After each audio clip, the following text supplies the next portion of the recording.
Demonology and Devil Lore by Moncure Daniel Conway. Narrated by Matthew Schmitz. Preface. 3 friars, says a legend, hid themselves near the witch Sabbath orgies, that they might count the devils. But the chief of these, discovering the friars, said, "Reverend brothers, our army is such that if all the Alps, their rocks and glaciers, were equally divided among us, none would have a pound's weight." This was in one alpine valley. Anyone who has caught but a glimpse of the world's Walpurgis night, as revealed in mythology and folklore, must agree that this courteous devil did not overstate the case. Any attempt to catalogue the evil specters which have haunted mankind were like trying to count the shadows cast upon the earth by the rising sun. This conviction has grown upon the author of this work at every step in his studies of the subject. In 1859, I contributed, as one of the American tracts for the time, a pamphlet entitled The Natural History of the Devil. Probably the chief value of that essay was to myself, and this in that its preparation had revealed to me how pregnant with interest and importance was the subject selected.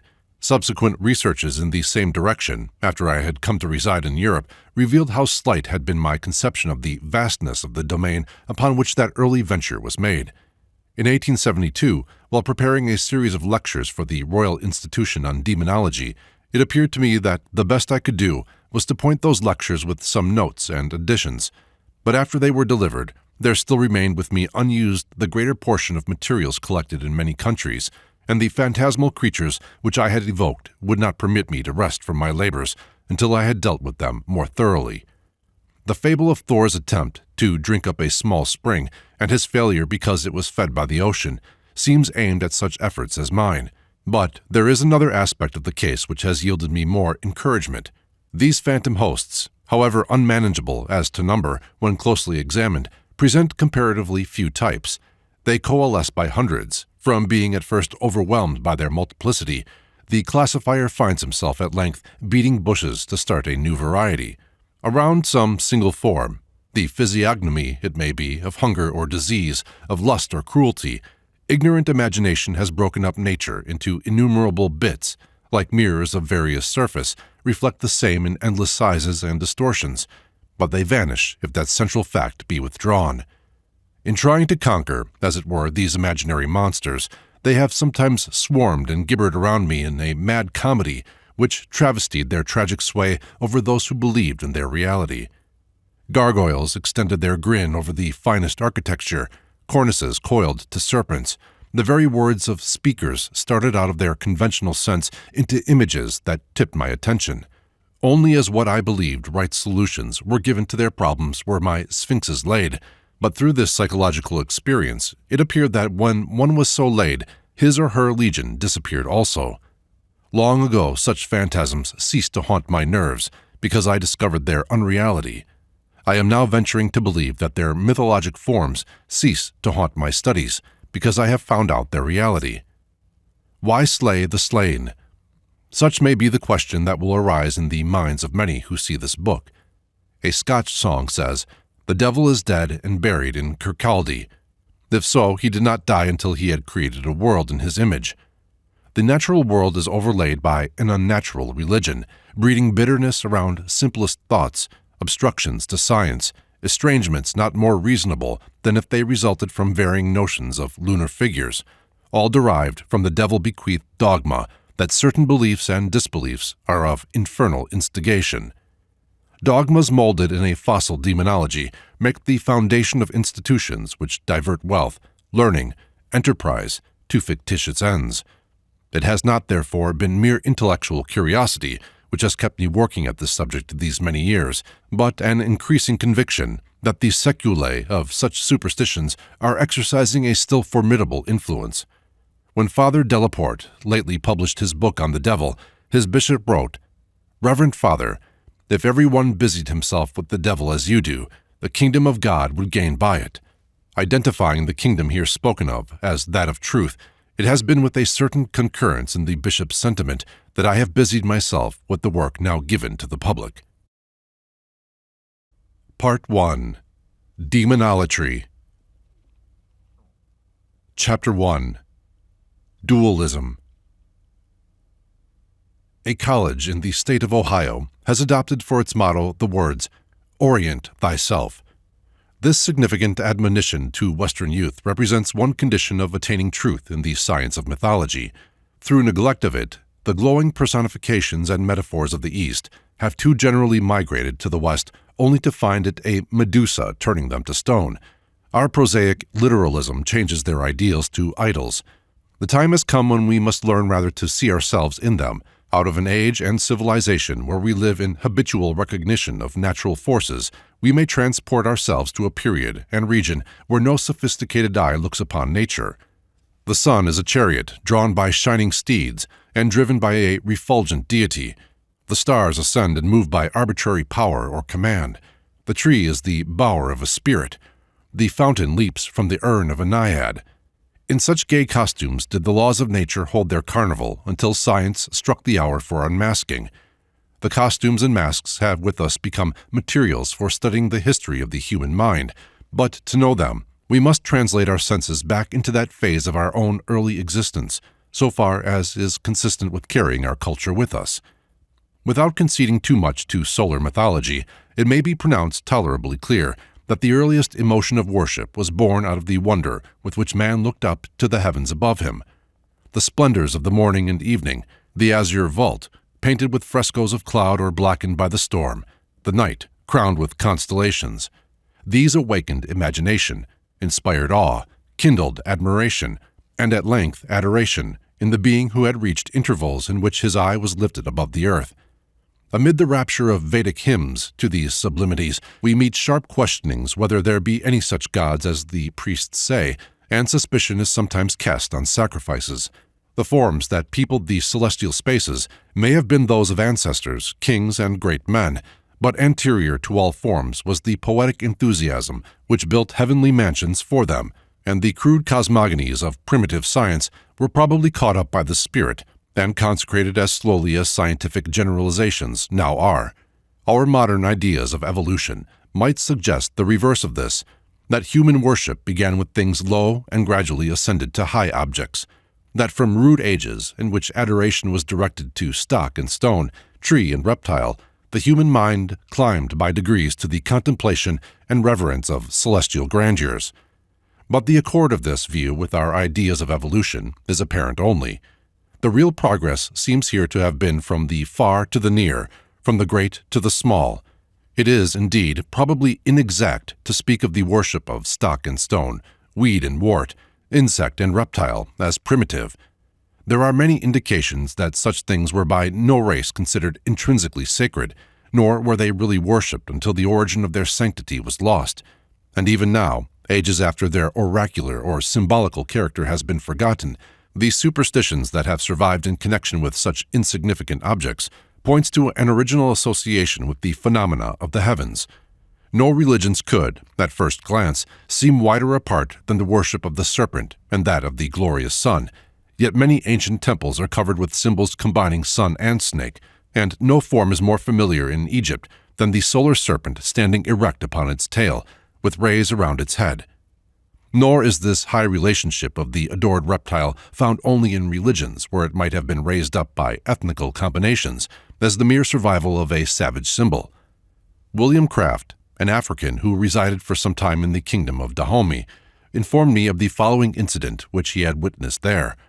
These sacred serpents are kept in a grand house, which they sometimes leave to crawl in their neighboring grounds. One day, a Negro from some distant region encountered one of these animals and killed it. The people, learning that one of their gods had been slain, seized the stranger, and having surrounded him with a circle of brushwood, set it on fire. The poor wretch broke through the circle of fire and ran, pursued by the crowd, who struck him with heavy sticks. Smarting from the flames and blows, he rushed into a river, but no sooner had he entered there than the pursuit ceased, and he was told that, having gone through fire and water, he was purified, and might emerge with safety. Thus, even in that distant and savage region, serpent worship was associated with fire worship and river worship, which have a wide representation in both Aryan and Semitic symbolism. To this day, the Orthodox Israelites set beside their dead, before ritual, the lighted candle and basin of pure water. These have been associated in rabbinical mythology with the angels Michael, genius of water, and Gabriel, genius of fire, but they refer both to the phenomenal glories and the purifying effects of these two elements as referenced by the Africans in one direction and the Parsees in another. Not less significant are the facts which were attested at the witch trials. It was shown that for their pretended divinations they used plants, as rue and vervain, well known in the ancient northern religions, and often recognized as examples of tree worship. But it also appeared that around the cauldron a mock zodiacal circle was drawn, and that every herb employed was alleged to have derived its potency from having been gathered at a certain hour of the night or day, a particular quarter of the moon, or from some spot where sun or moon did or did not shine upon it. Ancient planet worship is, indeed, still reflected in the habit of village herbalists, who gathered their simples at certain phases of the moon, or at certain of those holy periods of the year which conform more or less to the pre-Christian festivals. These are a few out of many indications that the small and senseless things which have become almost or quite fetishes were by no means such at first, but were mystically connected with the heavenly elements and splendors, like the animal forms in the zodiac. In one of the earliest hymns of the Rig Veda, it is said, "The earth belongs to Varuna, the king, and the wide sky. He is contained also in this drop of water." As the sky was seen reflected in the shining curve of a dewdrop, even so in the shape or color of a leaf or flower, the transformation of a chrysalis, or the burial and resurrection of a scarabaeus's egg, some sign could be detected making it answer in place of the typical image, which could not yet be painted or carved. The necessities of expression would, of course, operate to invest the primitive conceptions and interpretations of celestial phenomena with those pictorial images drawn from earthly objects of which the early languages are chiefly composed. In many cases that are met in the most ancient hymns, the designations of exalted objects are so little descriptive of them that we may refer them to a period anterior to the formation of that refined and complex symbolism by which primitive religions have acquired a representation in definite characters. The Vedic comparisons of the various colors of the dawn to horses or the rain clouds to cows denotes a much less mature development of thought than the fine observation implied in the connection of the forked lightning with the forked serpent tongue and forked mistletoe, or symbolization of the universe in the concentric folds of an onion. It is the presence of these more mystical and complex ideas in religions which indicate a progress of the human mind from the large and obvious to the more delicate and occult, and the growth of the higher version which can see small things in their large relationships. Although the exaltation in the Vedas of Varuna as king of heaven, and as contained also in a drop of water, is in one verse, we may well recognize an immense distance in time between the two ideas there embodied. The first represents that primitive pantheism, which is the counterpart of ignorance. An unclassified outward universe is the reflection of a mind without form and void. It is while all within is as yet undiscriminating wonder that the religious vesture of nature will be this undefined pantheism. The fruit of the tree of the knowledge of good and evil has not yet been tasted. In some of the earlier hymns of the Rig Veda, the Maruts, the storm deities, are praised along with Indra, the sun. Yama, king of death, is equally adored with the goddess of dawn. No real foe of yours is known in heaven nor in earth. The storms are thy allies. Such is the high optimism of sentences found even in sacred books which elsewhere masked the dawn of the dualism which ultimately superseded the harmony of the elemental powers. I create light and I create darkness. I create good and I create evil. Look unto Yezdan, who causeth the shadow to fall. But it is easy to see what must be the result when this happy family of sun god and storm god and fire god and their innumerable coordinate divinities shall be divided by discord. When each shall have become associated with some earthly object or fact, he or she will appear as friend or foe, and their connection with the sources of human pleasure and pain will be reflected in collisions and wars in the heavens. The rebel clouds will be transformed to titans and dragons. The adored Maruts will no longer be storm heroes with unsheathed swords of lightning, marching as the retinue of Indra, but fire-breathing monsters, Vritras and Ahis, and the morning and evening shadows from faithful watchdogs become the treacherous hellhounds like Orthros and Cerberus.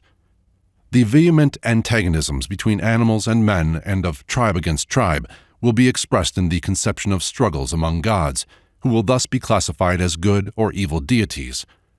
This was precisely what did occur. The primitive pantheism was broken up. In its place, the later ages beheld the universe as the arena of a tremendous conflict between good and evil powers, who, severally, in the process of time, marshaled each and everything, from a world to a worm, under their flaming banners.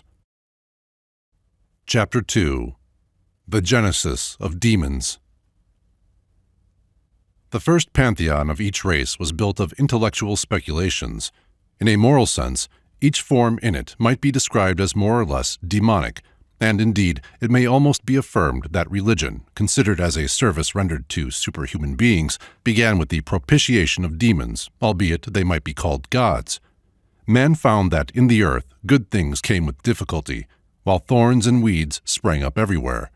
The evil powers seemed to be the strongest. The best deity had a touch of the demon in him. The sun is the most beneficent, yet he bears the sunstroke along with the sunbeam, and withers the blooms he calls forth. The splendor, the might, the majesty, the menace, the grandeur and wrath of the heavens and the elements were blended in these personifications, and reflected in the trembling adoration paid to them. The flattering names given to these powers by their worshippers must be interpreted by the costly sacrifices with which men sought to propitiate them. No sacrifice would have been offered originally to a purely benevolent power.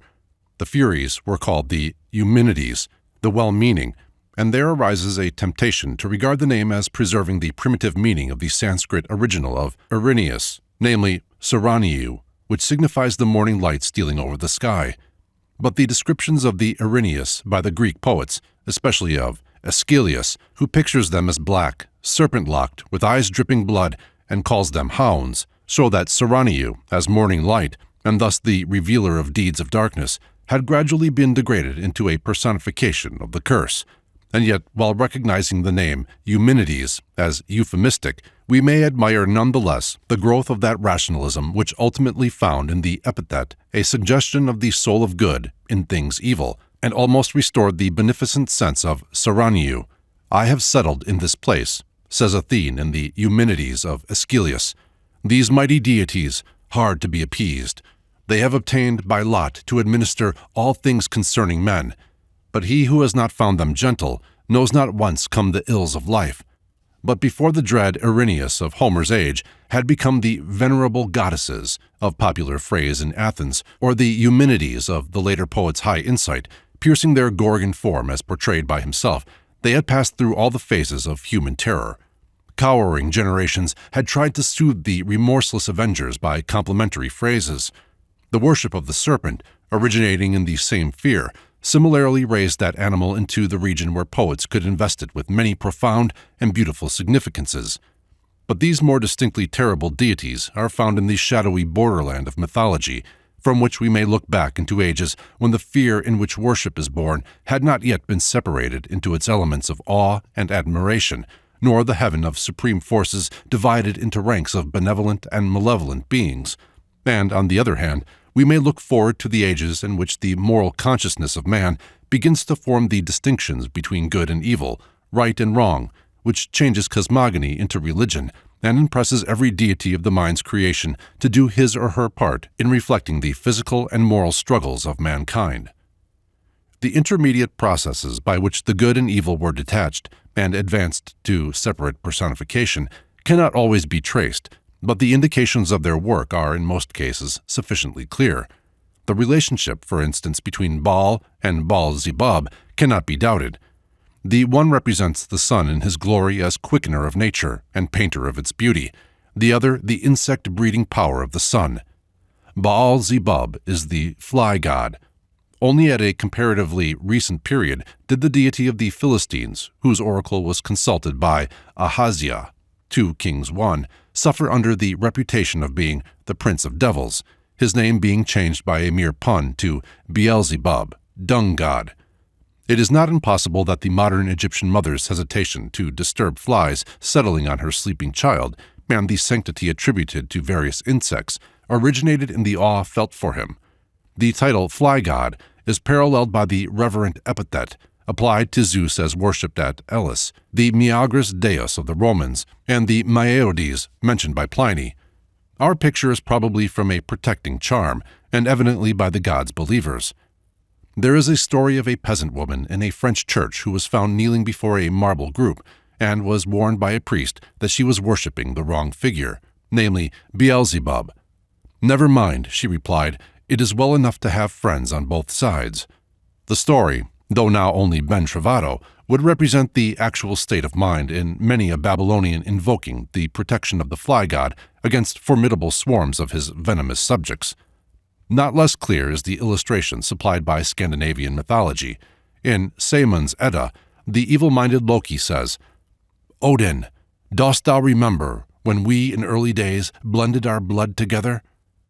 The two became detached very slowly, for their separation implied the crumbling away of a great religion and its distribution into new forms, and a religion requires, relatively, as long to decay as it does to grow, as we who live under a crumbling religion have good reason to know.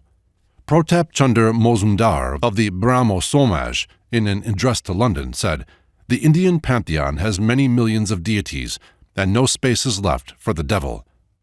He might have added that these deities have distributed between them all the work that the devil could perform if he were admitted. His remark recalled to me the Eddaic story of Loki's entrance into the assembly of gods in the halls of Oegir.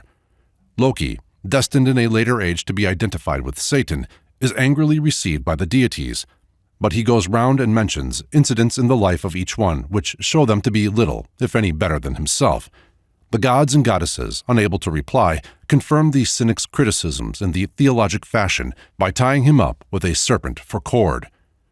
The late Theodore Parker is said to have replied to a Calvinist who sought to convert him, "The difference between us is simple. Your God is my devil." There can be little question that the Hebrews, from whom the Calvinist inherited his deity, had no devil in their mythology, because the jealous and vindictive Jehovah was quite equal to any work of that kind, as the hardening of Pharaoh's heart, bringing plagues upon the land or deceiving a prophet and then destroying him for his false prophecies. The same accommodating relation of the primitive deities to all natural phenomena will account for the absence of distinct representatives of evil of the most primitive religions. The earliest exceptions to this primeval harmony of the gods, implying moral chaos in man, were trifling enough. The occasional monster seems worthy of mention only to display the valor of the god who slew him, but such were demon germs, born out of the structural action of the human mind so soon as it began to form some philosophy concerning a universe upon which it had at first looked with simple wonder, and destined to an evolution of vast import when the work of moralizing upon them should follow. Let us take our stand beside our barbarian, but no longer savage, ancestor in the far past. We have watched the rosy morning as it waxed to a blazing noon, then swiftly the sun is blotted out, the tempest rages. It is a sudden night, lit only by the forked lightning that strikes tree, house, man, with angry thunder peal.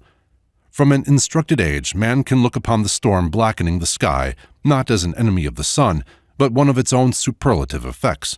But some thousands of years ago, when we were all living in Eastern barbarism, we could not conceive that a luminary, whose very business it was to give light, could be a party to his own obscuration.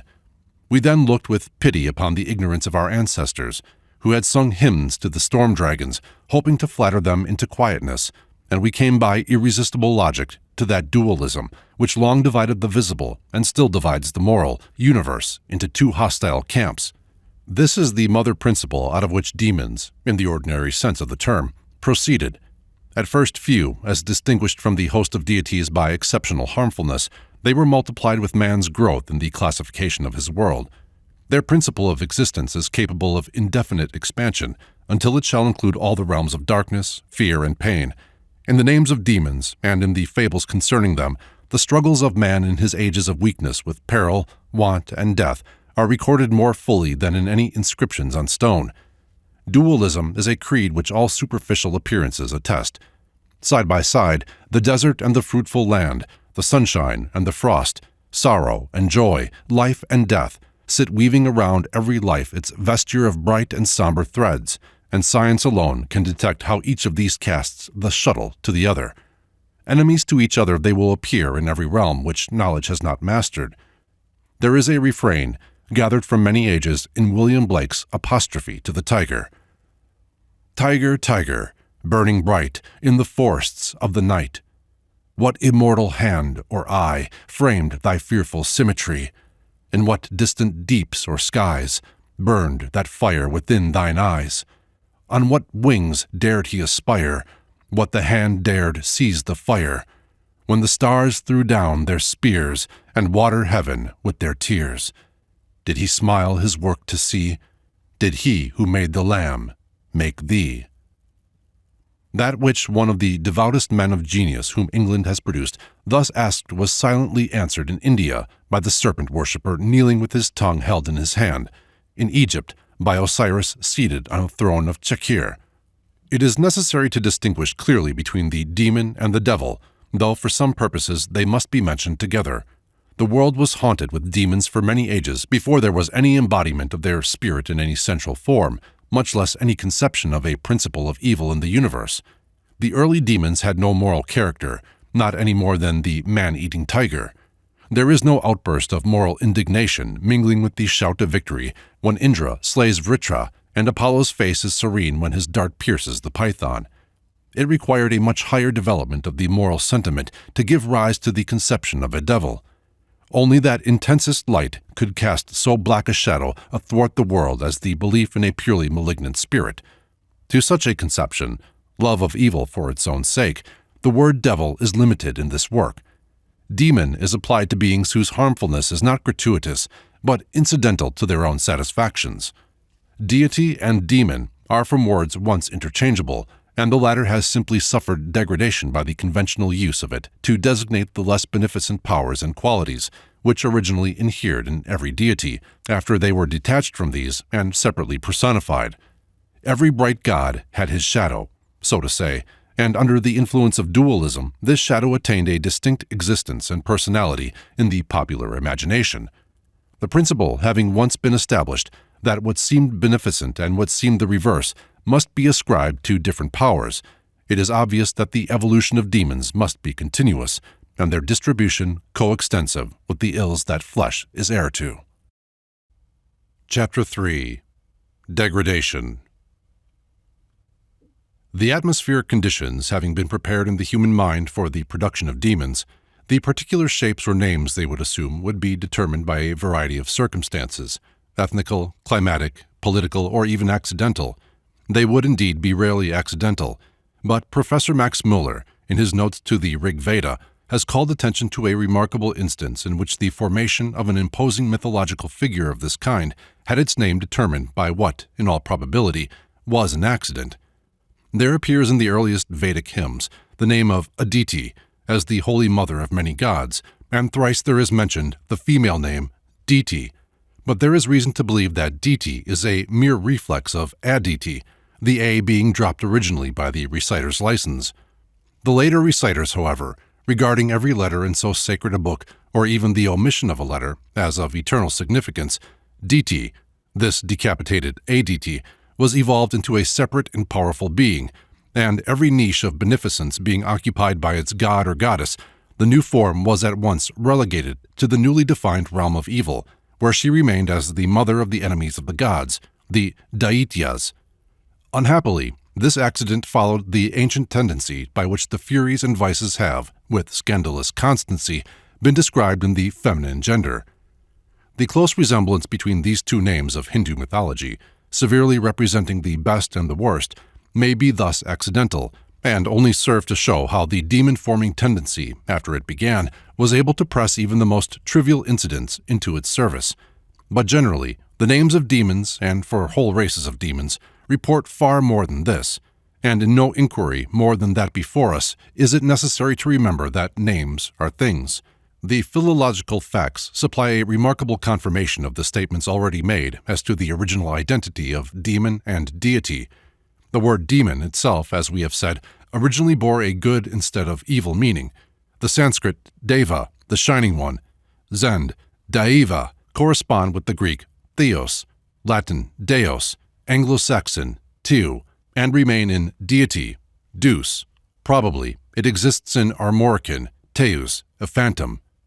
Devil, the gypsy name for God, the Persian div, demon.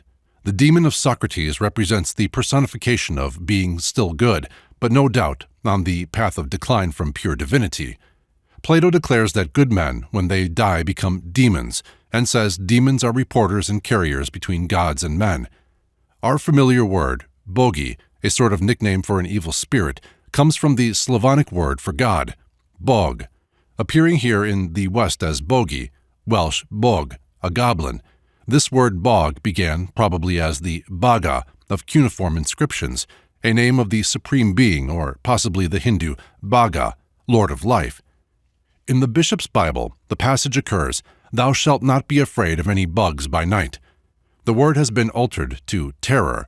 When we come to the particular names of demons, we find many of them bearing traces of the splendors from which they have declined. Siva, the Hindu god of destruction, has a meaning auspicious, derived from svi, or thrive, thus related ideally to Pluto, wealth, and indeed in later stages appears to have gained the greatest elevation. In a story of the Persian poem Masnavi, Ahriman is mentioned with Bahman as a fire fiend, of which class are the magician demons and the jinns generally, which, the sanctity of fire being considered, is an evidence of their high origin. Avicenna says that the genii are ethereal animals. Lucifer, light-bearing, is the fallen angel of the morning star. Loki, the nearest to an evil power of the Scandinavian personifications, is the German Lucht, or light. Azazel, a word inaccurately rendered scapegoat in the Bible, appears to have been originally a deity, as the Israelites were originally required to offer up one goat to Jehovah and another to Azazel, a name which appears to signify the strength of God. Gesenius and Ewald regard Azazel as a demon belonging to the pre-Mosaic religion, but it can hardly be doubted that the four archdemons mentioned by the rabbins, Samael, Azazel, Asael, and Makathiel, are personifications of the elements as energies of the deity. Samael would appear to mean the left hand of God, Azazel his strength, Asael his reproductive force, and Makathiel his retributive power, but the origin of these names is doubtful.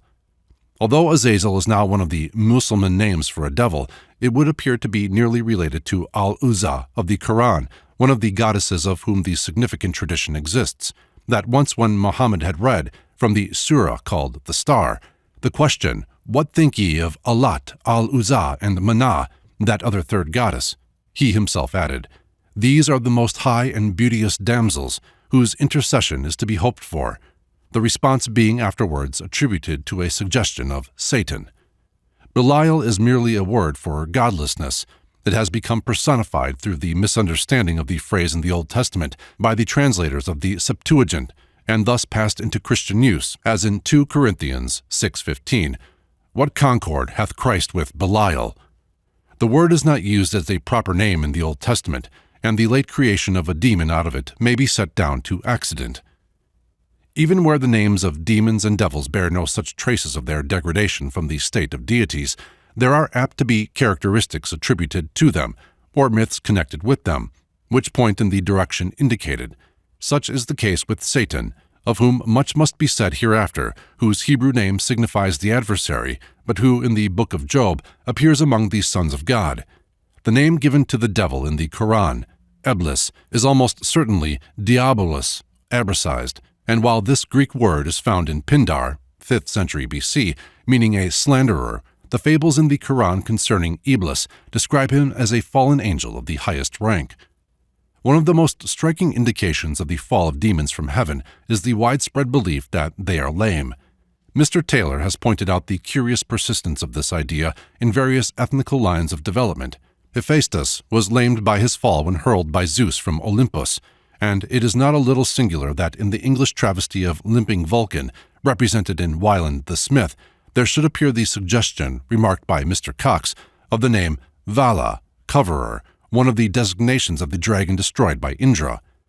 In Sir Walter Scott's romance, says Mr. Cox, Wayland is a mere impostor who avails himself of a popular superstition to keep up an air of mystery about himself and his work, but the character to which he makes pretense belongs to the genuine Teutonic legend. The Persian demon, Aishma, the Asmodeus of the Book of Tobit, appears with the same characteristic of lameness in the Diable Boiteau of Lesage. The Christian devil's clubbed or cloven foot is notorious.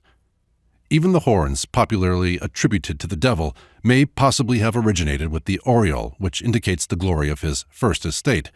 Satan is depicted in various relics of early art wearing the aureole, as in a miniature of the 10th century, given by M. Didron.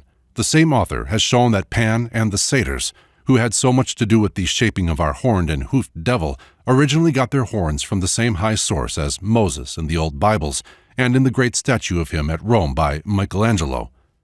It is through this mythologic history that the most powerful demons have been associated in the popular imagination with stars, planets, Ketu in India, Saturn and Mercury, the infortunes, comets, and other celestial phenomena. The examples of this are so numerous that it is impossible to deal with them here, where I can only hope to offer a few illustrations of the principles affirmed, and in this case it is of less importance for the English reader because of the interesting volume in which the subject has been specially dealt with. Incidentally, too, the astrological demons and devils must recur from time to time in the process of our inquiry, but it will probably be within the knowledge of some of my readers that the dread of comets and of meteoric showers yet lingers in many parts of Christendom, and that fear of unlucky stars has not passed away with astrologers. There is a Scottish legend told by Hugh Miller of an avenging meteoric demon. A shipmaster who had moored his vessel near Moriel's Den amused himself by watching the lights of these scattered farmhouses. After all the rest had gone out, one light lingered for some time. When that light, too, had disappeared, the shipmaster beheld a large meteor, which, with a hissing noise, moved towards the cottage. A dog howled, an owl whooped, but when the fireball had almost reached the roof, a cock crew from within the cottage, and the meteor rose again. Thrice this was repeated, the meteor at the third cockcrow ascending among the stars. On the following day, the shipmaster went on shore, purchased the cock, and took it away with him. Returned from his voyage, he looked for the cottage and found nothing but a few blackened stones. Nearly 60 years ago, a human skeleton was found near the spot, doubled up as if the body had been huddled into a hole. This revived the legend, and probably added some of those traits which make it a true bit of mosaic in the mythology of Australia. The fabled fall of Lucifer really signifies a process similar to that which has been noticed in the case of Saranyu. The morning star, like the morning light, as revealer of the deeds of darkness, becomes an avenger, and by evolution an instigator of the evil it originally disclosed and punished. It may be remarked also that, though we have inherited the phrase demons of darkness, it was an ancient rabbinical belief that the demons went abroad in darkness not only because it facilitated their attacks on man, but because, being of luminous forms, they could recognize each other better with a background of darkness. Chapter 4. The Abgat. The phenomena of the transformation of deities into demons meet the student of demonology at every step. We shall have to consider many examples of a kind similar to those which have been mentioned in the preceding chapter, but it is necessary to present at this stage of our inquiry a sufficient number of examples to establish the fact that, in every country, forces have been at work to degrade the primitive gods into types of evil, as preliminary to a consideration of the nature of those forces. We find the history of the phenomena suggested in the German word for idol, Abgott, or ex-god. Then we have pagan, villager, and heathen of the heath, denoting those who stood by their old gods as others had transferred their faith to the new. These words bring us to consider the influence upon religious conceptions of the struggles which have occurred between races and nations, and consequently between their religions. It must be borne in mind that by the time any tribes had gathered to the consistency of a nation, one of the strongest forces of its coherence would be its priesthood. So soon as it became a general belief that there were in the universe good and evil powers, there must arise a popular demand for the means of obtaining their favor, and this demand has never failed to obtain a supply of priesthoods claiming to bind or influence the preternatural beings. These priesthoods represent the strongest motives and fears of a people, and they were gradually entrenched in great institutions involving powerful interests. Every invasion or collision or mingling of races thus brought their respective religions into contact and rivalry, and as no priesthood has been known to consent peaceably to its own downfall and the degradation of its own deities, we need not wonder that there have been perpetual wars for religious ascendancy. It is not unusual to hear sects among ourselves accusing each other of idolatry. In earlier times, the rule was for each religion to denounce its opponents' gods as devils. Gregory the Great wrote to his missionary in Britain, the abbot Mellitus, second bishop of Canterbury, that, whereas the people were accustomed to sacrifice many oxen in honor of demons, let them celebrate a religious and solemn festival, and not slay the animals to the devil, or diabolo, but to be eaten by themselves to the glory of God. Thus, the devotion of meats to those deities of our ancestors, which the Pope pronounces demons, which took place chiefly at Yuletide, has survived in our more comfortable Christmas banquets. This was the fate of all the deities which Christianity undertook to suppress, but it had been the habit of religions for many ages before. They never denied the actual existence of the deities they were engaged in suppressing. That would have been too great an outrage upon popular beliefs, and might have caused a reaction. And besides, each new religion had an interest of its own in preserving the basis of belief in these invisible beings. Disbelief in the very existence of the old gods might be followed by a skeptical spirit that might endanger the new, so the propagandists maintained the existence of native gods, but called them devils. Sometimes wars or intercourse between tribes led to their fusion. The battle between opposing religions was drawn, in which case there would be a compromise by which several deities of different origin might continue together in the same race and receive equal homage. The differing degrees of importance ascribed to the separate persons of the Hindu triad in various localities of India suggest it as quite probable that Brahma, Vishnu, and Shiva signaled their union and political unity of certain districts in that country. The blending of the names of Confucius and Buddha in many Chinese and Japanese temples may show us an analogous process now going on, and indeed, the various ethnical ideas combined in the Christian Trinity render the fact stated one of easy interpretation. But the religious difficulty was sometimes not susceptible of compromise. The most powerful priesthood carried the day, and they used every ingenuity to degrade the gods of their opponents. Agatha demons were turned into cacodemons. The serpent, worshipped in many lands, might be adopted as the support of sleeping Vishnu in India, might be associated with the rainbow or the heavenly serpent in Persia, but elsewhere was cursed as the very genius of evil. The operation of this force in the degradation of deities is particularly revealed in the sacred books of Persia. In that country, the great religions of the East would appear to have contended against each other with especial fury, and their struggles were probably instrumental in causing one or more of the early migrations into Western Europe. The great celestial war between Ormuzd and Ahriman, light and darkness, corresponded with a violent theological conflict, one result of which is the word Deva, meaning deity to Brahmins, means devil to Parsis. The following extract from the Zend-Avesta will serve as an example of the spirit in which the war was waged. All your devas are only manifold children of the evil mind, and the great one who worships the Seoma of lies and deceits, besides the treacherous acts for which you are notorious throughout the 7 regions of the earth. You have invented all the evil which men speak and do, which is indeed pleasant to the devas, but is devoid of all goodness, and therefore perishes before the insight of the truth of the wise. Thus you defraud men of their good minds and of their immortality by your evil minds, as well as through those of the devas as that of the evil spirit, through evil deeds and evil words, whereby the power of liars grows. That is to say, ours is the true God, your God is a devil. The Zoroastrian conversion of Deva, or Deus, into devil does not alone represent the work of this odium theologicum. In the early hymns of India, the appellation Asuras is given to the gods.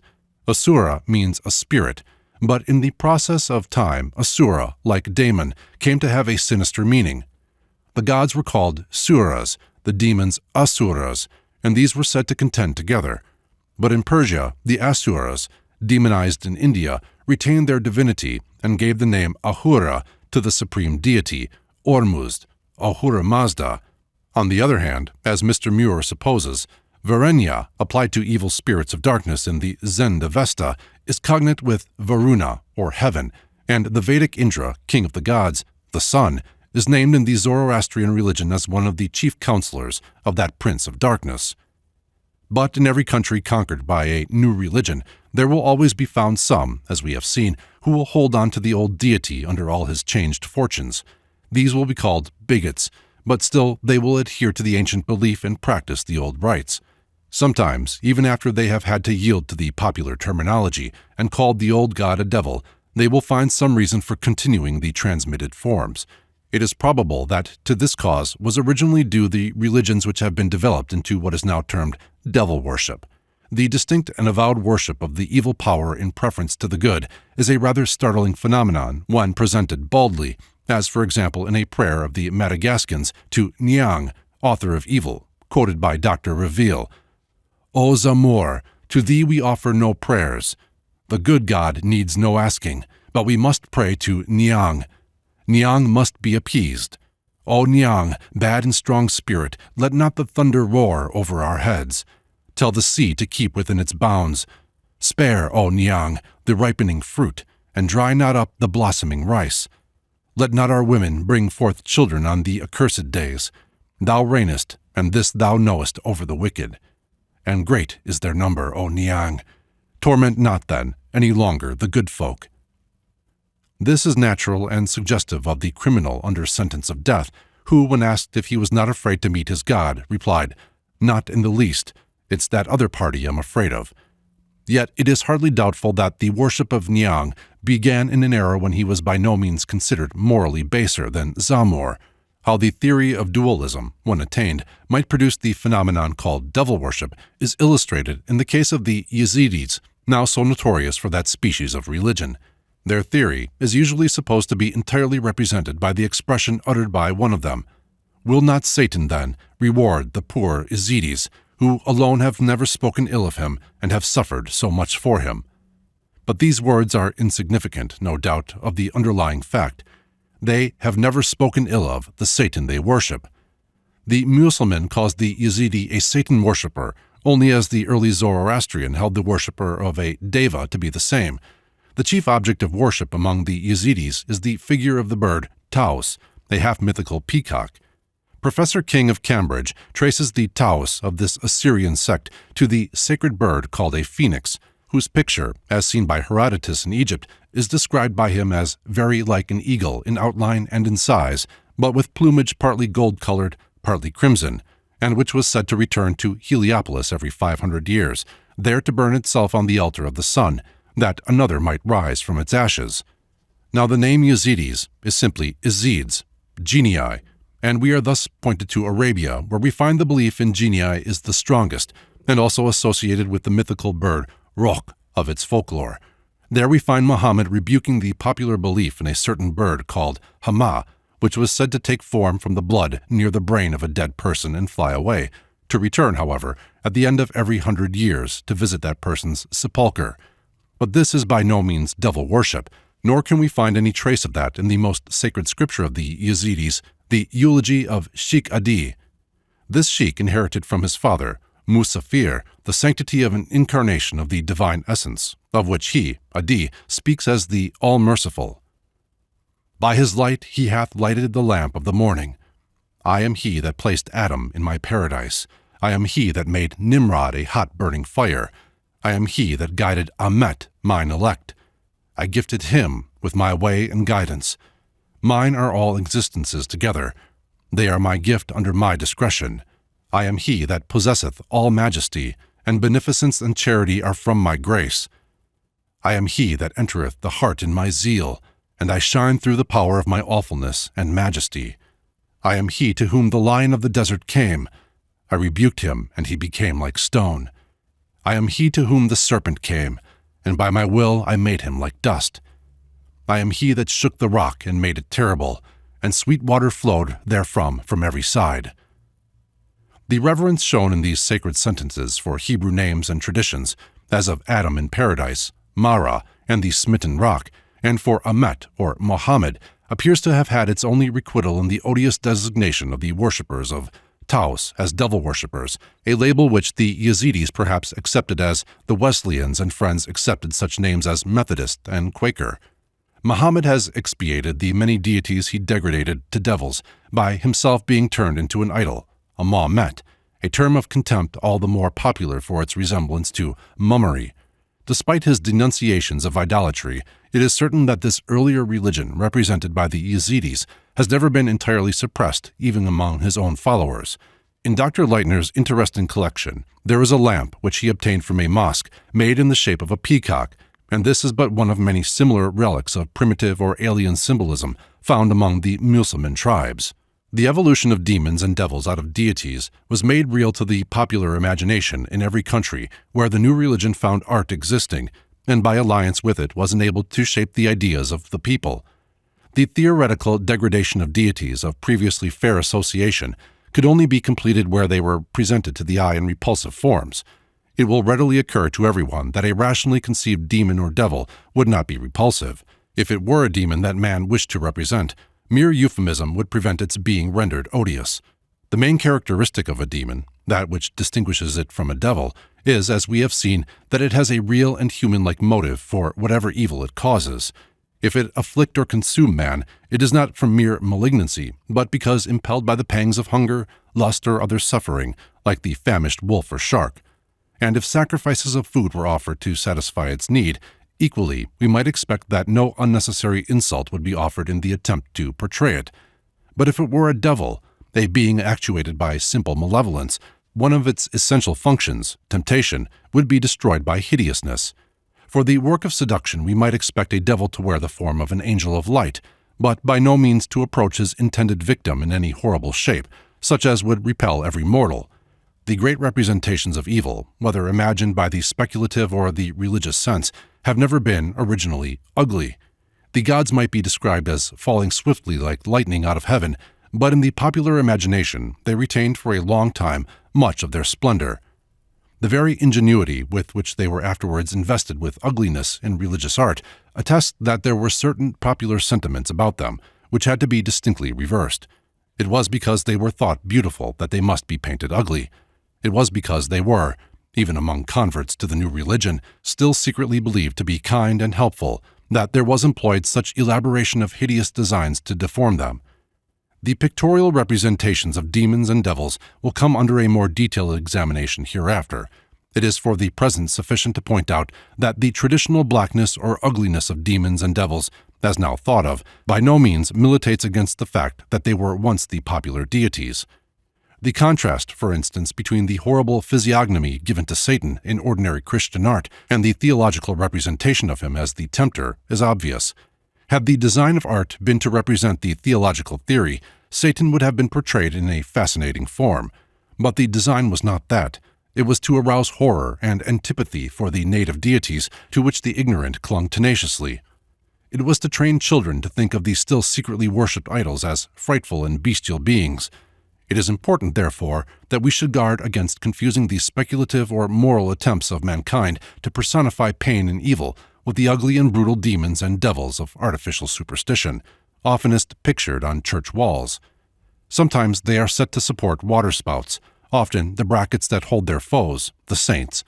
It is a very ancient device. Our figure, too, is from the handle of a chalice in possession of Sir James Hooker, meant probably to hold the holy water of Ganges.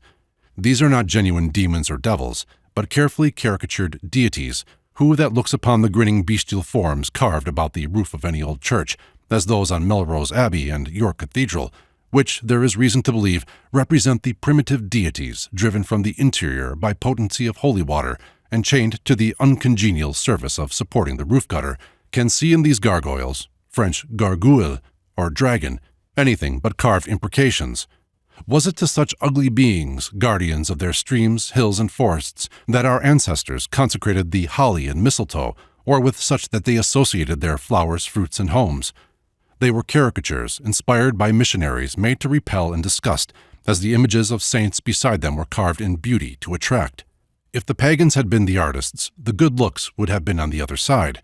And indeed, there was an art of which those pagans were the unconscious possessors, through which the true characters of the imaginary beings they adored have been transmitted to us.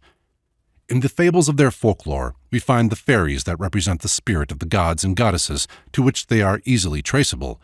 That goddess who in Christian times was pictured as a hag riding on a broomstick was Frigga, the Earth Mother, associated with the first sacred affections clustering around the hearth, or Freya, whose very name was consecrated in Frau, woman and wife. The mantle of Bertha did not cover more tenderness when it fell to the shoulders of Mary. The German child's name for the pre-Christian Madonna was Mother Rose. Distaff in hand, she watched over the industrious at their household work. she hovered near the cottage, perhaps to find there some weeping Cinderella and give her beauty for ashes. Chapter 5. Classification. The statements made concerning the fair names of the chief demons and devils which have haunted the imagination of mankind heighten the contrast between their celestial origin and the functions attributed to them in their degraded forms. The theory of dualism, representing a necessary stage in the mental development of every race, called for a supply of demons, and the supply came from the innumerable dethroned, outlawed, and fallen deities and angels which had followed the subjugation of races and their religions. But though their celestial origin might linger around them in some slight legend or characteristic, as well as in their names, the evil phenomenon to which each was attached as an explanation assigned the real form and work with which he or she was associated in popular superstition. We therefore find in the demons in which men have believed a complete catalogue of the obstacles with which they have had to contend in the long struggle for existence. In the devils we discover equally the history of the moral and religious struggles through which priesthoods and churches have had to pass, and the relative extent of this or that particular class of demons or devils, and the intensity of belief in any class as shown in the number of survivals from it, will be found to reflect pretty faithfully the degree to which the special evil represented by it afflicted primitive man, as attested by other branches of prehistoric investigation. As to function, the demons we shall have to consider are those representing 1. Hunger, 2. Excessive heat, 3. Excessive cold, 4. Destructive elements and physical convulsions, 5. Destructive animals, 6. Human enemies, 7. The barrenness of the earth as rock and desert, 8. Obstacles as the river or mountain, 9. Illusion, seductive, invisible, and mysterious agents causing delusions, 10. Darkness, especially when unusual, dreams, nightmare, 11. Disease, and 12. Death. These classes are selected in obedience to necessary limitations as representing the 12 chief labors of man which have given shape to the majority of his haunting demons, as distinguished from his devils. Of course, all classifications of this character must be understood as made for convenience, and the divisions are not to be too sharply taken. What Plotinus said of the gods, that each contained all the rest, is equally true of both demons and devils. The demons of hunger are closely related to the demons of fire. Agni devoured his parents, 2 sticks consumed by the flame they produced, and from them we pass easily to elemental demons, like the lightning or demons of fever. And similarly, we find a relationship between other destructive forces.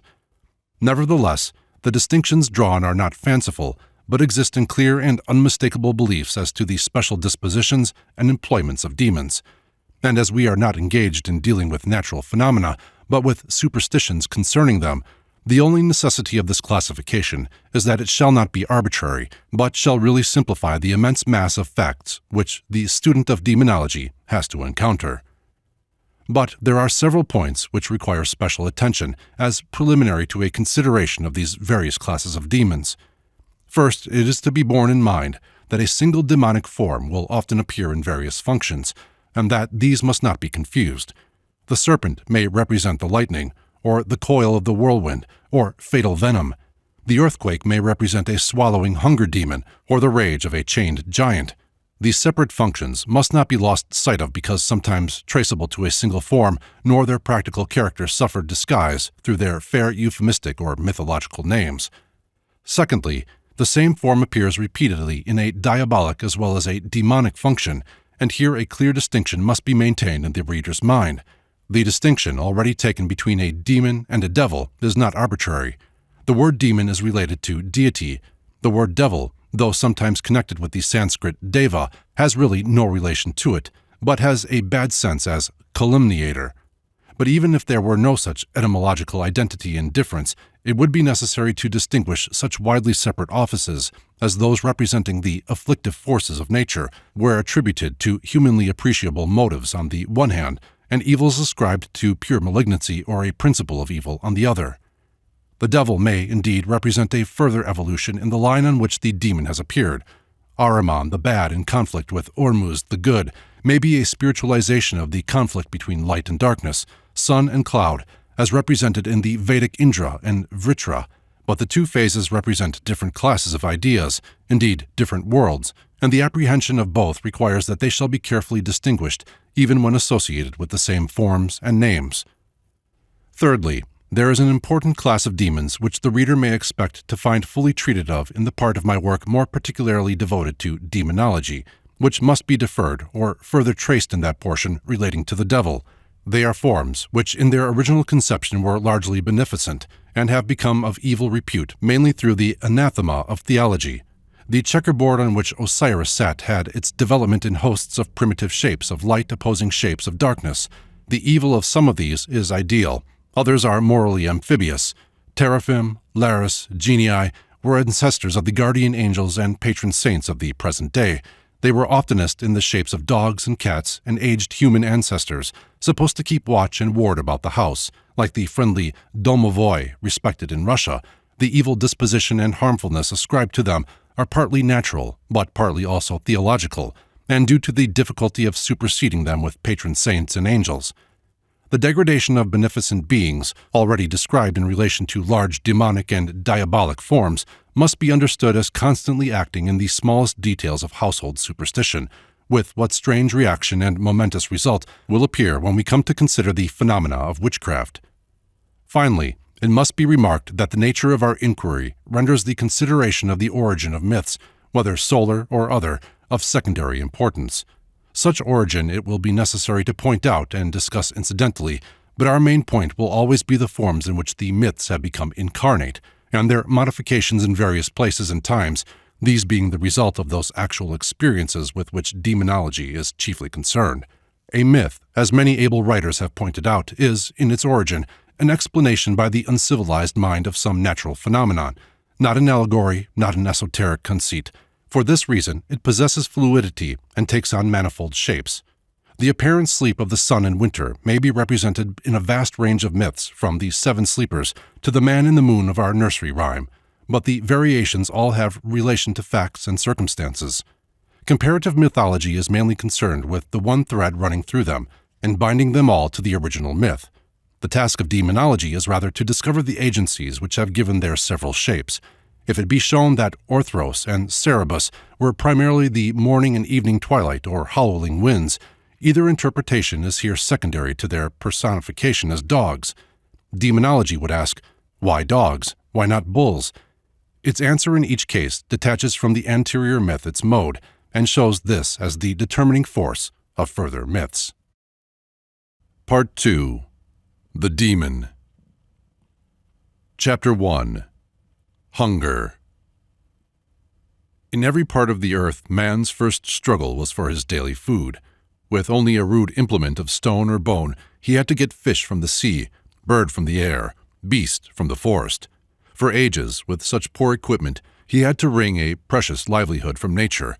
He saw, too, every living form around him similarly trying to satisfy its hunger.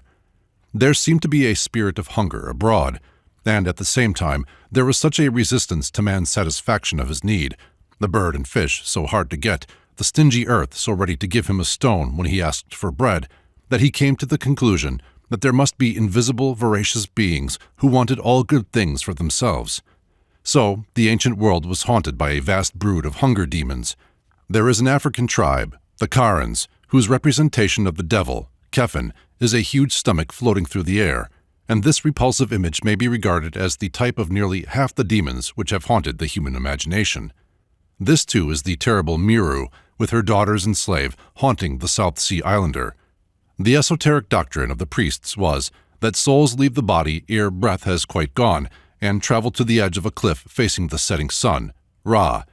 A large wave now approaches the base of the cliff, and a gigantic bua tree, covered with fragrant blossoms, springs up from Avaiki, the netherworld, to receive on its far-reaching branches human spirits who are mysteriously impelled to cluster on its limbs.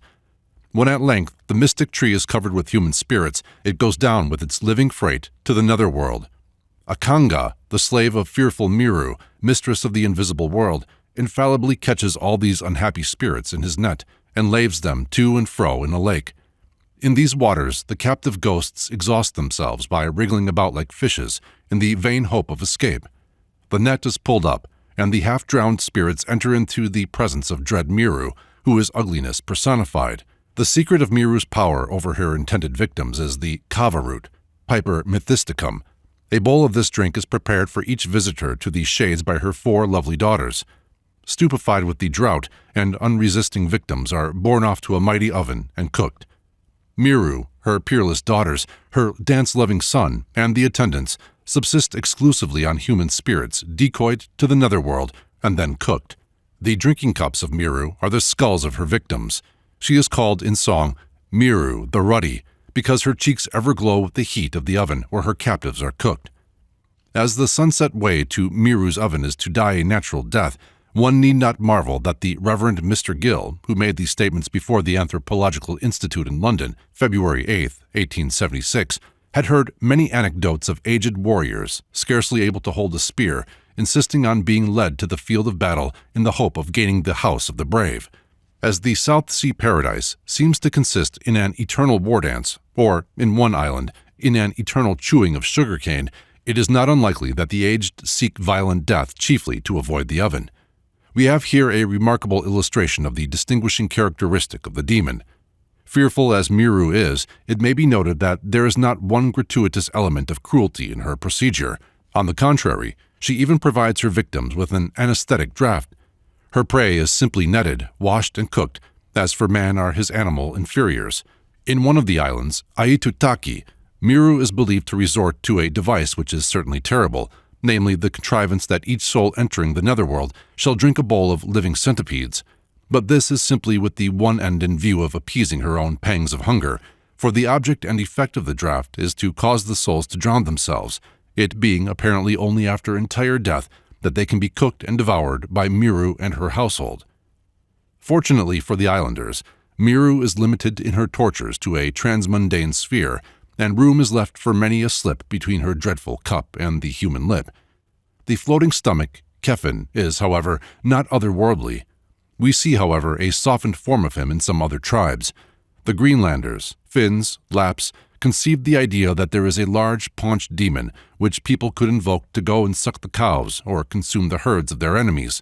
And the Icelanders have a superstition that some people can construct such a demon out of bones and skins and send him forth to transmute the milk or flesh of cattle into a supply of flesh and blood. A form of this kind is represented in the Japanese kugura, figure 3, the favorite mask of January dancers and drum beaters seeking money. The kagura is in precise contrast with the pretas, or siam, which, though 12 miles in height, are too thin to be seen, their mouths being so small as to render it impossible to satisfy their fearful hunger. The potbellies given to demons in Travancore and other districts of India, and the blood sacrifices by which the natives propitiate them, concerning which a missionary naively remarks that even these heathen recognize, though in corrupted form, the great truth that without shedding of blood there is no remission of sins, refer to the hunger demon. They are the blood of Kali, girt round with human skulls. The expedition which went out to India to observe the last solar eclipse was, incidentally, the means of calling attention to a remarkable survival of the hunger demon in connection with astronomic phenomena. While the English observers were arranging their apparatus, the natives prepared a pile of brushwood, and, so soon as the eclipse began, they set fire to this pile and began to shout and yell as they danced around it. Not less significant were the popular observances generally. There was a semi-holiday in honor of the eclipse. The ghats were crowded with pious worshippers. No Hindu, it is thought, ought to do any work whatever during an eclipse, and there was a general tendency to prolong the holiday a little beyond the exact time when the shadow disappears, and indeed to prolong it throughout the day. All earthenware vessels used for cooking were broken, and all cooked food in the houses at the time of the eclipse was thrown out. It is regarded as a time of peculiar blessings, if taken in the right way, and of dread consequences to persons inclined to heterodoxy or neglect of the proper observances. Between 9 and 10 in the evening, 2 shocks of an earthquake occurred, the latter a rather unpleasant one, shaking the tables and doors in an uncomfortable fashion for several seconds. To the natives it was no surprise. They believed firmly in the connection of eclipses and earthquakes.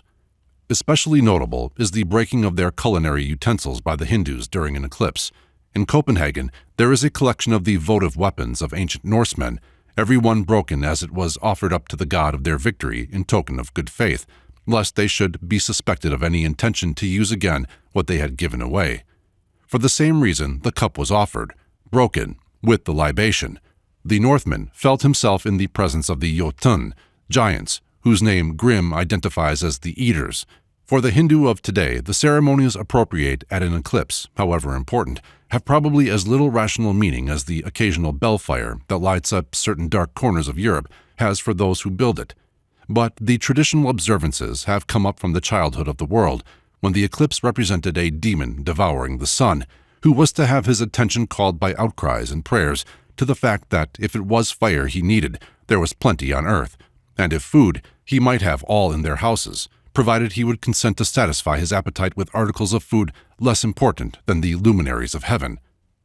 Such is the shape now taken in India of the ancient myth of the eclipse, when at the churning of the ocean to find the nectar of immortality, a demon with dragon tail was tasting that nectar.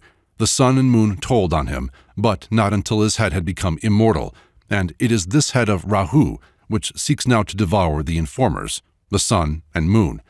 Mythologically, too, this Rahu has been divided, for we shall hereafter trace the dragon tail of him to the Garden of Eden, and in the Christian devil, whereas in India he has been improved from a vindictive to a merely voracious demon. The fires kindled by the Hindus to frighten Rahu on his latest appearance might have defeated the purpose of the expedition by the smoke it was sending up, had not two officers leaped upon the fire and scattered its fuel.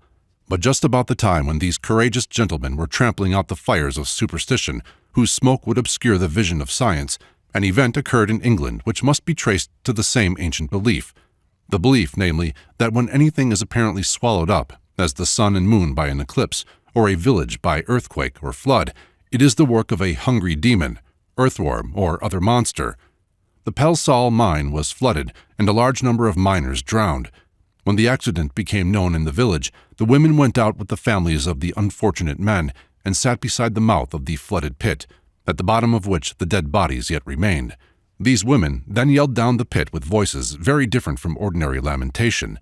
They also refused unanimously to taste food of any kind, saying, when pressed to do so, that so long as they could refrain from eating, their husbands might still be spared to them.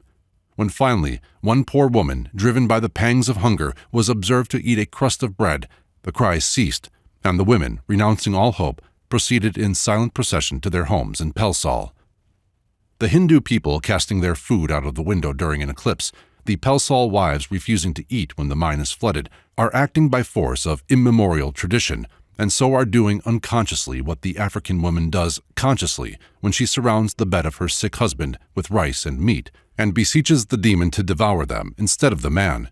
To the same class of notions belong the old custom of trying to discover the body of one drowned by means of a loaf of bread with a candle stuck in it, which it was said would pause above the body, and the body might be made to appear by firing a gun over it. That is, the demon holding it would be frightened off.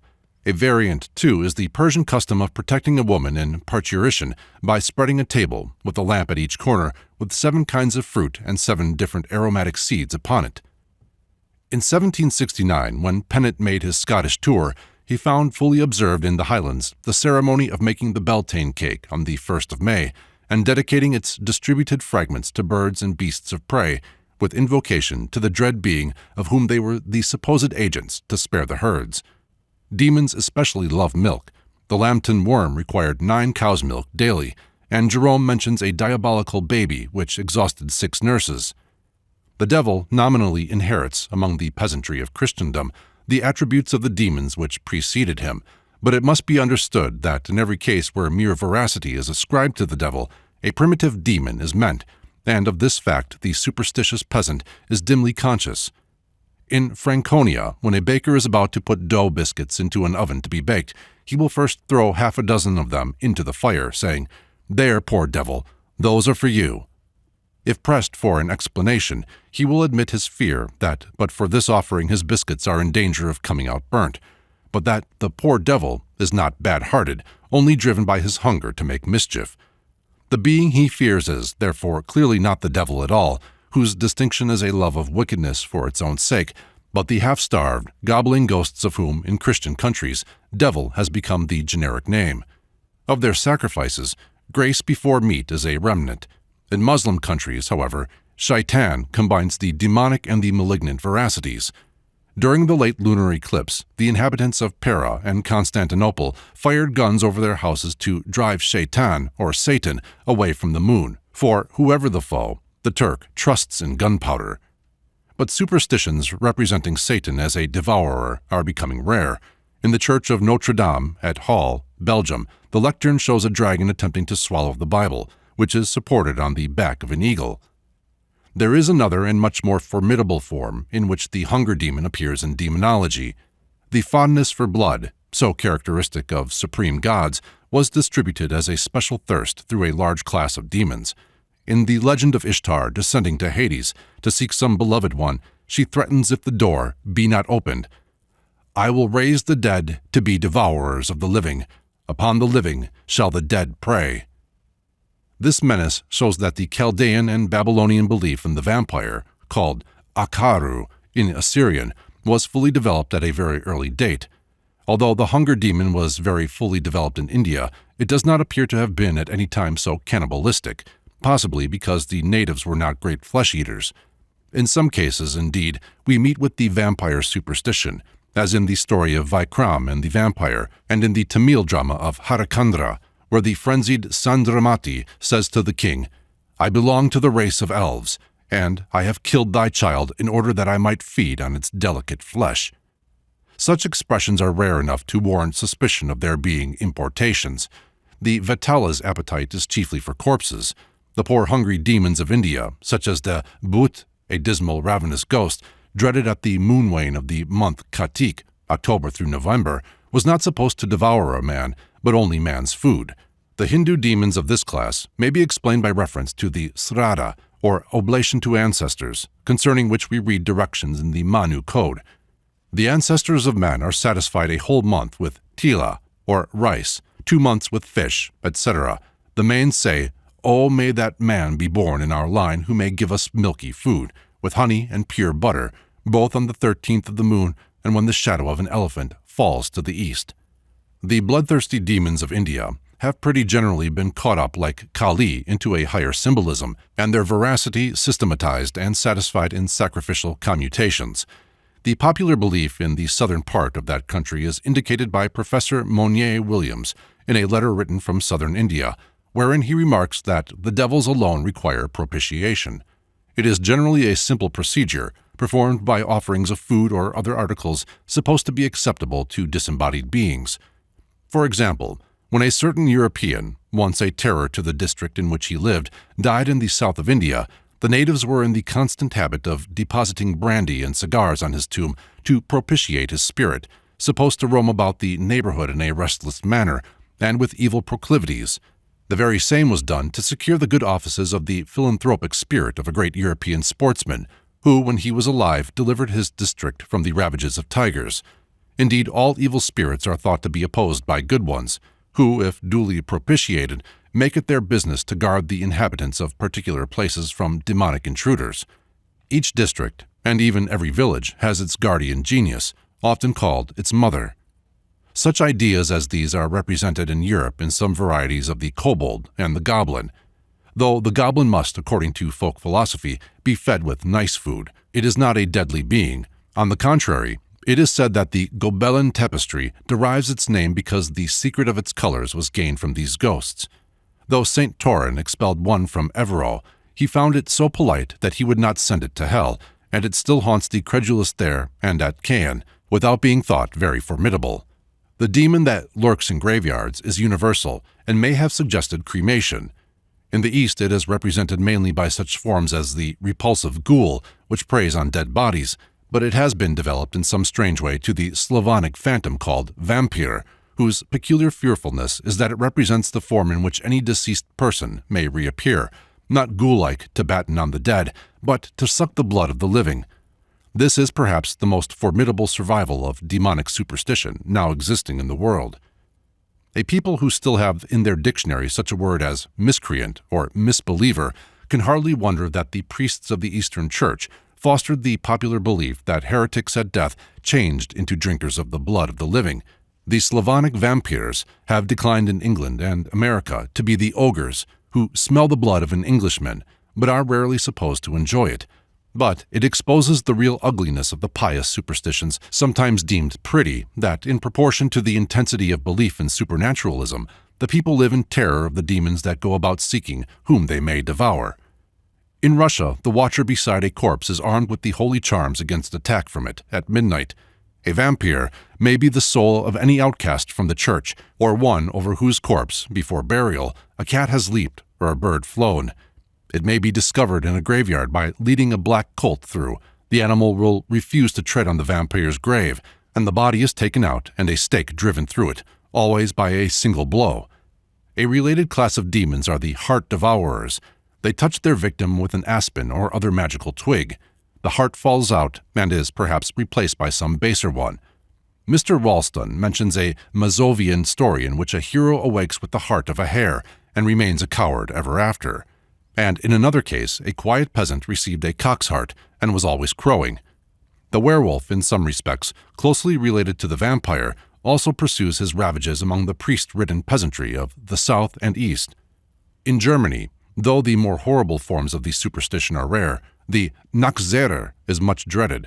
Even in various Protestant regions, it is thought safest that a cross should be set beside every grave to impede any demonic propensities that may take possession of the person interred, and where food is not still buried with the corpse to assuage any pangs of hunger that may arise, a few grains of corn or rice are scattered upon it in reminiscence of the old custom.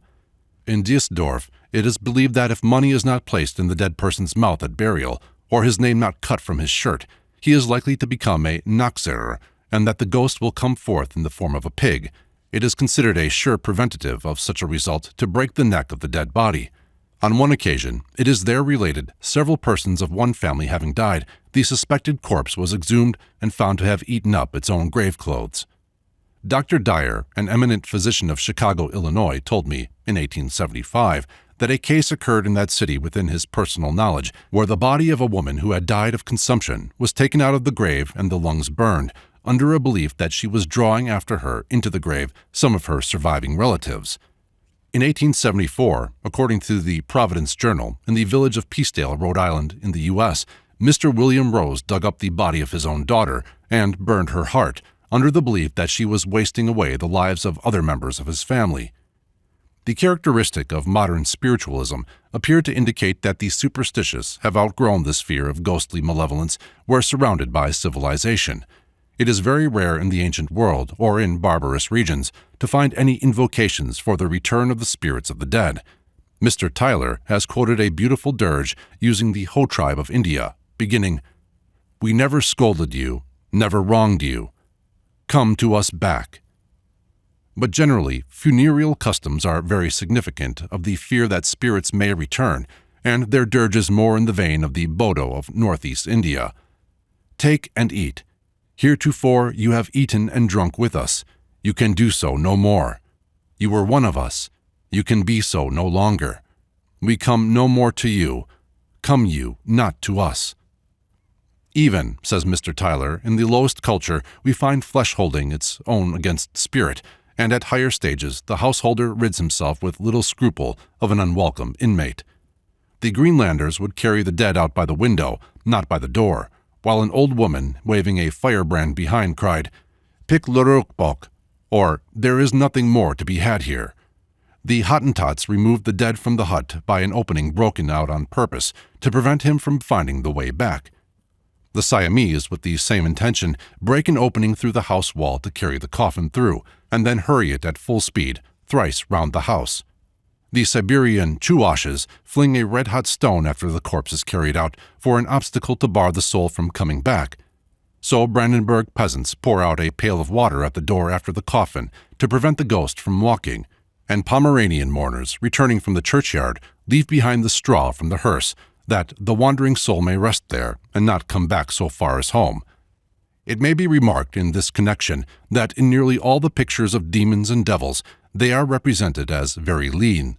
The exceptions will be found generally in certain southern and tropical demons, which represent cloud or storm, Typhon for instance, and present a swollen or bloated appearance. No northern devil is fat. Shakespeare ascribes a Caesar a suspicious of leanness. "Yon Cassius hath a lean and hungry look. He thinks too much. Such men are dangerous. When Antony defends Cassius, Caesar only implies, "Would he were fatter." This mistrust of leanness is a reflection from all the hunger demons. It interprets the old sayings that a devil, however fair in front, may be detected by hollowness of the back, and that he is usually so thin as to cast no shadow. Illustrations of the hunger demon and its survivals might be greatly multiplied were it necessary. It need only, however, be mentioned that it is to this early and most universal conception of preternatural danger that the idea of sacrifice, as well as of fasting, must be ascribed. It is indeed too obvious to require extended demonstration that the notion of offering fruits and meat to an invisible being could only have originated in the belief that such a being was hungry, however much the spiritualization of such offerings may have attended their continuance among enlightened peoples.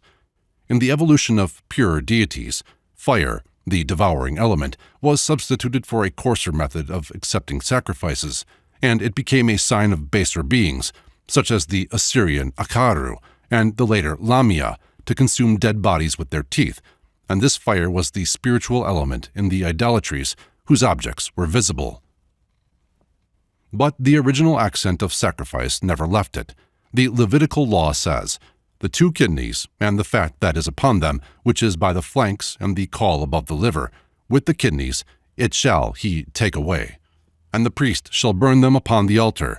It is the food of the offering made by fire for a sweet savor. All the fat is the Lord's. It shall be a perpetual statute for your generations throughout all your dwellings, that ye eat neither fat nor blood." We find the hunger demon shown as well in the wrath of Jehovah against the sons of Eli for eating the choice parts of the meats offered on his altar, as in that offering of tender infants to Moloch, which his priests denounced, or in Saturn devouring his children, whom Arian faith dethroned.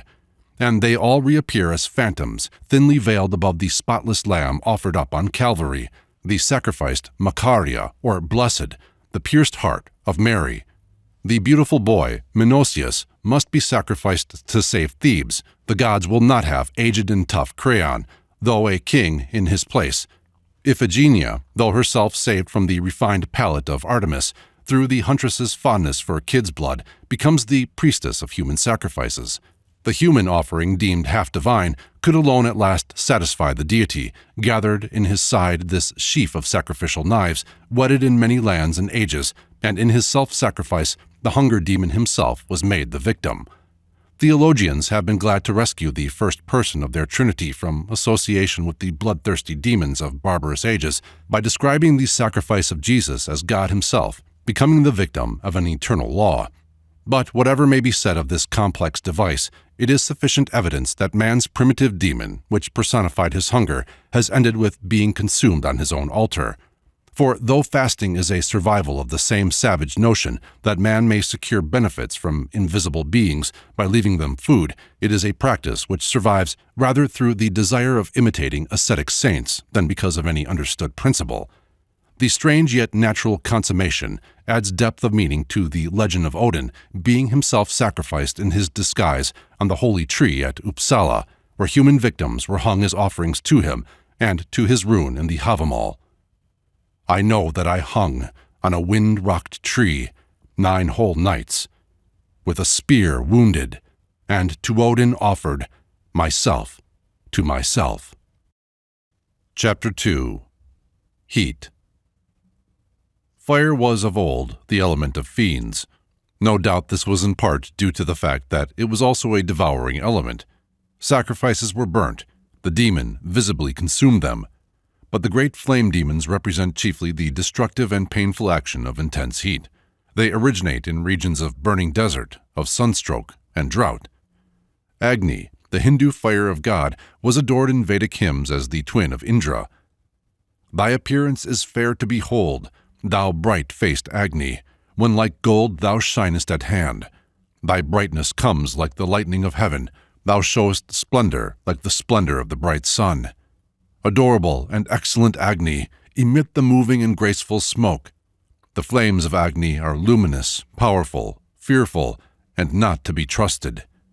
I extol the greatness of that showerer of rain, whom men celebrate as the slayer of Vritra. The Agni, Vaiswanara, slew the stealer of the waters. The slaying of Vritra, the monster, being the chief exploit of Indra, Agni could only stare in it as being the flame that darted with Indra's weapon, the disk of the sun. Thou, Agni, art laid hold off with difficulty, like the young of tortuously twining snakes, thou who art a consumer of many forests, as a beast is of fodder.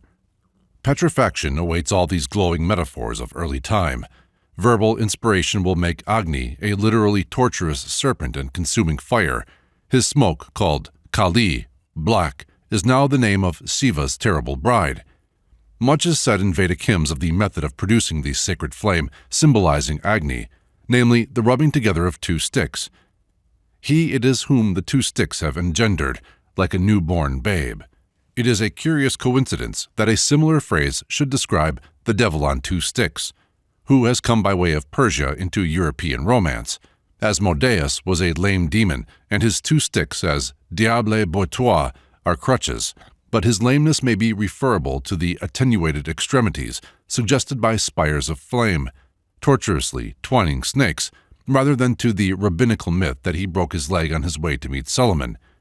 Benfi identified Asmodeus as Zend Ayeshma Deva, demon of lust. His goat feet and fire-coal eyes are described by Lesage, and the demon says he was lamed by falling from the air, like Vulcan, when contending with Pillardoc.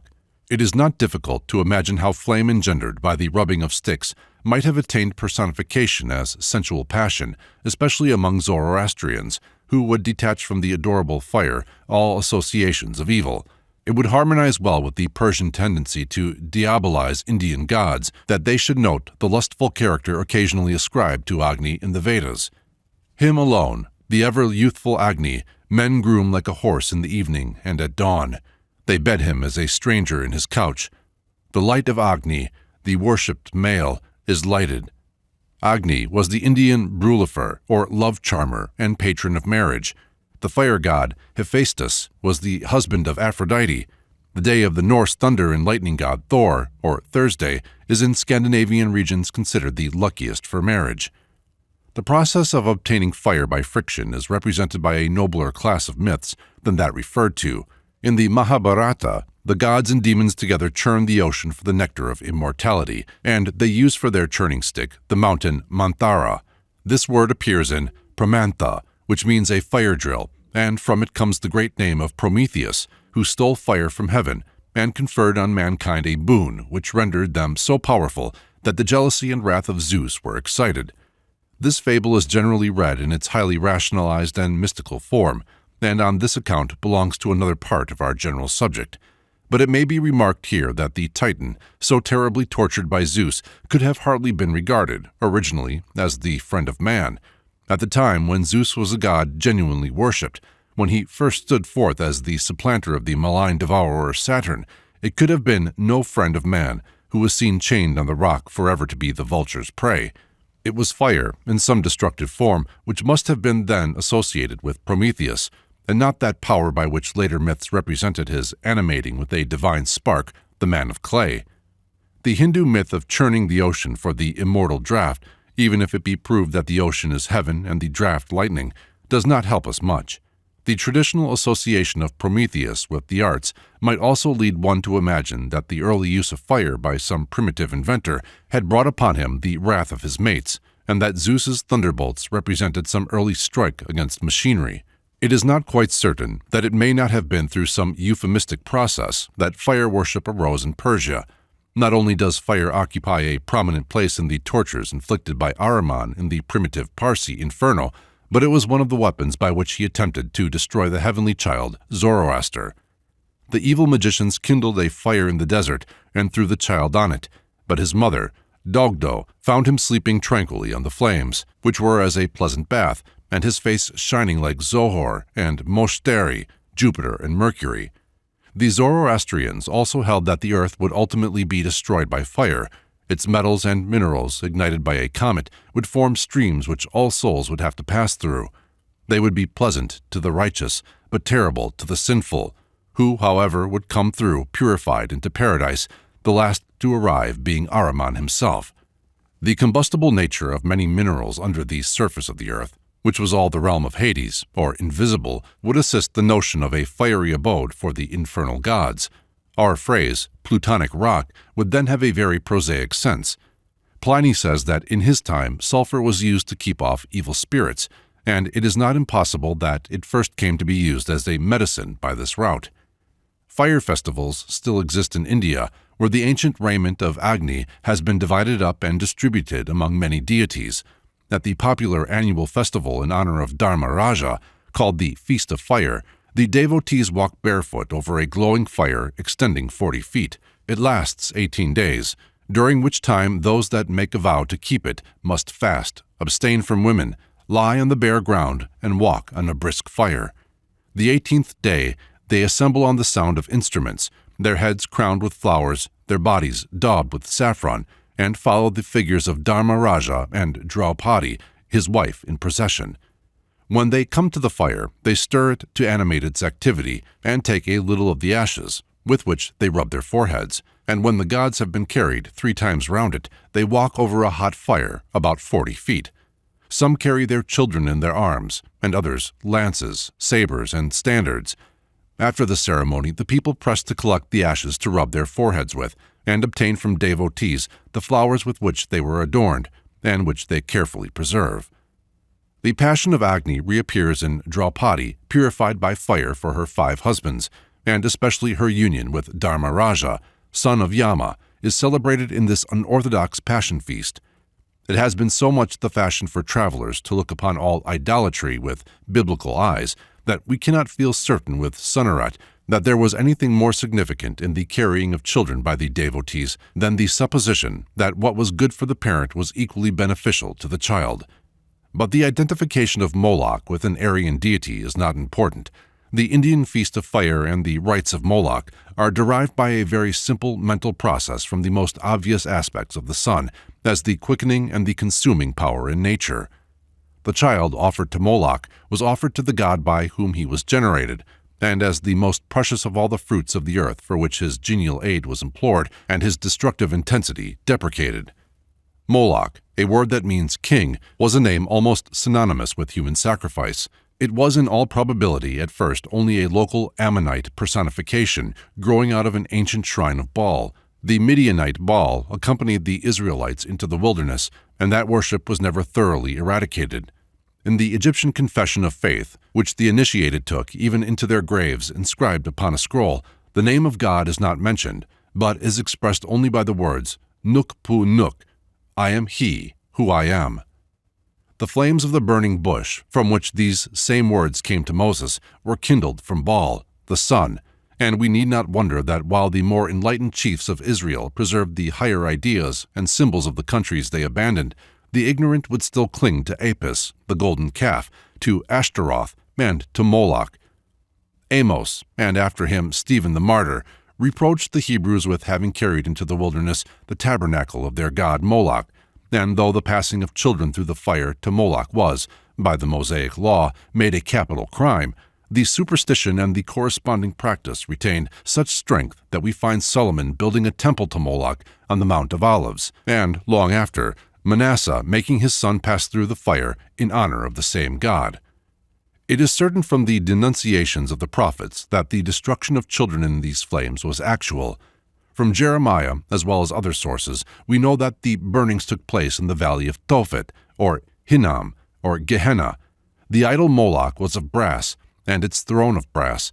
Its head was that of a calf, and wore a royal crown. Its stomach was a furnace, and when the children were placed in its arms they were consumed by the fierce heat, their cries being drowned by the beating of drums, from which Toph, meaning a drum, the place was also called Tophet. In the fierce war waged against alien superstitions by Josiah, he defiled Gehenna, filling it with ordure and dead men's bones to make it odious, that no man might make his son or daughter to pass through the fire to Moloch. And a perpetual fire was kept there to consume the filth of Jerusalem.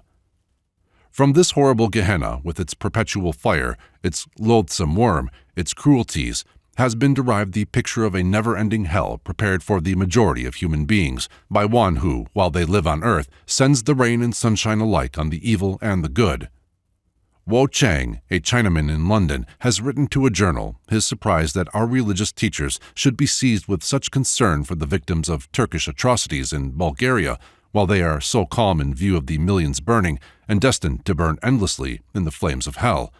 Our Oriental brothers will learn a great deal from our missionaries, among other things, that the theological god of Christendom is still Moloch. The Ammonites, of whom Moloch was the special demon, appear to have gradually blended with the Arabians. These received from many sources their mongrel superstitions, but among them were always prominent the planet gods and fire gods, whom their growing monotheism, to use the word still in a loose sense, transformed to powerful angels and genii. The genii of Arabia are slaves of the lamp. They are evoked by burning tufts of hair. They ascend as clouds of smoke. Though, as subordinate agents of the fire fiend, they may be consumed by flames, yet those who so fight them are apt to suffer a like fate, as in the case of the Lady of Beauty in the Arabian Nights entertainments. Many stories of this kind precede the declarations of the Old Testament, that Jehovah breathes fire and brimstone, his breath kindling Tophet, and also the passages of the Quran and of the New Testament describing Satan as a fiery fiend. Various superstitions connecting infernal powers with fire survive among the Jews of some remote districts of Europe. The Passover is kept a week by the Jewish inhabitants in the villages on the Vosges Mountains and on the banks of the Rhine. The time of Omer is the interval between Passover and Pentecost, the 7 weeks elapsing from the departure from Egypt and the giving of the law, marked in former days by the offering of an omer of barley daily at the temple. It is considered a fearful time, during which every Jew is particularly exposed to the evil influence of evil spirits. There is something dangerous and fatal in the air. Everyone should be on the watch and not tempt the shtidim, or demons, in any way. Have a strict eye upon your cattle, say the Jews, for the sorceress will get into your stables, mount your cows and goats, bring diseases upon them, and turn their milk sour. In the latter case, try to lay your hand upon the suspected person. Shut her up in a room with a basin of sour milk, and beat the milk with a hazel wand, pronouncing God's name 3 times. Whilst you are doing this, the sorceress will make great lamentation, for the blows are falling upon her. Only stop when you see blue flames dancing on the surface of the milk, for then the charm is broken. If at nightfall a beggar comes to ask for a little charcoal to light his fire, be very careful not to give it, and do not let him go without drawing him 3 times by his coat-tail, and without losing time, throw some large handfuls of salt on the fire, in all of which we may trace traditions of parched wildernesses and fiery serpents, as well as of Abraham's long warfare with the fire worshippers, until, according to the tradition, he was thrown into the flames he refused to worship. It is probable that in all the popular superstitions which now connect devils and future punishments with fire are blended both the apotheosis and the degradation of demons. The first and most universal of deities being the sun, whose earthly representative is fire, the student of comparative mythology has to pick his way very carefully in tracing by any ethnological path the innumerable superstitions of European folklore in which fire worship is apparently reflected. The collection of facts and records contained in a work so accessible to all who care to pursue the subject as that of Brand and his editors renders it unnecessary that I should go into the curious facts to any great extent here. The uniformity of the traditions by which the midsummer fires of northern Europe have been called ball fires or bell fires warrant the belief that they are actually descended from the ancient rites of Baal, even apart from the notorious fact that they have so generally been accompanied by the superstition that it is a benefit to children to leap over or be passed through such fires.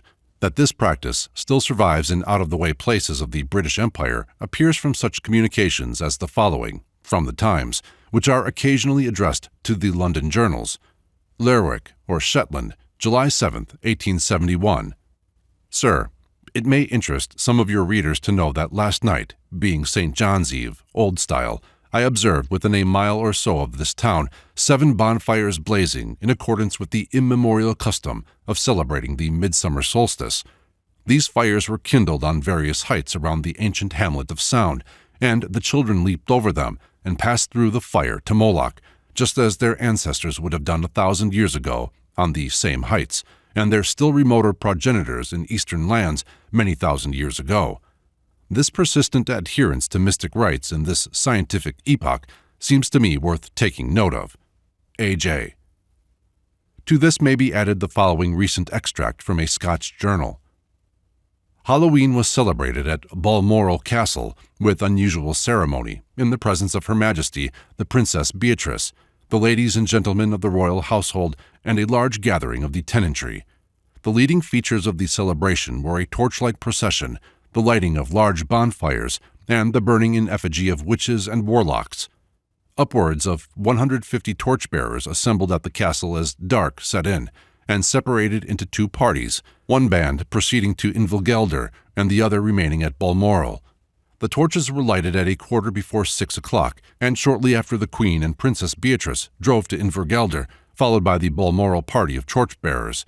The two parties then united and returned in procession to the front of Balmoral Castle, where refreshments were served to all, and dancing was engaged in round a huge bonfire. Suddenly there appeared from the rear of the castle a grotesque apparition representing a witch with a train of followers dressed like sprites, who danced and gesticulated in all fashions. Then followed a warlock of demoniac shape, who was succeeded by another warlock drawing a car, on which was seated the figure of a witch, surrounded by other figures in the garb of demons. The unearthly visitors having marched several times round the burning pile, the principal figure was taken from the car and tossed into the flames amid the burning of blue lights and a display of crackers and fireworks. The health of Her Majesty the Queen was then pledged and drunk with Highland honours by the assembled hundreds. Dancing was then resumed and was carried on till a late hour at night. The Sixth Council of Constantinople, by its 65th canon, forbids these fires in the following terms. Those bonfires that are kindled by certain people before their shops and houses, over which also they use ridiculously to leap, by a certain ancient custom, we command them from being henceforth to cease. Whoever therefore shall do any such thing, if he be a clergyman, let him be deposed. If he be a layman, let him be excommunicated. For in the 4th book of the Kings it is thus written, And Manasseh built an altar to all the host of heaven in the 2 courts of the Lord's house, and made his children to pass through the fire. There is a charming naivete in this denunciation. It is no longer doubtful that this bonfire, over which people leaped, came from the same source as that Gehenna from which the Church derived the orthodox theory of hell, as we have already seen. When Shakespeare speaks, in Macbeth, of the primrose way to the everlasting bonfire, he is, with his wonted felicity, assigning the flames of hell and the fires of Moloch and Baal their right archaeological relation. In my boyhood, I have often leaped over a bonfire in part of the state of Virginia, mainly settled by Scotch families, with whom probably the custom migrated thither. In the superstitions of the Negroes of that and other southern states, fire plays a large part, but it is hardly possible now to determine whether they have drifted there from Africa or England. Sometimes there are queer coincidences between their notions and some of the early legends of Britain. Thus, the tradition of the shepherd guided by a distant fire to the entrance of King Arthur's subterranean hall, where a flame fed by no fuel, coming through the floor, reveals the slumbering monarch and his court, resembles somewhat stories I have heard from Negroes of their being led by distant fires to lucky, others say unlucky, or at any rate enchanted spots. A Negro belonging to my father told me that once, as he was walking on a country road, he saw a great fire in the distance. He supposed it must be a house on fire, and hastened towards it, meantime much puzzled, since he knew of no house in that direction. As he went on his way, he turned into a small wood, near which the fire seemed to be, but when he emerged, all he found was a single fire-coal burning in the path. There were no other trees whatever of fire, but just then a large dog leaped past him with a loud bark and disappeared. In a letter on voodooism in Virginia, which appeared in the New York Tribune, dated Richmond, September 17, 1875, occurs an account of a class of superstitions generally kept close from the whites, as I have always believed because of their purely African origin. As will be seen, fire represents an important element in these superstitious practices. If an ignorant Negro is smitten with a disease which he cannot comprehend, he often imagines himself the victim of witchcraft, and having no faith in white folks' physic for such ailments, must apply to one of these quacks. A physician residing near this city was invited by such a one to witness his mode of procedure with a dropsical patient for whom the physician in question had occasionally charitably prescribed. Curiosity led him to attend the séance, having previously informed the quack that since the case was in such hands, he relinquished all connection with it. On the coverlet of the bed on which the sick man lay was spread a quantity of bones, feathers, and other trash.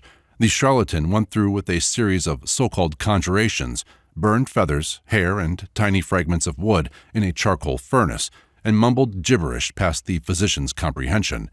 He then proceeded to rip open the pillows and bolsters and took from them some queer conglomerations of feathers. These, he said, had caused all the trouble.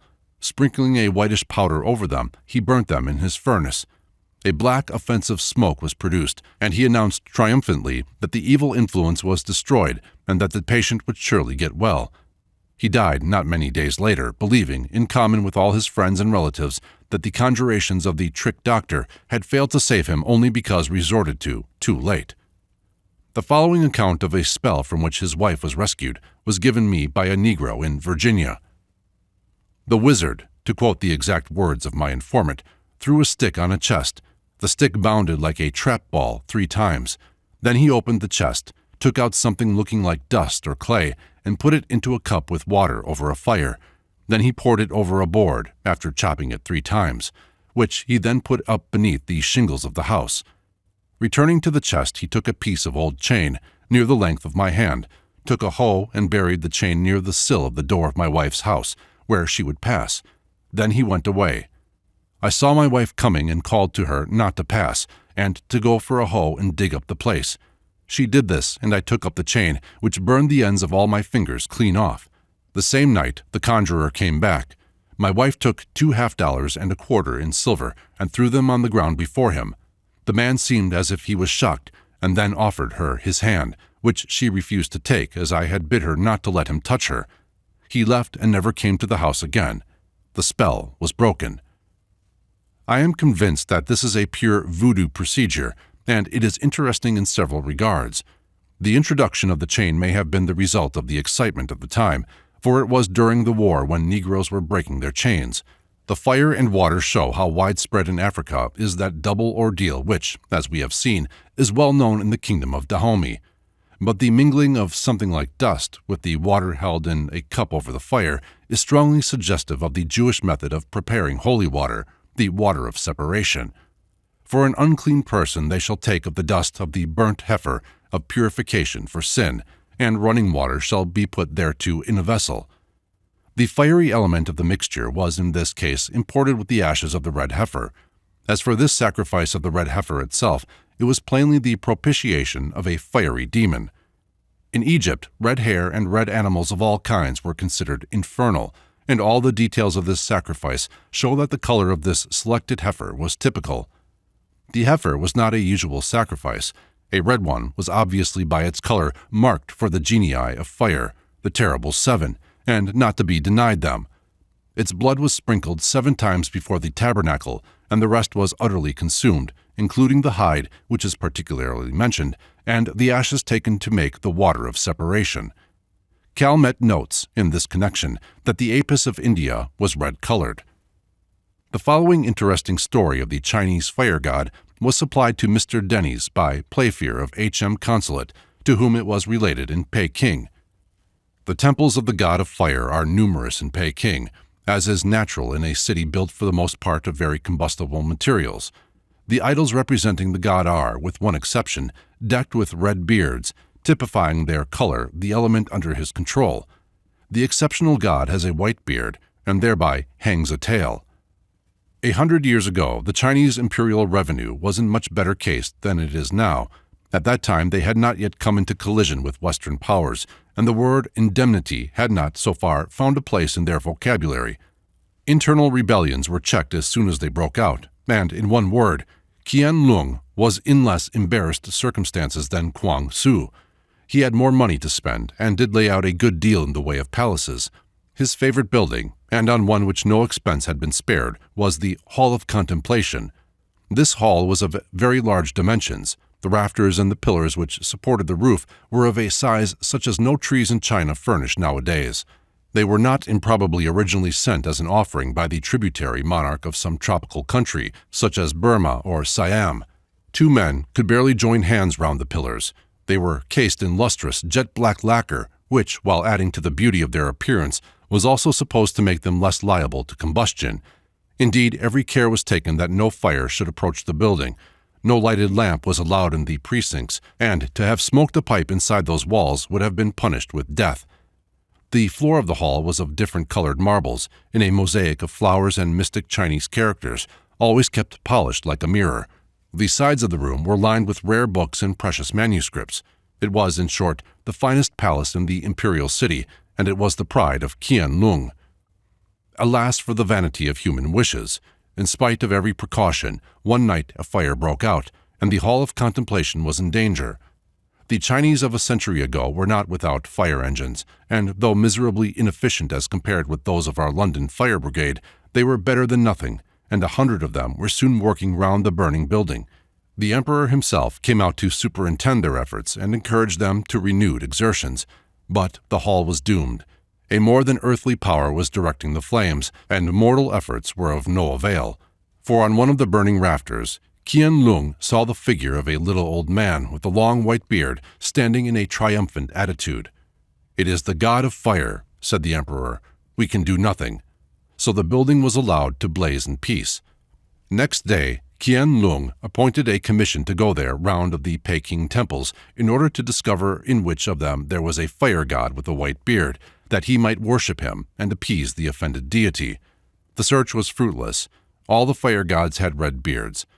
But the commission had done its work badly. Being highly respectable mandarins of genteel families, they had confined their search to such temples as were in good repair and of creditable exterior. Outside the north gate of the imperial city was one old, dilapidated, disreputable shrine which they had overlooked. It had been crumbling away for years, and even the dread figure of the god of fire, which sat above the altar, had not escaped desecration. Time had thinned his flowing locks, and the beard had fallen away altogether.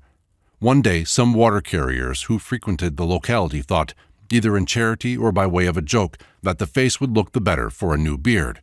So they unraveled some cord, and with the frayed-out hemp adorned the beardless chin.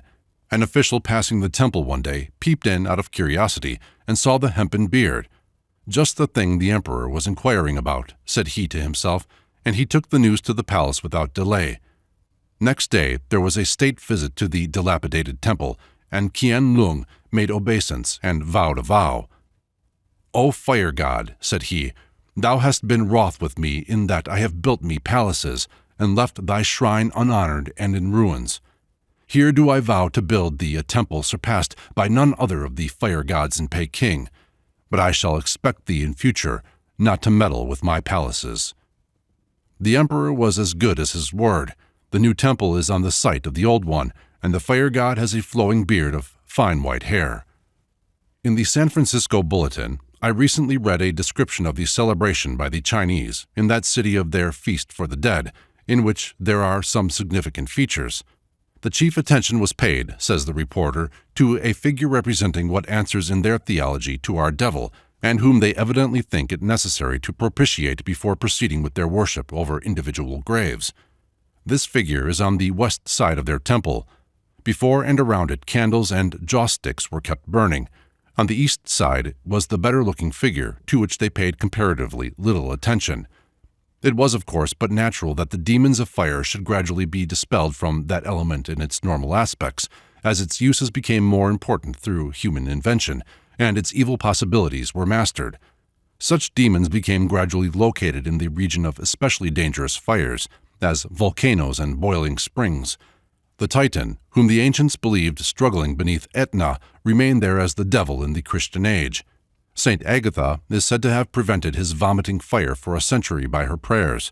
Saint Philip ascended the same mountain, and with book and candle pronounced a prayer of exorcism, at which 3 devils came out like fiery flying stones, crying, "Woe is us! We are still hunted by Peter through Philip the Elder." The volcanoes originated the belief that hell is at the earth's center, and their busy Vulcans of classic ages have been easily transformed into sulphurous lords of the Christian hell. Such is the medieval Habarim, demon of arson, with his 3 heads, man, cat, and serpent, who rides through the air mounted on a serpent and bears in his hand a flaming torch.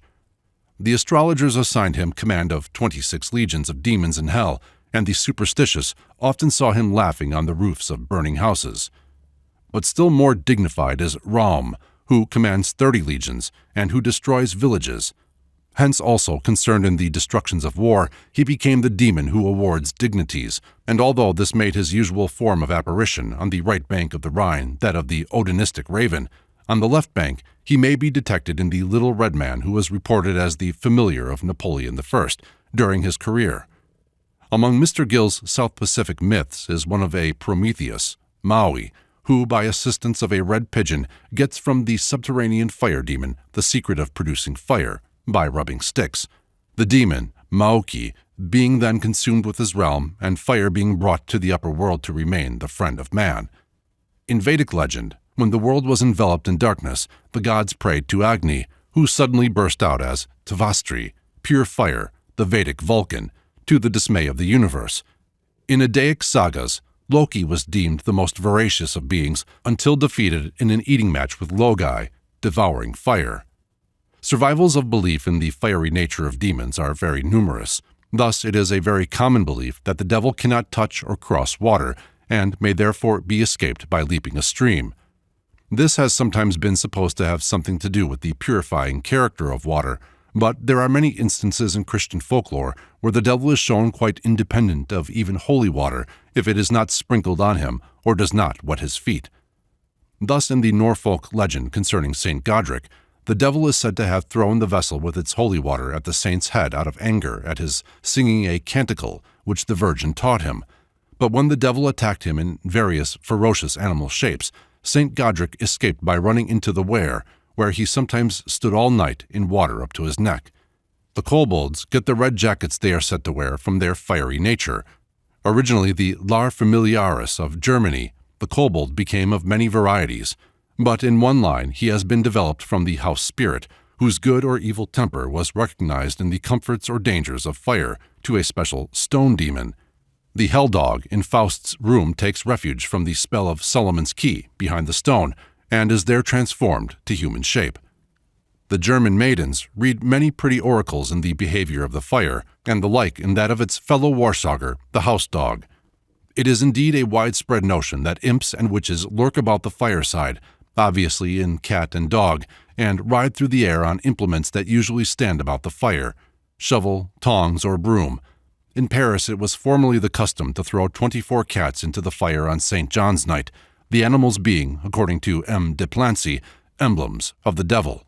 So was replaced the holocaust of human witches, until at last civilization rang out its curfew for all such fires as that. Chapter 3. Cold. Even across immemorial generations, it is impossible to read without emotion the legend of the descent of Ishtar into Hades. Through 7 gates the goddess of love passes in search of her beloved, and at each, some of her ornaments and clothing are removed by the dread guardian. Ishtar enters naked into the presence of the Queen of Death, but gods, men, and herds languish in her absence, and the wonder-working Hea, the Savior, so charms the infernal queen that she bids the judge of her realm, Anunnaki, absolve Ishtar from his golden throne. He poured out for Ishtar the waters of life and let her go. Then the first gate let her forth, and restored to her the first garment of her body. The second gate let her forth, and restored to her the diamonds of her hands and feet. The third gate let her forth, and restored to her the central girdle of her waist. The fourth gate let her forth, and restored to her the small lovely gems of her forehead. The fifth gate let her forth, and restored to her the precious stones of her head. The sixth gate let her forth, and restored to her the earrings of her ears. The seventh gate let her forth, and restored to her the great crown on her head. This old miracle play of nature, the return of summer flower by flower, is deciphered from an ancient Assyrian tablet in a town with only a few hours of another, where a circle of worshippers repeat the same at every solstice. Mefir Morganog, the archdruid, adores still Hea by name as his savior, and at the winter solstice assembles his brethren to celebrate his coming to bruise the head of the serpent of Hades, Onin, nearly the same as in the tablet, that seed time and harvest shall not fail. Is this a survival? No doubt, but there is no cult in the world which, if scratched, as the proverb says, will not reveal beneath it the same conception. However it may be spiritualized, every plan of salvation is cast in the mold of winter, conquered by the sun, the descent of love to the underworld, the delivery of the imprisoned germs of life. It is very instructive to compare with the myth of Ishtar, that of Hermodr, seeking the release of Balder the Beautiful from Helheim. The deadly powers of winter are represented in the Eddaic account of the death of Balder, soft summer light, the Norse Bal. His blind brother Hodr is darkness. The demon who directed his arrow is Loki, subterranean fire. The arrow itself is of mistletoe, which, fostered by winter, owes no duty to Balder, and the realm to which he is born is that of Hel, the frozen zone. Hermodr, having arrived, assured Hel that the gods were in despair for the loss of Balder. The queen replied that it should now be tried whether Balder was so beloved. If therefore all things in the world, both living and lifeless, weep for him, he shall return to the Aesir. In the end all wept but the old hag, Thok, or Darkness, who from her cavern sang, Thok will wail, with dry eyes, Balder's balefire. Not quick or dead, for Karl's son care I. Let Hel hold her own. So Balder remained in Helheim. The myth very closely resembles that of Ishtar's descent. In similar accent, the messenger of the southern gods weeps and lacerates himself as he relates the grief of the upper world, and all men and animals, since the time that Mother Ishtar descended into Hades. But in the latter, the messenger is successful, in the north he is unsuccessful. In the corresponding myths of warm and sunny climes, the effort at release is more or less successful, in proportion to the extent of the winter. In Adonis, released from Hades for 4 months every year, and another 4 if he chose to abandon Persephone for Aphrodite, we have a reflection of a variable year. That and the similar myth of Persephone varied in the time specified for their passing in the upper and underworlds, probably in accordance with the climatic averages of the regions in which they were told. But in the tropics it was easy to believe the release complete, as in the myth of Ishtar. In Mangaean myths, the hero, Maui, escapes from another world of fire, aided by a red pigeon. When this contest between winter's death and spring's life became humanized, it was as Hercules vanquishing death and completely releasing Alcestis.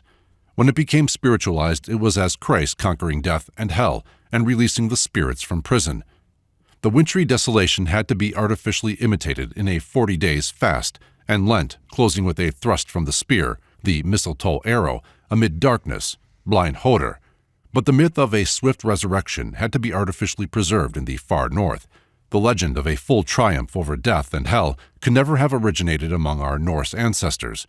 Their only story resembling it, that of Iduna, related how her recovery from the giants brought back health to the gods, not men. But it was from the south that men had to hear tidings of a rescue for the earth and man. We cannot realize now what glad tidings were they which told this new gospel to peoples sitting in regions of ice and gloom after it had been imposed on them against their reluctant fears. In manifold forms, the old combat was renewed in their festivals, and peoples who had long been prostrate and helpless before the terrible powers of nature were never weary of these southern fables of heroic triumphs over them, long interpreted in the simple physical sense. The great demon of the northern world is still winter, and the hereditary hatred of him is such that he is still cursed, scourged, killed, and buried or drowned under various names and disguises. In every Slavonic country, says Mr. Ralston, there are to be found, about carnival time, traces of ancient rites intended to typify the death of winter and the birth of spring or summer. In Poland, a puppet made of hemp or straw is flung into a pond or swamp with the words, "The devil take thee." Then the participators in the deep scamper home, and if one of them stumbles and falls, it is believed he will die within the year. In Upper Lusatia, a similar figure is fastened on a pole to be pelted, then taken to the village boundary and thrown across it or cast into the water, its bearers returning with green boughs. Sometimes the figure is shrouded in white, representing snow, and bears in its hands a broom, the sweeping storm, and a sickle, the fatal reaper. In Russia, the straw music is burned, and also in Bulgaria. In the latter, the bonfire is accompanied by the firing of guns, and by dances and songs to Leto, goddess of spring. This reminiscence of Leto, on whose account Apollo slew the python, is rendered yet more striking by the week of archery which accompanies it, recalling the sunbeam darts of the god. In Spain and Italy, the demon puppet is scourged under the name of Judas, as indeed is the case in the annual Good Friday performance of Portuguese sailors in the London docks. Mr. Taylor found in Mexico a similar custom, the Judas being a regular horned and hoofed devil. In Scotland, the pre-Christian accessories of a corresponding custom are more pronounced both in the time selected, the last day of the year, old style, and the place. The clavi, as the custom of burning the puppet of winter is mysteriously called, occurred on January 12th of this year, 1878, at Burghead, a fishing village near Forres, where stands an old Roman altar locally named the Douro. A tar barrel was set on fire and carried by a fisherman round the town, while the people shouted and hallooed. If the man who carries the barrel falls, it is an evil omen. The lighted barrel, having gone round the town, was carried to the top of the hill and placed on the Douro. More fuel was added. The sparks as they fly upwards are supposed to be witches and evil spirits leaving the town. The people therefore shout at and curse them as they disappear in vacancy. When the burning tar barrel falls in pieces, the fishwomen rush in and endeavor to get a lighted bit of wood from its remains. With this light, the fire on the cottage hearth is at once kindled, and it is considered lucky to keep this flame alive all the rest of the year. The charcoal of the clavy is collected and put in bits up the chimney to prevent the witches and evil spirits coming into the house. The Douro is covered with a thick layer of tar from the fires that are annually lighted upon it. Close to it is a very ancient Roman well. It is an instance of the irony of etymology that the word hell means a place of fireless darkness. Nor is the fact that the name of the Scandinavian demoness, Hel, phonetically corresponding with Kali, the Black One, whose abode was an icy hole, has her name preserved as a place of fiery torment, without significance. In regions where cold was known to an uncomfortable extent, as well as heat, we usually find it represented in the ideas of future punishment. The realm called Hades, meaning just the same as hell, suggests cold. Tertullian and Jerome say that Christ's own phrases, outer darkness and the gnashing or chattering of teeth, suggest a place of extreme cold alternating with excessive heat. Traces of similar speculations are found with the rabbins. Thus, Rabbi Joseph says Gehenna had both water and fire. Noah saw the angel of death approaching and hid from him 12 months. Why 12? Because, explains Rabbi Jehuda, such is the trial of sinners, 6 in water, 6 in fire. Dante, following Virgil, has frigid as well as burning hells, and the idea was refined by some scholiasts to a statement which would seem to make the alternations of future punishment amount to a severe ague and fever. Milton, of Paradise Lost, has blended the rabbinical notions with those of Virgil in his terrible picture of the frozen continent, where the parching air burns frore, and cold performs the effect of fire. Thither by harpy-footed Furies hailed, at certain revolutions all the damned are brought, and feel by turns the bitter change of fierce extremes, extremes by change more fierce, from beds of raging fire to starve in ice, their soft ethereal warmth, and there to pine immovable, infixed, and frozen round. With which may be compared Shakespeare's lines in Measure for Measure. The delighted spirit, to bathe in fiery floods, or to reside in thrilling region of thick-ribbed ice. In Tibet, hell is believed to have 16 circles, 8 burning, 8 frozen, which M. de la Pierre attributes to the rapid changes of their climate between the extremes of heat and cold. Plutarch, relating the vision of Thespius in Hades, speaks of the frozen region there. Denis Le Chartreux, De Poenis Inferni, says the severest of infernal torments is freezing. In the Calendar of Shepherds, 1506, a legend runs, Lazarus said, I saw a flood of frozen ice, in the which envious men and women were plunged unto the navel, and then suddenly came a cold wind, right great, that blew and did deep down all the envious into the cold water, that nothing was seen of them. Such too is Persian Adra Varaf's vision. The demon of cold has a habitat, naturally in every northern region. He is the Ke-mung of China, who, man-shaped, dragon-headed, haunts the Chang River and causes rainstorms. In Greenland, it is Urlur Sortok, who suffers perpetual agues and leaps on souls at death to satisfy his hunger. The Chenus, or demons of the Mimax of Nova Scotia, present certain features of the race demons, but are fearfully cold. The Chenu weapon is a dragon's horn. His yell is fatal to the hearer. His heart is a block of ice. This heart must be destroyed if the demon is to be slain, but it can only be done by melting in the fire. The chief precaution required is that one is not drowned in the flood so caused. The icy demon survived long in Scotland. Sir James Melville, in his memoirs, says the spirit or devil that helped the Scottish witches to raise a storm in the sea of Norway was cold as ice, and his body hard as iron. His face was terrible, his nose like the beak of an eagle, great burning eyes, his hands and legs hairy, with claws on his nails like a griffin. Dr. Fian was burnt for raising this demon to oppose James I on his stormy passage from Denmark. This type of demon haunted people's minds in Scandinavia, where, though traditions of a flame demon, Loki, and the end of the world by fire were imported, the popular belief seems to have been mainly occupied with frost giants and the formidable Ogier, god of the bleak sea east winds, preserved in our word awe, Anglo-Saxon ege, and more directly in the name of our familiar demon, the ogre, so often slain in the child's Gladsheim. Loki, or fire, was indeed speedily relegated by the Aesir, or gods, to a hidden subterraneous realm, where his existence could only be known by the earthquakes, geysers, and Hekla eruptions which occasioned, yet he was to come forth at Ragnarok, the twilight of the gods. We can see a singular blending of tropical and frigid zones, the one traditional, the other native, in the Prose Edda.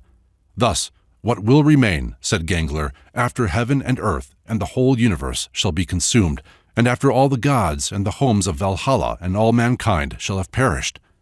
"There will be many abodes," replied Thridi, "some good, some bad. The best place of all to be in will be Gimil, in heaven, and all who delight in quaffing good drink will find a great store in the hall called Brimir, which is also in heaven in the region Okolni. There is also a fair hall of ruddy gold for Sindri, which stands on the mountains of Nida. In those halls righteous and well-minded men shall abide. In Nostrond there is a vast and direful structure with doors that face the north. It is formed entirely of the backs of serpents, waddled together like wickerwork. But the serpents' heads are turned toward the inside of the hall, and continually vomit forth floods of venom, in which wade all those who commit murder or who forswear themselves.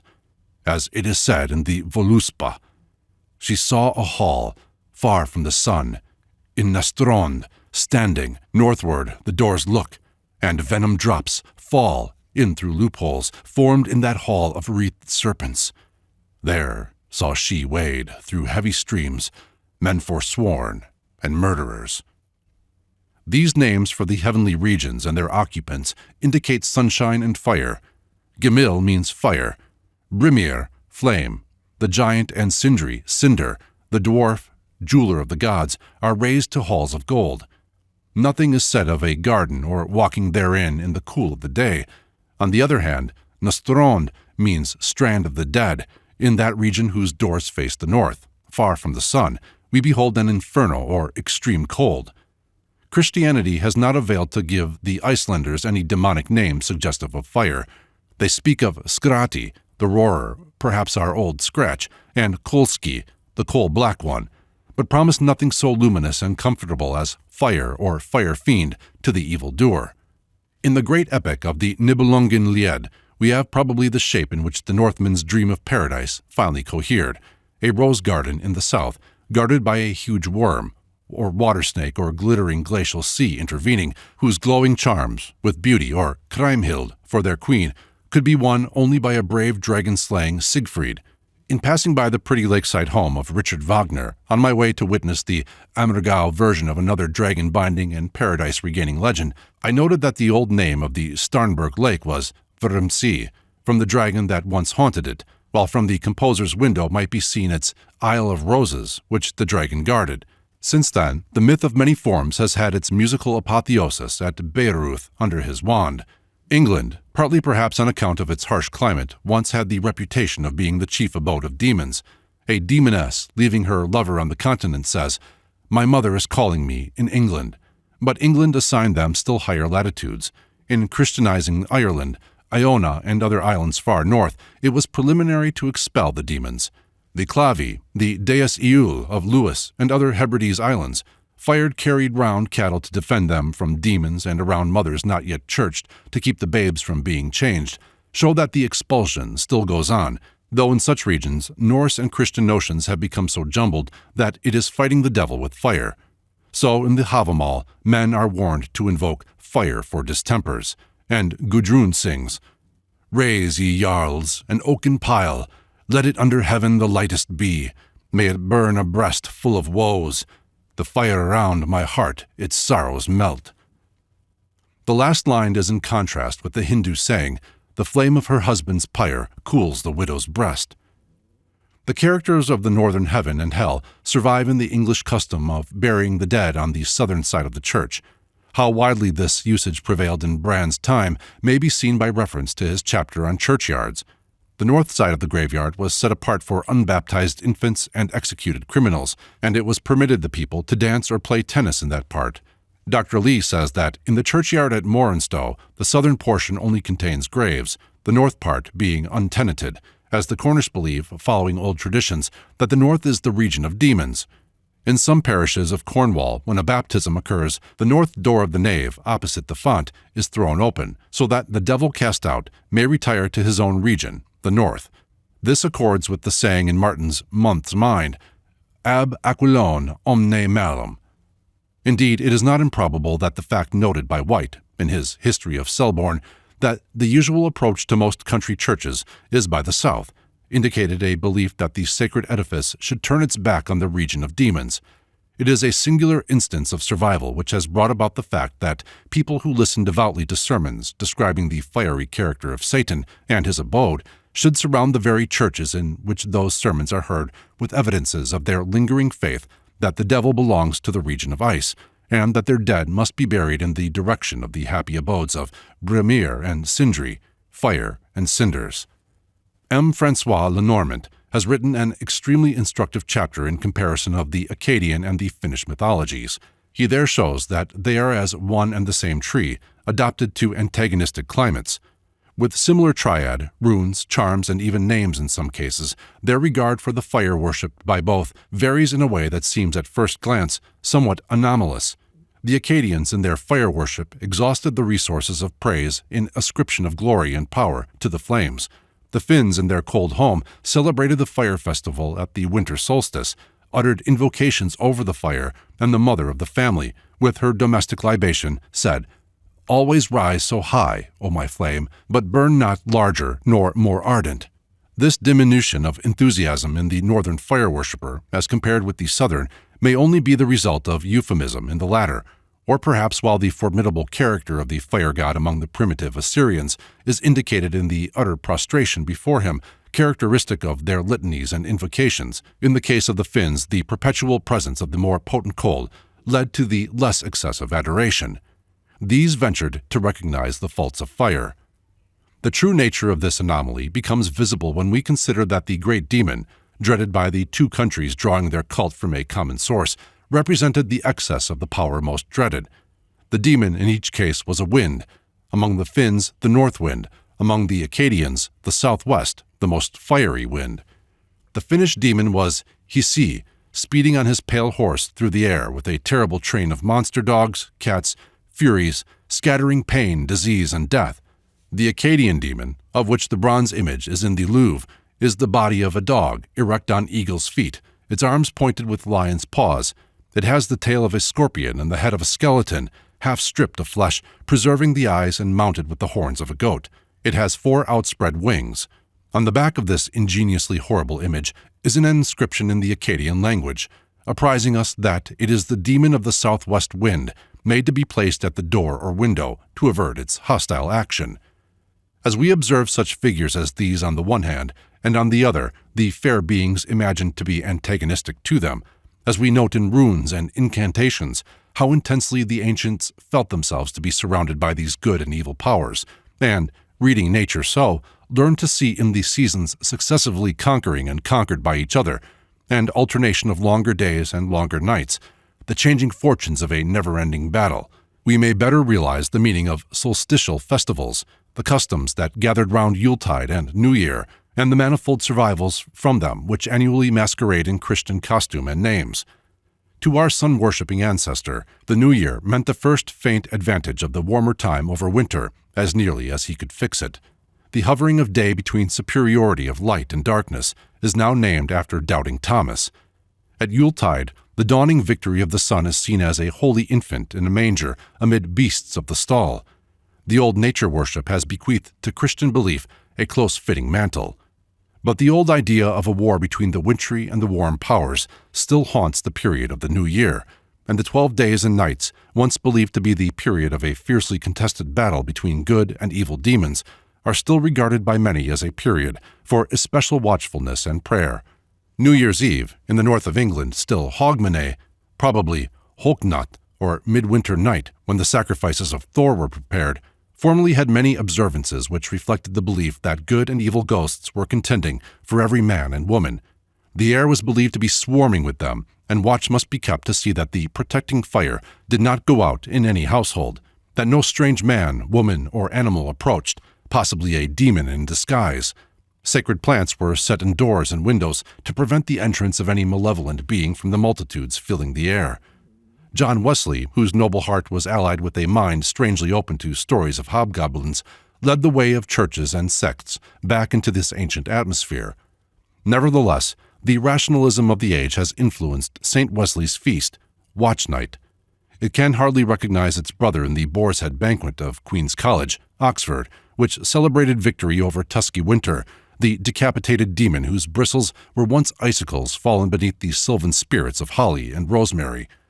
Yet what the Watch Night really signifies, in the antiquarian sense, is just that old culminating combat between the powers of fire and frost, once believed to determine human fates.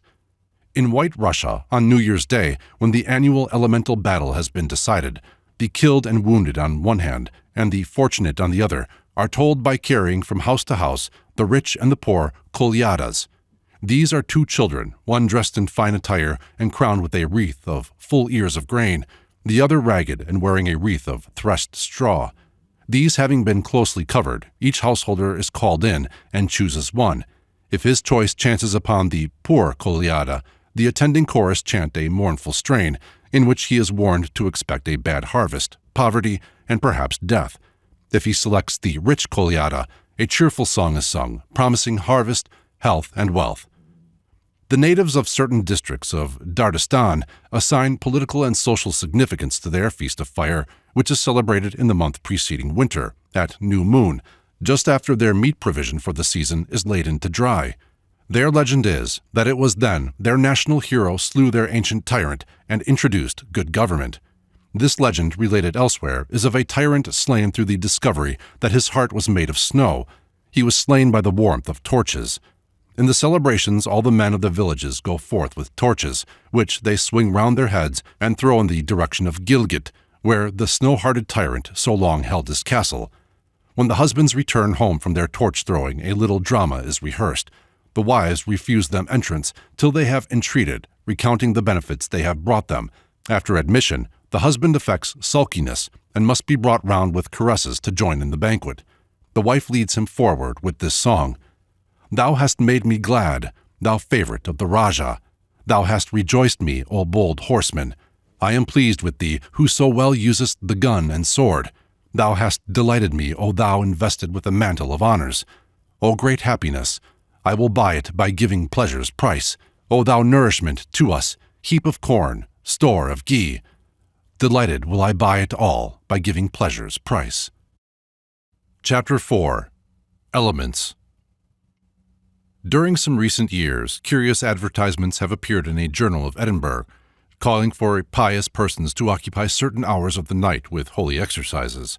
It would appear that they refer to a band of prayerful persons who provide that there shall be an unbroken round of prayers during every moment of the day and night.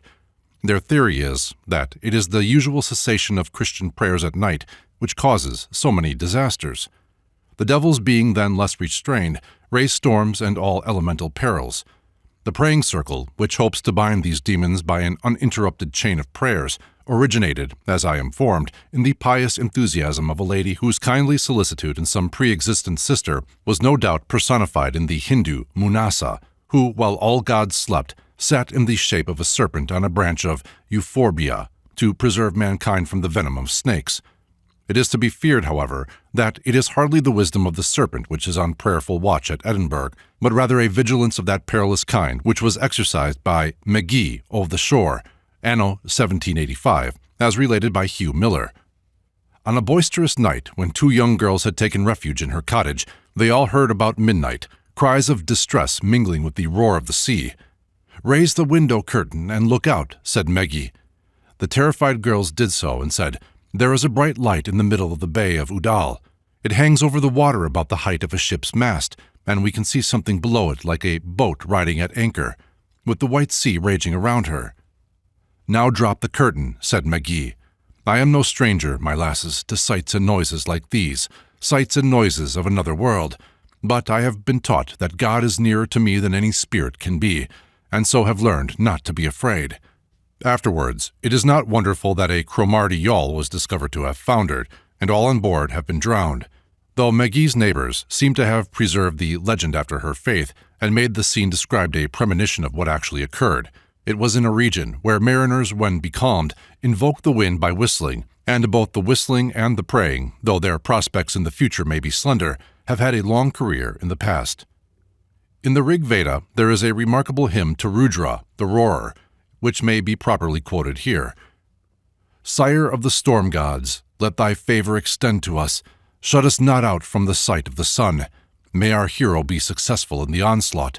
O Rudra, may we wax mighty in our offspring. Through the assuaging remedies conferred by thee, O Rudra, may we reach 100 winters. Drive away far from us hatred, distress, and all pervading diseases.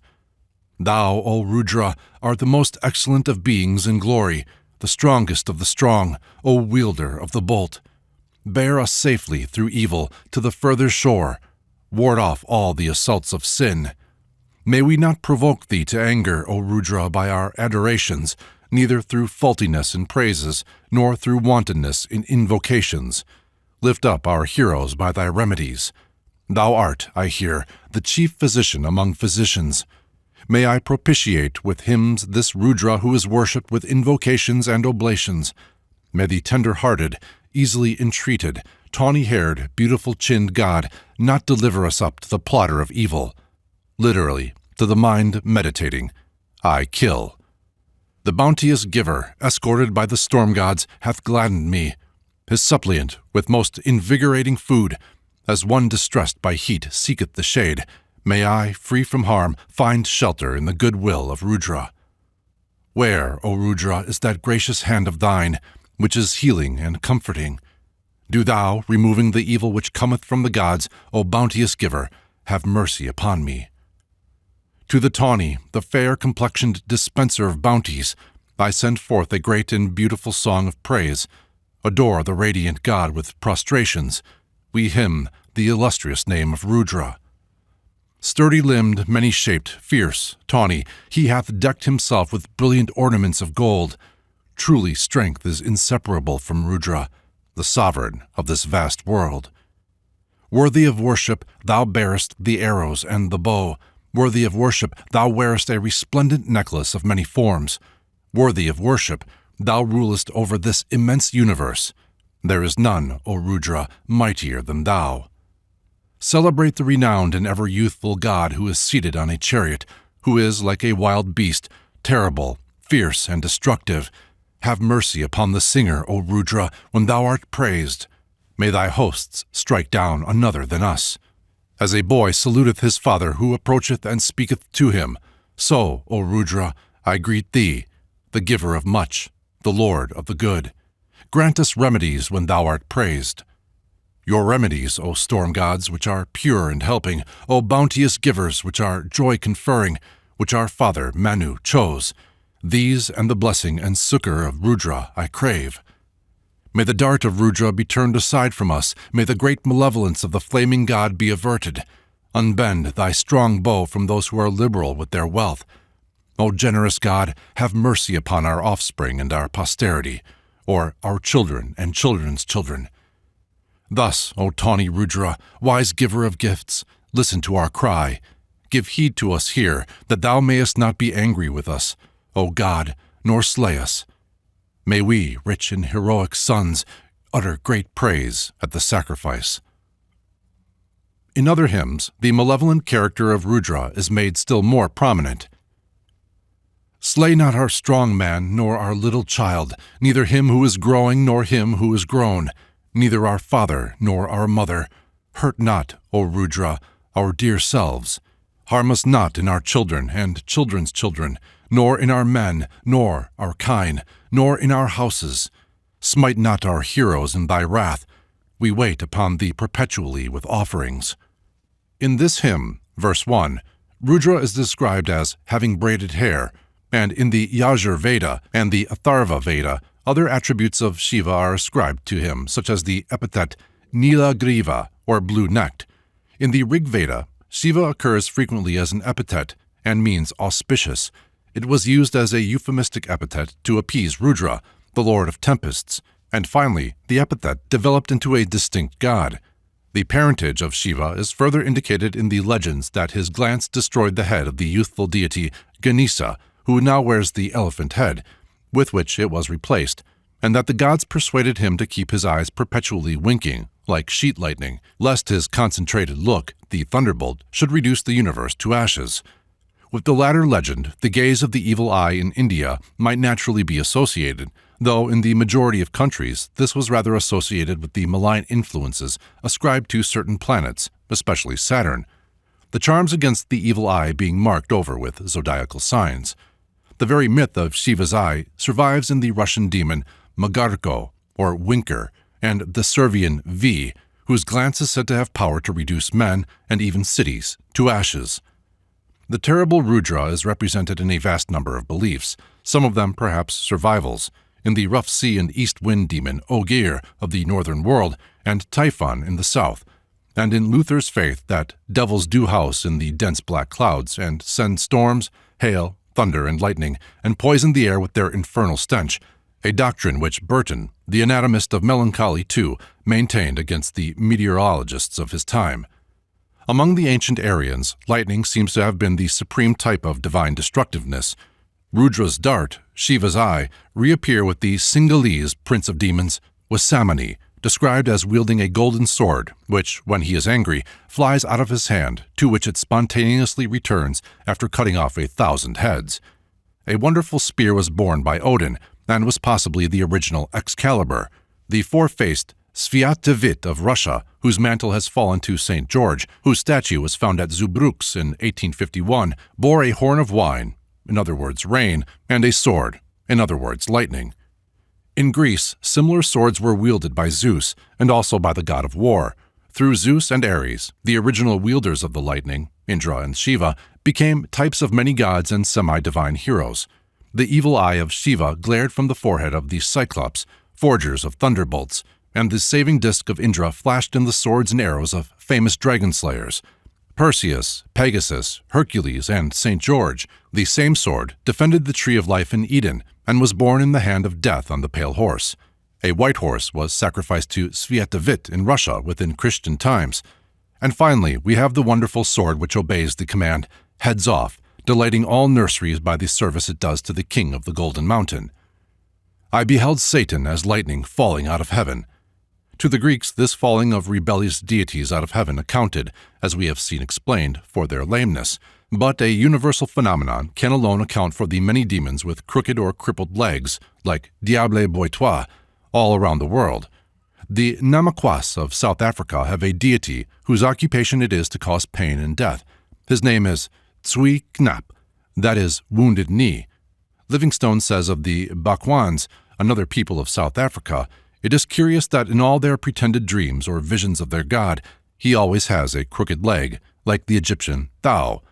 In Mainus, South America, they believe in a treacherous demon, Utwalakchaki, or Lamefoot, who in dark forests puts on a friendly shape to lure Indians to destruction. But the huntsmen say they can never be deceived if they examine the demon's foot track, because of the unequal size of the 2 feet. The native Australians believe in a demon named Biam. He is black and deformed in his lower extremities. They attributed to him many of their songs and dances, but also a sort of smallpox to which they were liable.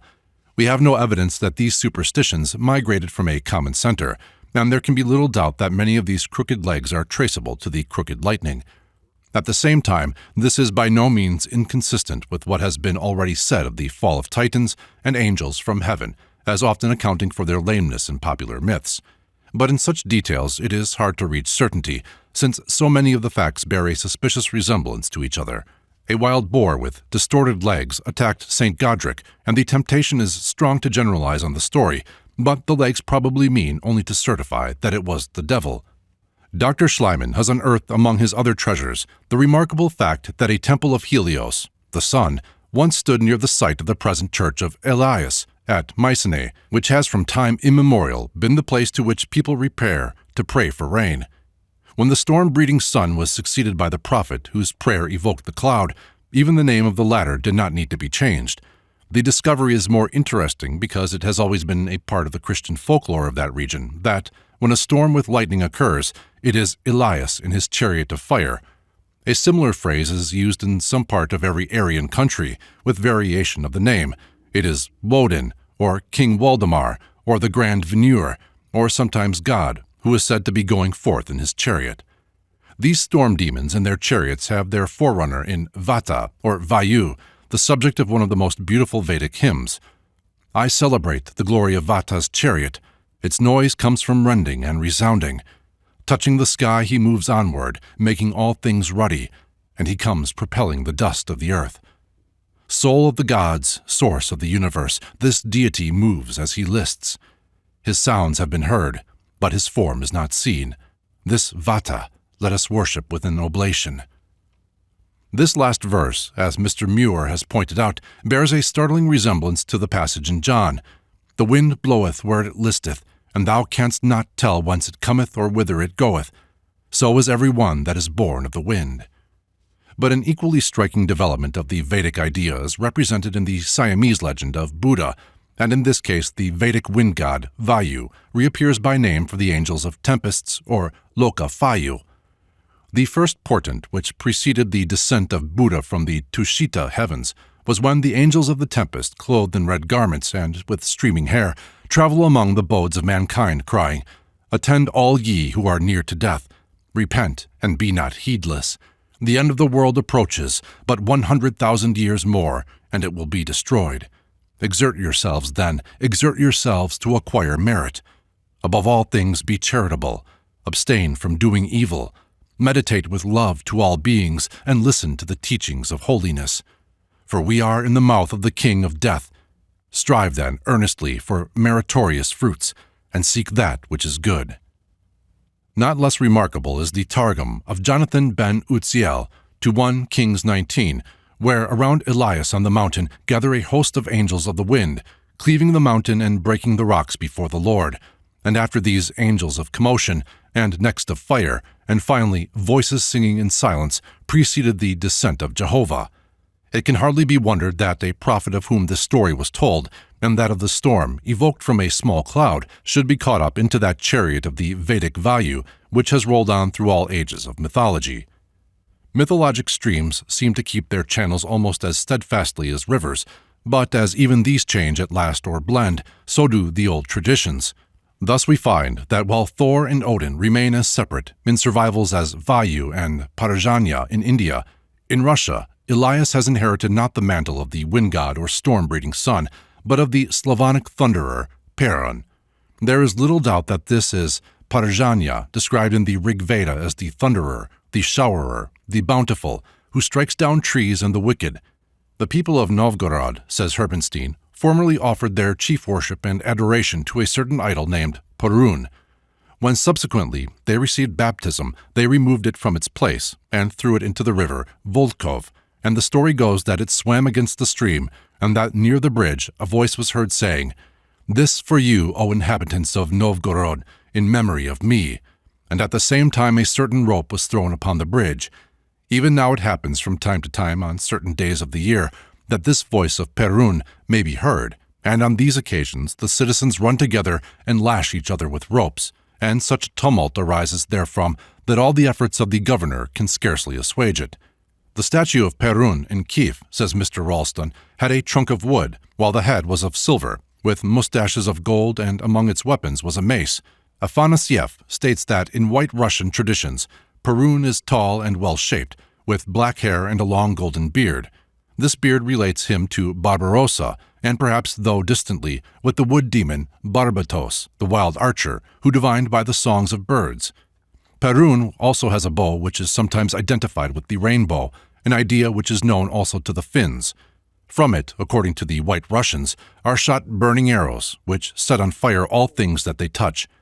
In many parts of Russia, as well as of Germany, it is supposed that these bolts sink deep into the soil, but that at the end of 3 or 7 years they return to the surface in the shape of longish stones of a black or dark gray color, probably belemnites or masses of fused sand, which are called thunderbolts, and considered as excellent preservations against lightning and conflagrations.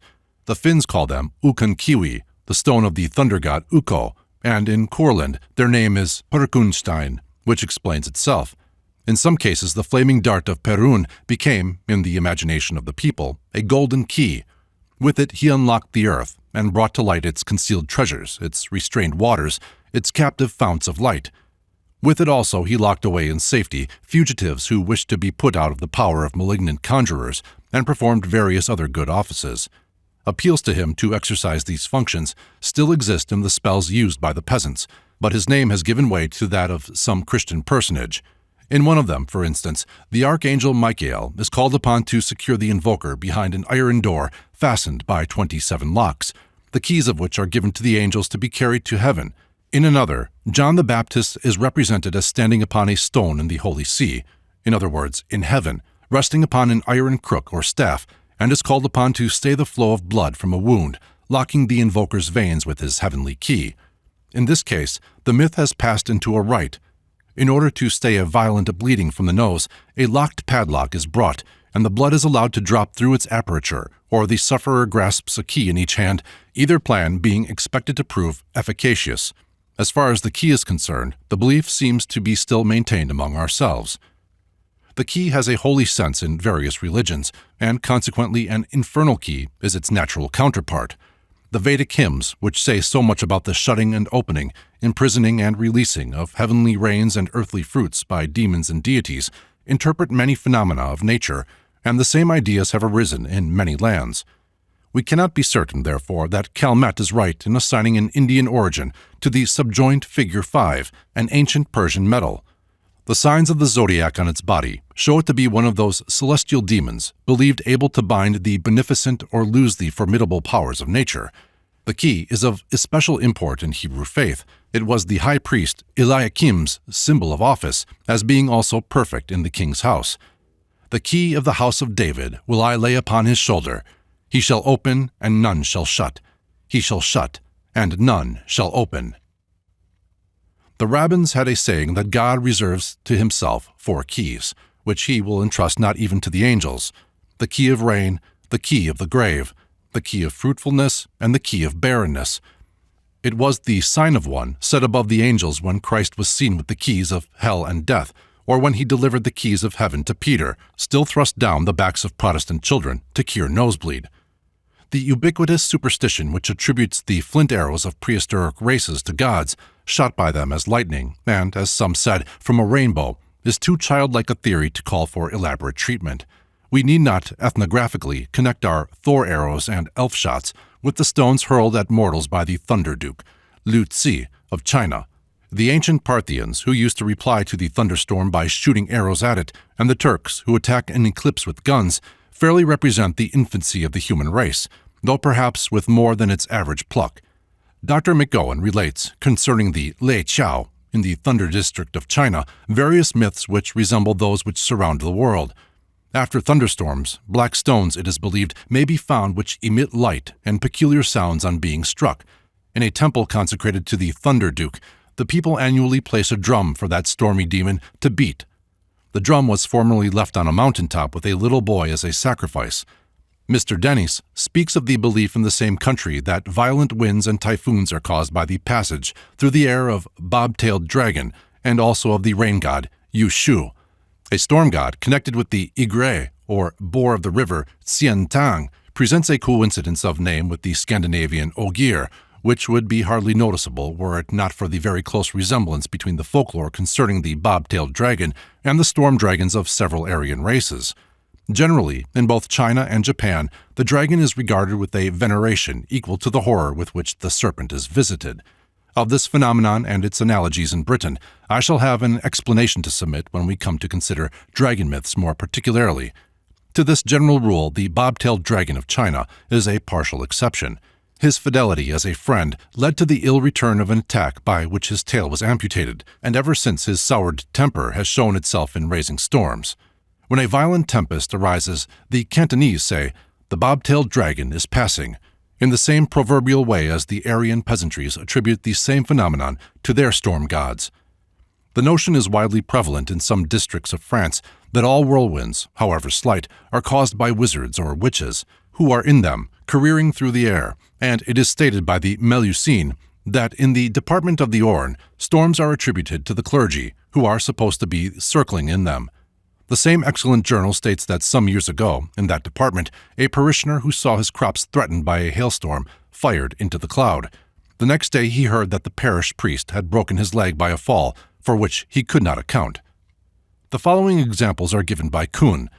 Near Stragenhagen is a treasure hid in a mountain which Lord von Thuman tried to seek, but was caught up with his horse by a whirlwind and deposited at home again. The devil is believed to be seated at the center of every whirlwind. At Biesenthal, it is said a noble lady became the wind's bride. She was, in her time, a famous rider and huntress who rode recklessly over farmers' fields and gardens. Now she is herself hunted by snakes and dragons and may be heard howling in every storm. I suspect that the bristling hair so frequently portrayed in the Japanese oni, devils, refers to their frequent residence at the center of a gale of wind. Their demon of the storm is generally depicted throned upon a flower of flames, his upraised and extended fingers emitting the most terrific lightnings, which fall upon his victims and envelop them in flames. Sometimes, however, the Japanese artists poke fun at their thunder god and show him sprawling on the ground from the recoil of his own lightnings. The following extract from the Christian Herald, London, April 12, 1877, will show how far the dread of this Japanese oni extends. A pious father writes, "A few days ago there was a severe thunderstorm, which seemed to gather very heavily in the direction where my son lived, and I had a feeling that I must go and pray that he might be protected, and not be killed by the lightning. The impression seemed to say, 'There is no time to be lost.' I obeyed, and went and knelt down and prayed that the Lord would spare his life. I believe he heard my prayer. My son called on me afterwards, and, speaking of the shower, said, 'The lightning came downwards and struck the very hoe in my hands, and numbed me.' I said, 'Perhaps you would have been killed if someone had not been praying for you.' Since then, he has been converted, and I trust will be saved in God's everlasting kingdom." Such paragraphs may now strike even many Christians as survivals, but it is not so very long since some eminent clergymen looked upon Benjamin Franklin as the heaven-defying Ajax of Christendom because he undertook to show people how they might divert the lightnings from their habitations. In those days, Franklin personally visited a church at Streatham, whose steeple had been struck by lightning, and after observing the region, gave an opinion that if the steeple were again erected without a lightning rod, it would again be struck. The audacious man who snatched scepters from tyrants and lightnings from heaven, as the proverb ran, was not listened to. The steeple was rebuilt and again demolished by lightning. The supreme god of the Quichuas, American, Viracocha, or sea foam, rises out of Lake Titicaca and journeys with lightnings for all opposers to disappear in the Western Ocean. The Quichua is mentally brother of the Arab camel driver. The sea, it is said in the Arabian Nights, the sea became troubled before them, and there arose from it a black pillar ascending towards the sky and approaching the meadow. And, behold, it was a jinn of gigantic stature. The jinn is sometimes helpful, as it is formidable. It repays the fisherman who unseals it from the casket fished up from the sea, as fruitfulness comes out of the cloud no larger than a man's hand evoked by Elijah. The perilous jinn described in the above extract is the waterspout. Waterspouts are attributed in China to the battles of dragons in the air, and the same country recognizes a demon of high tides. The newest goddess in China is a canonized protectress against the shipwrecking storm demons of the coast, an exaltation recently proclaimed by the government of the empire in obedience, as the edict stated, to the belief prevailing among sailors. In this, the Chinese are a long way behind the mariners and fishermen of the French coast, who have for centuries, by a pious philology, connected Maria with La Marie and La Mer, and whenever they have been saved from storms, bring their votive offerings to seaside shrines of the Star of the Sea. The old Jewish theology, in its eagerness to claim for Jehovah the absolutism which would make him Lord of Lords, instituted his responsibility for many doubtful performances, the burden of which is now escaped by the device of saying that he permitted them.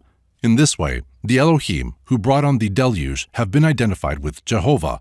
Nonetheless, must we see in the biblical account of the flood the action of tempestuous water demons. What power a Christian would recognize in such an event were it related in the sacred books of another religion may be seen in the vision of the Apocalypse. The serpent cast out of his mouth a flood of water after the woman, that he might cause her to be carried away with the flood. And the earth helped the woman and opened its mouth and swallowed up the flood. This demon of inundation meets the explorer of Egyptian and Akkadian inscriptions at every turn. The terrible seven, whom even the god of fire cannot control, break down the banks of the abyss of waters. The god of the Tigris, Tartak of the Bible, is the great destroyer. Leviathan maketh the deep to boil like a pot. When he raises up himself, the mighty are afraid. By reason of breakings they purify themselves. In the astronomical tablets, which Professor Sayce dates about BC 1600, we have the continual association of eclipse and flood. On the 15th day, an eclipse takes place. The king dies, and rains in the heaven, floods in the channels are. In the month of Elul, August, the 14th day, an eclipse takes place. Northward, its shadow is seen, and to the king of Mulius a crown is given. To the king the crown is an omen, and over the king the eclipse passes. Rains in the heaven, floods in the channels flow. A famine is in the country. Men their sons for silver sell. After a year, the air god inundates.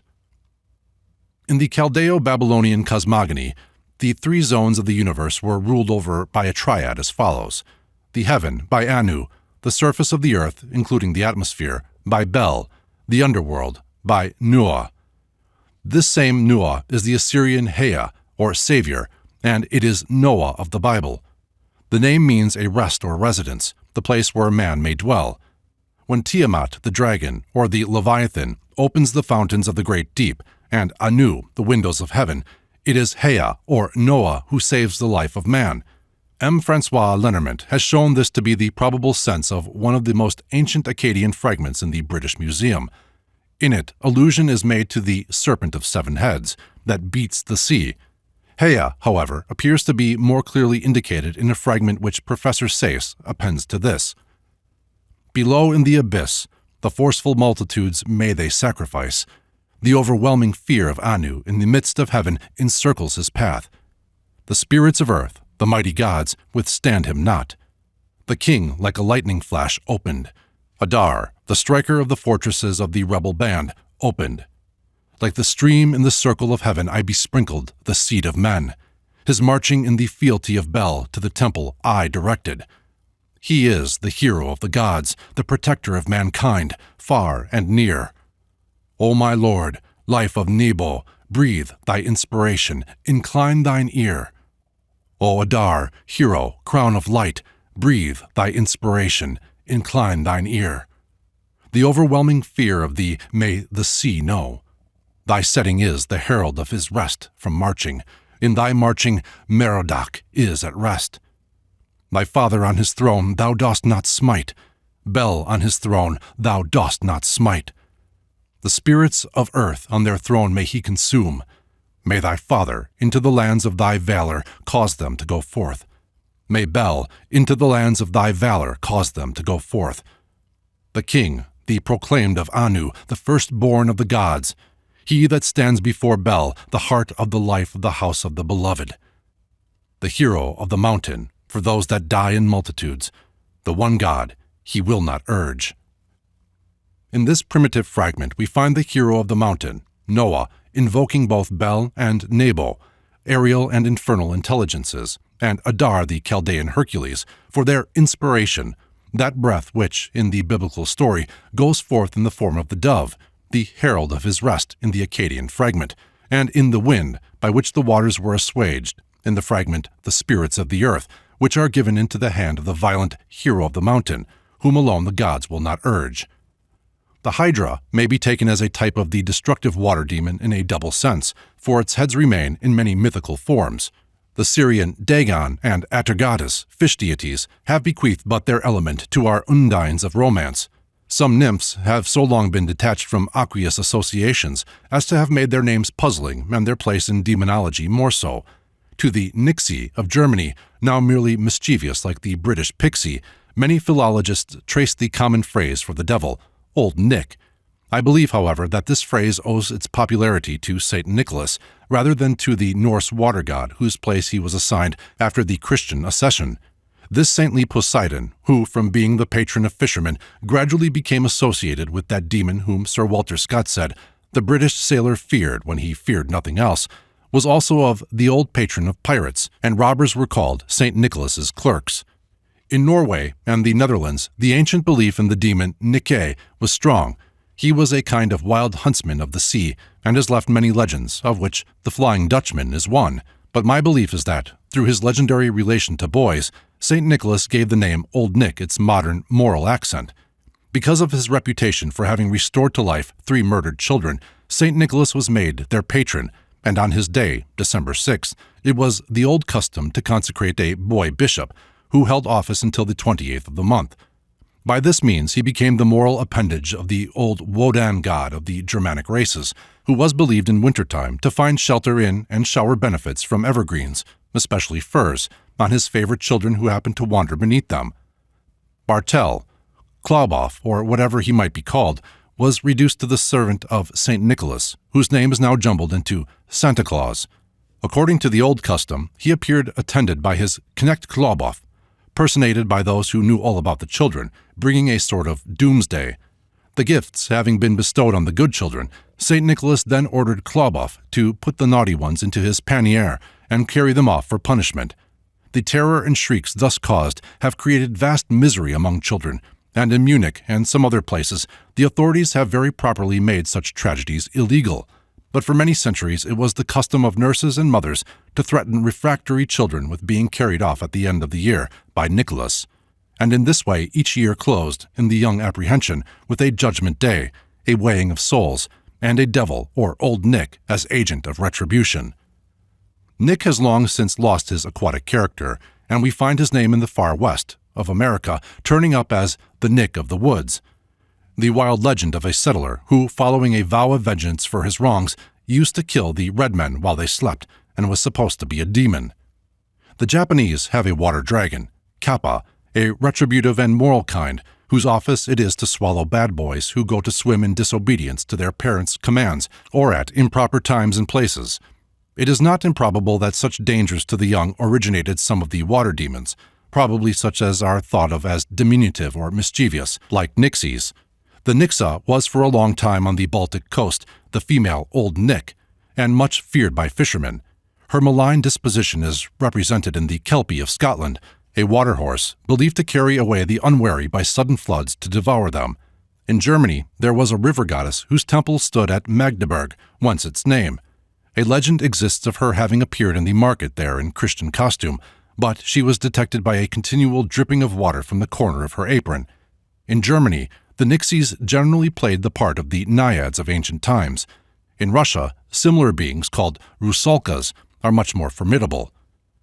In many regions of Christendom, it is related that these demons, relatives of the swan maidens, considered in another chapter, have been converted into friendly or even pious creatures and baptized into saintly names. Sometimes there are legends which reveal this transition. Thus it is related that in the year 1440, the dikes of Holland being broken down by a violent tempest, the sea overflowed the meadows, and some maidens of the town of Edam in West Friesland, going in a boat to milk their cows, espied a mermaid embarrassed in the mud, the waters being very shallow. They took it into their boat and brought it to Edam, and dressed it in women's apparel, and taught it to spin. It ate as they did, but could not be brought to speak. It was carried to Haarlem, where it lived for many years, though showing an inclination to water. Parival, who tells the story, relates that they had conveyed to it some notions of the existence of a deity, and it made its reverences devoutly whenever it passed a crucifix. Another creature of the same species was in the year 1531 caught in the Baltic and sent as a present to Sigismund, King of Poland. It was seen by all the persons about the court, but only lived 3 days. The Hydra, the torrent which, cut off in one direction, makes many headways in others, has its survival in the many diabolical names associated to boiling springs and to torrents that become dangerously swollen. In California, the boiling springs called Devil's Tea Kettle and Devil's Mush Pot repeat the Devil's Punch Bowls of Europe and the innumerable Devil's Dikes and Ditches. St. Gerard's Hill, near Pest, on which the saint suffered martyrdom, is believed to be crowded with devils whenever an inundation threatens the city. They indulge in fiendish laughter and play with the telescopes of the observatory, so that they who look through them afterwards see only devils and witches' dances. At Buda, across the river from Pest, is the famous Devil's Ditch, which the inhabitants use as a sewer while it is dry, making it a Gehenna to poison them with stenches, but which often becomes a devastating torrent when thaw comes on the Blocksberg. In 1874, the inhabitants vaulted it over to keep away the normal stench, but the hydra head so lopped off grew again, and in July 1875 swallowed up 100 people. The once perilous Strudel and Wirbel of the Danube are haunted by diabolical legends. From Dr. William Beattie's admirable work on the Danube, I quote the following passages. After descending the Greinerschwall, or rapids of grain, above mentioned, the river rolls on for a considerable space, in a deep and almost tranquil volume, which, by contrast with the approaching turmoil, gives increased effects to its wild, stormy, and romantic features. At first a hollow, subdued roar, like that of distant thunder, strikes the ear and rouses the traveler's attention. This increases every second, and the stir and activity which now prevail among the hands on board show that additional force, vigilance, and caution are to be employed in the use of the helm and oars. The water is now changed in its color, chafed into foam, and agitated like a seething cauldron. In front and in the center of the channel rises an abrupt, isolated, and colossal rock, fringed with wood and crested with a moldering tower, on the summit of which is planted a lofty cross, to which, in the moment of danger, the ancient boatmen were wont to address their prayers for deliverance. The first sight of this used to create no little excitement and apprehension on board. The master ordered strict silence to be observed. The steersman grasped the helm with a firmer hand. The passengers moved aside so as to leave free space for the boatmen, while the women and children were hurried into the cabin, there to await, with feelings of no little anxiety, the result of the enterprise. Every boatman, with his head uncovered, muttered a prayer to his patron saint, and away dashed the barge through the tumbling breakers that seemed as if hurrying it on to inevitable destruction. All these preparations, joined by the wildness of the adjacent scenery, the terrific aspect of the rocks, and the tempestuous state of the water, were sufficient to produce a powerful sensation on the minds even of those who had been all their lives familiar with dangers, while the shadowy phantoms with which superstition had peopled it threw a deeper gloom over the whole scene. Concerning the whirlpool called Wirbel and the surrounding ruins, the same author writes, each of these moldering fortresses was the subject of some miraculous tradition, which circulated at every hearth. The somber and mysterious aspect of the place, its wild scenery, and the frequent accidents which occurred in the passage, invested it with awe and terror. But above all, the superstitions of the time, a belief in the marvelous, and the credulity of the boatmen, made the navigation of the Strudel and the Wirbel a theme of the wildest romance. At night, sounds that were heard far above the roar of the Danube issued from every ruin. Magical lights flashed through their loopholes and casements. Festivals were held in the long deserted halls. Maskers glided from room to room. The waltzers maddened to the strains of an infernal orchestra. Armed sentinels paraded the battlements, while at intervals the clash of arms, the neighing of steeds, and the shrieks of unearthly combatants smote fitfully on the boatman's ear. But the tower on which these scenes were most fearfully enacted was that on the long stone, commonly called the Devil's Tower, as it well deserved to be. For here, in close communion with his master, resided the Black Monk, whose office it was to exhibit false lights and landmarks along the gulf, so as to decoy the vessels into the whirlpool or dash them against the rocks. He was considerably annoyed in his quarters, however, on the arrival of the great Solomon in these regions, for to repel the turbaned host, or at least to check their triumphant progress to the upper Danube, the inhabitants were summoned to join the national standard, and each to defend his own hearth. Fortifications were suddenly thrown up. Even churches and other religious edifices were placed in a state of military defense. Women and children, the aged and the sick, as already mentioned in our Notice of Schomburg, were lodged in fortresses, and thus secured from the violence of the approaching Muslim. Among the other points at which the greatest efforts were made to check the enemy, the passage of the Strudel and Wurbel was rendered as impregnable as the time and circumstances of the case would allow. To supply materials for the work, patriotism for a time got the better of superstition, and the said Devil's Tower was demolished and converted into a strong breastwork. Thus forcibly dislodged, the Black Monk is said to have pronounced a malediction on the intruders, and to have chosen a new haunt among the recesses of the Harz Mountains.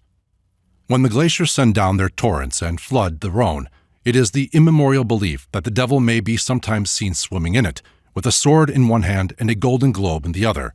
Since it is contrary to all orthodox folklore that the devil should be so friendly with water, the name must be regarded as a modern substitute for the earlier Rhone demon. We probably get closer to the original form of the superstition in the Swiss Oberland, which interprets the noises of the Furka glacier, which feeds the Rhone, as the groans of wicked souls condemned forever to labor there in directing the river's course, their mistress being a demoness who sometimes appears just before the floods, floating on a raft and ordering the river to rise. There is a titled Demonology also. The author of Rambles in Northumberland gives a tradition concerning the river Wansbeck. This river discharges itself into the sea at a place called Cambois, about 9 miles to the eastward, and the tide flows to within 5 miles of Morpeth.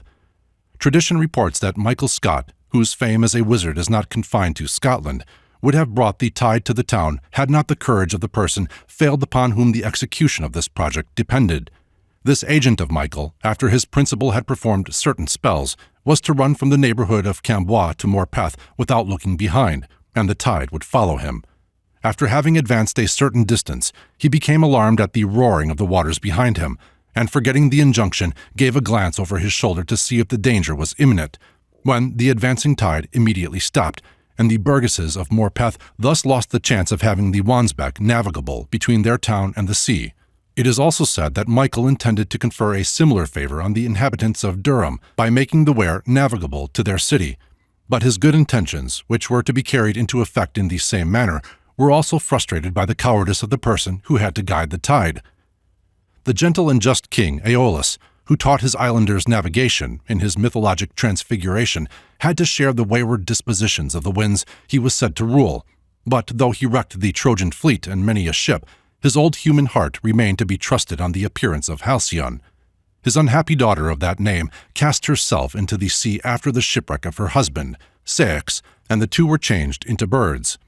It was believed that for 7 days before and 7 after, the shortest day of the year, when the Halcyon is breeding, Aeolus restrains his winds, and the sea is calm.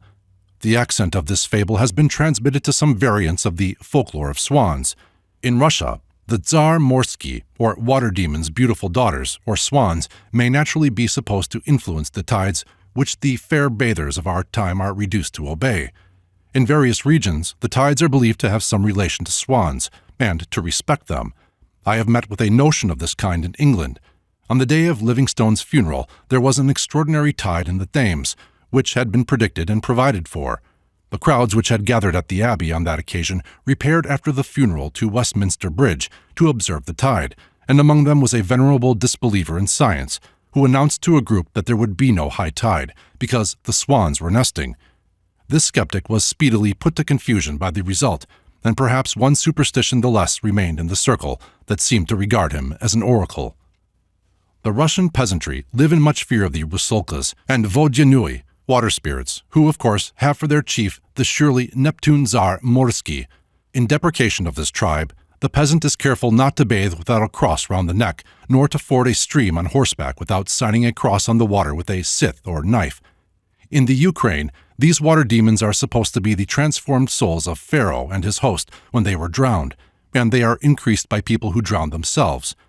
In Bohemia, fishermen are known sometimes to refuse aid to one drowning, for fear the Vodyani will be offended and prevent the fish, over which he holds rule, from entering their nets.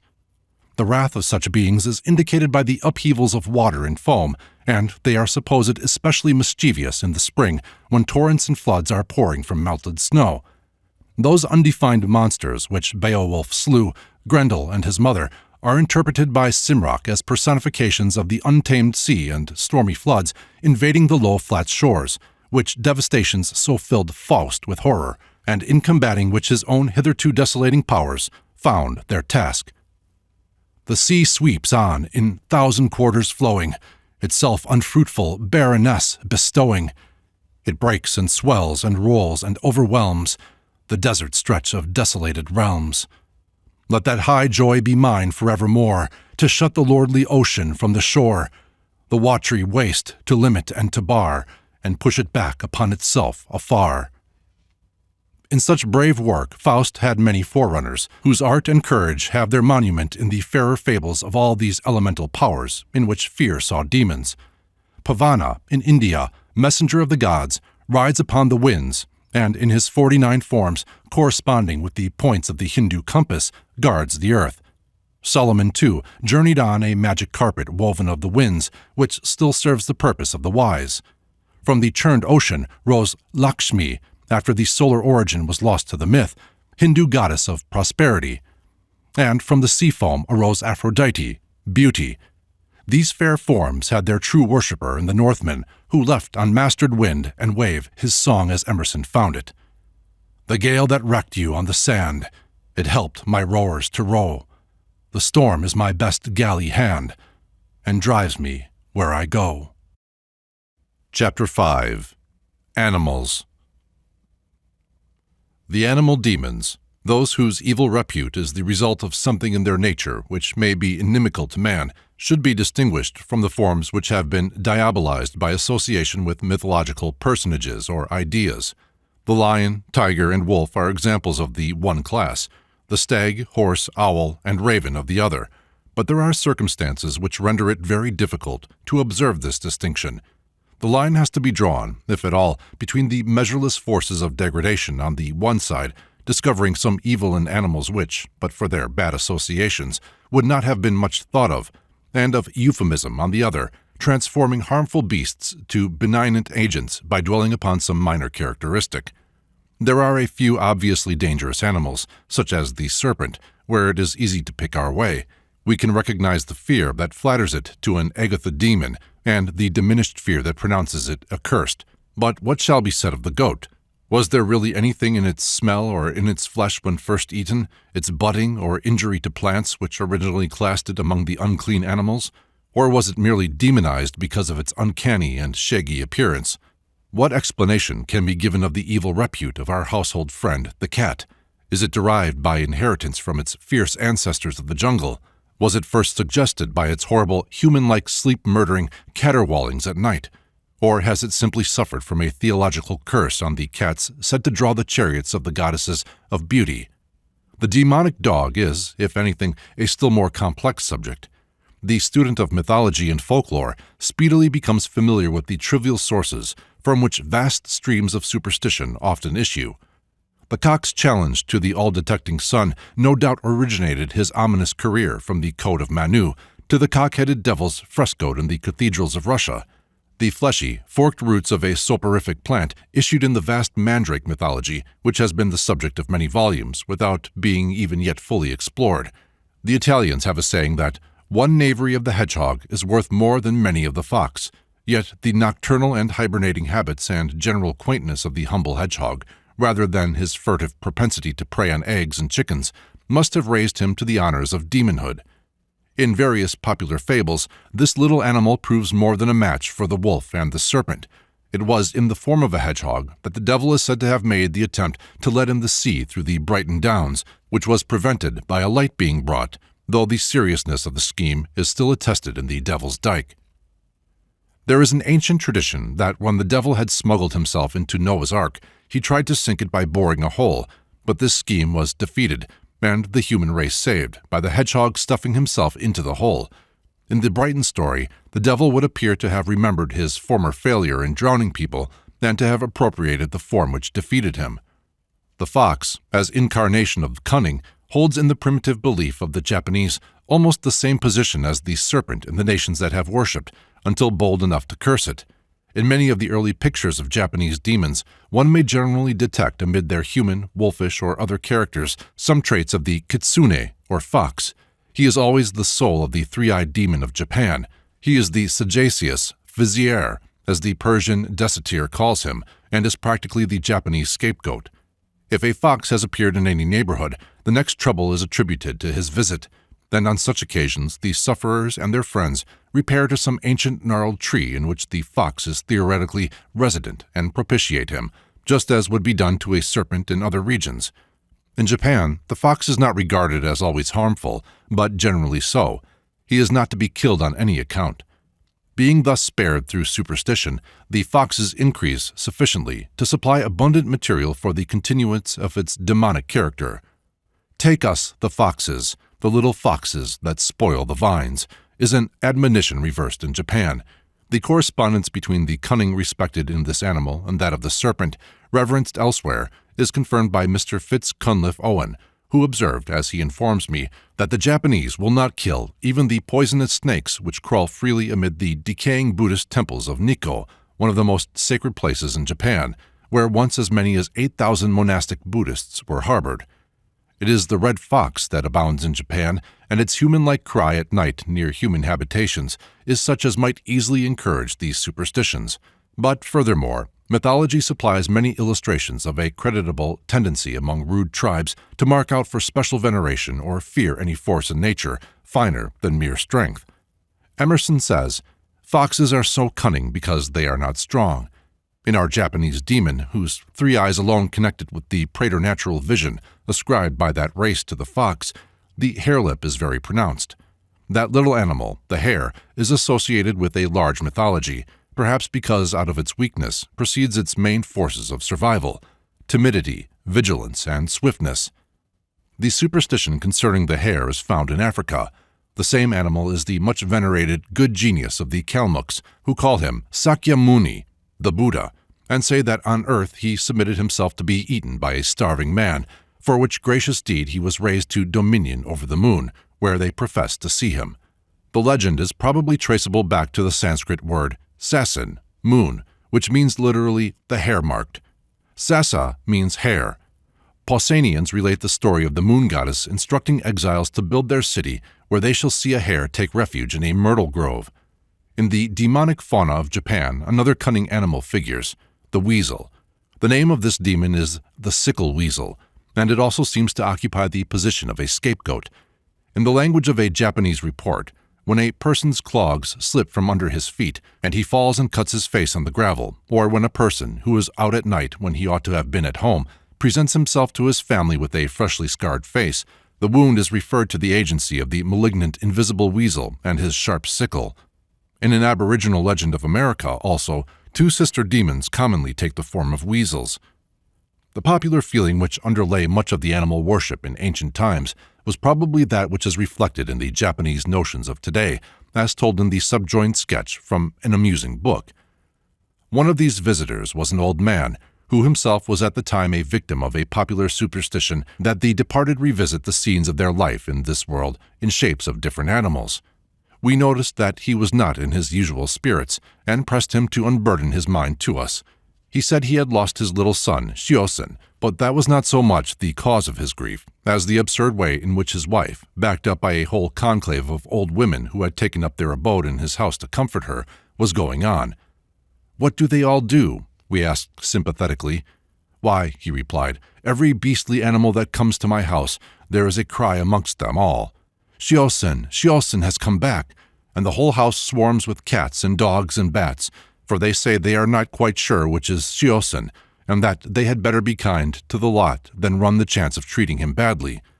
The consequence is, all these brutes are fed on my rice and meat, and now I am driven out of doors and called an unnatural parent because I killed a mosquito which bit me. The strange and inexplicable behavior of animals in cases of fear, panic, or pain has been generally attributed by ignorant races to their possession by demons. Of this nature is the story of the devil entering the herd of swine and carrying them into the sea, related in the New Testament. It is said that even yet in some parts of Scotland, the milkmaid carries a switch of the magical rowan to expel the demon that sometimes enters the cow. Professor Monier Williams writes from southern India, "When my fellow travelers and myself were nearly dashed to pieces over a precipice the other day by some restive horses on a ghat near Poona, we were told that the road at this particular point was haunted by devils, who often caused similar accidents, and we were given to understand that we should have done well to conciliate Ganesha, son of the god Shiva, and all his troops of evil spirits before starting.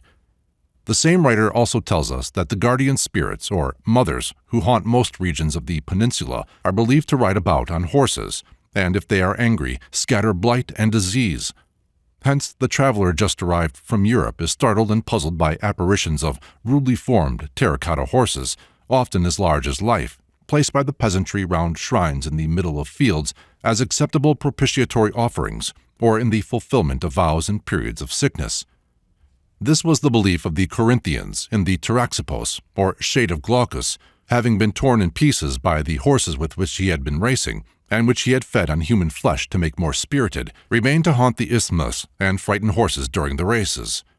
There is a modern legend in the far west of America of a horse called the White Devil, which, in revenge for some harm to its comrades, slew men by biting and trampling them, and was itself slain after defying many attempts at its capture. But among the many ancient legends of demon horses, there are few which suggest anything about that animal hostile to man. His occasional evil character is simply derived from his association with man, and is therefore postponed. For a similar reason, the goat also must be dealt with hereafter, and as a symbolical animal. A few myths are met with which relate to its unpleasant characteristics. In South Guinea, the odor of goats is accounted for by the saga that their ancestor, having had the presumption to ask a goddess for her aromatic ointment, she angrily rubbed him with ointment of a reverse kind. It had also been said that it was regarded as a demon by the worshippers of Bacchus, because it cropped the vines, and that it thus originated the triglyphoi, or goat-stag monsters mentioned by Plato, and gave us also the word tragedy. But such traits of the goat can have very little to do with its important relations to mythology and demonology. To the list of animals demonized by association must also be added the stag. No doubt the anxious mothers, wives, or sweethearts of rash young huntsmen utilized the old fables of beautiful hinds, which in the deep forests changed to demons and devoured their pursuers, for admonition. But the fact that such stags had to transform themselves for evil work is a sufficient certificate of character to prevent their being included among the animal demons proper, that is, such as have in whole or part supplied in their disposition to harm man the basis of a demonic representation. It will not be deemed wonderful that rats bear a venerable rank in demonology.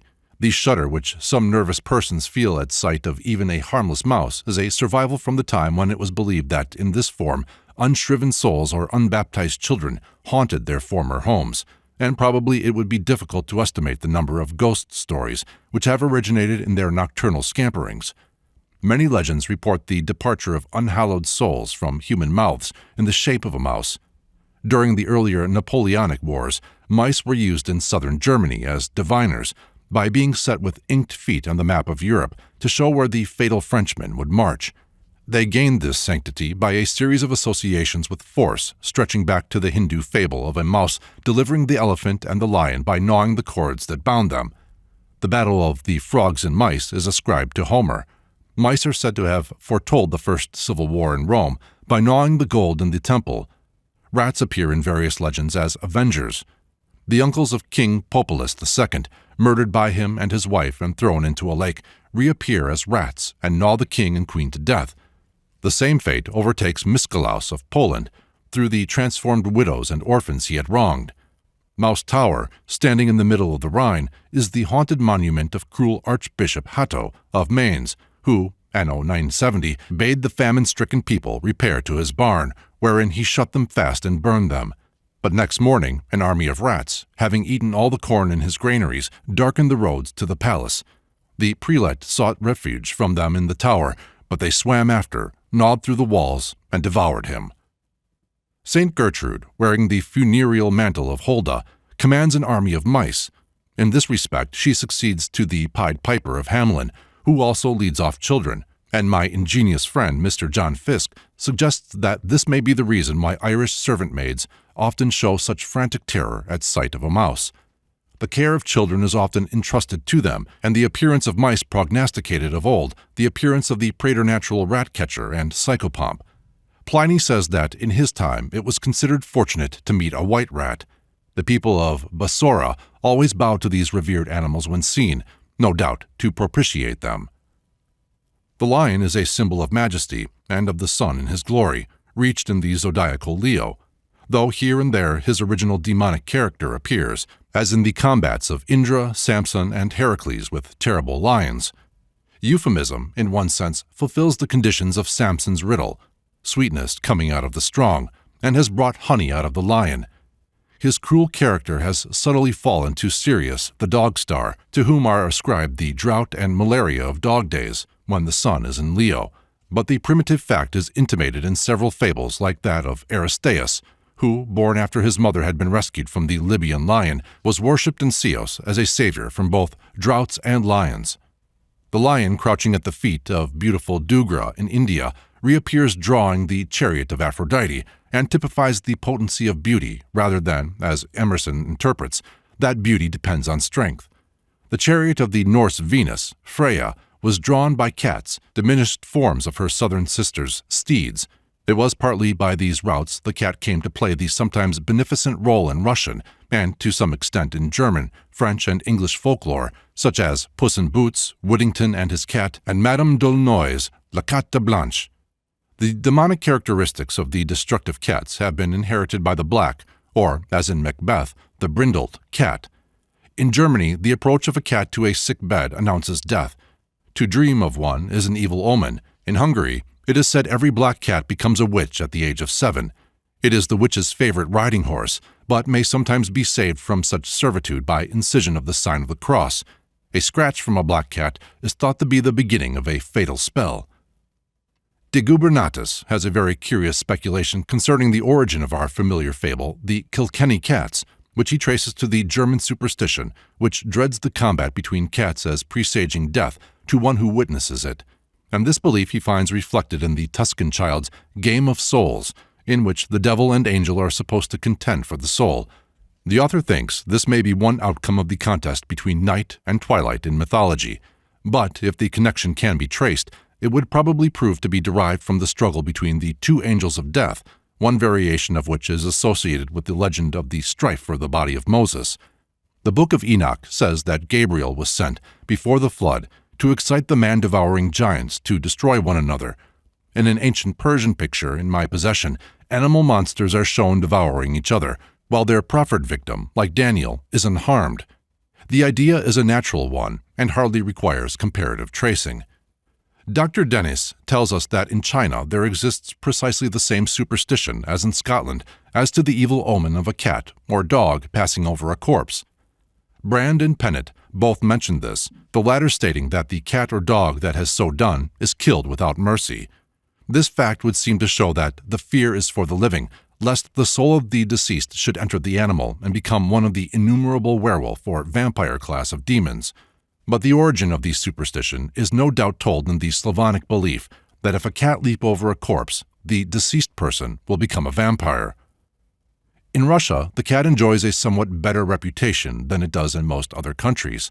Several peasants in the neighborhood of Moscow assured me that while they would never be willing to remain in a church where a dog had entered, they would esteem it a good sign if a cat came to the church.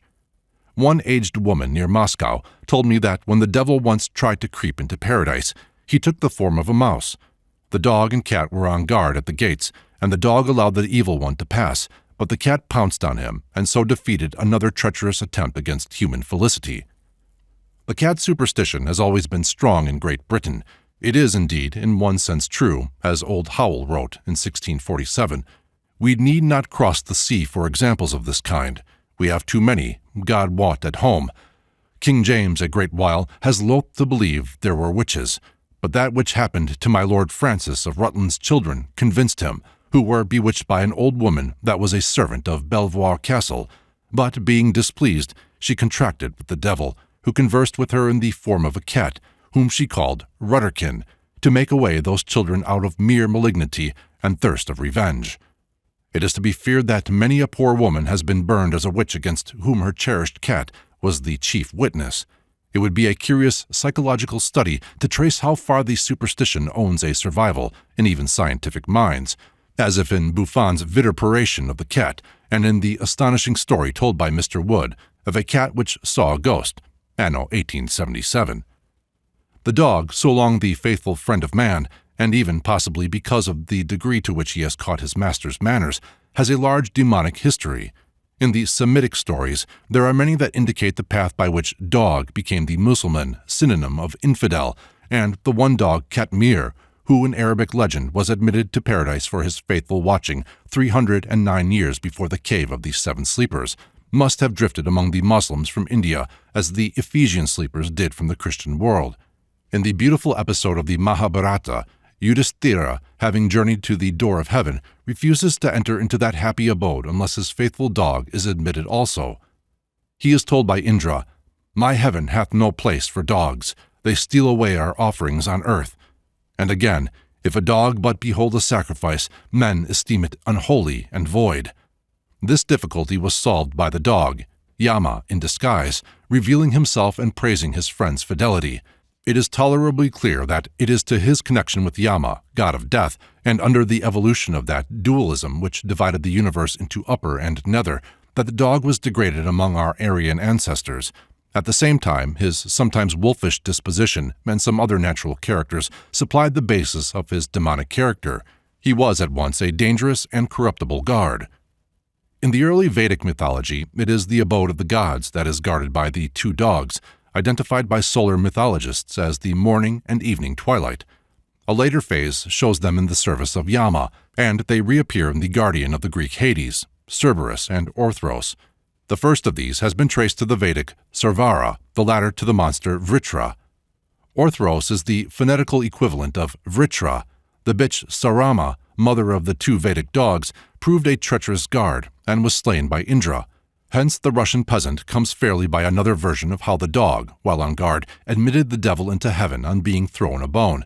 But the two watchdogs of the Hindu myth do not seem to bear an evil character. In a funeral hymn of the Rig Veda, addressed to Yama, king of death, we read, "By an auspicious path do thou hasten past the two four-eyed brindled dogs, the offspring of Sarama. Then approached the beautiful Pitris, who rejoiced together with Yama. Entrust him, O Yama, to thy two watchdogs, four-eyed, road-guarding, and man-observing. The two brown messengers of Yama, broad of nostril and insatiable, wander about among men. May they give us again today the auspicious breath of life, that we may see the sun." And now, thousands of years after this was said, we find the dog still regarded as the seer of ghosts and watcher at the gates of death, of whose opening his howl forewarns. The howling of a dog on the night of December 9th, 1871, at Sandringham, where the Prince of Wales lay ill, was thought important enough for newspapers to report to a shuddering country. I read lately of a dog in a German village which was supposed to have announced so many deaths that he became an object of general terror and was put to death. In that country, belief in the demonic character of the dog seems to have been strong enough to transmit an influence even to the powerful brain of Goethe. In Goethe's poem, it was when Faust was walking with the student Wagner that the black dog appeared, rushing around them in spiral curves, spreading, as Faust said, a magic coil as a snare around them. That after this dog had followed Faust into his study, it assumed a monstrous shape until changed to a mist from which Mephistopheles steps forth, the colonel of the brute, in guise of a traveling scholar.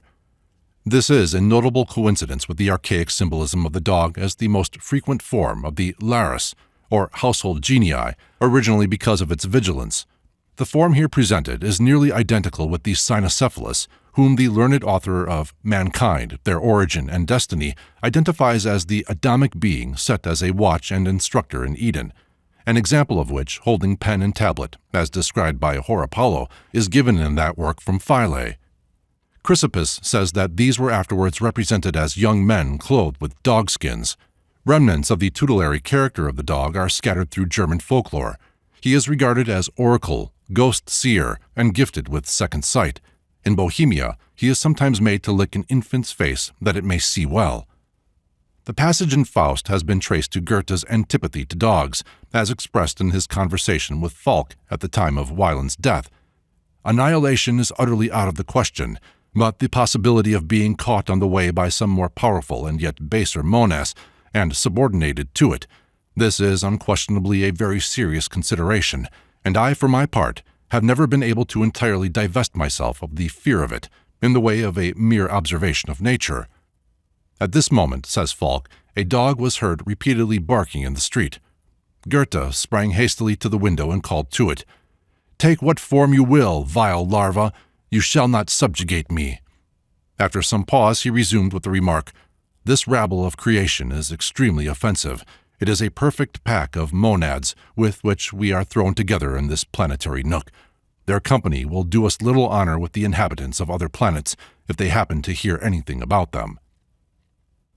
In visiting the house where Goethe once resided in Weimar, I was startled to find, as the chief ornament of the hall, a large bronze dog, of full size and very dark, looking proudly forth, as if he possessed the Goethean monas after all. However, it is not probable that the poet's real dislike of dogs arose solely from that speculation about monads. It is more probable that in observing the old wall picture in Auerbach's cellar, wherein a dog stands beside Mephistopheles, Goethe was led to consider carefully the causes of that intimacy. Unfortunately, and notwithstanding the fables and the sentiment which invest that animal, there are some very repulsive things about him, such as his tendency to madness and the infliction on man of a frightful death. The Greek manias, fleet hounds, have spread terrors far and wide. Those who carefully pursue the account given by Mr. Lewes of the quarrel between Karl August and Goethe, on account of the opposition of the latter to the introduction of a performing dog on the Weimar stage, an incident which led to his resignation of his position of intendant of the theater, may detect this aversion mingling with his disgust as an artist, and it may also be suspected that it was not the mere noise which caused the tortures he described himself as having once endured at Göttingen from the barking of dogs. It is, however, not improbable that in the wild notion of Goethe, joined with his cynophobia, we find a survival of the belief of the Parsees of Surat, who venerate the dog above all other animals, and who, when one is dying, place a dog's muzzle near his mouth and make it bark twice, so that it may catch the departing soul and bear it to the waiting angel. The devil-worshippers of Travancore to this day declare that the evil power approaches them in the form of a dog, as Mephistopheles approached Faust. But before the superstition reached Goethe's poem, it had undergone many modifications, and especially its keen scent had influenced the Norse imagination to ascribe to it preternatural wisdom. Thus we read in the saga of Håkon the Good that when Eystein the Bad had conquered Drontheim, he offered the people choice of his slave, Thorir, or his dog Saur, to be their king. They chose the dog. Now the dog was by witchcraft gifted with 3 men's wisdom, and when he barked, he spoke 1 word, and barked 2. This dog wore a collar of gold and sat on a throne, but for all his wisdom and power seems to have been a dog still, for when some wolves invaded the cattle, he attacked and was torn to pieces by them.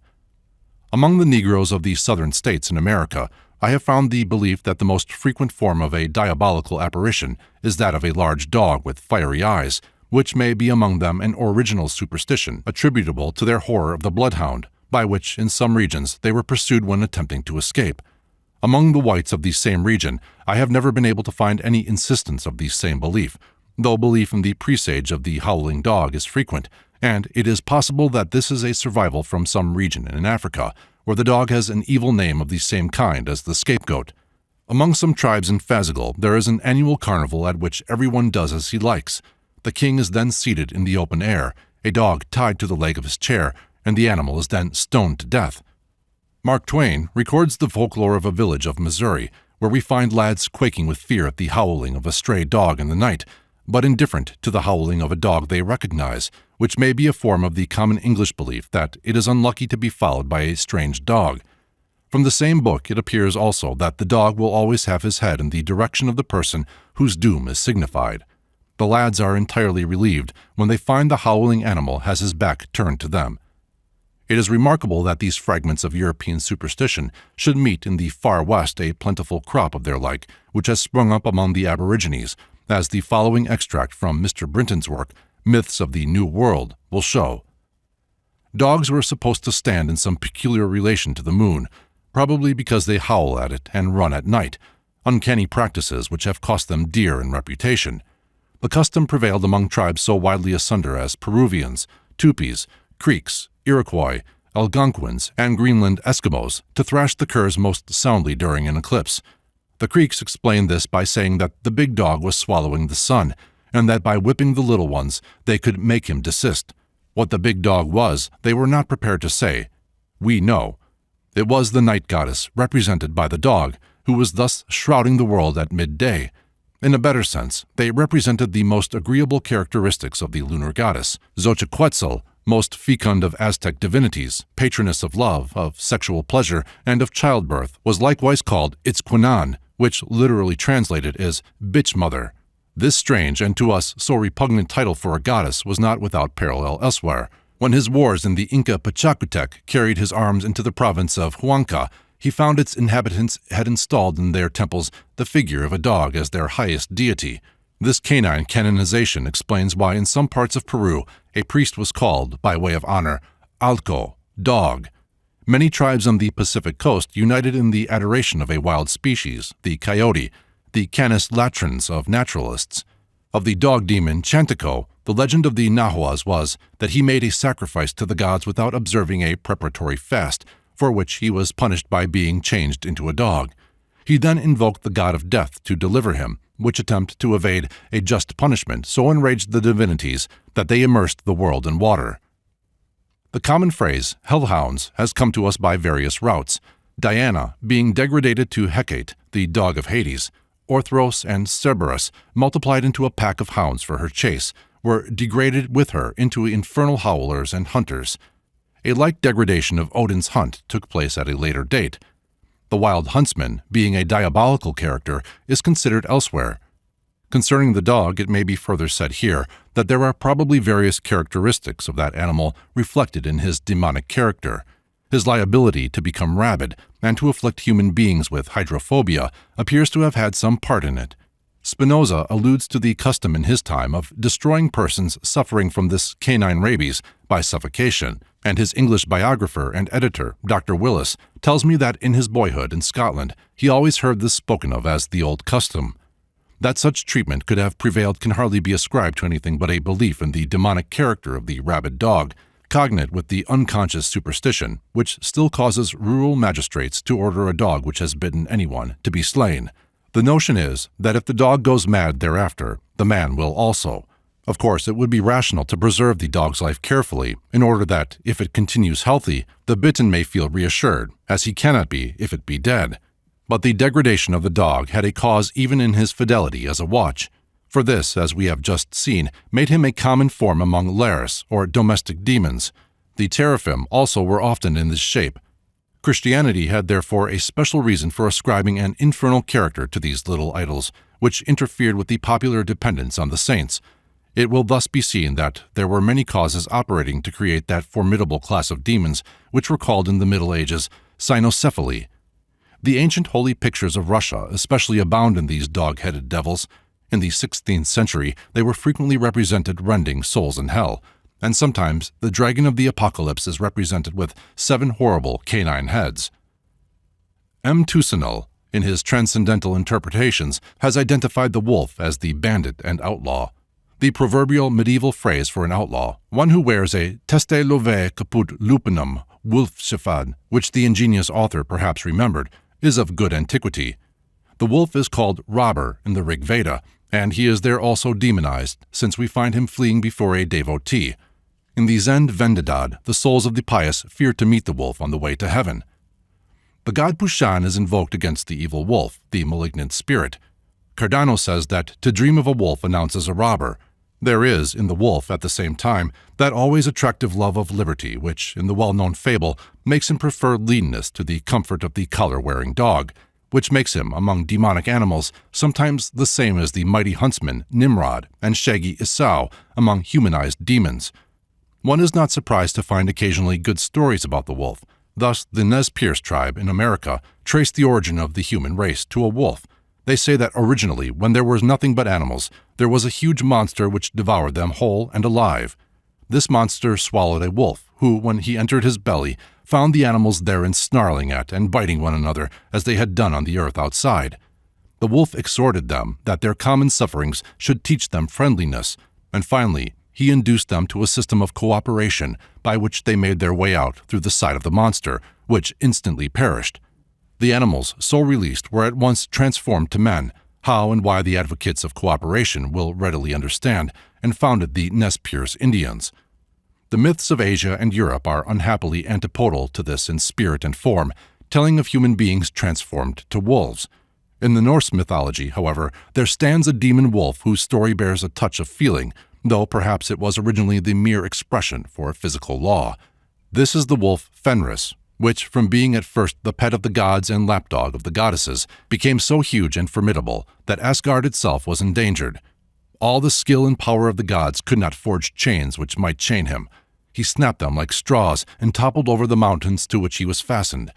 But the little elves, working underground, made that chain so fine that none could see or feel it, fashioned it out of the beards of women, the breath of fish, noise of the cat's footfall, spittle of birds, sinews of bears, roots of stones, by which are meant things non-existent.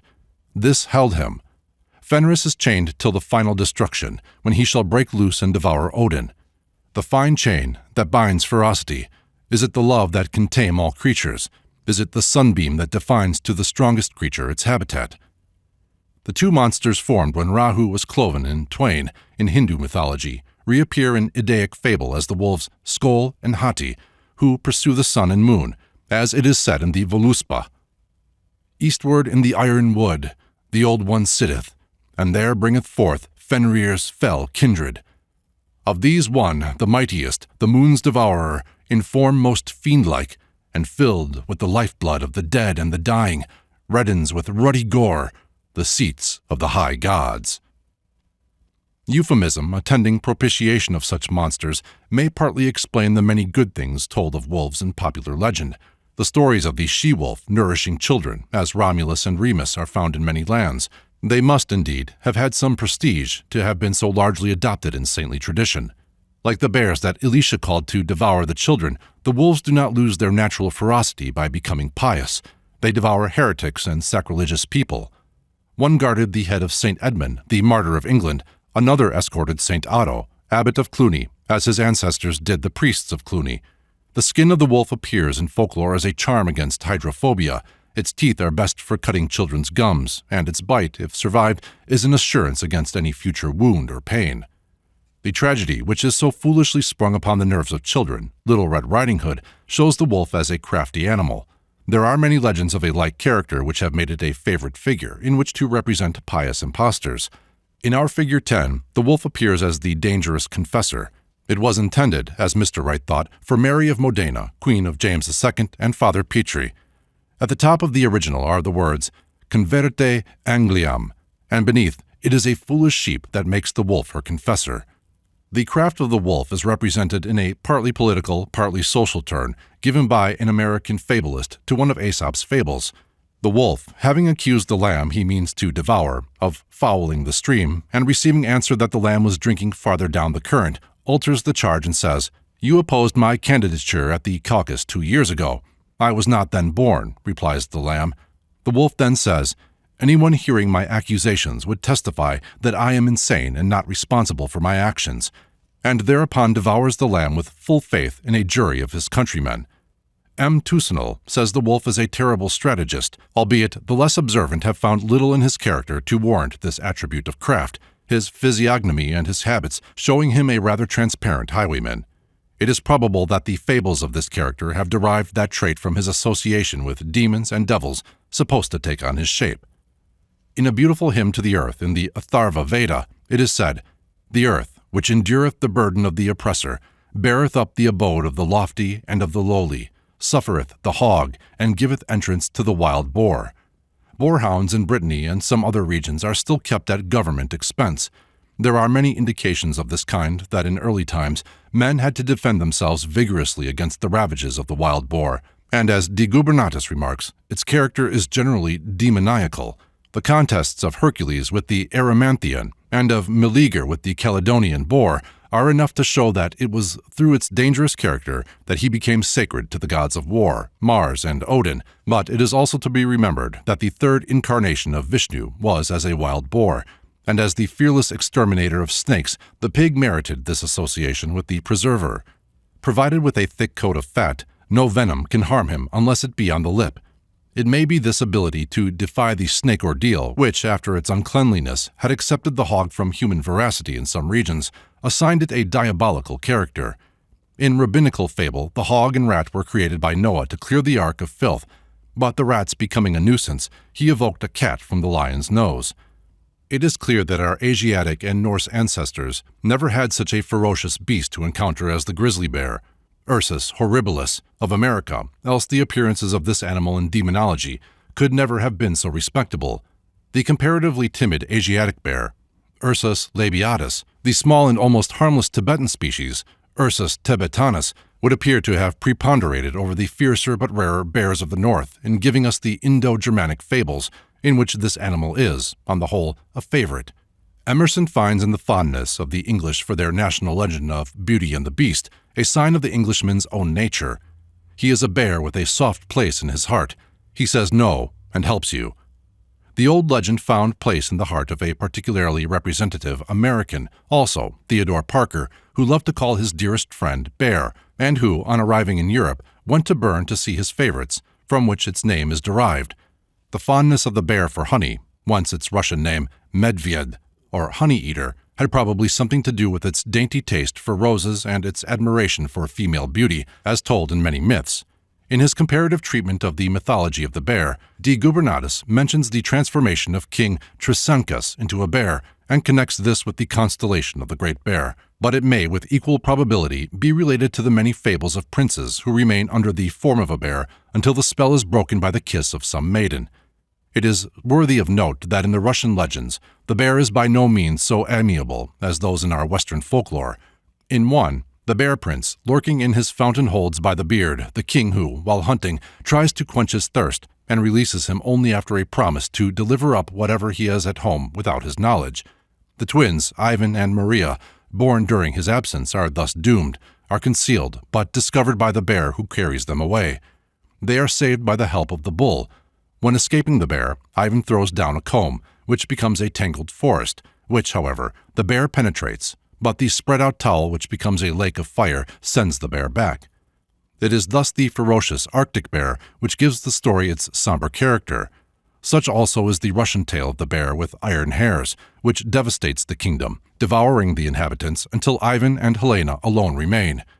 After the two in various ways try to escape, their success is secured by the bull, which, more kindly than Elisha, blinds the bear with his horns. The bear retires in winter. In Norwegian story, the bear becomes Milder, a beautiful youth by night whose wife loses him because she wishes to see him by lamplight. Her place is taken by a long-nosed princess, until, by aid of the golden apple and the rose, she recovers her husband. In the Pentameron, Preciosa, to escape the persecutions of her father, goes into the forest disguised as a she-bear. She nurses and cures the prince, who is enamored of her, and at his kiss becomes a beautiful maid. The bear thus has a twofold development in folklore. He used to be killed, 13th century, at the end of the carnival in Rome, as the devil. The Siberians, if they have killed a bear, hang his skin on a tree and apologize humbly to it, declaring that they did not forge the metal that pierced it, and they meant the arrow for a bird, from which it is plain that they rely more on its stupidity than its good heart. In Canada, when the hunters kill a bear, one of them approaches it and places between his teeth the stem of his pipe, breathes in the bowl, and thus, filling with smoke the animal's mouth, conjures its soul not to be offended at his death.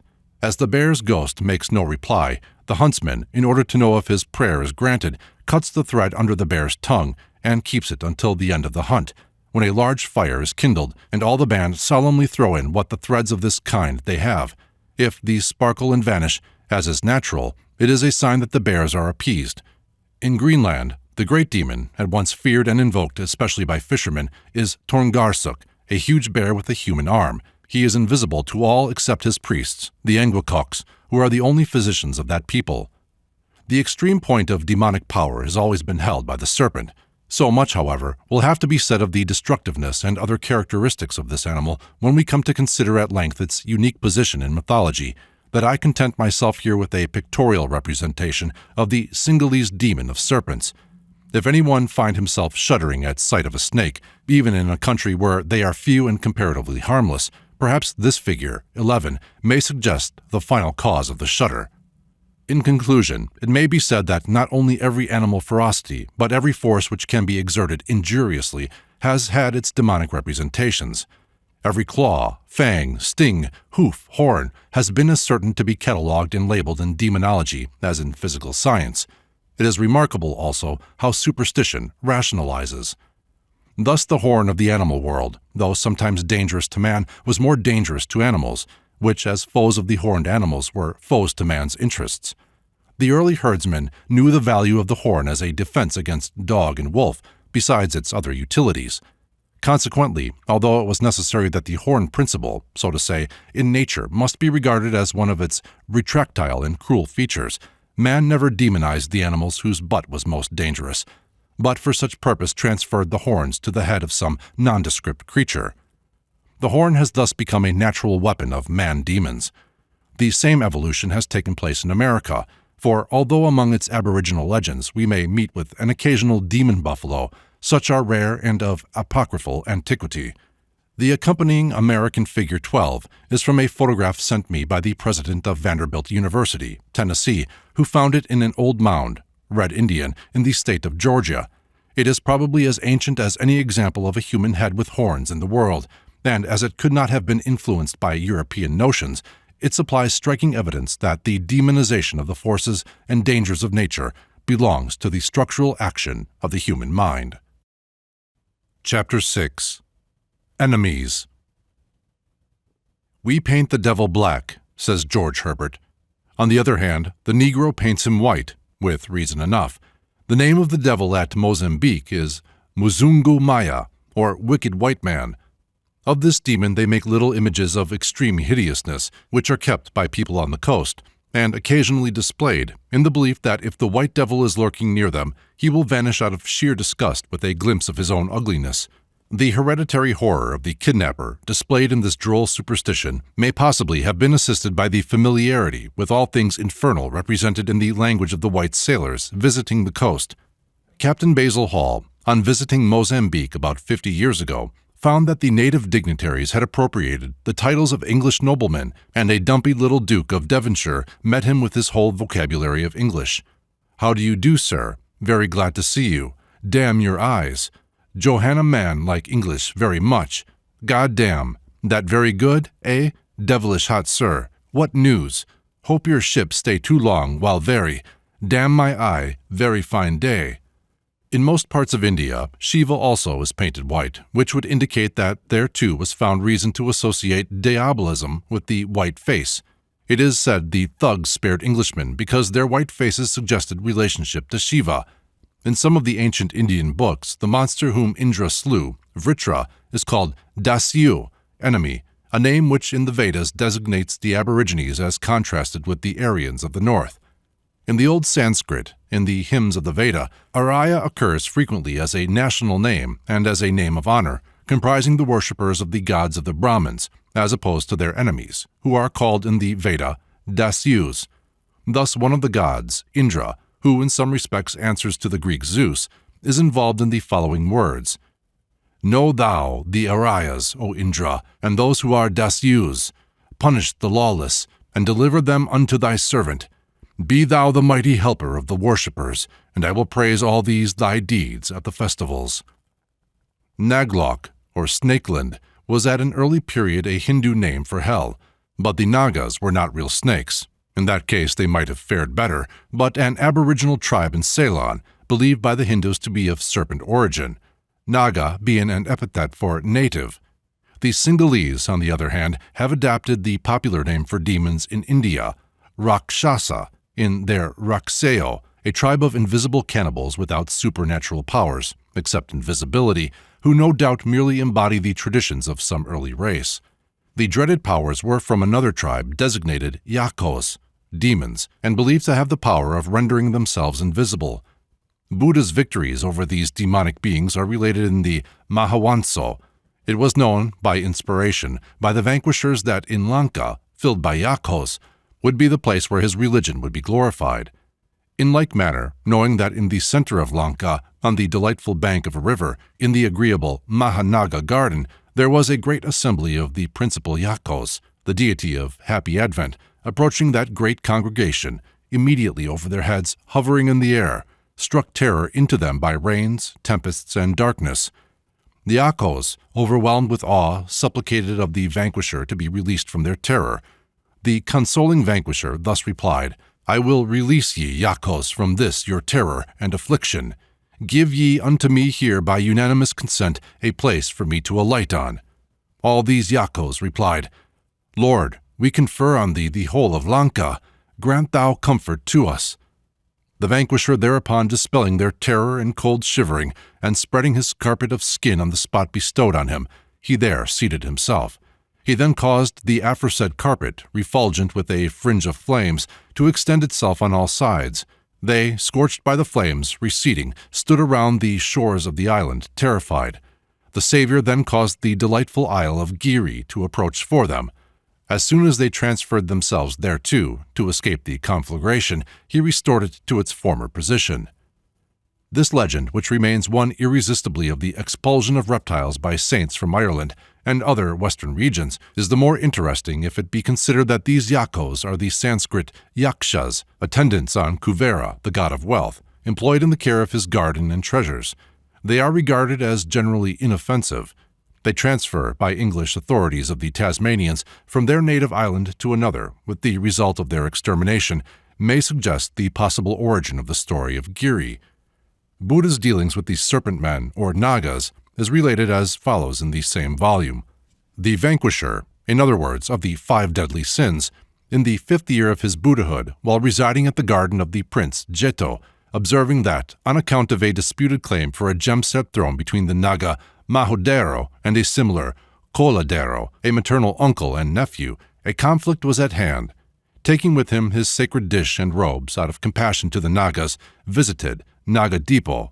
These mountain Nagas were, moreover, gifted with supernatural powers. The savior and dispeller of the darkness of sin, poising himself in the air over the center of the assembly, caused a terrifying darkness to these Nagas. Attending to the prayer of the dismayed Nagas, he again called forth the light of day.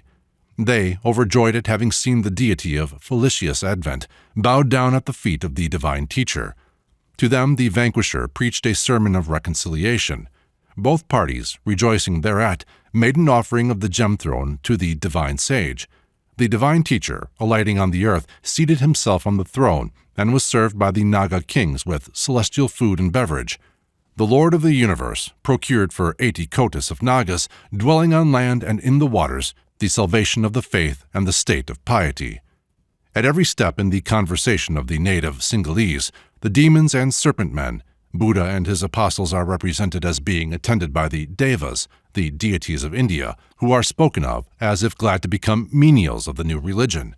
But we find Zoroaster using this term in a demonic sense and describing alien worshippers as children of the Devas, a Semite would say sons of Belial. And in the conventional Persian pictures of the Last Judgment, Muslim, the archfiend has the Hindu complexion. A similar phenomenon may be observed in various religions. In the medieval frescoes of Moscow, representing infernal tortures, it is not very difficult to pick out devils representing the physical characteristics of most of the races with which the Muscovite had struggled in early times. There are also black Ethiopians among them, which may be a result of devils being considered the brood of Chernabog, god of darkness, but may also, not impossibly, have come of such apocryphal narratives as that ascribed to St. Augustine. I was already Bishop of Hippo when I went into Ethiopia with some servants of Christ, there to preach the gospel.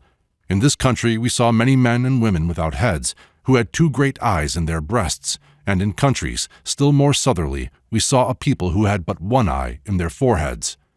In considering animal demons, the primitive demonization of the wolf has been discussed, but it is mainly as a transformation of man and a type of savage foes that this animal has been a prominent figure in mythology. Professor Max Muller has made it tolerably clear that Bellerophon means slayer of the hairy, and that Belleros is the transliteration of Sanskrit Varvara, a term applied to the dark aborigines by their Aryan invaders, equivalent to barbarians. This points us for the origin of the title rather to Bellerophon's conquest of the Lycians, or Wolfmen, than to his victory over the Chimera. The story of Lycaon and his sons, barbarians defying the gods and devouring human flesh, turned into wolves by Zeus, connects itself with the Lycians, hairy, wolfish barbarians whom Bellerophon conquered. It was not always, however, the deity that conquered in such encounters. In the myth of Soracte, the wolf is seen to be able to hold his own against the gods. Soranus, worshipped on Mount Soracte, was at Rome the god of light and is identified with Apollo by Virgil. A legend states that he became associated with the infernal gods, though called Diespater, because of the sulphurous exhalations from the side of Mount Soracte. It is said that once, when some shepherds were performing a sacrifice, some wolves seized the flesh. The shepherds, following them, were killed by the poisonous vapors of the mountain, to which the wolves retreated. An oracle gave out that this was a punishment for their pursuing these sacred animals, and a general pestilence also having followed, it was declared that it could only cease if the people were all changed to wolves and lived by prey. Hence the Herpini from the Sabine Herpus, a wolf. The story is a variant of that of the Herpinian Samnites, who were said to have received their name from their ancestors, having followed a sacred wolf when seeking their new home. The wolf ceremonies were, like the Roman Lupercalia, for purposes of purification. The worshippers ran naked through blazing fires. The annual festival, which Strabo describes as occurring in the grove of Feronia, goddess of nature, became at last a sort of fair. Its history, however, is very significant of the formidable character of the Herpini, or wolf tribe, which could alone have given rise to such euphemistic celebrations of the wolf. It is interesting to note that in some regions this wolf of superstition was domesticated into a dog. Pierius says there was a temple of Vulcan in Mount Etna, in whose grove were dogs that fawned on the pious, but rent the polluted worshippers.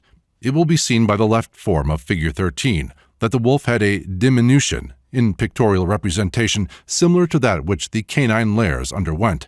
This picture is referred by John Beaumont to Carterius's work on The Images of the Gods of the Ancients. The form wearing a wolf skin and head is that of the demon Politis, who infested Temesa in Italy, according to a story related by Pausanias. Ulysses, in his wanderings, having come to this town, one of his companions was stoned to death for having ravished a virgin, after which his ghost appeared in form of this demon, which had to be appeased by the direction of the oracle of Apollo, by the annual sacrifice to him of the most beautiful virgin in the place. Euthymus, enamored of a virgin about to be so offered, gave battle to this demon, and, having expelled him from the country, married the virgin. However, since the infernal powers cannot be deprived of their rights without substitution, this savior of Temesa disappeared in the river Casenus. The form on the right in Figure 13 represents the genius of the city of Rome, and is found on some of Hadrian's coins. He holds the cornucopia and the sacrificial dish.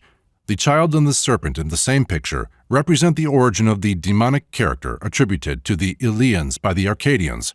This child and serpent symbol, which bears resemblance to certain variants of Bel and the dragon, no doubt was brought to Elea, or Vilia in Italy, by the Phocaeans when they abandoned their Ionian homes rather than submit to Cyrus, and founded that town, BC 544. The two forms were jointly worshipped with annual sacrifices in the temple of Lucina, under the name Sosipolis. The legend of this title is related by Pausanias. When the Arcadians invaded the Eleans, a woman came to the Elean commander with an infant at her breast, and said that she had been admonished in a dream to place her child in front of the army. This was done. As the Arcadians approached, the child was changed to a serpent, and, astounded at the prodigy, they fled without giving battle. The child was represented by the Eleans decorated with stars and holding the cornucopia, by the Arcadians, no doubt, in a less celestial way. It is not uncommon in mythology to find the most dangerous demons represented under some guise of weakness, as for instance among the South Africans, some of whom recently informed English officers that the Galakias were led against them by a terrible sorcerer in the form of a hare. The most fearful traditional demon ever slain by a hero in Japan was Shuden Dozi, the child-faced drinker. In Ceylon, the apparition of a demon is said to be frequently under the form of a woman with a child in her arms. Many animal demons are mere fables for the ferocity of human tribes. The werewolf superstition, which exists still in Russia, where the transformed monster is called Volkodlak, Volk, a wolf, and Dlak, hare, might even have originated in the costume of Norse barbarians and huntsmen. The belief was always more or less rationalized, resembling that held by Verstegan 300 years ago, and which may be regarded as prevalent among both the English and Flemish people of his day. "These werewolves," he says, "are certain sorcerers who, having anointed their bodies with an ointment they make by the instinct of the devil, and putting on a certain enchanted girdle, do not only unto the view of others seem as wolves, but to their own thinking have both the nature and shape of wolves, so long as they wear the said girdle, and they do dispose themselves as very wolves, in worrying and killing and waste of human creatures." During the Franco-German War of 1870–71, a family of ladies on the German side of the Rhine, sitting up all night in apprehension, related to me such stories of the Turcos that I have since found no difficulty in understanding the belief in weird and preternatural wolves which once filled Europe with horror. The facility with which the old Lycian wolf girdle, so to say, was caught up and worn in so many countries, where race wars were chronic for many ages, renders it nearly certain that this superstition, lycanthropy, however it may have originated, was continued through the custom of ascribing demonic characteristics to hostile and fierce races. It has been, indeed, a general opinion that the theoretical belief originated in the Pythagorean doctrine of metempsychosis.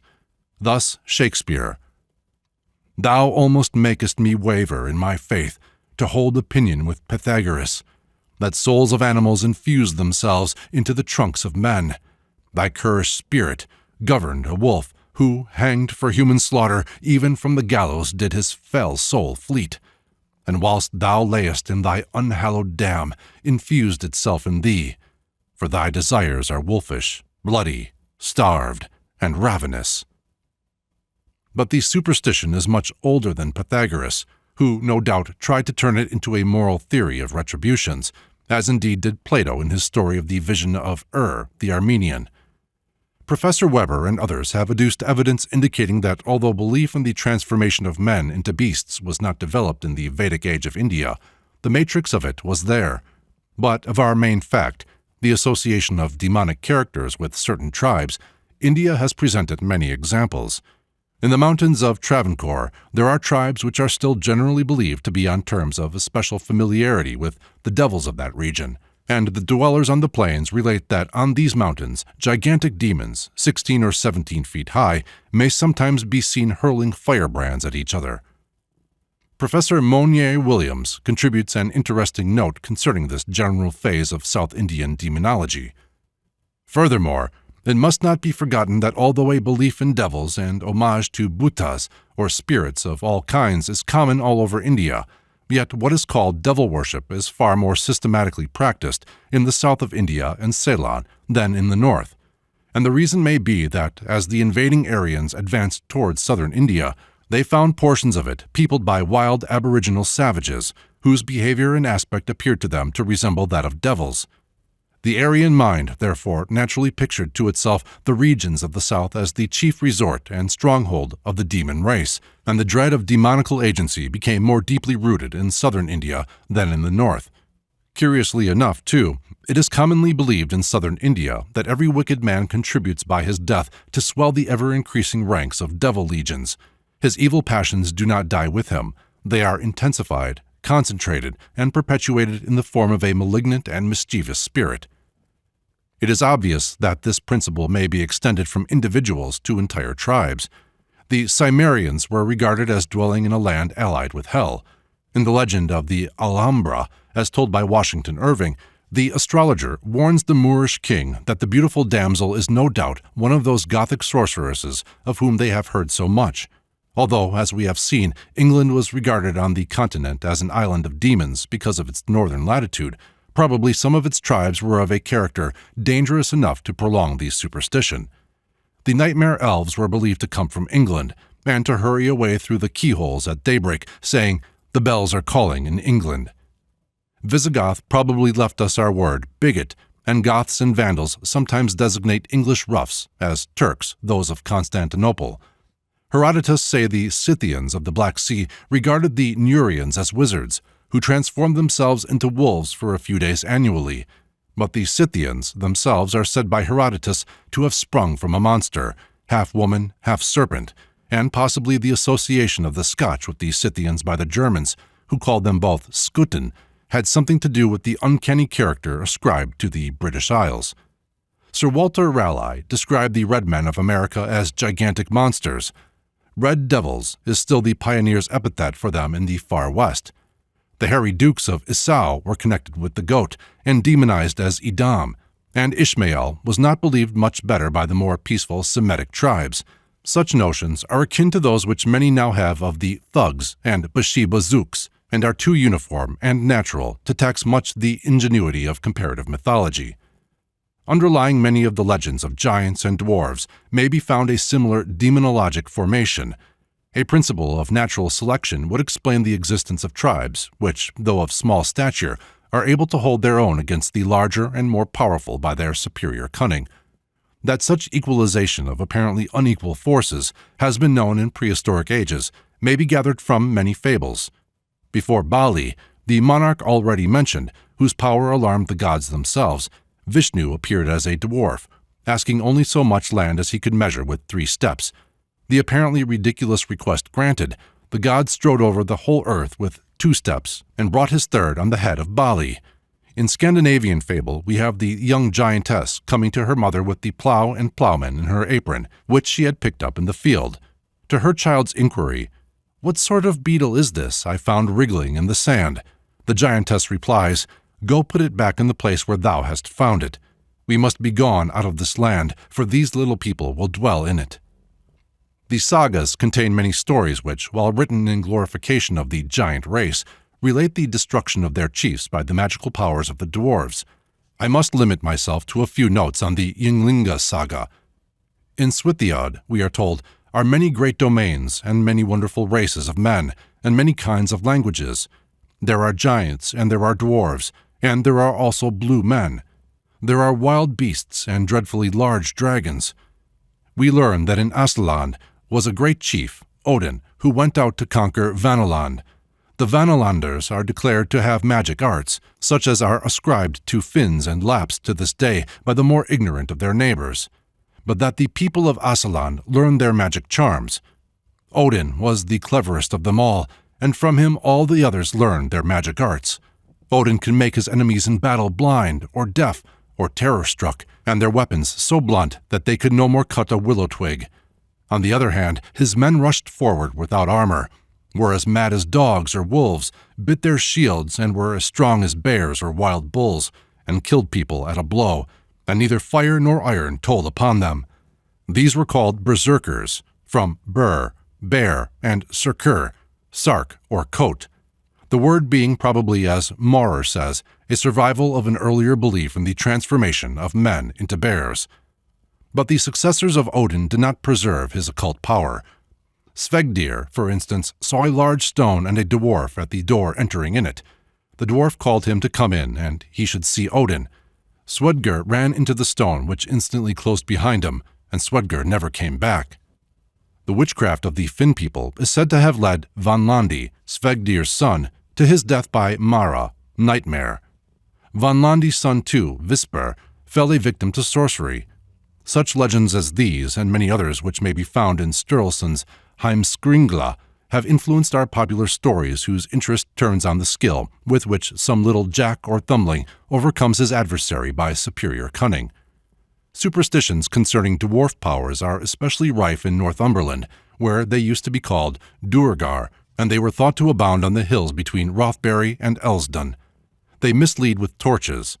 One story relates that a traveler, beguiled at night into a hut where a dwarf prepared a comfortable fire for him, found himself, when daylight returned, sitting upon the edge of a deep, rugged precipice, where the slightest movement had caused him to be dashed to pieces. The Northumbrian stories generally, however, do not bear the emphasis having grown out of aboriginal conditions, or even of having been borrowed for such. The legends of Scotland and of the southwest of England appear to me much more suggestive of original struggles between large races and small. They are recalled by the superstitions which still linger in Norway concerning the Lapps, who are said to carry on unholy dealings with gnomes. In the last century, the brownie was commonly spoken of in Scotland as appearing in shape of a tall man, and the name seems to refer to the brown complexion of that bogey and its long brown hair, hardly Scottish. It is generally the case that second sight, which once attained the dignity of being called deuteroscopia, sees a doomed man or woman shrink to the size of a dwarf. The tall man is not far off in such cases. In some age of the world, more remote than even that of Alipos, says Hugh Miller, the whole of Britain was peopled by giants, a fact amply supported by early English historians and the traditions of the north of Scotland. Diocletian, king of Syria, say the historians, had 33 daughters, who, like the daughters of Danaus, killed their husbands on their wedding night. The king, their father, in abhorrence of the crime, crowded them all into a ship, which he abandoned to the mercy of the waves, and which was drifted by tides and winds till it arrived on the coast of Britain, then an uninhabited island. There they lived solitary, subsisting on roots and berries, the natural produce of the soil, until an order of demons, becoming enamored of them, took them for their wives, and a tribe of giants, who must be regarded as the true aborigines of the country, if indeed the demons have not a prior claim, were the fruit of these marriages. Less fortunate, however, than even their prototypes, the Cyclops, the whole tribe was extirpated a few ages after by Brutus the parricide, who, with a valor to which mere bulk could offer no effectual resistance, overthrew Gog-Magog and Termagol, and a whole host of others with names equally terrible. Tradition is less explicit than the historians in what relates to the origin and extinction of the race, but its narratives of their prowess are more minute. There is a large and ponderous stone in the parish of Etterston, which a giantess of the tribe is said to have flung from the point of a spindle across the Dornoch Firth, and another within a few miles of Dingwall, still larger and more ponderous, which was thrown by a person of the same family, and which still bears the marks of a gigantic finger and thumb. Perhaps we may find the mythological descendants of these titans, and also of the Druids, in the so-called great men once dreaded by Highlanders. The natives of South Uist believed that a valley, called Glenslight, situated between two mountains on the east side of the island, was haunted by these great men, and that if anyone entered the valley without formally resigning themselves to the conduct of those beings, they would infallibly become mad. Martin, having remonstrated with the people against this superstition, was told of a woman's having come out of the valley a lunatic because she had not uttered the spell of 3 sentences. They also told him of voices heard in the air. The brownie, a tall man with very long brown hair, who has cow's milk poured out for him on a hill in the same region, probably of this giant tribe, might easily have been demonized at the time when the Druids were giving St. Columba so much trouble, and trying to retain their influence over the people by professing supernatural powers. The man of the smaller stature, making up for his inferiority by invention, perhaps first forged the sword, the coat of mail, and the shield, and so confronted the giant with success. The god with the hammer might thus supersede the god of the flint spear. Magic art seemed to have rendered invulnerable the man from whom the arrow rebounded. It would appear from King Olaf Tryggvason's saga that 900 years ago the Icelanders and the Danes reciprocally regarded each other as giants and dwarves. The Icelanders indicted lampoons against the Danes which allude to their diminutive size. The gallant herald in the field, between his legs lets drop his shield, into a pony he was changed. On the other hand, the Danes had by no means a contemptuous idea of their Icelandic enemies, as the following narrative from Heimskringla proves. King Harald took a warlock to hie to Iceland in some altered shape, and to try what he could learn there to tell him, and he set out in the shape of a whale, and when he came near to the land he went to the west side of Iceland, north around the land, when he saw all the mountains and hills full of land serpents, some great, some small. When he came to Vapna Fjord, he went in towards the land, intending to go on shore, but a huge dragon rushed down the dale against him with a train of serpents, paddocks, and toads that blew poison towards him. Then he turned to go westward around the land as far as Eyjafjord, and he went into that fjord. Then a bird flew against him, which was so great that its wings stretched over the mountains on either side of the fjord, and many birds, great and small, with it. Then he swam further west, and then south into Breiðafjord. When he came into the fjord, a large grey bull ran against him, wading into the sea, and bellowing fearfully, and he was followed by a crowd of land serpents. From thence he went round by Rekeness, and wanted to land at Vikerstead, but there came down a hill giant against him, with an iron staff in his hands. He was a head higher than the mountains, and many other giants followed him. The most seductive Hesperian gardens of the south and east do not appear to have been so thoroughly guarded or defended as Iceland, and one can hardly call it cowardice when, after the wizard whale brought back the log of its voyage, it is recorded, "Then the Danish king turned about with his fleet and sailed back to Denmark." It is a sufficiently curious fact that the Mimacs, aborigines of Nova Scotia, were found with a whale story already referred to so much like this. They also have the legend of an ancient warrior named Buin, who possessed the preternatural powers especially ascribed to Odin, those of raising storms, causing excessive cold, increasing or diminishing his size, and assuming any shape.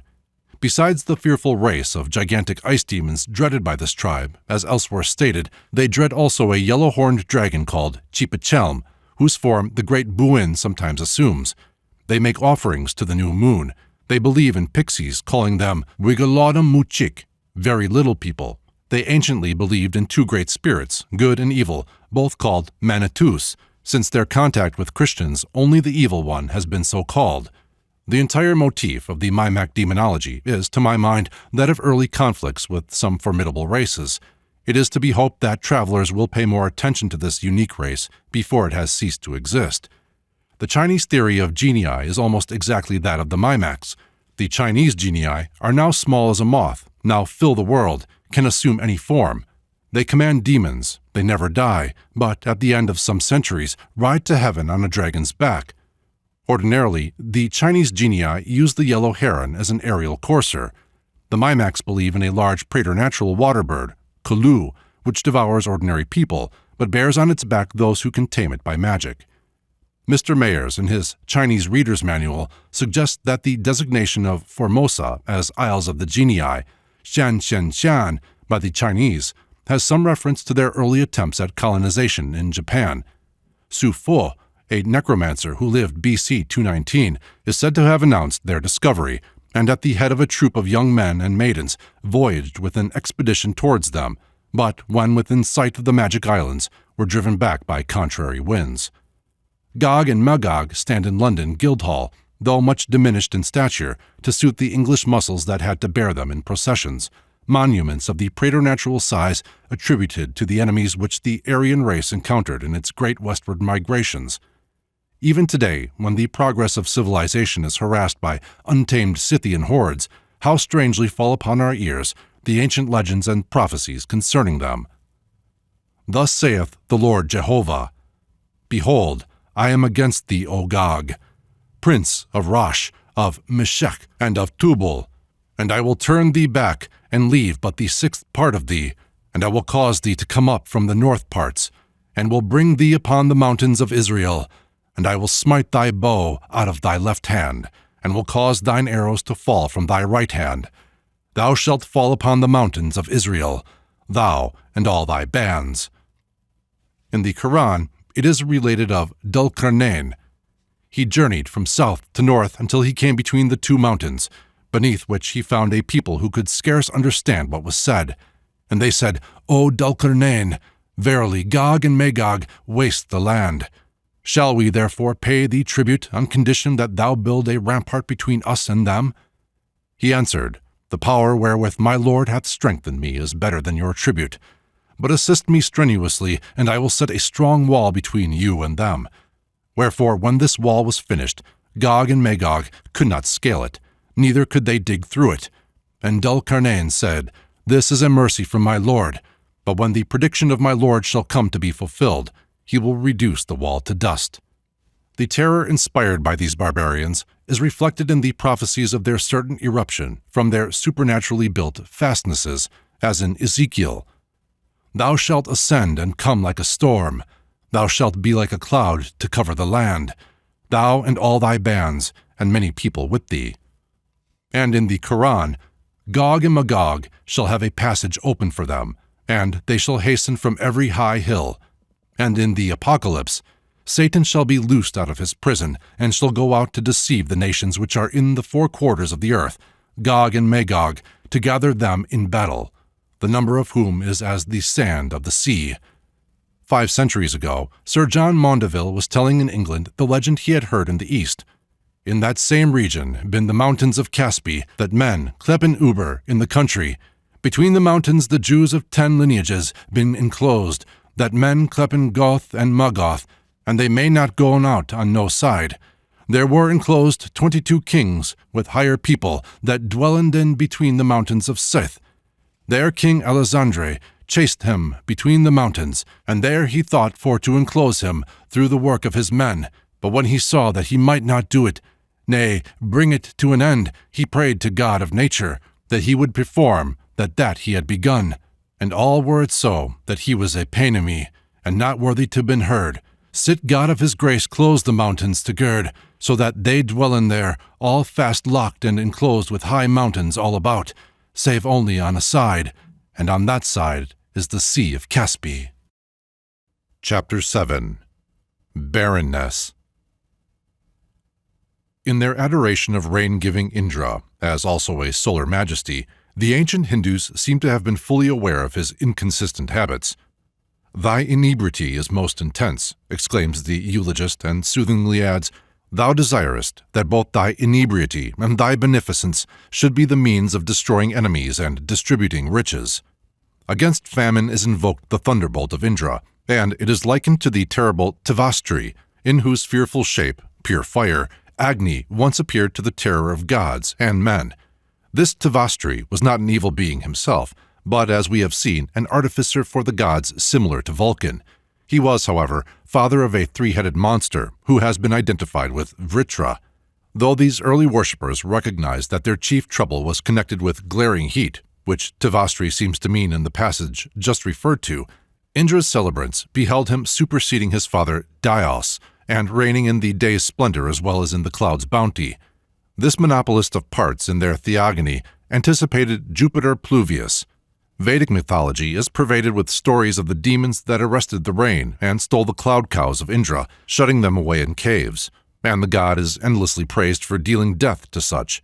He slays Vritra, the rain-arresting, and Drabika, Bala, Irana, Arbuda, devouring Swasna, unabsorbable Sushna, Pipru, Namuchi, Rudhikra, Varchin, and his 100,000 descendants, the deadly strangling serpent Ahi, especially type of drought as it dries up rivers, and through all these combats with the alleged authors of the recurring barrenness and famine, as most of these monsters were, the seat of the evil was the sun god's adorable self. Almost pathetic does the long and vast history appear just now, when competent men of science are giving us good reason to believe that right knowledge of the sun and the relation of its spots to the rainfall might have covered India with ways and means which would have adapted the entire realm to its environment, and wrested from Indra his hostile thunderbolt, the sunstroke of famine. The Hindus have covered their lands with temples raised to propitiate and deprecate the demons, and to invoke the deities against such sources of drought and famine. Had they concluded that famine was the result of inexactly quartered sundials, the land would have been covered with perfect sundials, but the famine would have been more destructive because of the increasing withdrawal of mind and energy from the true cause and its implied answer. Even so were conflagrations in London attributed to inexact city clocks. The clocks would become perfect, the conflagrations more numerous, through misdirection of vigilance. But how much wiser are we of Christendom than the Hindus? They have adapted their country perfectly for propitiation of famine demons that do not exist, at a cost which would long ago have rendered them secure from the famine forces that do exist. We have similarly covered Christendom with a complete system of securities against hells and devils and wrathful deities that do not exist, while around our churches, chapels, cathedrals are the actually existent seething hells of pauperism, shame, and crime. Nothing can advance art in any district of this accursed machine and devil-driven England until she changes her mind in many things. So wrote John Ruskin recently. Of course, so long as the machine toils and earns wealth and other power, which still goes to support and further social and ecclesiastical forms, constituted with reference to salvation from a devil or demons no longer believed in, the phrase machine and devil-driven is true. Until the invention and enterprise of the nation are administered in the interest of right ideas, we may still sigh, like John Sterling, for a dozen men to stand up for ideas as Cobden and his friends do for machinery. But it still remains as true that all the machinery and wealth of England devoted to man might make its every home happy and educate every inhabitant, as that every idolatrous temple in India might be commuted into a shield against famine. Our astronomers and economists have enabled us to see clearly how the case is with the country whose temples offer no obstruction to Christian vision. The facts point to the conclusion that the sunspots reach their maximum and minimum of intensity at intervals of 11 years, and that their high activity is attended with frequent fluctuations of the magnetic needle and increased rainfall. In 1811, and since then, famines in India have, with one exception, followed years of minimum sunspots. These facts are sufficiently well attested to warrant the belief that English science and skill will be able to realize in India the provision which Joseph is said to have made for the 7 lean years of which Pharaoh dreamed. Until that happy era shall arrive, the poor Hindus will only go on alternately adoring and propitiating the sun, as its benign or its cruel influences shall fall upon them. The artist Turner said, "The sun is God." The superb effects of light in Turner's pictures could hardly have come from any but a sun-worshipper dwelling amid fogs. Unfamiliarity often breeds reverence. There are few countries in which the sun, when it does shine, is so likely to be greeted with enthusiasm and observed in all its variations of splendor as one in which its appearance is rare.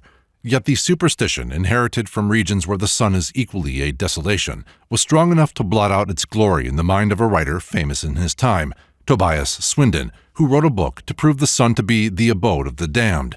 The speculation may now appear only curious, but probably it is no more curious than 100 years from now will seem to all the vulgar notion of future fiery torments for mankind, the scriptural necessity of which led the fanciful rector to his grotesque conclusion. These two extremes, the sun worship of Turner, the sun horror of Swindon, survivals in England, represent the two antagonistic aspects of the sun, which were of overwhelming import to those who dwelt beneath its greatest potency. His ill humor, or his hunger and thirst, in any year transformed the earth to a desert and dealt death to thousands. In countries where drought, barrenness, and consequent famine were occasional, as in India, it would be an inevitable result that they would represent the varying moods of a powerful will, and in such regions we naturally find the most extensive appliances for propitiation. The preponderant number of fat years would tell powerfully on the popular imagination in favor of priestly intercession and the advantage of sacrifices to the great hunger demon who sometimes consumed the seeds of the earth. But in countries where barrenness was an ever-present, visible, unvarying fact, the demon of the desert would represent necessity, a power not to be coaxed or changed. People dwelling in distant lands might invent theoretical myths to account for the desert. It might be an accident resulting from the sun god having given up his chariot one day to an inexperienced driver who came too close to the earth. But to those who lived beside the desert, it could only seem an infernal realm, quite irrecoverable. The ancient civilization of Egypt, so full of grandeur, might, in good part, have been due to the lesson taught to them by the desert, that they could not change the conditions around them by any entreaties, but must make the best of what was left.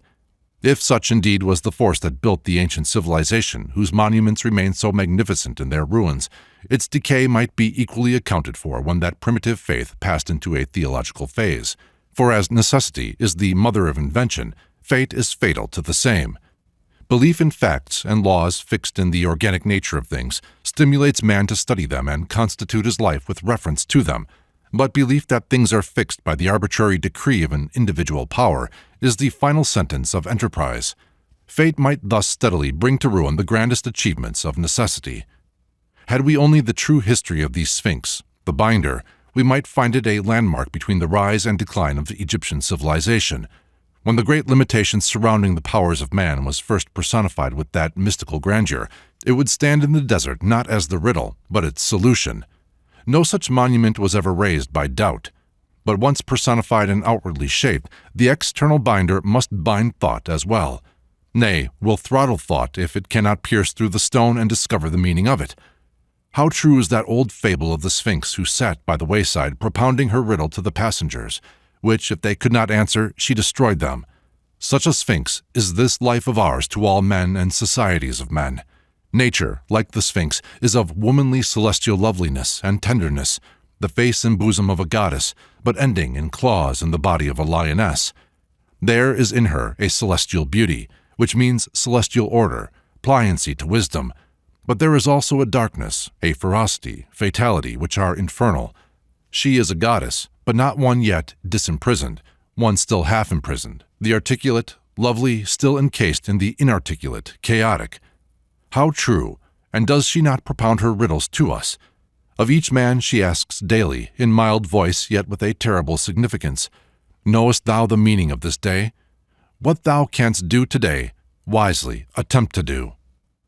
Nature, universe, destiny, existence, however we name this grand unnameable fact, in the midst of which we live and struggle, is as a heavenly bride and conquest to the wise and brave, to them who can discern her behests and do them, a destroying fiend to them who cannot.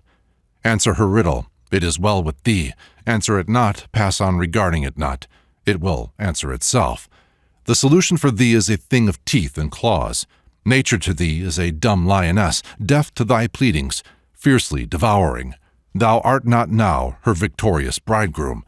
Thou art her mangled victim, scattered on the precipices, as a slave found treacherous, recreant ought to be, and must. On the verge of the desert, prime minister to the necropolis at whose gateway it stands, the Sphinx reposes amid the silence of science and the centuries. Who built it? No one can answer so far as the human artist or the king under whom he worked is concerned, but the ideas and natural forces which built the Sphinx surround even now the archaeologist who tries to discover its history and chronology. As fittest appendage to Carlyle's interpretation, let us read some passages from Lepsius. The Oedipus for this king of the Sphinxes is yet wanting.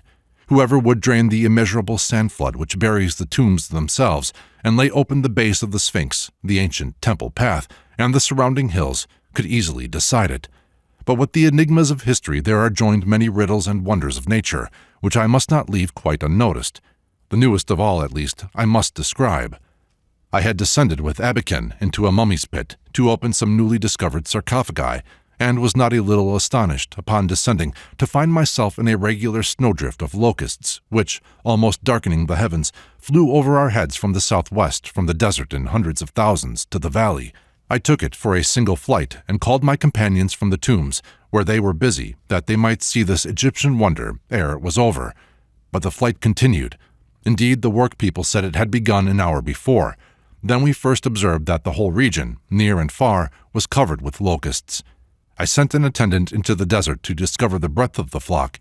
He ran for the distance of a quarter of an hour, then returned and told us that, as far as he could see, there was no end to them. I rode home in the midst of the locust shower. At the edge of the fruitful plain they fell down in showers, and so it went on the whole day until the evening, and so the next day from morning till evening, and the third. In short, to the sixth day, indeed, in weaker flights much longer. Yesterday it did seem that a storm of rain in the desert had knocked down and destroyed the last of them. The Arabs are now lighting great smoke fires in the fields, and clattering and making loud noises all day long to preserve their crops from the unexpected invasion. It will, however, do little good. Like a new animated vegetation, these millions of winged spoilers cover even the neighboring sandhills, so that scarcely anything is to be seen of the ground, and when they rise from one place, they immediately fall down somewhere in the neighborhood. They are tired with their long journey, and seem to have lost all fear of their natural enemies, men, animals, smoke, and noise, in their furious wish to fill their stomachs, and in the feeding of their immense number. The most wonderful thing, in my estimation, is their flight over the naked wilderness, and the instinct which has guided them from some oasis over the inhospitable desert to the fat soil of the Nile Vale. 14 years ago, it seems, this Egyptian plague last visited Egypt with the same force. The popular idea is that they are sent by the comet which we have observed for 12 days in the southwest, and which, as it is now no longer obscured by the rays of the moon, stretches forth its stately tail across the heavens in the hours of the night.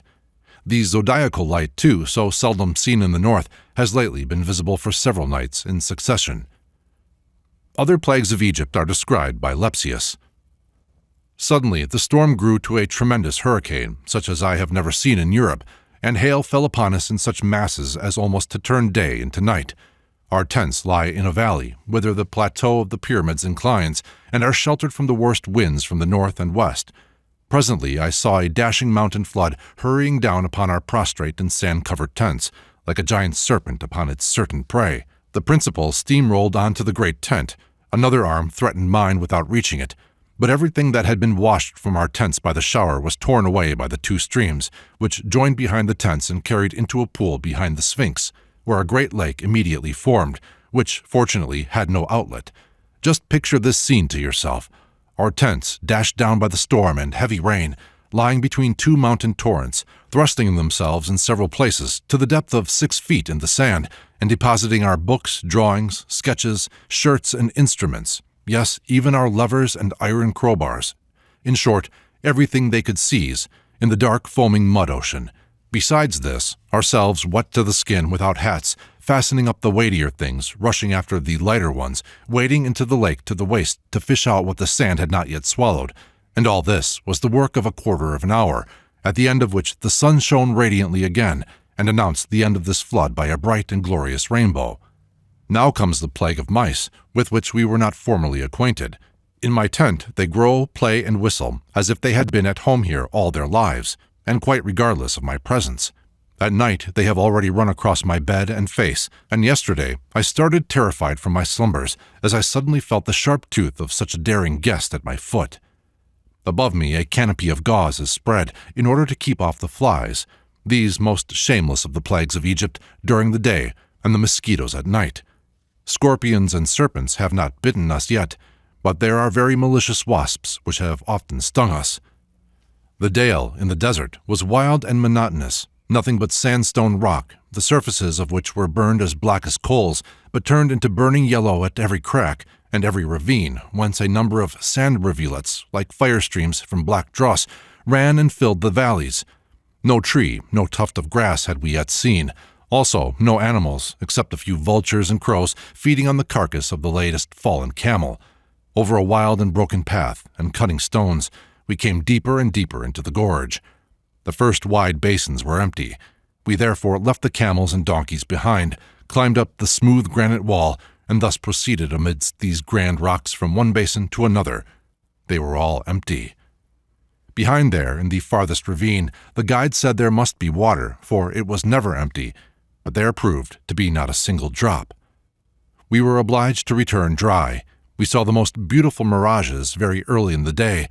They most minutely resemble seas and lakes, in which mountains, rocks, and everything in their vicinity are reflected as in the clearest water.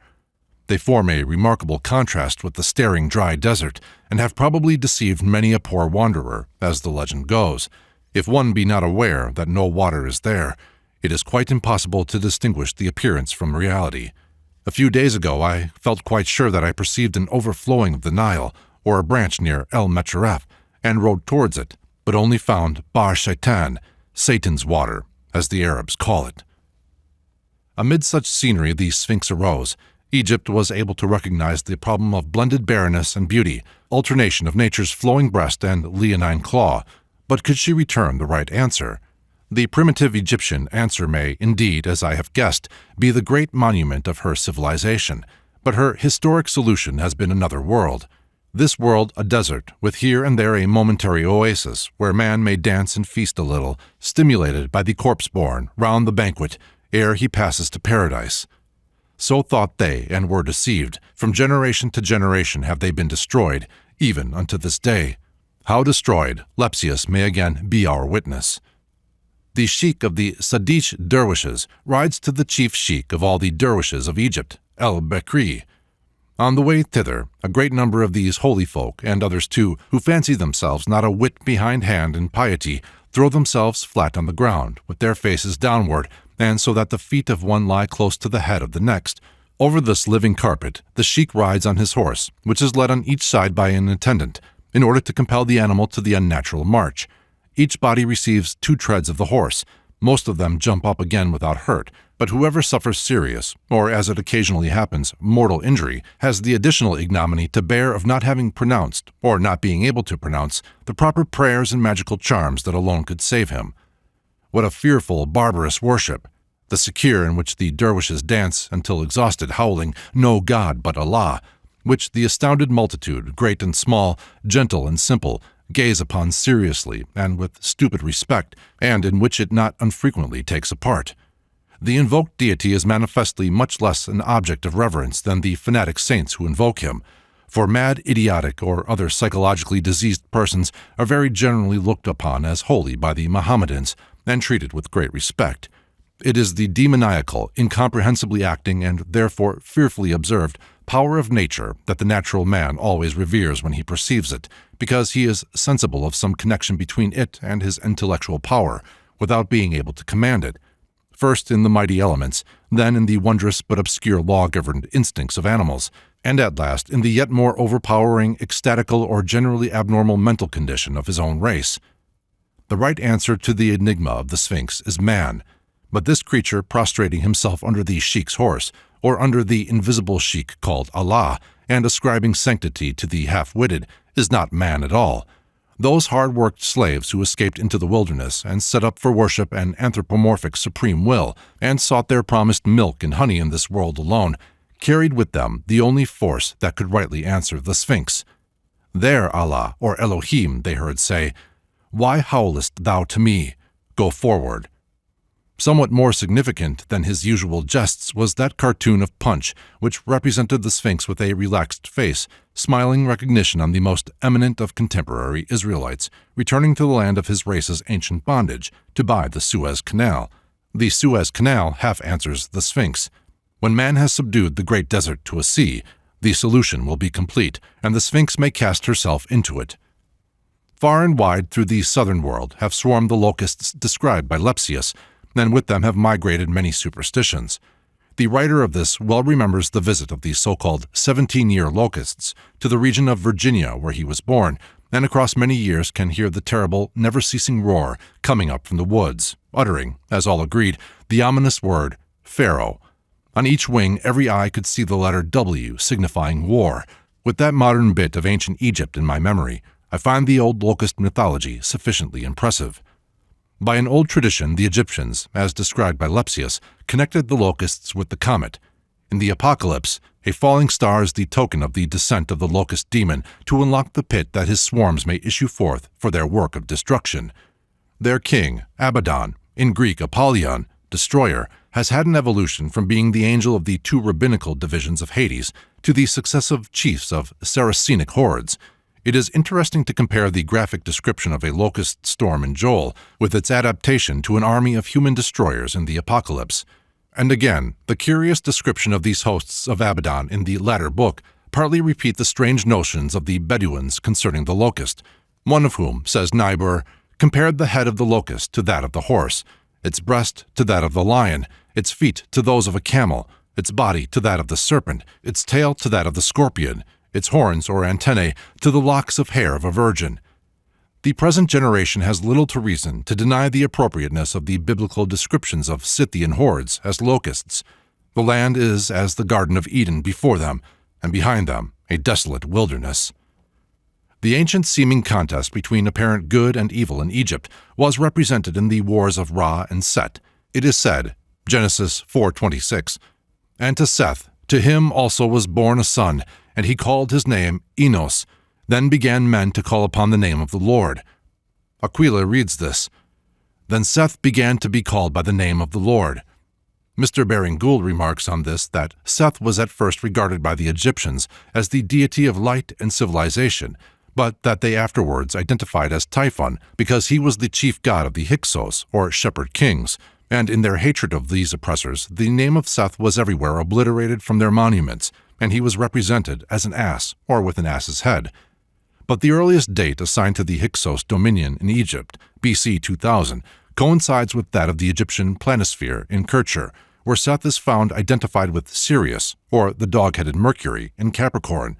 This is the Sotheic period, or cycle of the dog star. He was thus associated with the goat and the winter solstice, to which, BC 2000, Capricorn was adjacent. That Seth or Set became the name for the demon of disorder and violence among the Egyptians is, indeed, probably due to his being a chief god, among some tribes Baal himself, among the Asiatics before the time of the Hyksos. It was already an old story to put their neighbor's light for their own darkness. The ass's ears they gave him refer not to his stupidity, but to his hearing everything, as in the case of the ass of Apuleius and the ass Nikon of Plutarch, or indeed the many examples of the same kind which preceded the appearance of this much misunderstood animal as the steed of Christ's triumphal entry into Jerusalem. In Egyptian symbolism, those long ears were as much dreaded as devil's horns. From the eyes of Ra, all beneficent things, from the eyes of Set, all noxious things were produced. Amun-Ra, as the former was called, slew the son of Set, the great serpent Naka, which in one hymn is perhaps tauntingly said to have saved his feet. Amun-Ra becomes Horus, and Set becomes Typhon.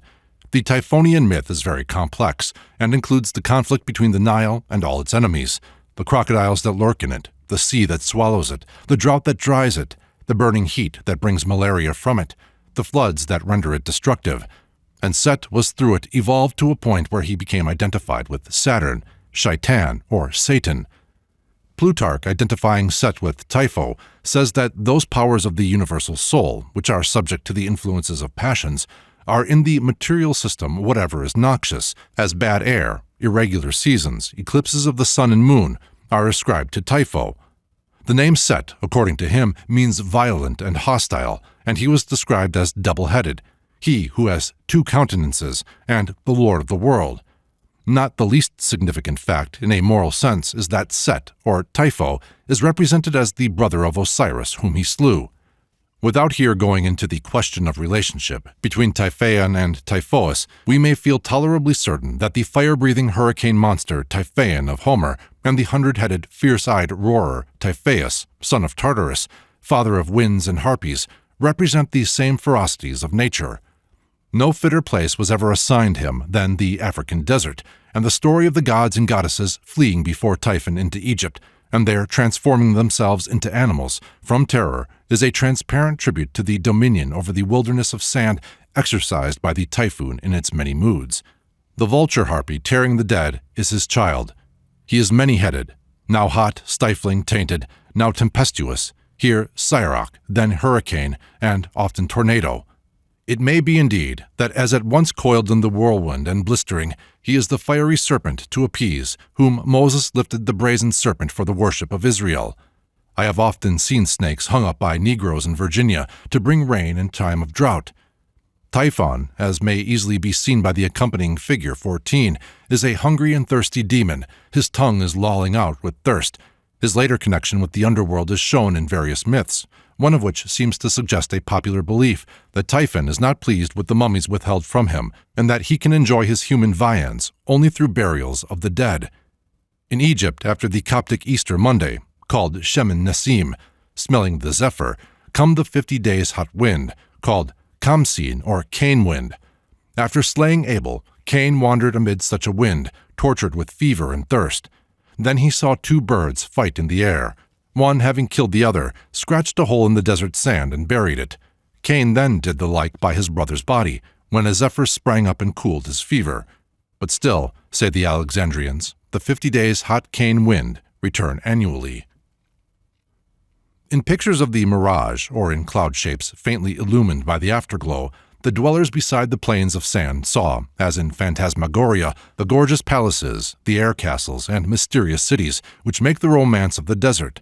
Unwilling to believe that such realms of barrenness had ever been created by any good god, they beheld in dreams, which answer to nature's own mirage dreaming, visions of dynasties passed away, of magnificent palaces and monarchs on whose pomp and heaven-defying pride the fatal sandstorm had fallen, and buried their glories in the dust forever. The desert became the emblem of immeasurable, all-devouring time. In many of these legends, there are intimations of a belief that Eden itself lay where now all is unbroken desert. In the beautiful legend in the Midrash of Solomon's voyage on the wind, the monarch alighted near a lofty palace of gold, and the scent there was like the scent of the Garden of Eden. The dust had so surrounded this palace that Solomon and his companions only learned that there had been an entrance from an eagle in it 13 centuries old, which had heard from its father the tradition of an entrance on the western side. The obedient wind having cleared away the sand, a door was found on whose lock was written, "Be it known to you, ye sons of men, that we dwelt in this palace in prosperity and delight many years. When the famine came upon us, we ground pearls in the mill instead of wheat, but it profited us nothing." Amid marvelous splendors, from chamber to chamber garnished with ruby, topaz, emerald, Solomon passed to a mansion on whose 3 gates were written admonitions of the transitory nature of all things, but death. "Let not fortune deceive thee. The world is given from one to another." On the 3rd gate was written, "Take provision for thy journey, and make ready food for thyself while it is yet day, for thou shalt not be left on the earth, and thou knowest not the day of thy death." This gate Solomon opened and saw within a lifelike image seated. As the monarch approached, this image cried with a loud voice, "Come hither, ye children of Satan! See, King Solomon is come to destroy you." Then fire and smoke issued from the nostrils of the image, and there were loud and bitter cries, with earthquake and thunder. But Solomon uttered against them the ineffable name, and all the images fell on their faces, and the sons of Satan fled and cast themselves into the sea, that they might not fall into the hands of Solomon. The king then took from the neck of the image a silver tablet, with an inscription which he could not read until the Almighty sent a youth to assist him. It said, "I, Shaddad, son of Ad, reigned over 1,000,000 provinces, and rode on 1,000,000 horses. 1,000,000 kings were subject to me, and 1,000,000 warriors I slew.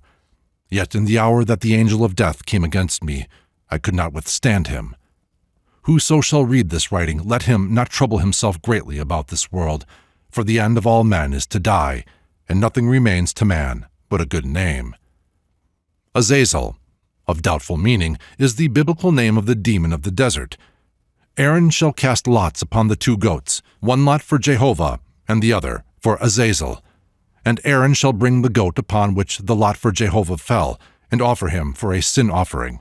But the goat, on which the lot for Azazel fell, shall be presented alive before Jehovah, to make an atonement with him, to let him go to Azazel in the wilderness.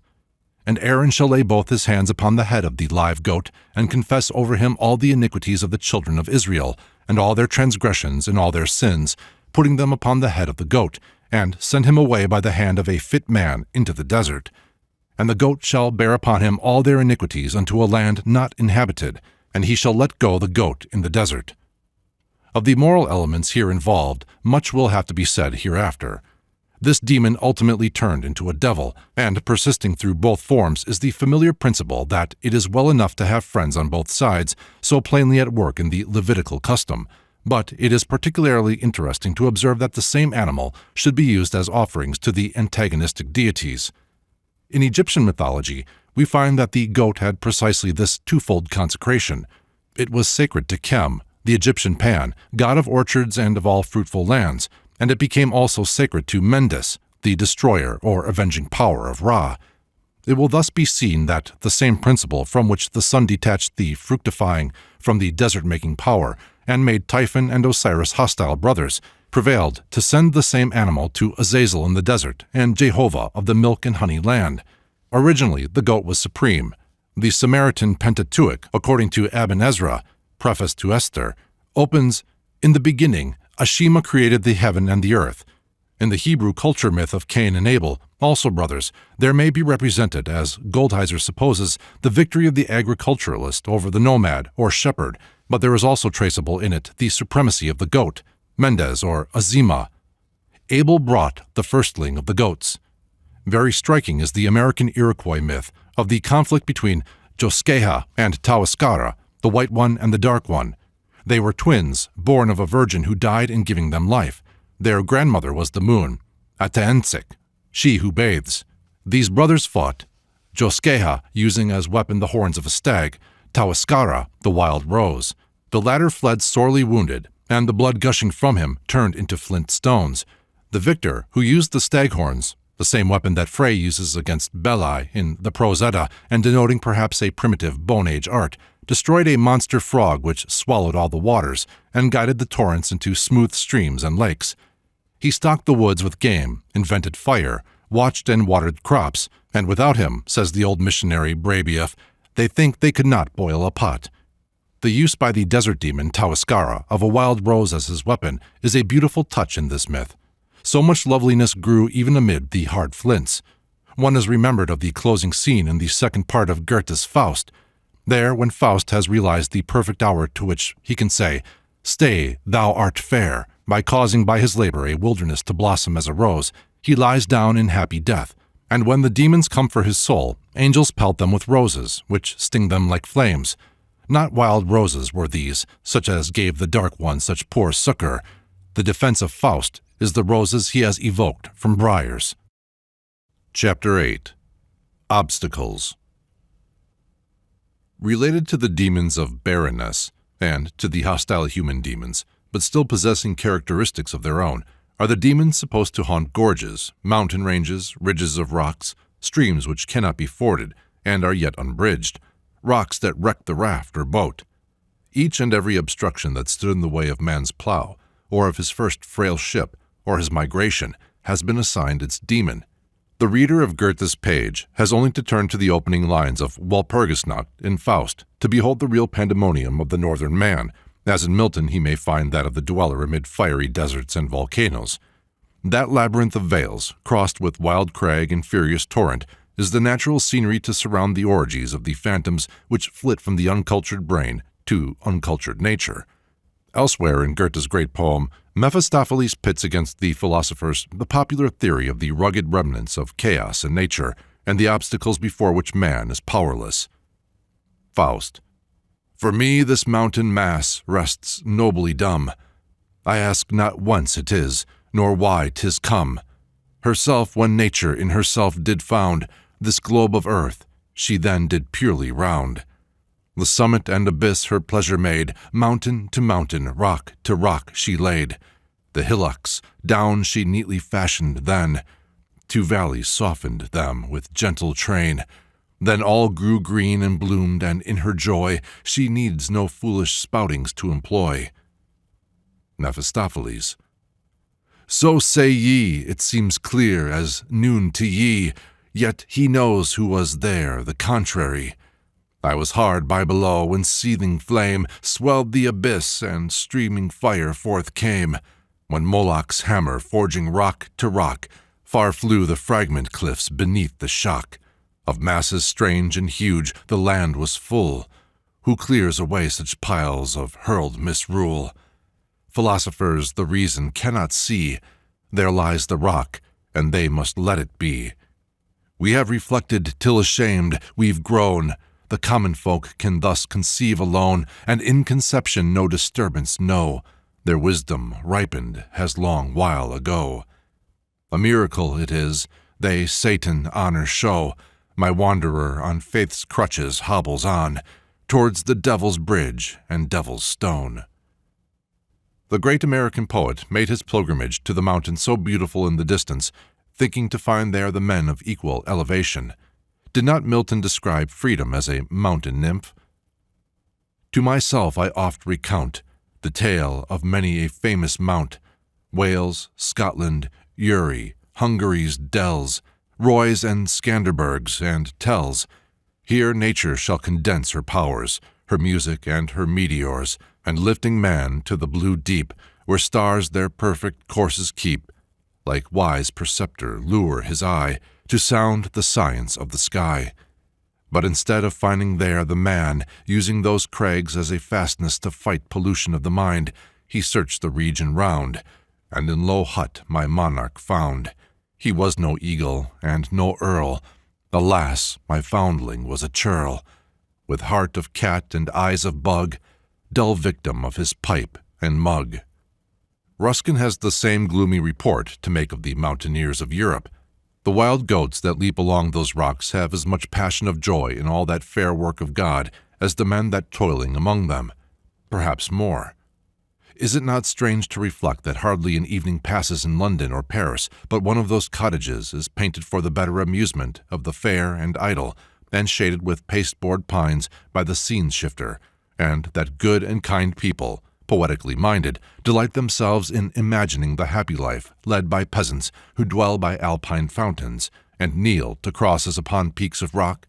That nightly we lay down our gold to fashion forth simulacra of peasants, in gay ribbons and white bodices, singing sweet songs and bowing gracefully to the picturesque crosses, and all the while the veritable peasants are kneeling, songlessly, to veritable crosses in another temper than the kind and fair audiences dream of, and assuredly with another kind of answer than is got out of the opera catastrophe. The writer remembers well the emphasis with which a poor woman at whose cottage he asked the path to the natural bridge in Virginia said, "I don't know why so many people come to these rocks. For my part, give me a level country." Many ages lay between that aged crone and Emerson or Ruskin, and there were ages of heavy war with the fortresses of nature. The fabled ordeals of water and fire through which the human race passed were associated with Ararat and Sinai, because to migrating or farming man, the mountain was always an ordeal, irrespective even of its torrents or its occasional lava streams. A terrible vista is opened by the cry of Lot, "I cannot escape to the mountain, lest some evil take me." Not even the fire-consuming Sodom in the plains could nerve him to dare cope with the demons of the steep places. As time went on, devotees proved to the awe-stricken peasantries their sanctity and authority by combating those mountain demons and erecting their altars in the high places. So many summits became sacred, but this very sanctity was the means of bridging on successive demoniac hordes to haunt them, for every new religion saw in those altars and high places not victories over demons, but demon shrines. And thus mountains became the very battlefields between rival deities, each demon to his or her rival, and the conflict lasts from the cursing of the high places by the priests of Israel to the devil's pulpits of the Alps and Apennines. Among the beautiful frescoes at Baden is that of the Angels and the Devil's Pulpit by Gotzenberger. Near Gernsbach, appropriately at the point where the cultivable valley meets the unconquerable crests of rock, stand the two pulpits from which Satan and an angel contended when the first Christian missionaries had failed to convert the rude foresters. When, by the angel's eloquence, all were won from the devil's side except a few witches and usurers, the fiend tore up great masses of rock and built the devil's mill on the mountain-top, and he was hurled down by the Almighty on the rocks near Lord's Meadow, where the marks of his claws may still be seen, and where, by a diminishing number of undiminished ears, his groans are still heard when a storm rages through the valley. Such conflicts as these have been in some degree associated with every mountain of holy or unholy fame. Each was in its time a prosaic hill difficulty, with lions by no means chained, to affright the hearts of mistrust and timorous, till dervish or Christian impressed there his holy footprint, visible from Adam's Peak to Olivet, or built there his convents, discernible from Meru and Olympus to Pontypridd and St. Catherine's Hill. By necessary truces, the demons and deities repair gradually to their respective summits. Seir and Sinai hold each their own. But the holy hills have never equaled the number of dark mountains dreaded by man. These obstructive demons made the mountains Molge and Ninge, names for the king and queen of the Akkadian hell. They made the Finnish Mount Kippumäki the abode of all pests. They have identified their name, Elf, with the Alps, given nearly every tarn an evil fame, and indeed created a special class of demons, Montagnards, much dreaded by medieval miners, whose faces they sometimes twisted so that they must look backward physically, as they were very much in the habit of doing mentally forever afterward. Gervais of Tilbury, in his chronicle, declares that on the top of Mount Canagan in France, which has a very inaccessible summit, there is a black lake of unknown depth, at whose bottom the demons have a palace, and that if anyone drops a stone into that water, the wrath of the mountain demons is shown in sudden and frightful tempests.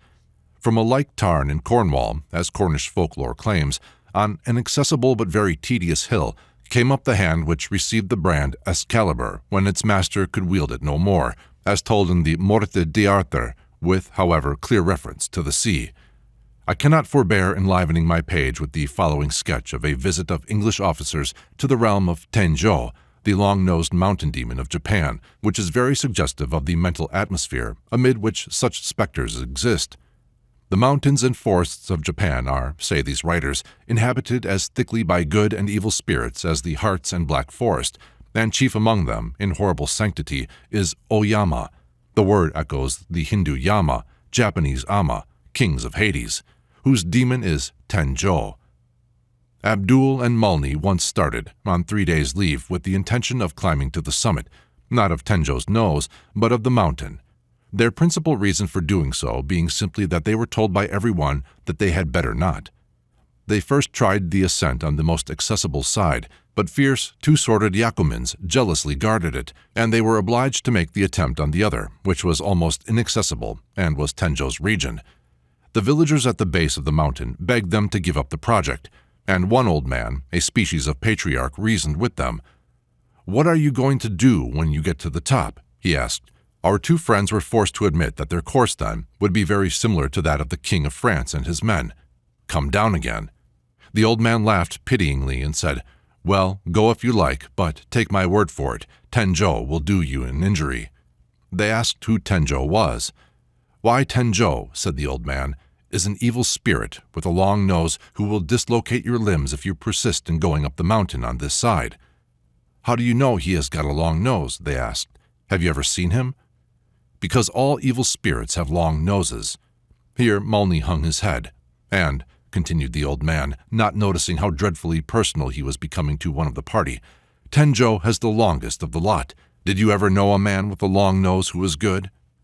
"Come on," said Mulney hurriedly to Abdul, "or the old fool will make me out an evil spirit." "Sayonara," said the old man as they walked away, "but look out for Tenjo." After climbing hard for some hours and not meeting a single human being, not even the woodcutter could be tempted by the fine timber to encroach on Tenjo's precincts, they reached the top and enjoyed a magnificent view. After a rest, they started on their descent, the worst part of which they had accomplished, when, as they were walking quietly along a good path, Abdul's ankle turned under him, and he went down as if he had been shot, with his leg broken in 2 places. With difficulty, Mulney managed to get him to the village they had started from, and the news ran like wildfire that Tenjo had broken the leg of one of the adventurous Tojins. "I told you how it would be," exclaimed the old man, "but you would go. Ah, Tenjo is a dreadful fellow." All the villagers clustering round took up the cry and shook their heads. Tenjo's reputation had increased wonderfully by this accident. Poor Abdul was on his back for 11 weeks, and numbers of Japanese, for he was a general favorite amongst them, went to see him and to express their regret and horror at Tenjo's behavior. It is obvious that, to a demon dwelling in a high mountain, a long nose would be variously useful to poke into the affairs of people dwelling in the plains, and also to enjoy the scent of their sacrifices offered at a respectful distance. That feature of the face which Napoleon I regarded as of marital importance, and which is prominent in the warriors marked on the Mycenae pottery, has generally been a physiognomical characteristic of European ogres, who are blood-smellers. That the significance of Tenjo's long nose is this appears probable when we compare him with the Kalmuk demon Erlik, whose long nose is for smelling out the dying. The Cossacks believed that the protector of the earth was a many-headed elephant. The snouted demon, figure 15, is from a picture of Christ delivering Adam and Eve from hell, by Lucas van Leyden, 1521. The Chinese mountains also have their demons. The demon of the mountain, Tai Shan, in Shantung, is believed to regulate the punishments of men in this world and the next. 4 other demon princes rule over the principal mountain chains of the empire. Mr. Dennis remarks that mountainous localities are so regularly the homes of fairies in Chinese superstition that some connection between the fact and the relation of elf to Alp in Europe is suggested.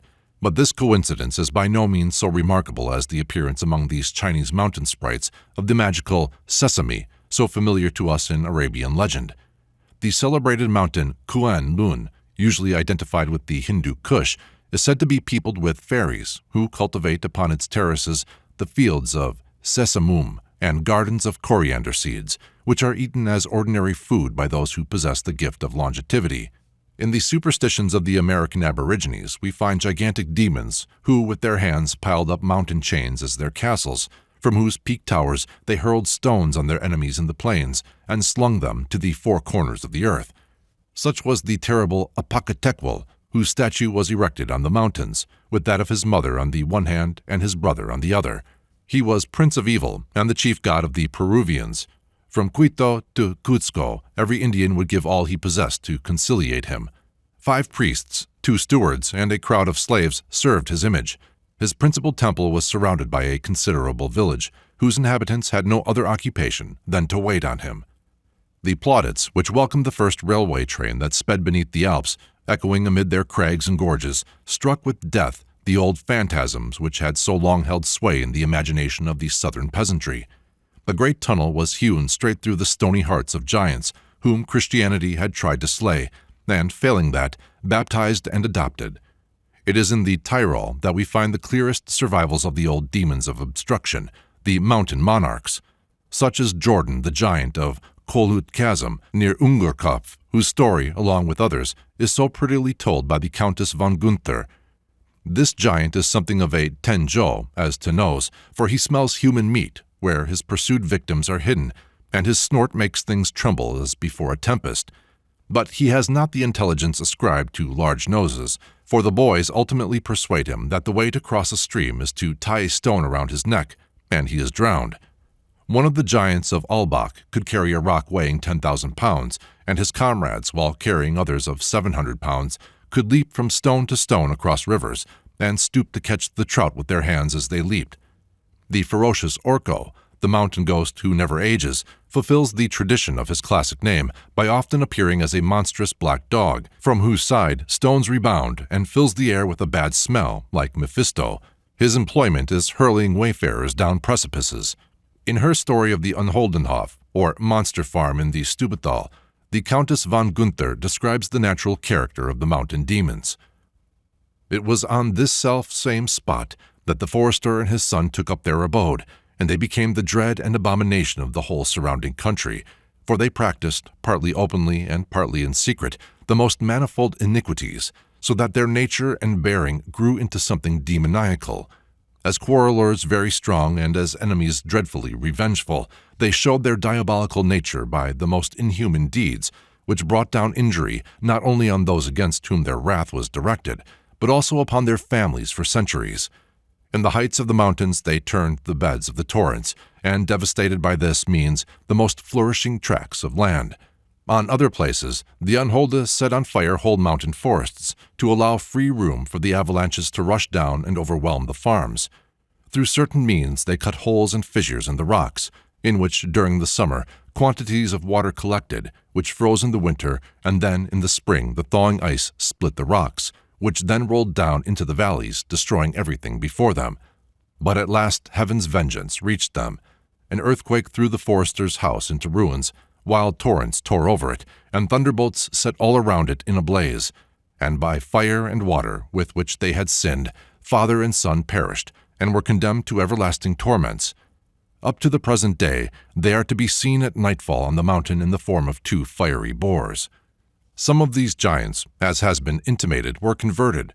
Such was the case with Haimo, who owned and devastated a vast tract of country on the River Inn, which, however, he bridged, once Innsbruck, when he became a Christian and a monk. This conversion was a terrible disappointment to the devil, who sent a huge dragon to stop the building of the monastery. But Haimo attacked the dragon, killed him, and cut out his tongue. With this tongue, 1.5 yards long, in his hand, he is represented in his statue, and the tongue is still preserved in the cloister. Haimo became a monk at Wilton, lived a pious life, and on his death was buried near the monastery. The stone coffin, in which the gigantic bones repose, is shown there, and measures over 28 feet. Of nearly the same character as the mountain demons, and possessing even more features of the demons of barrenness, are the monsters guarding rocky passes. They are distributed through land, sea, and rivers.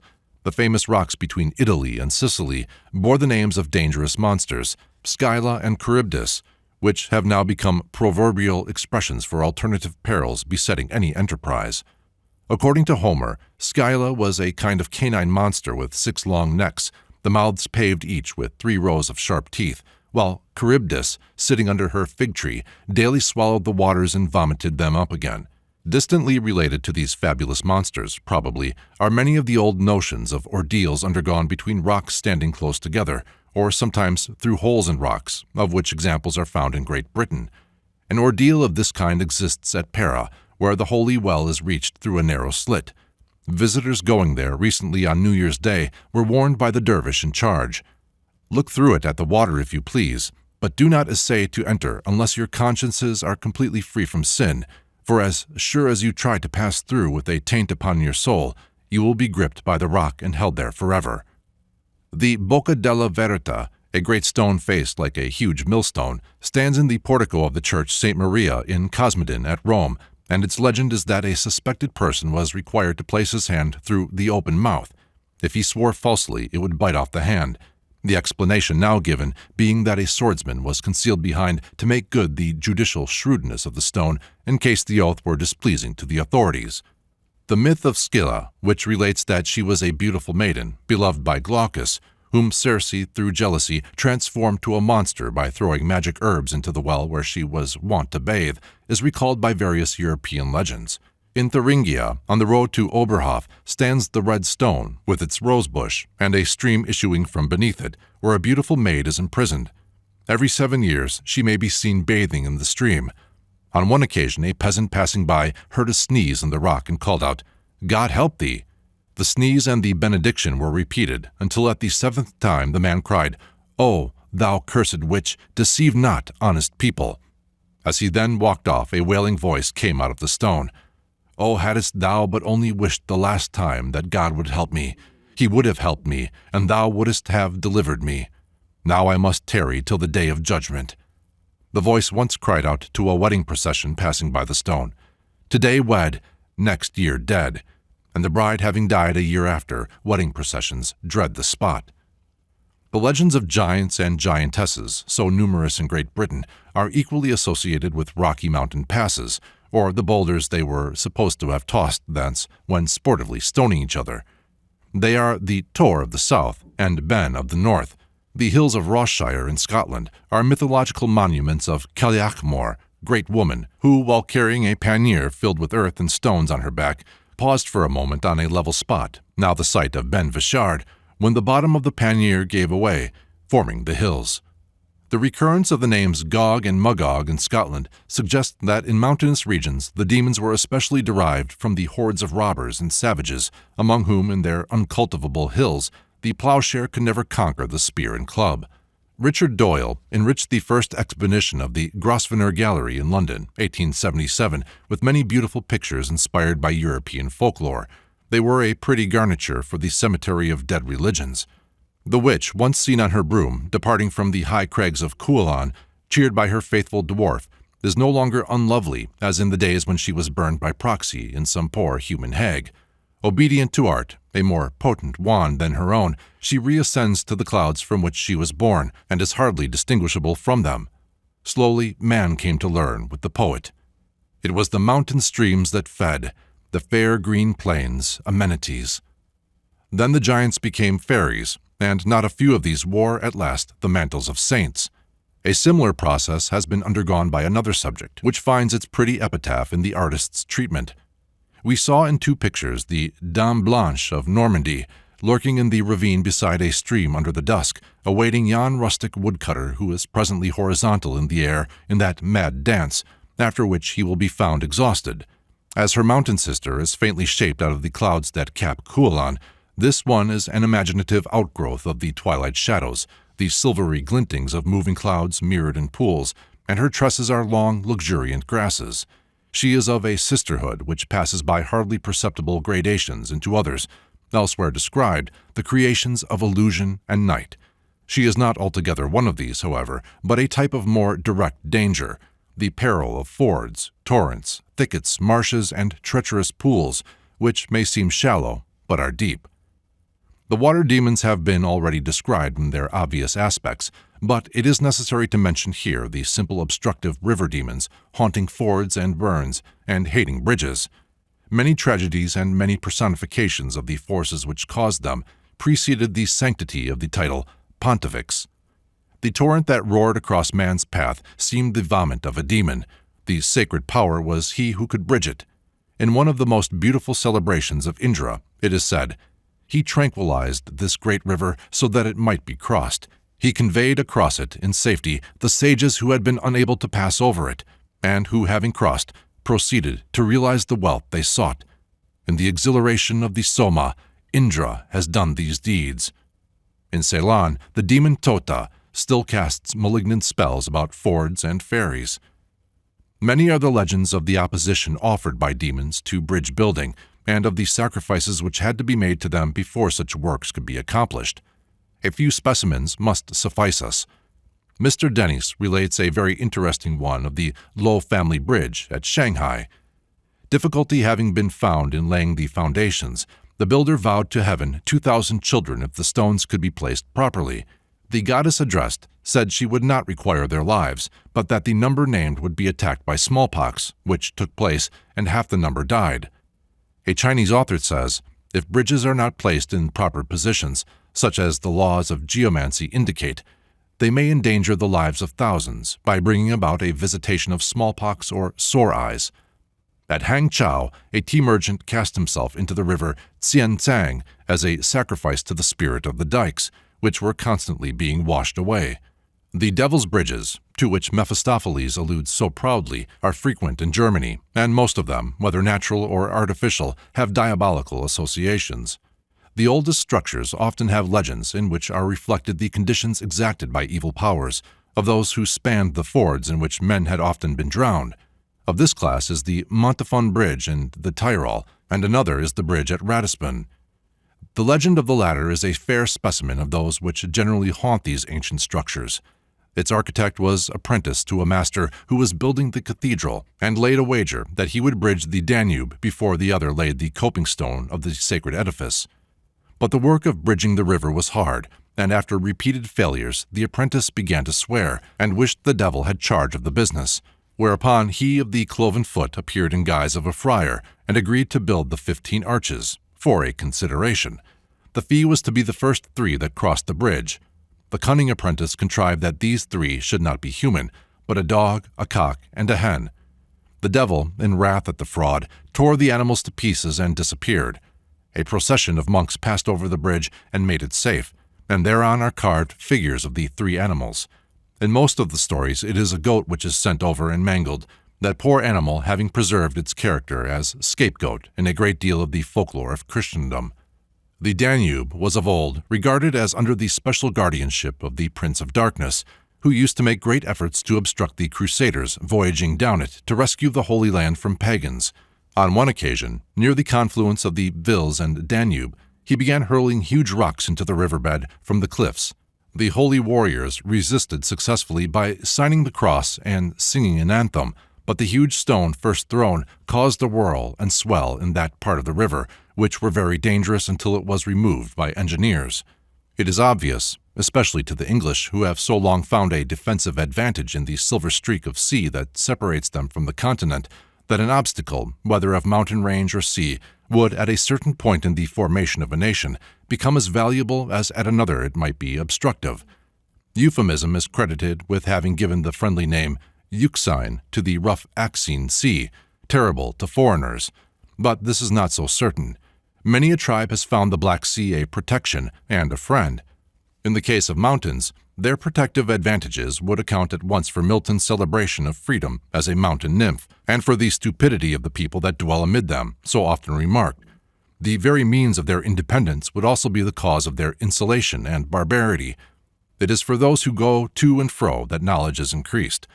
The curious and inquiring are most apt to migrate. The enterprising will not submit to be shut away behind rocks and mountains.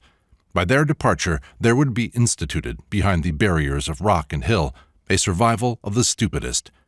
These might ultimately come to worship their chains and cover their craggy prison walls with convents and crosses. The demons of aliens would be their gods.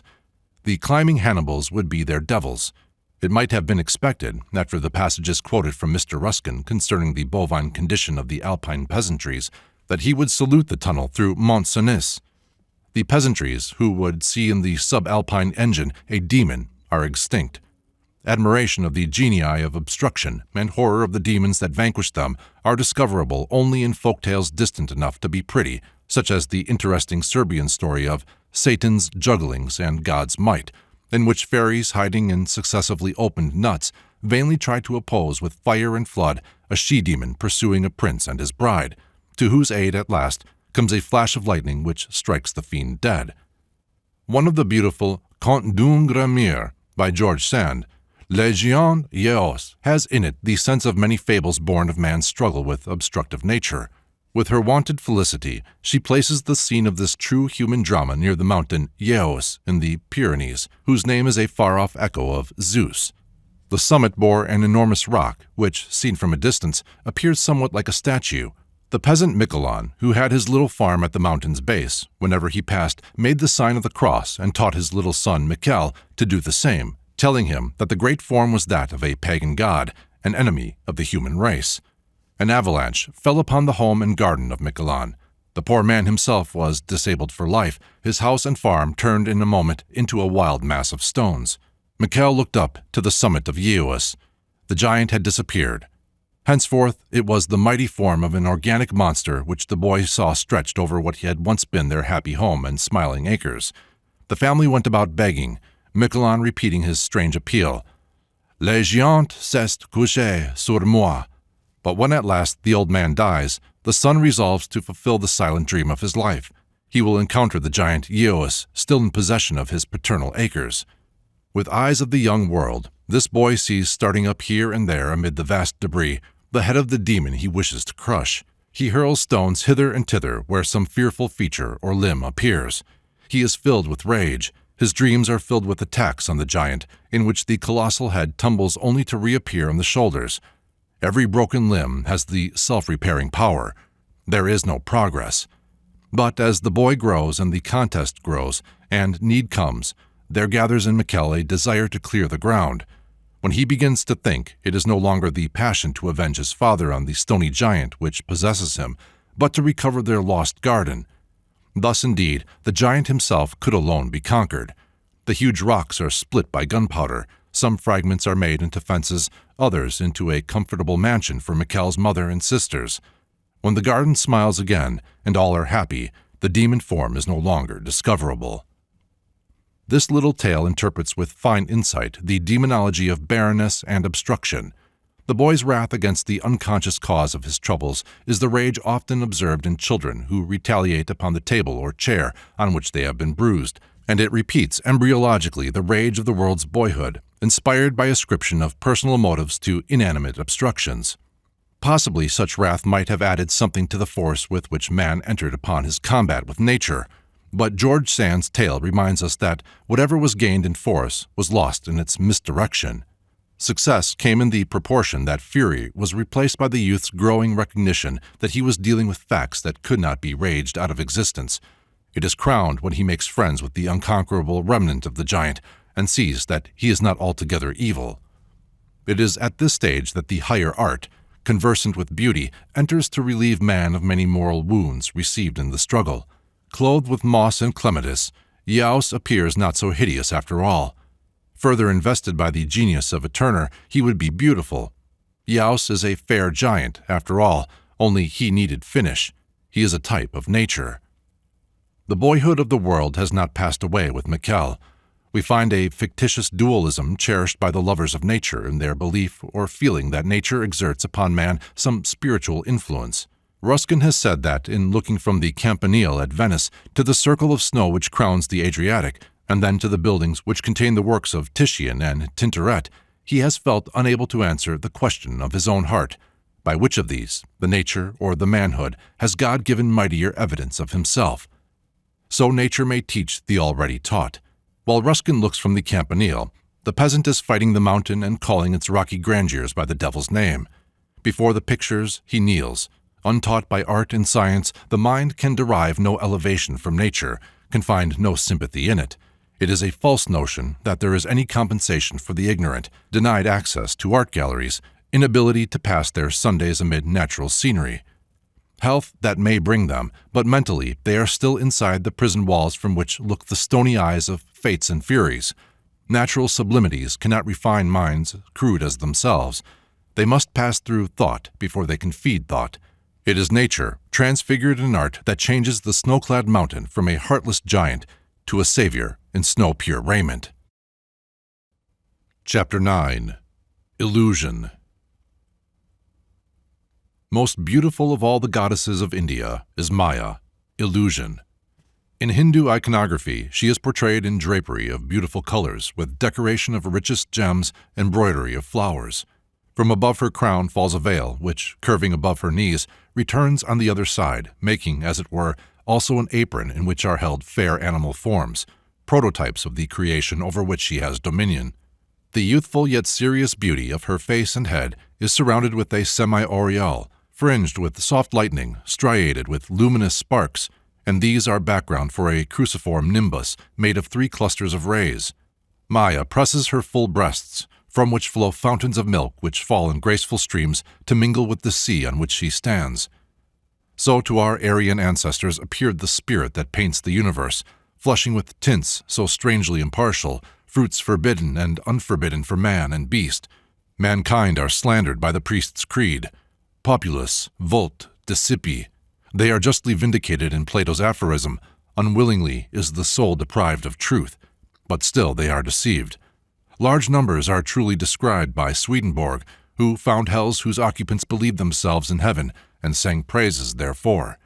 Such praises we may hear in the loud laughter proceeding from dens where paradise has been gained by the cheap charm of a glass of gin or a prostitute's caress. Serpent finds its ideal in serpent. In heaven, says Swedenborg, we shall see things as they are, but it is the adage of those who have lost their paradise and eat still the dry dust of reality not raised by science. The general world has not felt that divine curse, or it has been wiped away so that the most sensual fool may rejoice in feeling himself God's darling and pities the paganism of Plato. Man and beast are certain that they do see things as they are.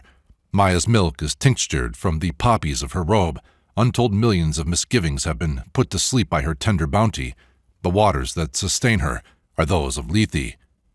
But beneath every elusive heaven, nature stretches also an elusive hell. The poppies lose their force at last, and under the scourge of necessity, man wakes to find all his paradise of roses turned to briars. Maya's breast fountains pass deeper than the surface. From one flows soft Lethe, the other issues at last in Phlegethon. Fear is even a more potent painter than hope, and out of the manifold menaces of nature can at last overlay the fairest illusions. It is a pathetic fact that so soon as man begins to think, his first theory infers a will at work wherever he sees no cause, his second to suppose that it will harm him. Harriet Martineau's account of her childish terror, caused by seeing some prismatic colors dancing on the wall of a vacant room she was entering, imps that had no worse origin than a tremulous candelabrum, but which haunted her nerves throughout life, is an experience which may be traced in the haunted childhood of every nation. There are other phenomena besides these prismatic colors which have had an evil name in popular superstition, despite their beauty. Strange it might seem to a Buddhist that yon exquisite tree with its blood-red buds should be called the Judas tree, as to us that the graceful swan which might be the natural emblem of purity should be associated with witchcraft. But the student of mythology will at every moment be impressed by the fact that myths oftener represent a primitive science than mere fancies and conceits. The sinuous neck of the swan, its passionate jealousy, and the uncanny whistle, or else dumbness, found where, from so snowy an outside, melody might have been looked for, may have made this animal the type of a double nature. The treacherous brilliance of the serpent, or honey protected by stings, or the bright blossoms of poisons, would have trained the instinct which apprehends evil under the apparition of beauty. This, as we have occasion to see, has had a controlling influence upon the ethical constitution of our nature. But it is at present necessary to observe that the primitive science generally reversed the induction of our later philosophy, for where an evil or pain was discovered in anything, it concluded that such was its raison d'être, and its attractive qualities were simply a demon's treacherous bait. However, here are the first stimulants to self-control in the lessons that taught distrust of appearances.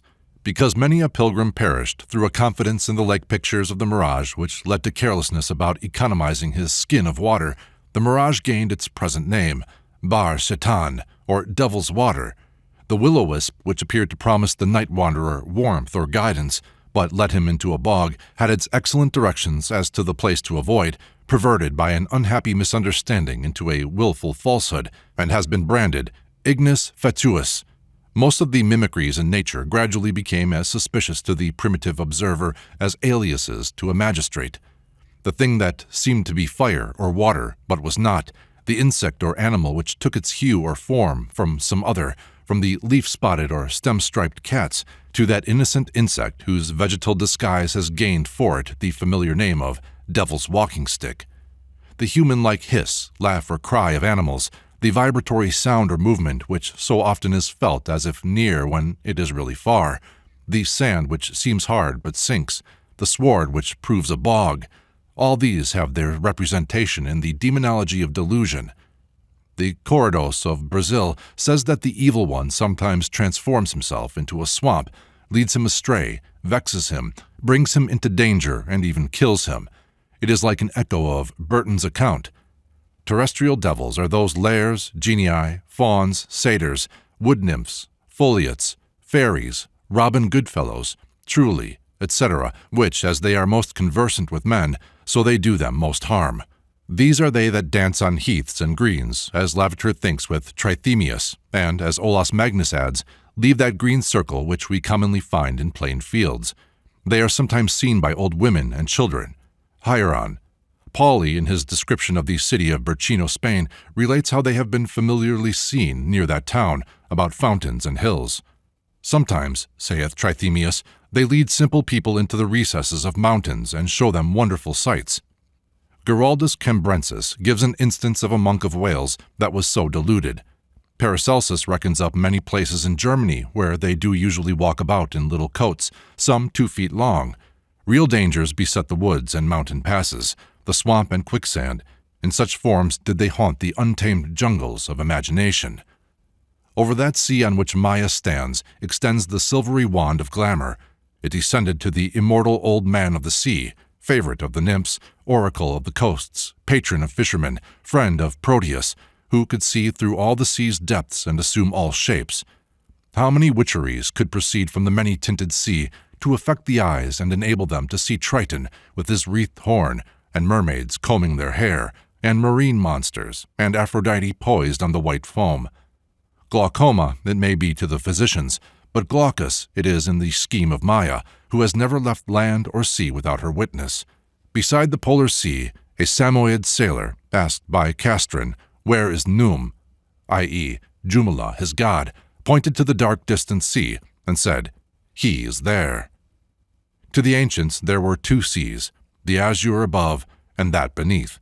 The imaginative child in its development passes all those dreamy coasts, seas and clouds, mountains of snow on the horizon, and in the sunset luminous seas laving golden isles. When as yet to the young world the shining sun was Berkta, the white fleecy clouds were her swans. When she descended to the sea, as 1,000 stories related, it was to repeat the course of the sun for all tribes looking on a westward sea. No one who has read that charming little book, The Gods in Exile, will wonder at the happy instinct of learning shown in Heine's little poem, Sonnenuntergang, wherein we see shining solar beauty compelled to become the spinning housewife or reluctant spouse of Poseidon. A lovely dame whom the old ocean god for convenience once had married, and in the daytime she wanders gaily through the high heaven, purple arrayed, and all in diamonds gleaming, and all beloved, and all amazing to every worldly being, and every worldly being rejoicing with warmth and splendor from her glances. Alas, at evening, sad and unwilling, back must she bend her slow steps to the dripping house, to the barren embrace of grisly old age.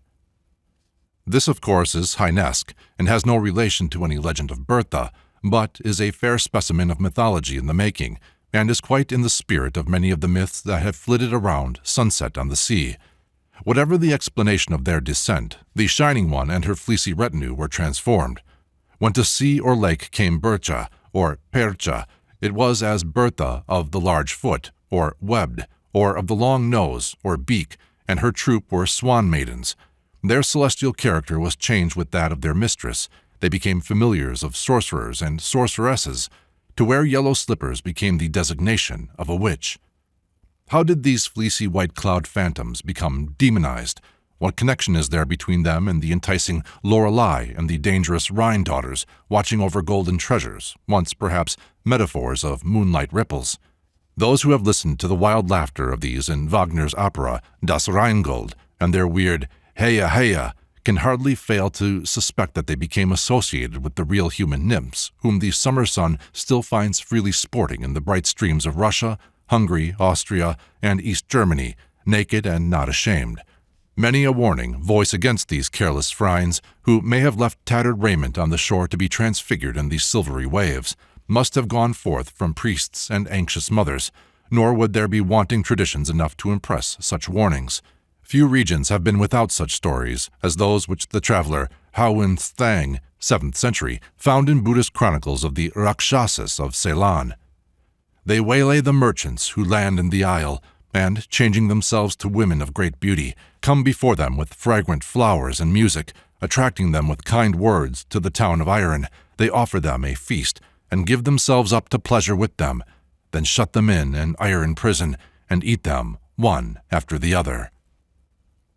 There is a strong accent of human nature in the usual plot of the Swan Maiden legend, her garments stolen while she bathes, and her willingness to pay wondrous prices for them, since they are her feathers and her swanhood, without which she must remain forever captive of the thief.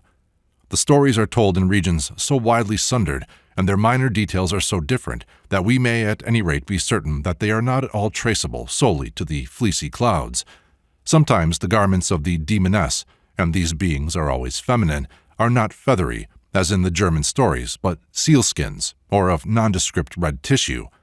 Thus the envoy, Li Ting Yuan, 1801, records a Chinese legend of a man named Mingling Zhu, a poor and worthy farmer without family, who, on going to draw water from a spring near his house, saw a woman bathing in it. She had hung her clothes on a pine tree, and in punishment for her shameless ways, and for her fouling the well, he carried off the dress. The clothing was unlike the familiar Luchuan in style, and of a ruddy sunset color. The woman, having finished her bath, cried out in great anger, "What thief has been here in broad day? Bring back my clothes, quick!" She then perceived Mingling Zhu, and threw herself on the ground before him. He began to scold her, and asked why she came and fouled his water, to which she replied that both the pine tree and the well were made by the Creator for the use of all. The farmer entered into conversation with her, and pointed out that fate evidently intended her to be his wife, as he absolutely refused to give up her clothes, while without them she could not get away. The result was that they were married. She lived with him for 10 years, and bore him a son and a daughter. At the end of that time her fate was fulfilled. She ascended a tree during the absence of her husband, and, having bidden his children farewell, glided off on a cloud and disappeared. In South Africa, a parallel myth, in its demonological aspect, bears no trace of a cloud origin. In this case, a Hottentot, traveling with a bushwoman and her child, met a troop of wild horses. They were all hungry, and the woman, taking off a petticoat made of human skin, was instantly changed into a lioness.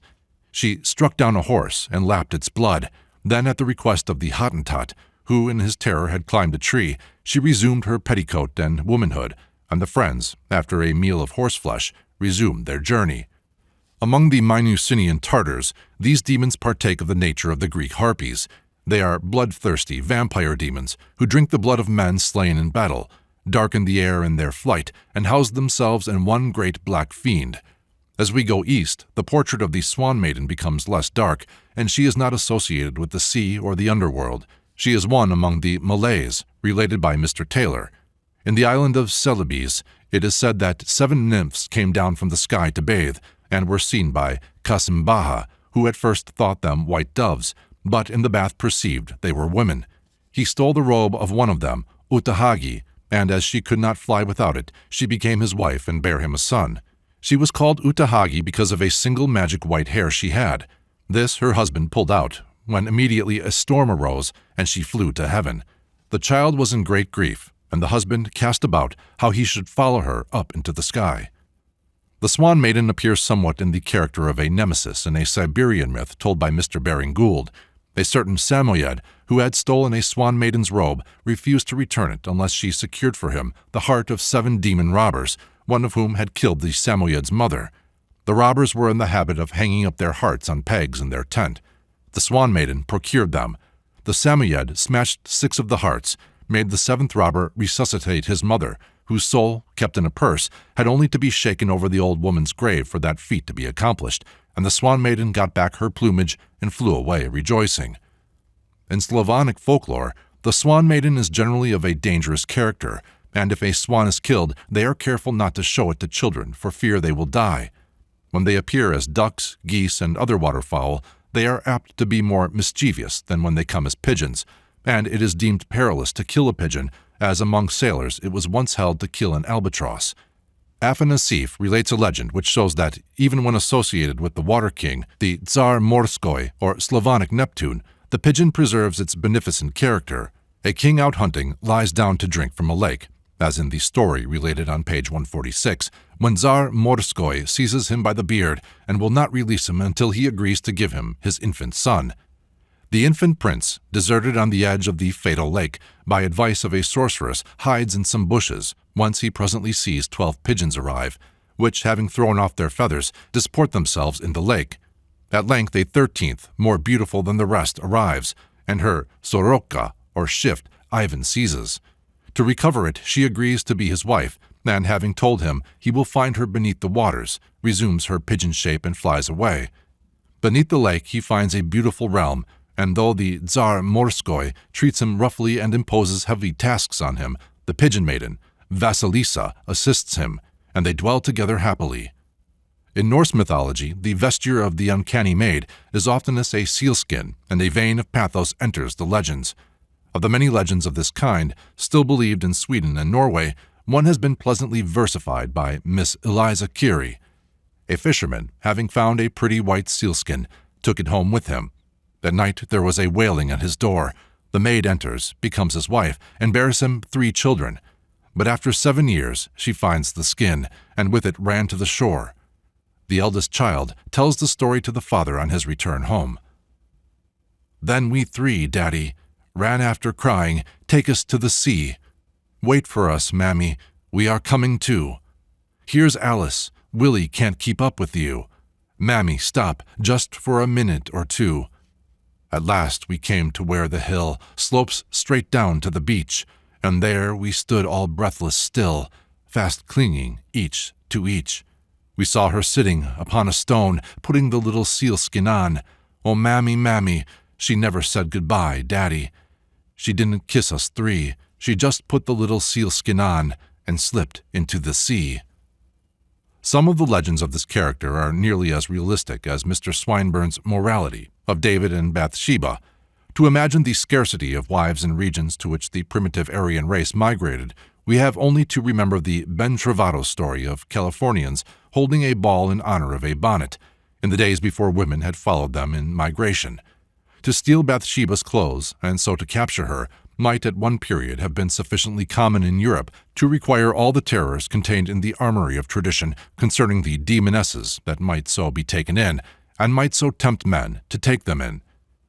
In the end, they might disappear, carrying off treasures in the most prosaic fashion, or perhaps they might bring to one's doors a small Trojan war.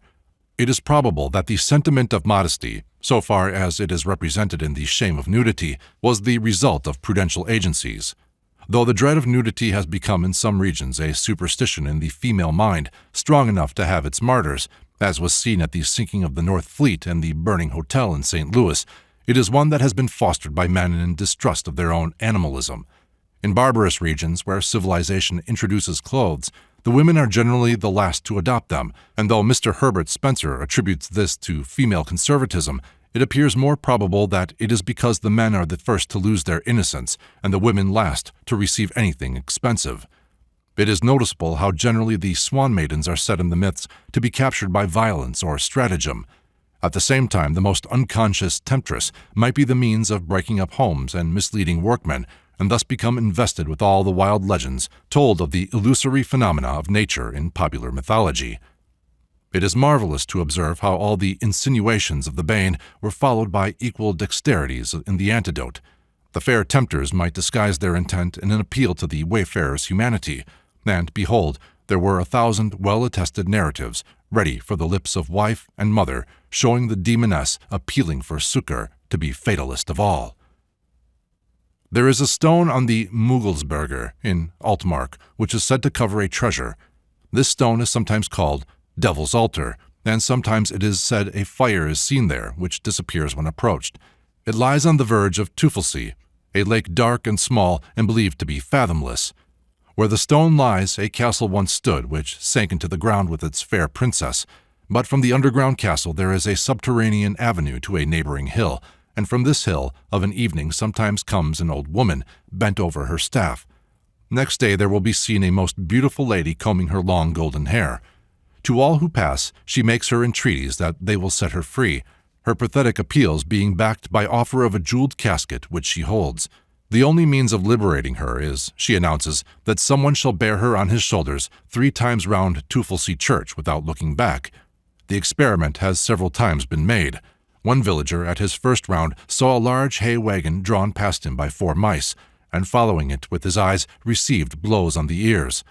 Another saw a wagon drawn by 4 coal-black fire-breathing horses coming straight against him, started back, and all disappeared with the cry, lost again, forever.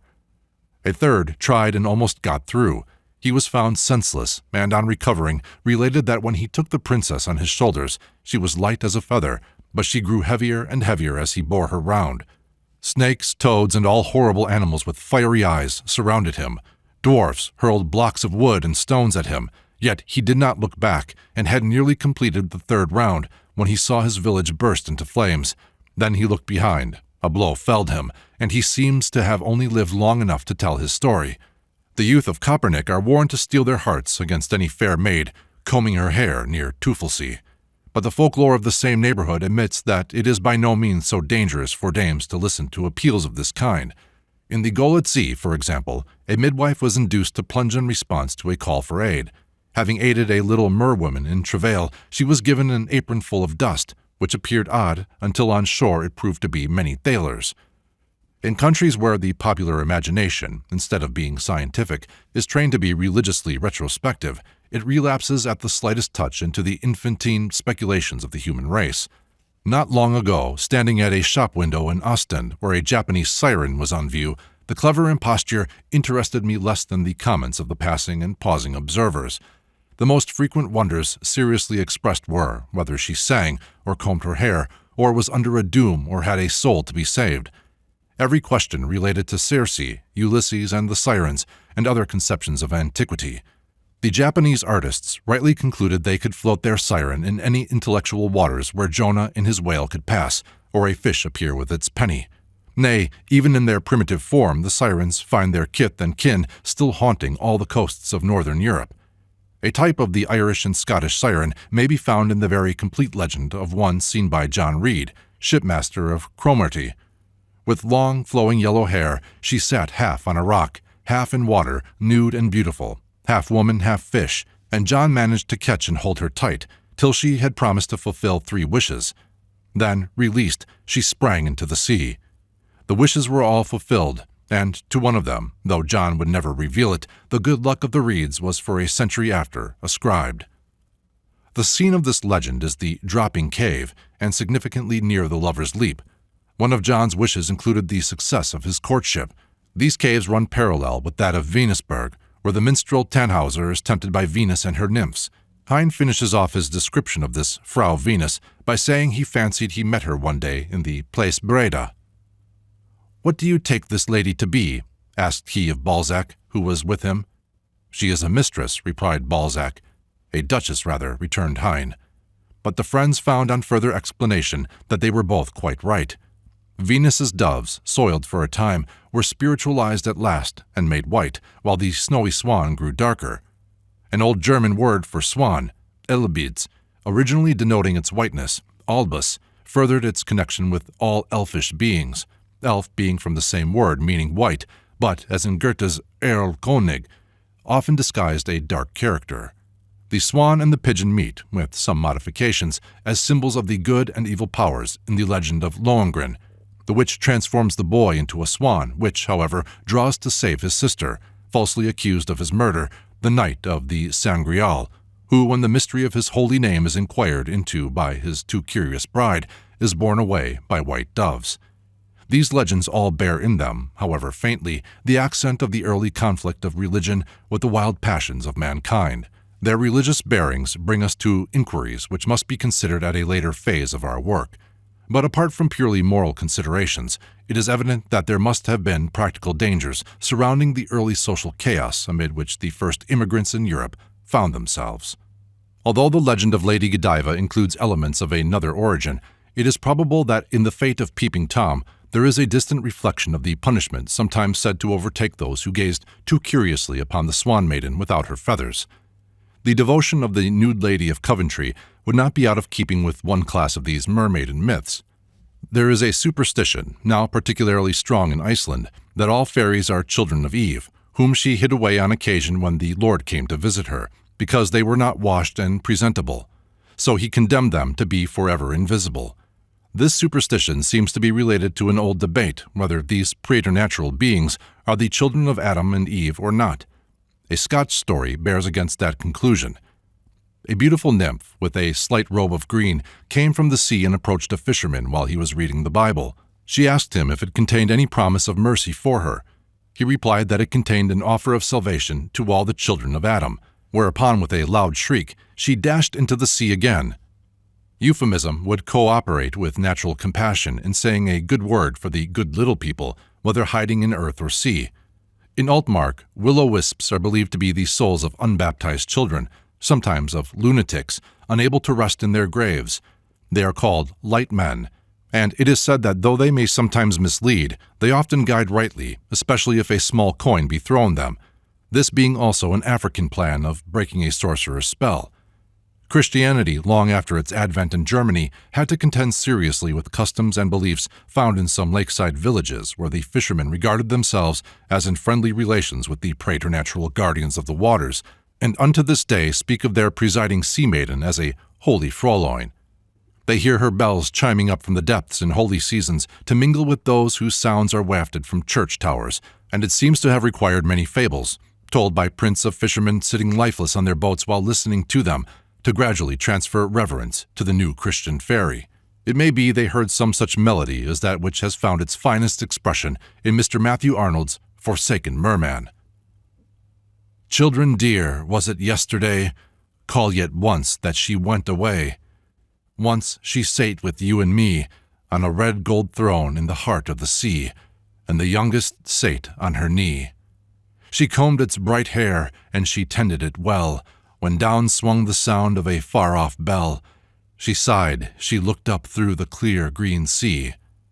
She said, I must go, for my kinsfolk pray in the little grey church on the shore today. 'Twill be Easter time in the world. Ah, me, and I lose my poor soul, merman, here with thee.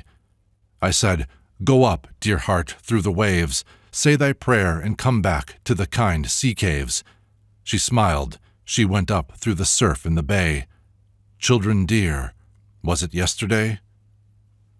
Perhaps we should find the antecedents of this merman's lost Margaret, whom he called back in vain, in the Danish ballad of The Merman and the Marstage's Daughter, who, in Goethe's version, sought the winsome May in church, thither riding as a gay knight on horse of the water clear, the saddle and bridle of sea-sand weir. They went from the church with the bridal train, they danced in glee, and they danced full fain. They danced them down to the salt sea strand, and left them standing there, hand in hand. Now wait thee, love, with my steed so free, and the bonniest bark I'll bring for thee. And when they passed to the white, white sand, the ships came sailing on to the land. But when they were out in the midst of the sound, down they went, all in the deep profound. Long, long on the shore, when the winds were high, they heard from the waters the maiden's cry. I rede ye, damsels, as best I can, tread not the dance with the waterman. According to other legends, however, the realm under sea was not a place for weeping. Child eyes beheld all that the Erl King promised in Goethe's ballad. Wilt thou go, bonny boy? Wilt thou go with me? My daughters shall wait on thee daintily. My daughters around thee in dance shall sweep, and rock thee and kiss thee, and sing thee to sleep. Or perhaps child eyes, lingering in the burning glow of manhood's passion, might see in the peaceful sea some picture of lost love, like that so sweetly described in Heine's Sea Phantom. But I still leaned over the side of the vessel, gazing with sad dreaming glances down at the water clear as a mirror, looking yet deeper and deeper, till far in the sea's abysses, at first like dim wavering vapors, then slowly, slowly deeper in color, domes of churches and towers seemed rising, and then, as clear as day, a city grand. Infinite longing, wondrous sorrow steal through my heart as yet scarce healed. It seems as though its wounds, forgotten, by loving lips again were kissed, and once again were bleeding, drops of burning crimson, which long and slowly trickle down upon an ancient house below there, in the deep, deep sea town.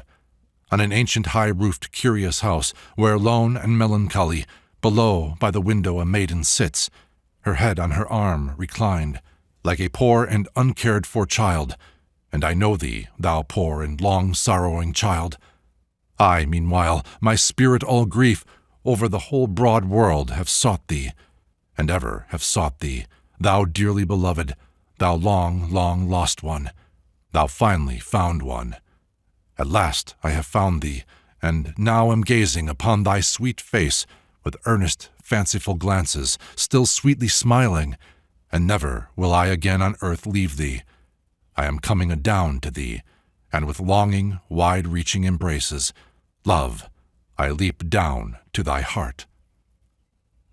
The temptations of fishermen to secure objects seen at the bottom of transparent lakes, sometimes appearing like boxes or lumps of gold, and even more reflections of objects in the upper world of air, must have been sources of danger. There are many tales of their being so beguiled to destruction.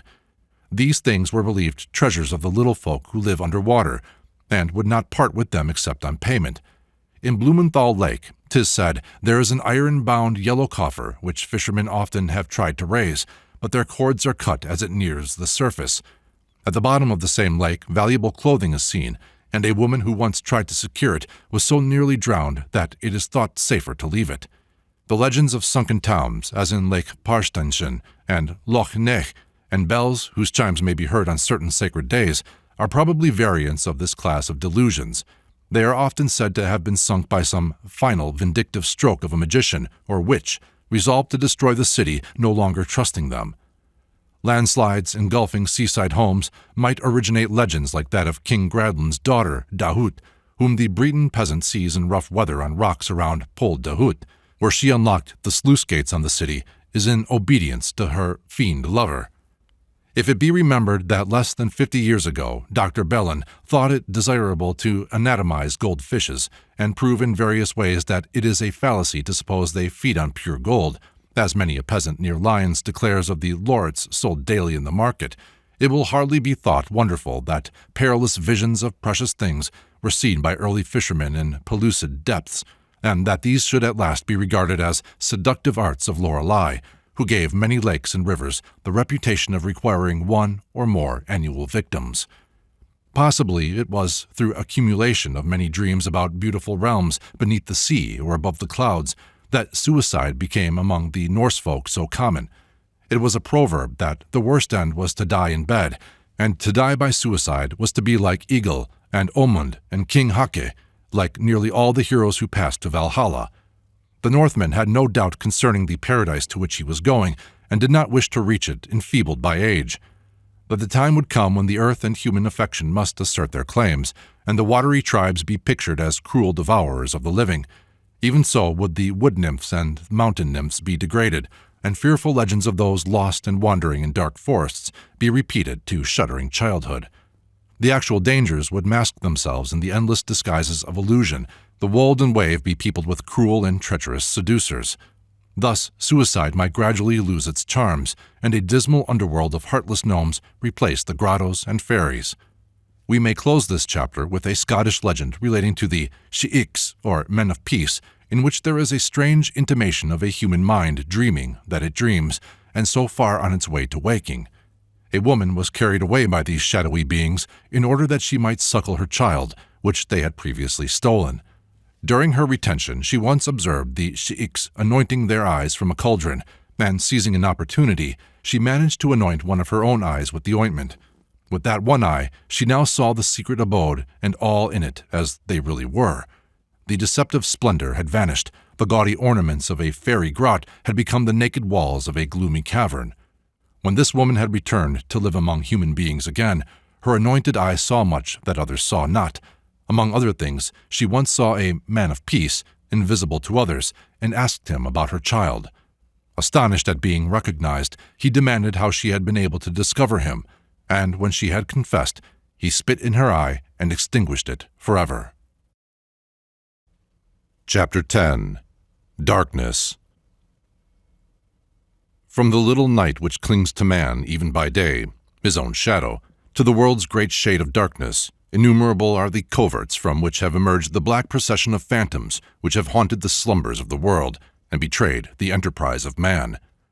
How strange to the first man seemed that shadow walking beside him, from the time when he saw it as a ghost tracking its steps and giving him his name for a ghost, on to the period in which it seemed the emanation of an occult power, as to them who brought their sick into the streets to be healed by the passing shadow of Peter, and still on to the day when Beaumont wrote, "Our acts our angels are, or good or ill, are fatal shadows that walk by us still, or that in which Goethe found therein the mystical symbol of the inward arrest of our moral development, and said, "No man can jump off of his shadow." And then from the culture of Europe, we pass to the Fiji Islanders and find them believing that every man has two spirits. One is his shadow, which goes to Hades. The other is his image as reflected in water, and it is supposed to stay near the place where the man dies.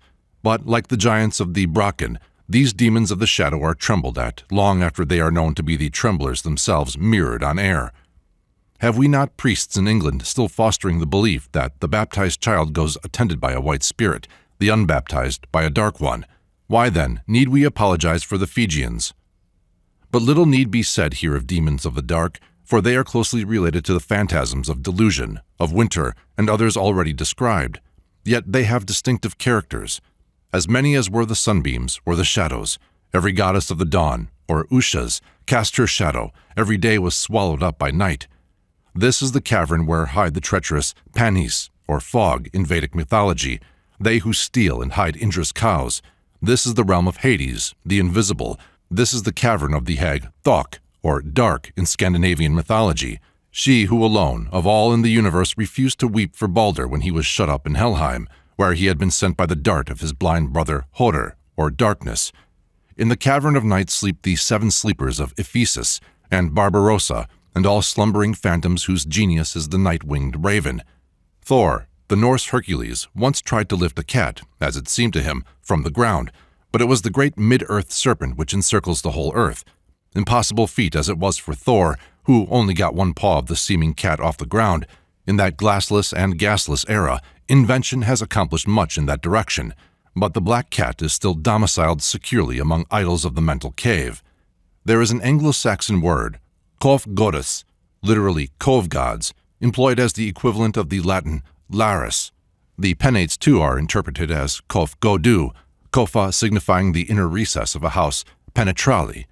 The word in German corresponding to this Kofa is Koben, and from this Hildebrand conjectures kobold is to be derived.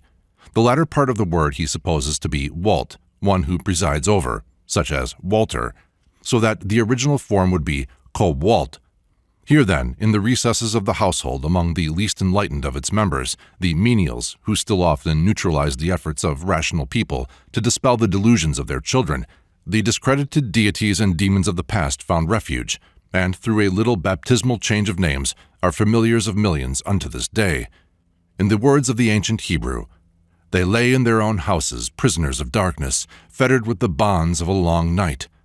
No power of the fire might give them light, neither could the bright flames of the stars lighten that horrible night. Well is it added, fear is nothing else but a betraying of these succors which reason offereth, a truth which finds ample illustration in the kobolds.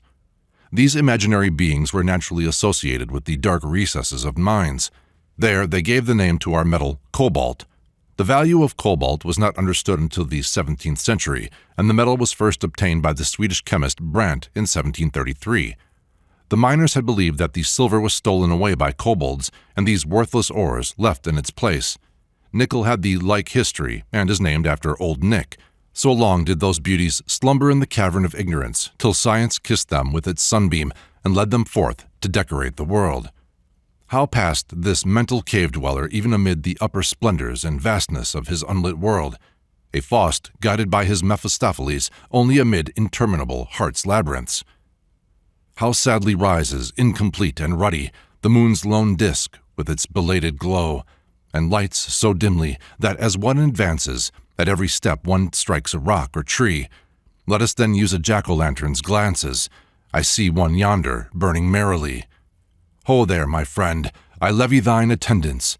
Why waste so vainly thy resplendence? Be kind enough to light us up the steep. Tell me, if we still are standing, or if further we're ascending.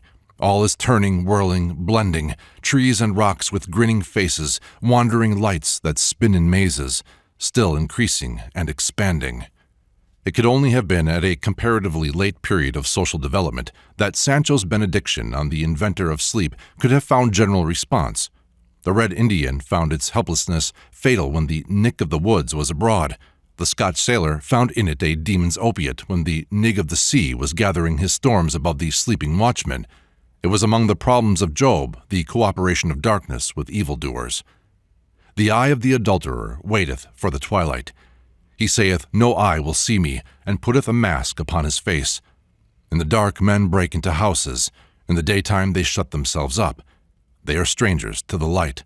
The morning to them is the shadow of death. They are familiar with the dark terrors of midnight. Besides this fact that the night befriends and masks every treacherous foe, it is also to be remembered that man is weakest at night. Not only is he weaker than by day in the veil drawn over his senses, but physiologically also. When the body is wearied out by the toils or combats of the day, and the mind haunted by dreams of danger, there are present all the terrors which Byron portrays around the restless pillow of Sardanapalus. The war horse of the day becomes a nightmare in the darkness. In the Heimskringla it is recorded, Vanland, Svegdir's son, succeeded his father and ruled over the Uppsal domain.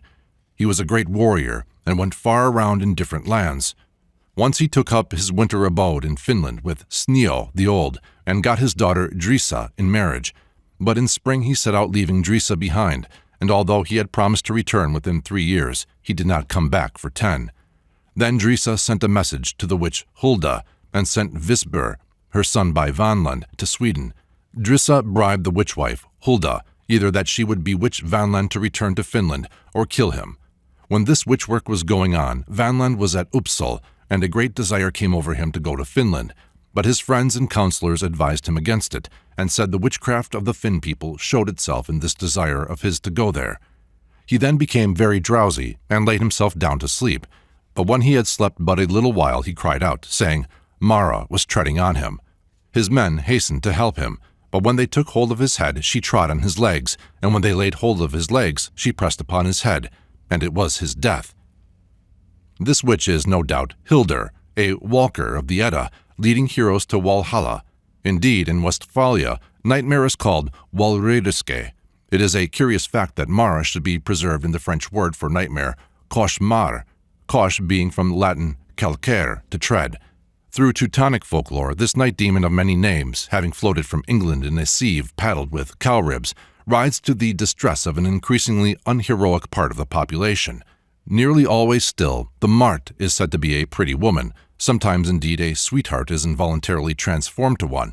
Every rustic settlement abounding with tales of how the demoness has been captured by stopping the keyhole, calling the ridden sleeper by his baptismal name, and making the sign of the cross. By such process, the wicked beauty appears in human form, and is apt to marry the sleeper, with usually evil results. The fondness of cats for getting on the breasts of sleepers, or near their breath for warmth, has made that animal a common form of the Mart. Sometimes it is a black fly with a red ring around its neck. This demoness is believed to suffer more pain than it inflicts, and vainly endeavors to destroy herself. In savage and nomadic times, sound sleep being an element of danger, the security which required to men sleep on their arms demanded also that they should sleep, as it were, with one eye open. Thus, there might have arisen both the intense vividness which demons acquire by blending subjective and objective impressions, and the curious inability, so frequent among barbarians and not unknown among the men civilized, to distinguish dream from fact. The habit of daydreaming seems, indeed, more general than is usually supposed. Dreams haunt all the region of our intellectual twilight, the borderland of mystery, where rise the sources of the occult and the mystical which environ our lives. The daily terrors of barbarous life avail to haunt the nerves of civilized people, now many generations after they have passed away, with special and irrational shudders at certain objects or noises. How then must they have haunted the dreams of humanity, when, like the daughter of Nathan the Wise, rescued from flames, it passed the intervals of strife? With nerves unstrung through fear, and fire and flame in all she sees or fancies, her soul awake in sleep, asleep when wide awake? Among the sources of demoniac beliefs, few indeed are more prolific than dreams. The witchcraft of sleep, says Emerson, divides with truth the empire of our lives. This soft enchantress visits two children lying locked in each other's arms and carries them asunder by wide spans of land and sea, wide intervals of time.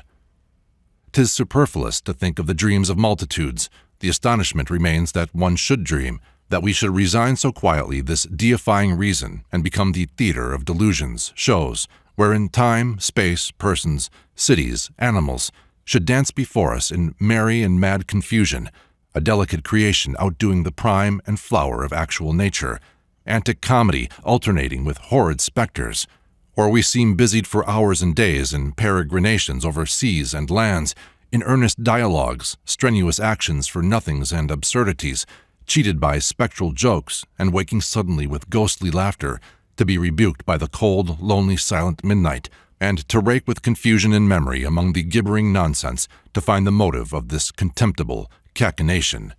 It has always been the worst of periods of religious excitement that they shape the dreams of old and young, and find there a fearful and distorted, but vivid and realistic, embodiment of their feverish experiences.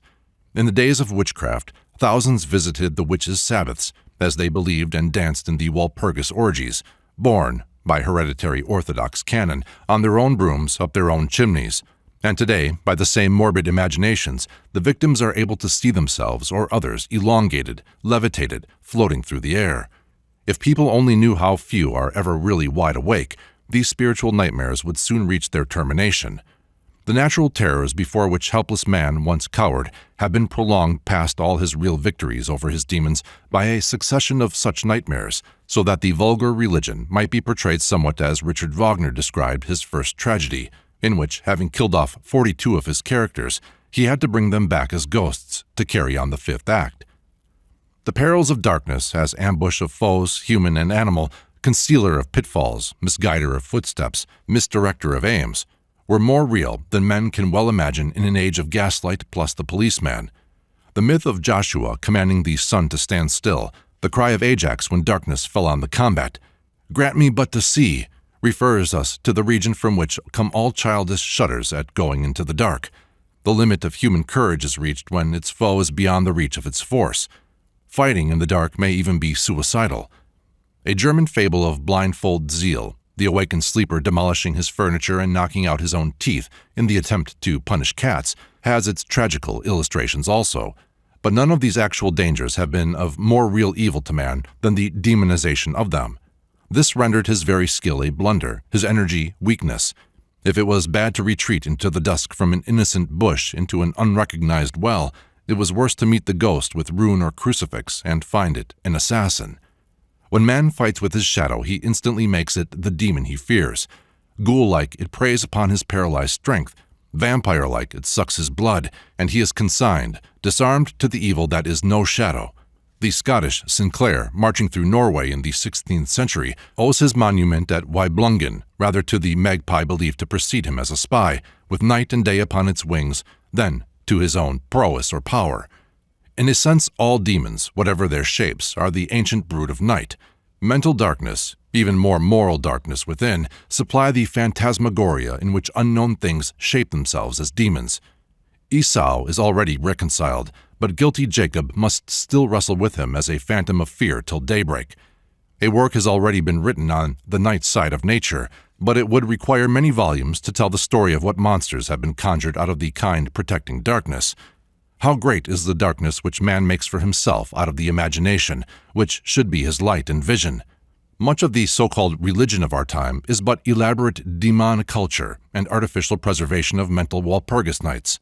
Not, or night, says the Edda rises first on her horse called Hrimfaxi, or Frostmane, which every morning as he ends his course bedews the earth with the foam that falls from his bit. Though the horse of day, Skinfaxi, or Shining Mane, follows hard after her, yet the foam is by no means drunk up by his fires. Foam of the old phantasms still lingers in our medieval liturgies, and even falls afresh where the daylight is shut out that altar candles may burn, or, for other dark seances, are prepared the conditions necessary for whatsoever loves not the light. What we call the Dark Ages were indeed spiritually a perpetual seance with lights lowered. Nay, human superstition was able to turn the very moon and stars into mere bluish night tapers, giving just light enough to make the darkness visible in fantastic shapes fluttering around the Prince of Darkness, or non-existence in chief.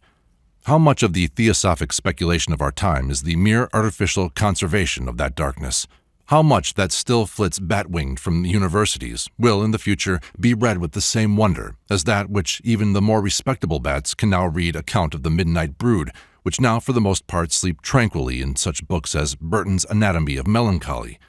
There are, he says, certain spirits which Miraldus calls ambulones, that walk about midnight on great heaths and desert places, which, saith Lavater, draw men out of their way and lead them all night by a byway, or quite bar them of their way.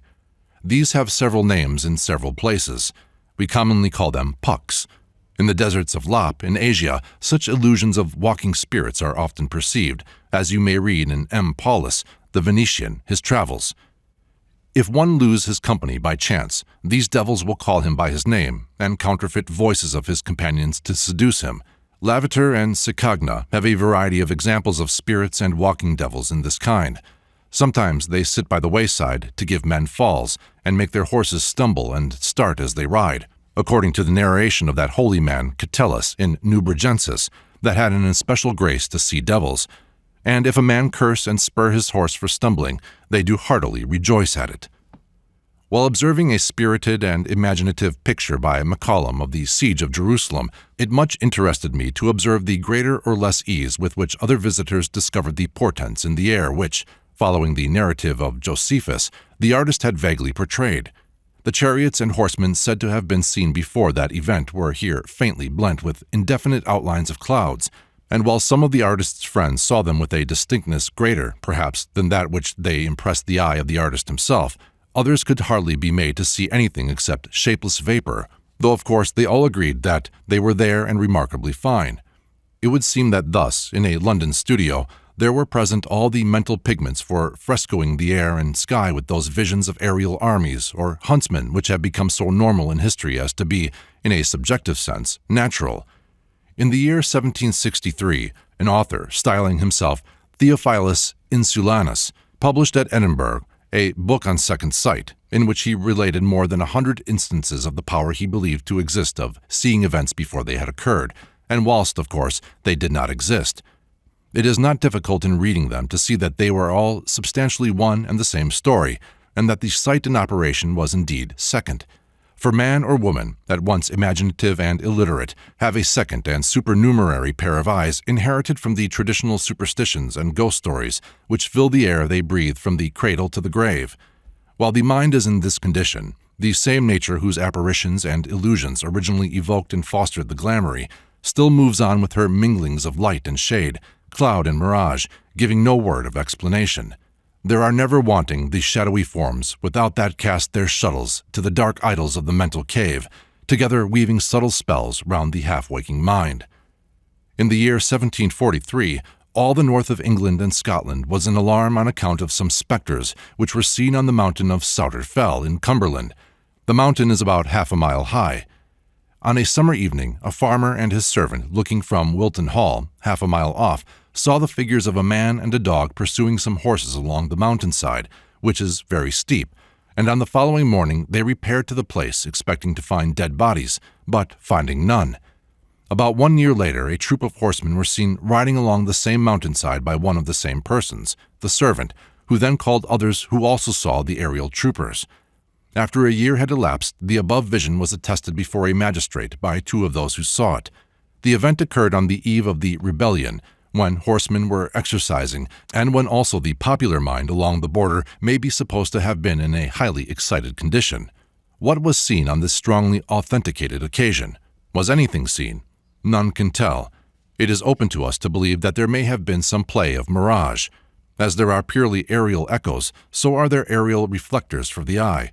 On the other hand, the vision so nearly resembles the spectral processions which have passed through the mythology of the world that we can never be sure that it was not the troop of King Arthur emerging from Avalon to announce the approaching strife.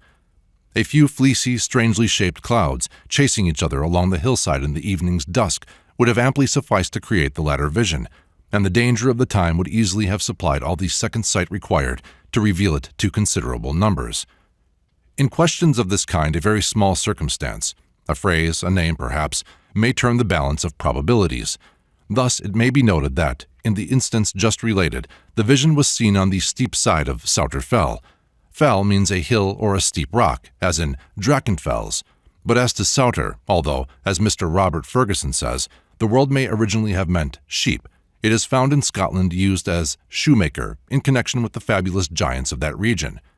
Sir Thomas Urquhart, in the 17th century, relates it as the tradition of the two promontories of Cromarty, called soutars, that they were the work-stools of two giants who supplied their comrades with shoes and buskins. Possessing but one set of implements, they used to fling these to each other across the opening of the firth, where the promontories are only 2 miles apart. In process of the time, the name soutar, or shoemaker, was bequeathed by the craftsmen to their stools. It is not improbable that the name gradually connected itself with other places bearing traditions connecting them with the fabulous race, and that in this way the Souter fell, from meaning in early times much the same as Giant's Hill, preserved even in 1743 through 44 enough of the earlier uncanny associations to awaken the awe of borderers in a time of rebellion. The vision may therefore have been seen by light which had journeyed all the way from the mythologic heavens of ancient India, substantially subjective, such stuff as dreams and dreamers are made of. No doubt there were outer clouds, shapes, and afterglows enough, even in the absence of any fata morgana, to supply canvas and pigment to the cunning artist that hides in the eye. In an old tale, the often slain vampire bat only requests, with pathos, that his body may be laid where no sunlight, but only the moonlight, will fall on it. Only that. But it is under the moonshine that it always gains new life. No demon requires absolute darkness, but half-darkness in which to live. Enough light to disclose a somewhat, but not enough to define and reveal its nature, is just what has been required for the bat eyes of fable and fantasy, which can make a vampire of a sparrow or giant out of a windmill. Glamour. A marvelous history has this word of the artists and poets, sometimes meaning the charm with which the eye invests any object, or, in Wordsworth's phrase, the light that never was on land or sea. But no artist or poet ever rose to the full height of the simple term itself, which well illustrates Emerson's saying, "Words are fossil poetry." Professor Cowell of Cambridge says glam, or in the nominative glamour, is also a poetical name for the moon. It does not actually occur in the ancient literature, but it is given in the glossary in the Prose Edda in the list of the very old words for the moon. Vigfusson, in his dictionary, says, "The word is interesting on account of its identity with Scottish glamour, which shows that the tale of Glam was common to Scotland and Iceland, and this much older than Grettir in the year 1014. The ghost or goblin Glam seems evidently to have arisen from a personification of the delusive and treacherous effects of moonlight on the benighted traveler. Quale per inceterm, lunam sub luce maligna, est iter in sylvis." Now there is a curious old Sanskrit word, glau or glav, which is explained in all the old native lexicons as meaning the moon. It might either be taken as waning or, in casual sense, obscuring. The following lines from an early medieval poet, Basa, 17th century, will illustrate the deceptive character of moonlight from a Hindu point of view. The strong and wild Norse imagination delights in what is terrible and gloomy. The Hindu loves to dwell on the milder and quieter aspects of human life. The cat laps the moonbeams in the bowl of water, thinking them to be milk. The elephant thinks that the moonbeams, threaded through the intervals of the trees, are the fibers of the lotus stalk. The woman snatches at the moonbeams as they lie on the bed, taking them for her muslin garment. Oh, how the moon, intoxicated with radiance, bewilders all the world. A similar passage, no doubt imitated from this, is also quoted. The bewildered herdsmen place the pails under the cows, thinking that the milk is flowing. The maidens also put the blue lotus blossoms in their ears, thinking that it is the white. The mountaineer's wife snatches up the jujube fruit, avaricious for pearls. Whose mind is not led astray by the thickly clustering moonbeams? In the Icelandic legend of the struggle between the hero Grettir, translated by Magnusson and Morris, London, 1869, the saga supplies a scenery as archaeological as if the philologists had been consulted. Bright moonlight was there without, and the drift was broken, now drawn over the moon, now driven off from her. And even as Glam fell, a cloud was driven from the moon, and Glam glared up against her. When the hero beheld these glaring eyes of the giant ghost, he felt some fiendish craft in them, and could not draw his short sword, and lay well nigh twixt home and hell. This half-light of the moon, which robs the strong of half his power, is repeated in Glam's curse. Exceedingly eager hast thou sought to meet me, Grettir, but no wonder will it be deemed, though thou gettest no good hap of me. And this I must tell thee, that thou now hast got half the strength and manhood which was thy lot if thou hadst not met me. Now may I not take from thee the strength which thou hast got before this, but that may I rule that thou shalt never be mightier than now thou art. Therefore this weird I lay on thee, ever in those days to see these eyes with thine eyes, and thou wilt find it hard to be alone, and that shalt drag thee unto death. The moon demon's power is limited to the spell of illusion he can cast. Presently he is laid low. The short sword of a sunbeam pales, decapitates him, but after, Glam is burned to cold coals, and his ashes buried in a skin of beast, where sheep pastures were fewest, or the ways of men. The spell lay upon the hero's eyes. Grettir said that his temper had been nowise bettered by this, that he was worse to quiet than before, and that he deemed all trouble worse than it was, but that he herein found the greatest change, in that he was become so fearsome a man in the dark that he durst go no whither alone after nightfall, for then he seemed to see all kinds of horrors. And that has fallen since into a proverb, that Glam lends eyes or gives glam sight to those who see things nowise as they are. In reading which one may wonder how this world would look if for a little moment one's eyes could be purged of glamour. Even at the moon's self one tries vainly to look. Where Hindu and Zulu see a hare, the Arab sees coils of a serpent, and the Englishman sees a man, and the most intelligent of these several races will find it hard to see in the moon aught save what their primitive ancestors saw. And this small hint of the degree to which the wisest, like Merlin, are bound fast in an air prison by a Vivian whose spells are spun from themselves, would carry us far, could we only venture to follow it out. The moon, observed Dr. Johnson unconsciously, has great influence in vulgar philosophy. How much lunar theology have we around us, so that many from the cradle to the grave get no clear sight of nature or of themselves? Very closely did Carlyle come to the fable of Glam when speaking of Coleridge's prophetic moonshine and its effect on poor John Sterling. If the bottled moonshine be actually substance, could one but believe in a church while finding it incredible. The bereaved young lady has taken the veil then. To such lengths can transcendental moonshine, cast by some morbidly radiating Coleridge into the chaos of a fermenting life, act magically there, and produce divulsions and convulsions and diseased developments. One can almost fancy Carlyle had ringing in his memory the old Scottish ballad of the Reverend Robert Kirk, translator of these psalms into Gaelic, who, while walking in his nightgown at Aberfoyle, was snatched away to the joyless elfin bower. It was between the night and day, when the fairy king has power. The item of the nightgown might have already prepared us for the couplet, and it has perhaps even a mystical connection with the vestment of the Black Dragoon, which Sterling once saw patrolling in every parish, to whom, however, he surrendered at last. A story is told of a man wandering on a dark night over Dartmoor, whose feet slipped over the edge of a pit. He caught the branch of a tree suspended over the terrible chasm, but, unable to regain the ground, shrieked for help. None came, though he cried out till his voice was gone, and there he remained dangling in agony until the gray light revealed that his feet were only a few inches from the solid ground. Such are the chief demons that bind man till cock-crow. Such are the apprehensions that waste also the moral and intellectual strength of man, and murder his peace as he regards the necessary science of his time to be cutting some frail tenure sustaining him over a bottomless pit, instead of a release from real terror to the solid ground. Chapter 11. Disease.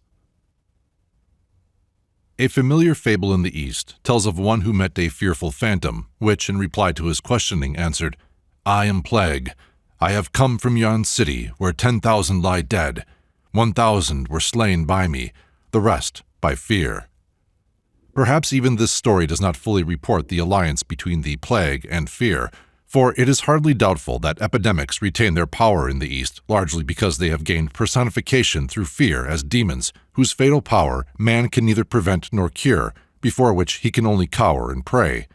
In the missionary school at Canterbury, the young men prepare themselves to help the heathen medically, and so they go forth with materia medica in one hand, and in the other an infallible revelation from heaven reporting plagues as the inflictions of Jehovah, or the destroying angel, or Satan, and the healing of disease, the jealousy-reserved monopoly of God. The demonization of diseases is not wonderful. To thoughtful minds, not even science has dispelled the mystery which surrounds many of the ailments that afflict mankind, especially the normal diseases besetting children, hereditary complaints, and the strange liabilities to infection and contagion.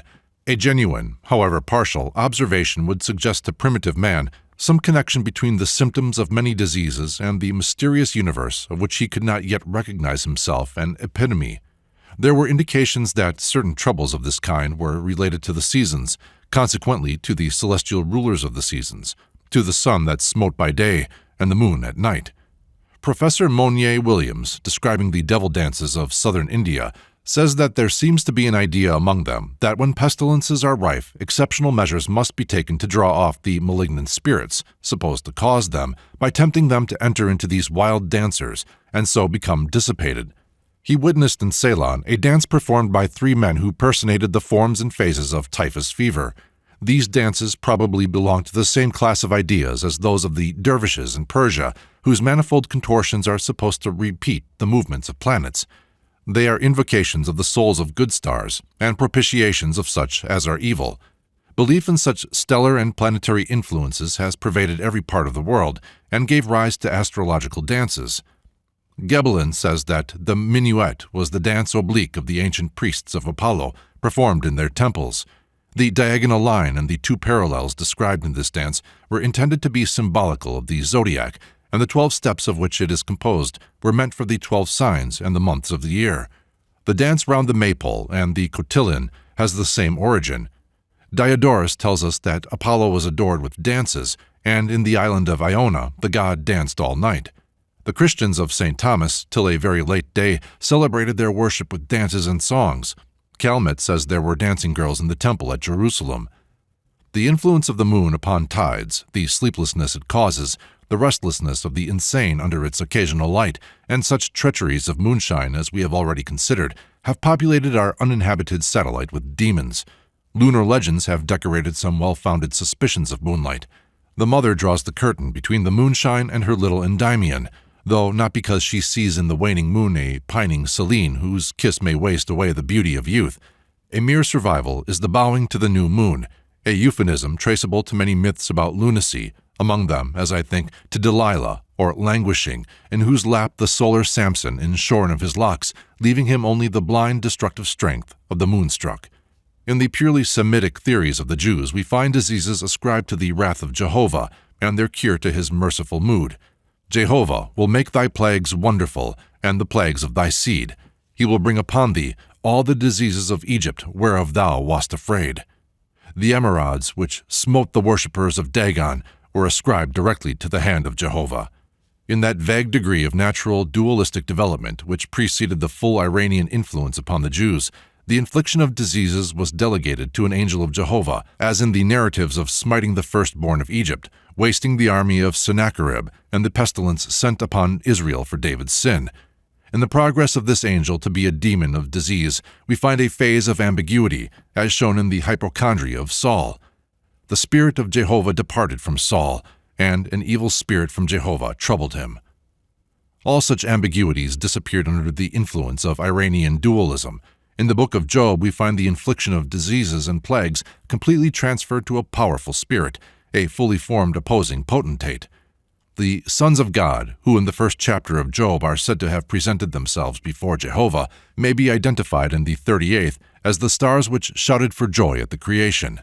Satan is the wandering or malign planet which leads in the Ahrimanic side of the Persian planisphere. In the cosmographical theology of that country, Ormuzd was to reign for 6,000 years, and then Ahriman was to reign for a similar period. The moral associations of this speculation are discussed elsewhere. It is necessary here only to point out the bearing of the planispheric conception upon the ills that flesh is heir to. Ahriman is the star serpent of the Zendavesta. When the Paris rendered this world desolate and overran the universe, when the star serpent made a path for himself between heaven and earth, when Ahriman rambles on the earth, let him who takes the form of a serpent glide on the earth, let him who takes the form of the wolf run on the earth, and let the violent north wind bring weakness. The dawn of Ormuzd corresponds with April. The sun returns from winter's death by a sign of the Lamb, our Aries, and thenceforth every month corresponds with 1,000 years of the reign of the Beneficent. September is denoted by the Virgin and Child. To the dark domain of Ahriman, the prefecture of the universe passes by Libra, the same balances which appear in the hand of Satan. The star serpent prevails over the Virgin and Child. Then follow the months of the Scorpion, the Centaur, Goat, etc., every month corresponding to 1,000 years of the reign of Ahriman.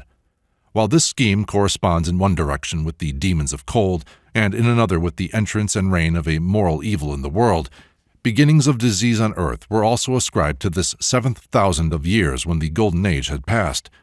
The depth of winter is reached in the domicile of the goat, or of Sirius, Seth, Saturn, Satan, according to the many variants, and these, under their several names, make the great infortune of astrology, wherein old Culpeper amply instructed our fathers.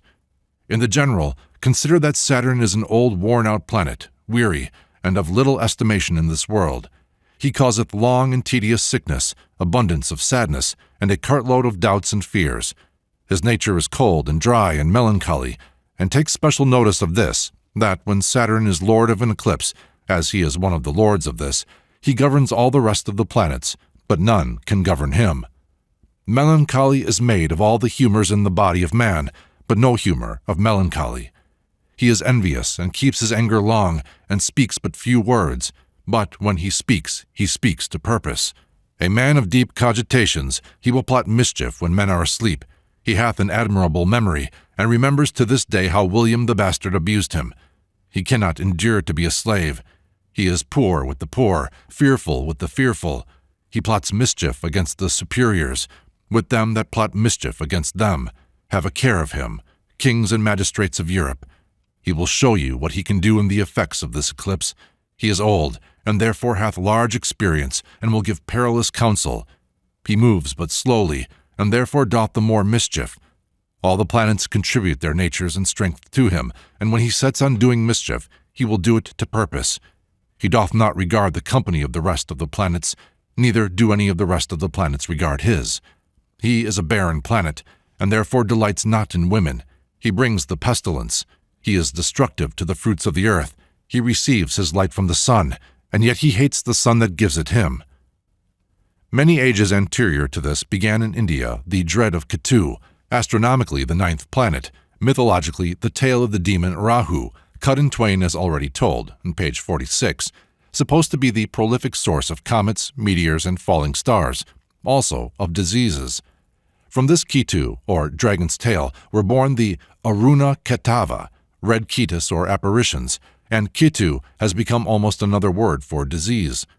Strongly influenced, as were the Jews, by the exact division of the duodecimal period between good and evil, affirmed by the Persians, they never lost sight of the ultimate supremacy of Jehovah. Though Satan had gradually become a voluntary genius of evil, he still had to receive permission to afflict, as in the case of Job, and during the lifetime of Paul appears to have been still denied that power of death, which is first asserted by the unknown author of the Epistle to the Hebrews. Satan's especial office was regarded as the infliction of disease. Paul delivers the incestuous Corinthian to Satan for the destruction of the flesh, and he also attributed the sickness and death of many to their communicating unworthily. He also recognizes his own thorn in the flesh as an angel from Satan, though meant for his moral advantage. A penitential psalm, Assyrian, reads as follows: O my Lord, my sins are many, my trespasses are great, and the wrath of the gods has plagued me with disease, and with sickness and sorrow. I fainted, but no one stretched forth his hand. I groaned, but no one drew nigh. I cried aloud, but no one heard. O Lord, do not abandon thy servant. In the waters of the great storm, seize his hand. The sins which he has committed, turn them to righteousness. This psalm would hardly be out of place in the English burial service, which deplores death as a visitation of divine wrath. Wherever such an idea prevails, the natural outcome of it is a belief in demons of disease. In ancient Egypt, following the belief in Ra the sun, from whose eyes all pleasing things proceed, and Set, from whose eyes came all noxious things, from the baleful light of Set's eyes were born the 7 Hathors, or Fates, whose names are recorded in the Book of the Dead. Mr. Fox Talbot has translated the Song of the 7 Spirits. They are 7, they are 7. In the depths of ocean they are 7, in the heights of heaven they are 7. In the ocean stream, in a palace, they were born. Male they are not, female they are not. Wives they have not, children are not born to them. Rule they have not, government they know not. Prayers they hear not. They are seven, twice over they are seven. These demons have a way of herding together. The Assyrian tablets abundantly show that their occupation was manifested by diseases, physical and mental. One prescription runs thus: the god shall stand by his bedside. Those 7 evil spirits he shall root out, and shall expel them from his body, and those 7 shall never return to the sick man again. It is hardly doubtful that these were the 7 said to have been cast out of Mary Magdalene, for their father Set is Shedim, or devils, of Deuteronomy 32:17, and Shaddai, or God, of Genesis 16:1. But the fatal 7 turn to the 7 fruits that charm away evil influences at parturition in Persia, also the 7 wise women of the same country traditionally present on holy occasions. When Arda Viraf was sent to paradise by a sacred narcotic to obtain intelligence of the true faith, 7 fires were kept burning for 7 days around him, and the 7 wise women chanted hymns of the Avesta. The entrance of these 7 evil powers into a dwelling was believed by the Assyrians to be preventable by setting in the doorway small images, such as those of the sun god, Hea, and the moon goddess, but especially of Marduk, corresponding to Serapis, the Egyptian Aesculapius. These powers were reinforced by writing holy texts over on each side of the threshold. In the nighttime, bind around the sick man's head a sentence taken from a good book. The phylacteries of the Jews were originally worn for the same purpose. They were called tefillah and were related to teraphim, the little idols, used by the Jews to keep out demons, such as those of Laban, which his daughter Rachel stole. The resemblance of teraphim to the Tarasca, connected by some with a monster, of Spain may be noted, these serpent figures carried about in Corpus Christi processions. The latter word is known in the south of France also, and gave its name to the town Tarascon. The legend is that an amphibious monster haunted the Rhone, preventing navigation and committing terrible ravages, until 16 of the boldest inhabitants of the district resolved to encounter it. 8 lost their lives, but the others, having destroyed the monster, founded the town of Tarascon, where the Fête de la Tarasco is still kept up. Calmet, Sedley, and others, however, believe that teraphim is merely a modification of seraphim, and the tefillah, or phylacteries, of the same origin. The phylactery was tied into a knot. Justin Martyr says that the Jewish exorcists used magic ties or knots. The origin of this custom among the Jews and Babylonians may be found in the Assyrian talismans preserved in the British Museum, of which the following has been translated by Mr. Fox Talbot. Hea says, "Go, my son, take a woman's kerchief, bind it round thy right hand, loose it from the left hand, knot it with 7 knots, do so twice, sprinkle it with bright wine, bind it round the head of the sick man, bind it round his hands and feet like manacles and fetters. Sit down on his bed, sprinkle holy water over him. He shall hear the voice of Hea. Darkness shall protect him. And Marduk, eldest son of heaven, shall find him a happy habitation." The number 7 holds an equally high degree of potency in Sinhalese demonology, which is mainly occupied with diseases.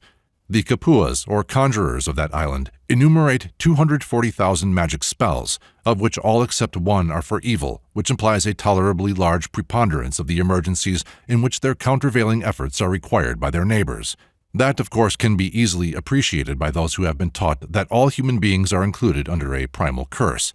The words of Micah, "Thou wilt cast all their sins into the depths of the sea," are recalled by the legend of these evil spells of Ceylon.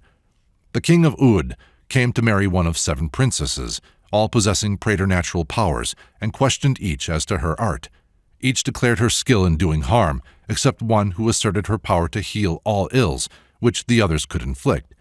The king, having chosen this one as his bride, the rest were angry, and for revenge collected all the charms in the world, enclosed them in a pumpkin, the only thing that can contain spells without being reduced to ashes, and sent this infernal machine to their sister.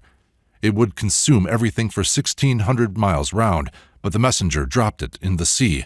A god picked it up and presented it to the king of Ceylon, and these, with the healing charm known to his own queen, make the 240,000 spells known to the Kapuas of that island, who have no doubt deified the rescuer of the spells on the same principle that inspires some seaside populations to worship Providence more devoutly on the Sunday after a valuable wreck in their neighborhood. The astrological origin of the evils ascribed to the Yakseo, or demons of Ceylon, and the horoscope, which is a necessary preliminary to any dealing with their influences. The constant recurrence of the number 7, denoting origin with races holding the 7-planet theories of the universe, and the fact that all demons are said, on every Saturday evening, to attend an assemblage called Yaksa Sabawa, or Witches' Sabbath, are facts that may well engage the attention of comparative mythologists. In Dardistan, the evil spirits are called Yach. They dwell in the regions of snow, and the overthrow of their reign over the country is celebrated at the new moon of Dekio, the month preceding winter. The largest proportion of the disease demons of Ceylon are descended from its hunger demons. The Preta there is much the same phantom as in Siam, only they are not quite so tall. They range from 200 to 400 feet in height, and are so numerous that a Pali Buddhist book exhorts people not to throw stones, lest they should harm one of these harmless, starveling ghosts, who die many times of hunger and revive to suffer on in expiation of their sins in a previous existence. They are harmless in one sense, but filthy, and bad smells are personified in them. The great mass of demons resemble the Petrea, in that their king, Wesamoni, has forbidden them to satisfy themselves directly upon their victims, but by inflicting diseases, they are supposed to receive an imaginative satisfaction somewhat like that of eating people. Riri is the demon of blood disease. His form is that of a man with face of a monkey. He is fiery red, rides on a bull, and all hemorrhages and diseases of the blood are attributed to him. Riri has 18 different disguises or avatars. One of these recalls his earlier position as a demon of death, before Vishnu revealed to Kapuas the means of binding him. He is now supposed to be present at every deathbed in the form of a delighted pygmy, 1 span and 6 inches high. On such occasions he bears a cock in one hand, a club in the other, and in his mouth a corpse. In the same country, Maha Sohon is the great graveyard demon. He resides in a hill where he is supposed to surround himself with carcasses. He is 122 feet high, has 4 hands and 3 eyes and a red skin. He has the head of a bear, the legend being that while quarreling with another giant, his head was knocked off, and the god Senasura was gracious enough to tear off the head of a bear and clap it on the decapitated giant. His Kapua threatens him with a repetition of this catastrophe if he does not spare any threatened victim who is called in his priestly aid. Except for this timidity about his head, Maha is formidable, being chief of 30,000 demons. But curiously enough, he is said to choose for his steeds the more innocent animals: goat, deer, horse, elephant, and hog. One of the demons most dreaded in Ceylon is the foreign demon, Morotu, said to have come from the coast of Malabar, and from his residence in a tree disseminated diseases which could not be cured until, the queen being afflicted, one Kapua was found able to master him.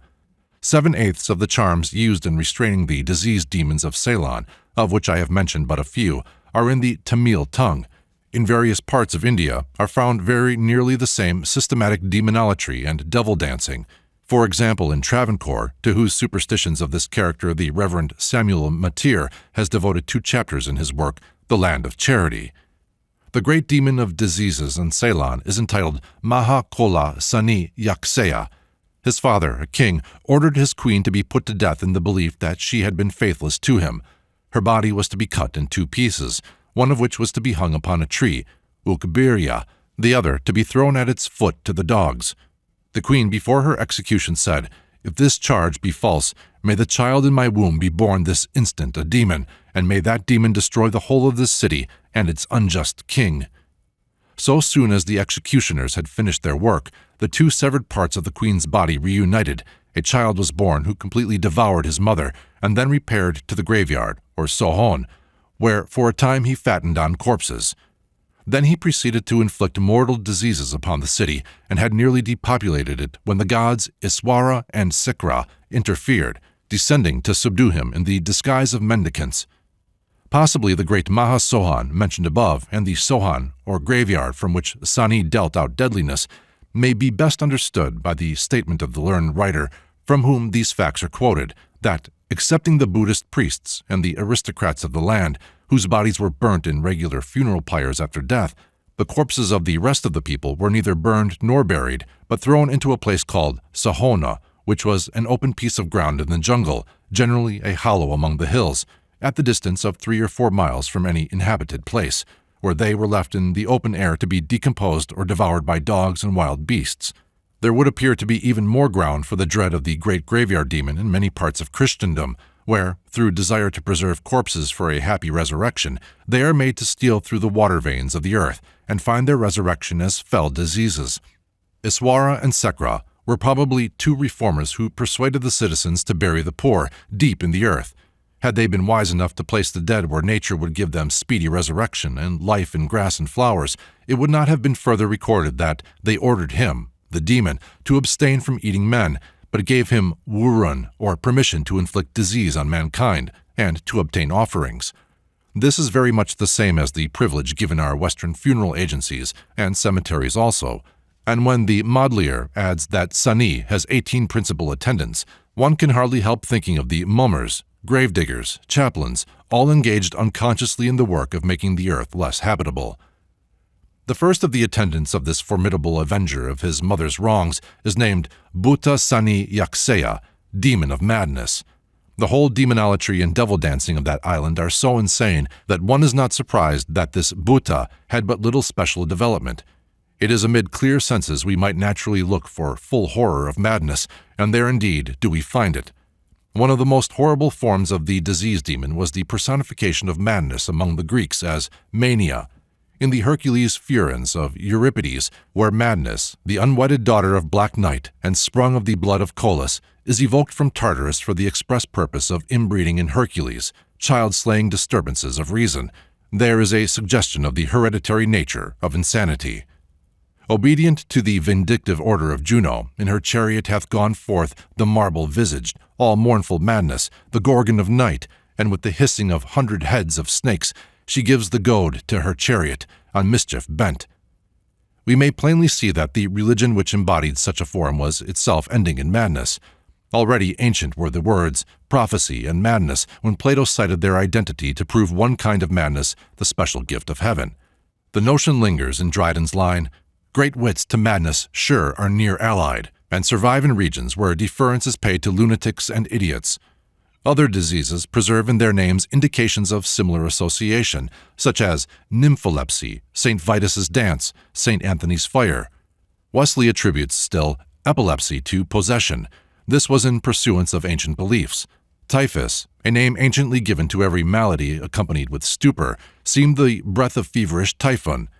Max Muller connects the word quincy with Sanskrit to throttle, and ahi, the throttling serpent, its medium being angina, and this again is dog throttling, the Greek for quincy. The genius of William Blake, steeped in Hebraism, never showed greater power than in his picture of plague. A gigantic, hideous form, pale green with the slime of stagnant pools, reeking with vegetable decays and gangrene, the face livid with the motley tints of pallor and putrescence, strides onward with extended arms like a sower sowing his seeds, only in this case the germs of his horrible harvest are not cast from the hands, but emanate from the fingers as being of their essence.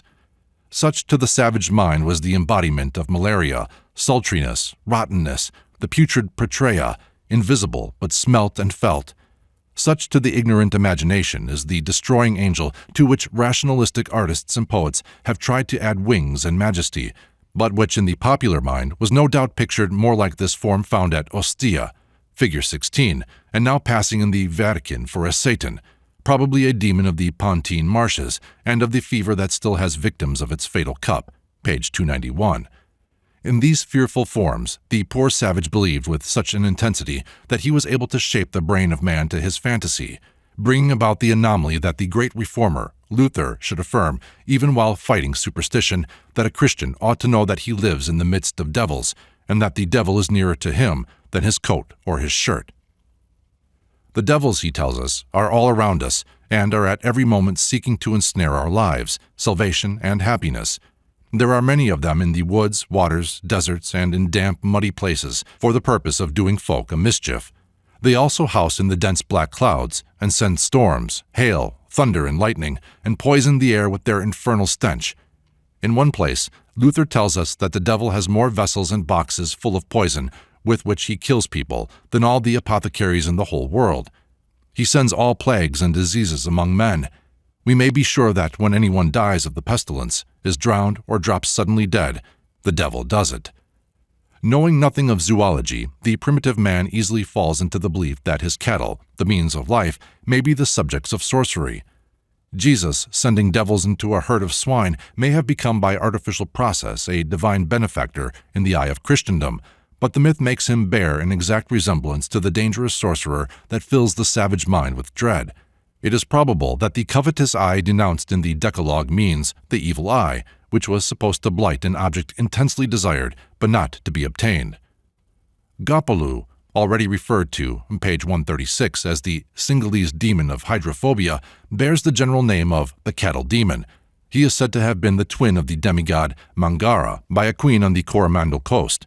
The mother died, and a cow suckled the twins, but afterwards they quarreled, and Gopallu, being slain, was transformed into a demon. He repaired to Arangod and fixed his abode in Banyan, where there is a large beehive, whence proceed many evils. The population around this Banyan, for many miles being prostrated by diseases, the demigod Mangara and Patini, goddess of chastity, admonished the villagers to sacrifice a cow regularly, and thus they were all resuscitated. Gopallu now sends all cattle diseases. India is full of the like superstitions. The people of Travancore especially dread the demon Madan, he who is like a cow, believed to strike oxen with sudden illness, sometimes men also. In Russia, we find superstition sometimes modified by common sense. Though the peasant hopes that Zegary, or St. George, will defend his cattle, he begins to see the chief foes of his cattle, as in the folk song, "We have gone around the field. We have called Zegary. O thou, our brave Zegary, save our cattle, in the field and beyond the field, in the forest and beyond the forest, under the bright moon, under the red sun, from the rapacious wolf, from the cruel bear, from the cunning beast." Nevertheless, when a cattle plague occurs, many villages relapse into a normally extinct state of mind. Thus, a few years ago, in a village near Moscow, all the women, having warned the men away, stripped themselves entirely naked and drew a plow so as to make a furrow entirely around the village. At the point of juncture in this circle, they buried alive a cock, a cat, and a dog. Then they filled the air with lamentations, crying, cattle plague, spare our cattle. Behold, we offer thee cock, cat, and dog." The dog is a demonic character in Russia, while the cat is sacred. For once, when the devil tried to get into paradise in the form of a mouse, the dog allowed him to pass, but the cat pounced on him, the two animals being set on guard at the door. The offering of both seems to represent a desire to conciliate both sides. The nudity of the women may have been to represent to the hungry gods their utter poverty and inability to give more. But it was told me in Moscow, where I happened to be staying at the time, that it would be dangerous for any man to draw near during the performance.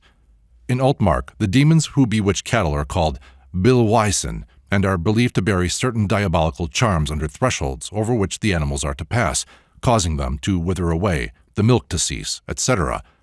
The prevention is to wash the cattle with a lotion of sea cabbage, boiled with infusion of wine. In the same province, it is related that once there appeared in a harvest field at one time 15, at another 12 men, apparently, the latter headless. They all labored with scythes, but though the rustling could be heard, no grain fell. When questioned, they said nothing, and when the people tried to seize them, they ran away, cutting fruitlessly as they ran. The priests found in this a presage of the coming cattle plague. The Russian superstition of the plough, above mentioned, is found in fragmentary survivals in Altmark. Thus, it is said that to plough around a village and then sit under the plough, placed upright, will enable anyone to see the witches, and in some villages, some bit of a plough is hung up over a doorway, through which cattle pass, as no devil can approach them. The demons have a natural horror of honest work, and especially the culture of the earth. Goethe, as we have seen, notes their fear of roses. Perhaps he remembered the legend of Aspasia, who, being disfigured by a tumor on the chin, was warned by a dove maiden to dismiss her physicians and try a rose from the garland of Venus. So she recovered health and beauty. Chapter 12. Death. Savage races believe that no man dies except by sorcery. Therefore, every death must be avenged. The Actas of the Philippines regard the Indians as the cause of the deaths among them, and when one of them loses a relative, he lurks and watches until he has spied an Indian and killed him. It is a progress from this when primitive man advances to the belief that the fatal sorcerer is an invisible man, a demon. When this doctrine is taught in the form of a belief that death entered the world through the machinations of Satan and was not in the original scheme of creation, it is civilized. But when it is inculcated under a set of African or other non-Christian names, it is barbarian. The following sketch by Mr. Gideon Lang will show the intensity of this conviction among the natives of New South Wales. While at Nanaima, I constantly saw one of these, named Jemmy, a remarkably fine man, about 28 years of age, who was the model Christian of the missionaries, and who had been over and over again described in their reports as a living proof that, taken in infancy, the natives were as capable of being truly Christianized as a people who had had 18 centuries of civilization. I confess that I strongly doubted, but still there was no disputing the apparent facts. Jemmy was not only familiar with the Bible, which he could read remarkably well, but he was even better acquainted with the more abstruse tenets of Christianity, and so far as the whites could see, his behavior was in accordance with his religious acquirements. One Sunday morning I walked down to the blackfellows' camp to have a talk with Jemmy as usual. I found him sitting in his gunya, overlooking a valley of the Macquarie, whose waters glanced brightly in the sunshine of the delicious spring morning. He was sitting in a state of nudity, excepting his waistcloth, very earnestly reading the Bible, which indeed was his constant practice, and I could see that he was perusing the Sermon on the Mount. I seated myself and waited till he concluded the chapter, when he laid down the Bible, folded his hands, and sat with his eyes fixed abstractedly on his fire. I bade him good morning, which he acknowledged without looking up. I then said, "Jemmy, what is the meaning of your spears being stuck in a circle round you?" He looked me steadily in the eyes and said solemnly and with suppressed fierceness, "Mother's dead." I said that I was very sorry to hear it, but what had her death to do with the spears being stuck around so? "Bogan blackfellow killed her," was the fierce and gloomy reply. "Killed by a Bogan black." I exclaimed, "Why, your mother has been dying a fortnight, and Dr. Curtis did not expect her to outlive last night, which you know as well as I do." His only reply was a dogged repetition of the words, "A Bogan blackfellow killed her." I appealed to him as a Christian, to the Sermon on the Mount that he had just been reading, but he absolutely refused to promise that he would not avenge his mother's death. In the afternoon of that day, we were startled by a yell which can never be mistaken by any person who has once heard the wild war-whoop of the blacks when in battle array. On marching out, we saw all the blackfellows of the neighborhood formed into a line and following Jemmy in an imaginary attack upon an enemy. Jemmy himself disappeared that evening. On the following Wednesday morning, I found him sitting complacently in his gunya, plaiting a rope of human hair, which I at once knew to be that of his victim. Neither of us spoke. I stood for some time watching him as he worked with a look of mocking defiance of the anger he knew I felt. I pointed to a hole in the middle of his fire and said, "Jemmy, the proper place for your Bible is there." He looked up with his eyes flashing as I turned away, and I never saw him again. I afterwards learned that he had gone to the district of the Bogan tribe, where the first black he met happened to be an old friend and companion of his own. This man had just made the first cut in the bark of a tree, which he was about to climb for an opossum. But on hearing footsteps he leaped down and faced round, as all blacks do, and whites also, when blacks are in question. Seeing that it was only Jemmy, however, he resumed his occupation but had no sooner set to work than Jemmy sent a spear through his back and nailed him to the tree. Perhaps if Jemmy could have been cross-examined by the non-missionary mind, he might have replied with some effect to Mr. Lang's suggestion that he ought to part with his Bible. Surely he must have found in that volume a sufficient number of instances to justify his faith in the power of demons over human health and life. Might he not have pondered the command, "Thou shalt not suffer a witch to live," and imagined that he was impaling another Manasseh, who used enchantments and used witchcraft and dealt with a familiar spirit and with wizards, and wrought much evil in the sight of the Lord to provoke him to anger? Those who hope that the Bible may carry light into the dark places of superstition and habitations of cruelty might, one would say, reflect upon the long contest which European science had with bibliolaters in trying to relieve the popular mind from the terrors of witchcraft, whose genuineness it was justly declared contrary to the Scriptures to deny. There are districts in Great Britain and America, and many more on the continent of Europe, where the spells that waste and destroy are still believed in, where effigies of wax or even onions are labeled with some hated name and stuck over with pins and set near fires to be melted or dried up, in full belief that some subject of the charm will be consumed by disease along with the object used. Under every roof where such coarse superstitions dwell, the Bible dwells beside them, and experience proves that the infallibility of all such talismans diminishes pari passu. What the savage is really trying to slay when he goes forth to avenge his relative's death on the first alien he finds may be seen in the accompanying figure, 17, which represents the Mexican goddess of death, Teoyamiqui. The image is 9 feet high and is kept in a museum in the city of Mexico. Mr. Edward B. Taylor, from whose excellent book of travels in that country the figure is copied, says of it, "The stone known as the statue of the war goddess is a huge block of basalt covered with sculptures. The antiquaries think that the figures on it stand for different personages, and that it is 3 gods, Huitzilopochtli, the god of war, Teoyamiqui, his wife, and Mictlantecutli, the god of hell. It has necklaces of alternate hearts and dead man's hands, with death's heads for a central ornament. At the bottom of the block is a strange, sprawling figure, which one cannot see now, for it is the base which rests on the ground, but there are 2 shoulders projecting from the idol, which show plainly that it did not stand on the ground, but was supported aloft on the tops of 2 pillars. The figure carved upon the bottom represents a monster holding a skull in each hand, while others hang from his knees and elbows. His mouth is a mere oval ring, a common feature of Mexican idols, and 4 tusks project just above it. The new moon laid down like a bridge forms his forehead, and a star is placed on each side of it. This is thought to have been the conventional representation of Mictlantecutli, lord of the land of the dead, the god of hell, which was a place of utter and eternal darkness. Probably each victim as he was led to the altar could look up between the 2 pillars and see the hideous god of hell staring down upon him from above. There is little doubt that this is the famous war idol which stood on the great Teocalli of Mexico, and before which so many thousands of human beings were sacrificed. It lay undisturbed underground in the great square, close to the very site of the Teocalli, until 60 years ago. For many years after that it was kept buried, lest the sight of one of their old deities might be too exciting for the Indians, who, as I have mentioned before, had certainly not forgotten it, and secretly ornamented it with garlands of flowers while it remained above ground. If my reader will now turn to the figure 11 portrait of the Demon of Serpents, he will find a conception fundamentally similar to the Mexican demoness of death or slaughter, but one that is not shut up in a museum of antiquities. It still haunts and terrifies a vast number of the people born in Ceylon. He is the principal demon invoked in Ceylon by the malignant sorcerers in performing the 84,000 different charms that afflict evils, Hunian.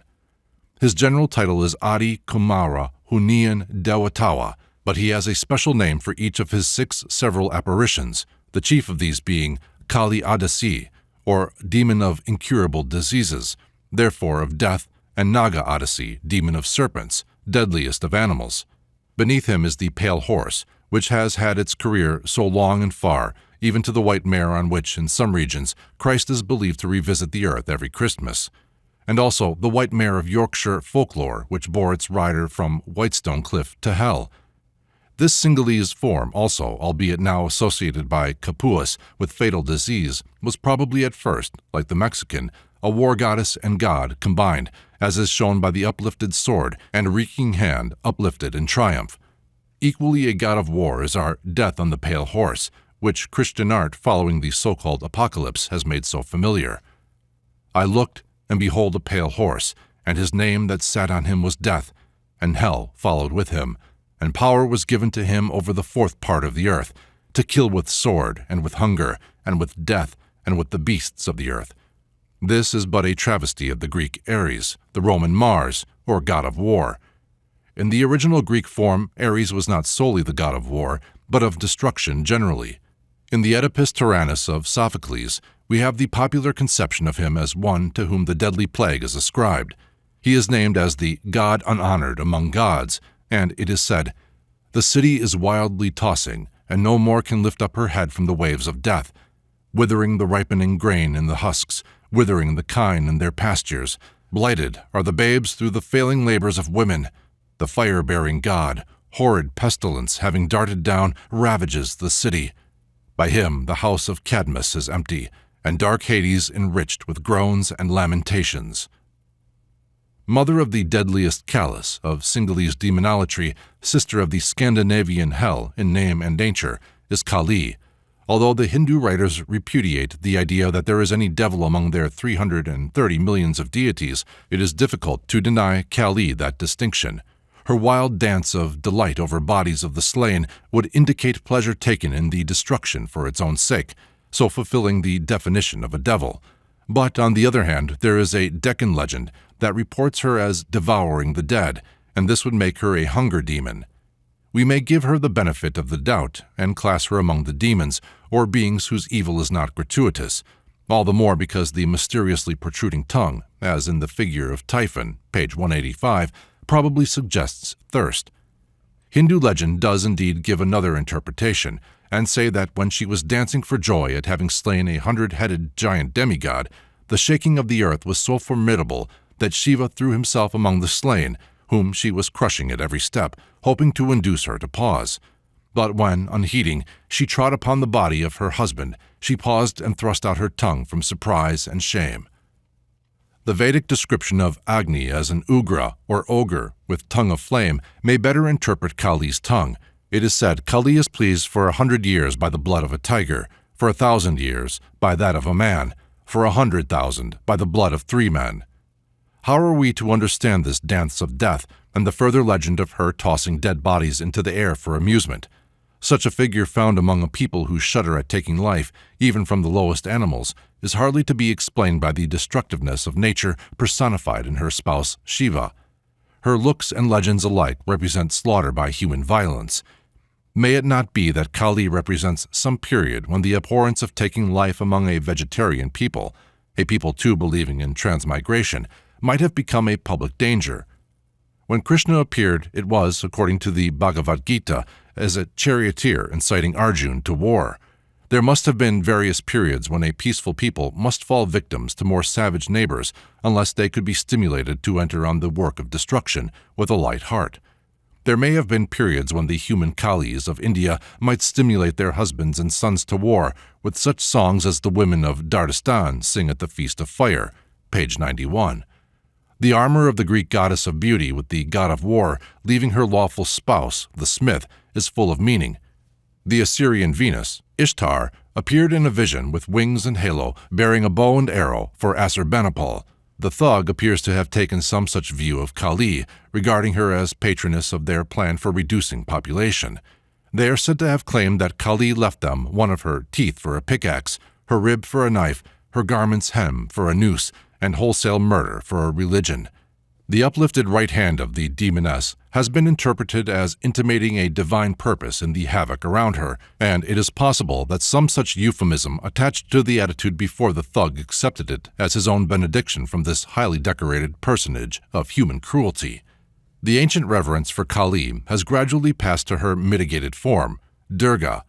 Around her too are visible the symbols of destruction, but she is supposed to be satisfied with pumpkin animals, and the weapons in her 10 hands are believed to be directed against the enemies of the gods, especially against the giant king, Mahishu. She is mother of the beautiful boy, Kartik, and of the elephant-headed inspirer of knowledge, Ganesha. She is reverenced now as female energy, the bestower of beauty and fruitfulness on women. The identity of war gods and death demons in the most frightful conceptions which have haunted the human imagination is of profound significance. These forms do not represent peaceful and natural death, not death by old age, of which, alas, those who cowered before them knew but little, but death amid cruelty and agony, and the cutting down of men in the vigor of life. That indeed was terrible, even more than these rude images could describe. But there are other details in these hideous forms. The priest has added to the horse and sword of war the adored serpent and hideous symbols of the land of the dead. For it is not by terror of death, but of what he can persuade men lies beyond, that the priest has reigned over mankind. When Isabel, in Measure for Measure, is trying to persuade her brother that the sense of death lies most in apprehension, the sentenced youth still finds death a fearful thing.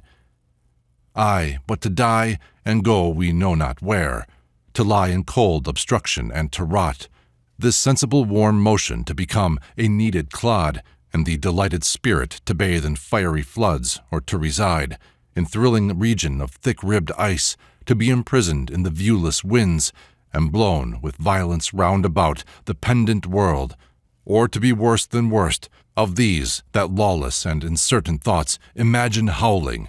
'Tis too horrible, the weariest and most loathed worldly life that age, ache, penury, and imprisonment can lay on nature is a paradise to what we fear of death. In all these apprehensions of Claudio, there is no thought of annihilation. What if he had seen death as an eternal sleep?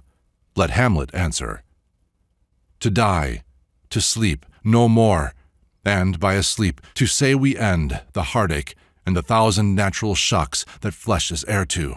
'Tis a consummation devoutly to be wished."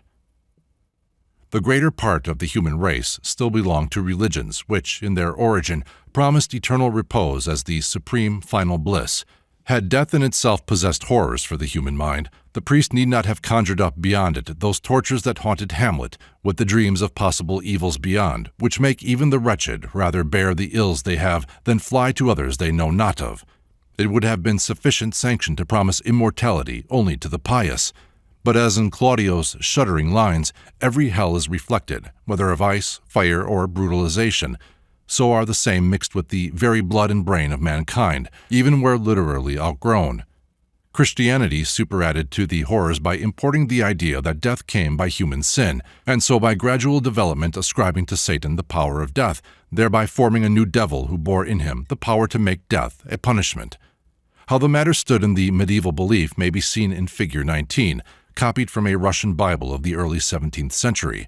Lazarus smiles to see the nondescript soul of Dives torn from him by a devil with a hook, while another drowns the groans with a drum.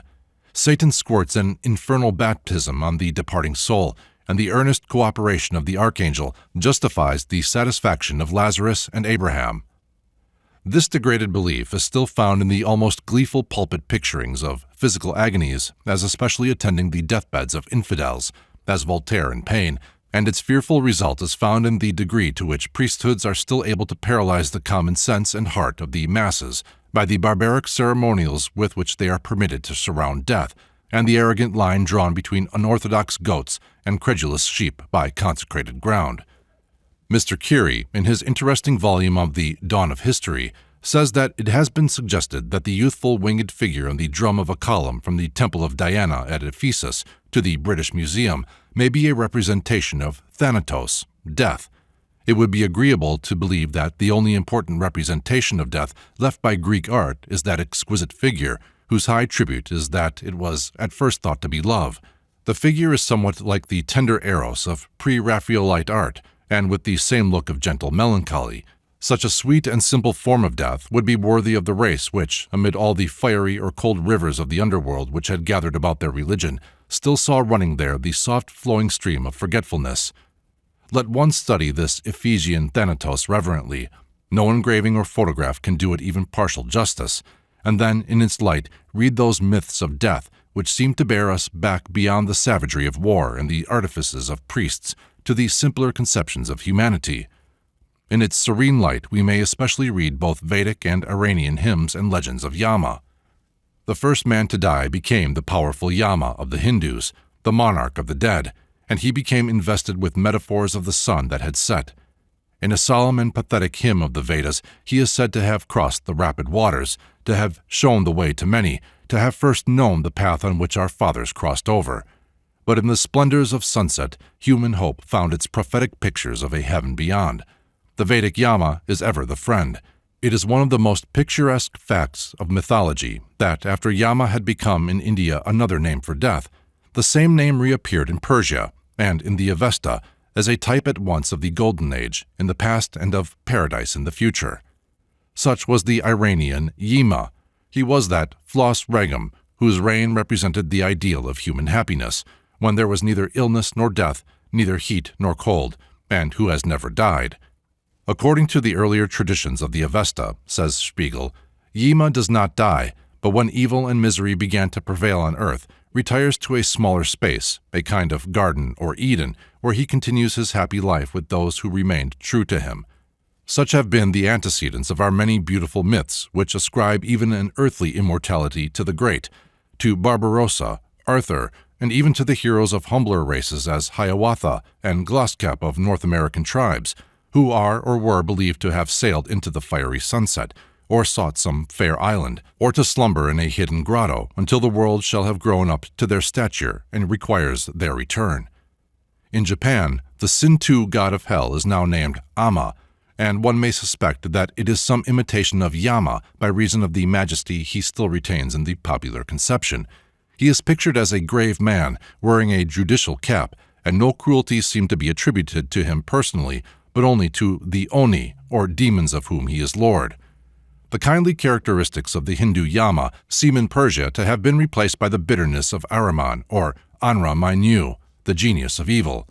Hogg interprets Anra Mainyu as death darting. The word is the counterpart of Spenta Mainyu and means originally the throttling spirit, being thus from An, philologically the root of all evil, as we shall see when we consider its dragon brood. Professor Whitney translates the name malevolent, but whatever may be the meaning of the word, there is little doubt that the twins of Vedic mythology, Yama and Yami, parted into genii of day and night, and were ultimately spiritualized in the spirit of light and spirit of darkness, which have made the basis of all popular theology from the time of Zoroaster until this day.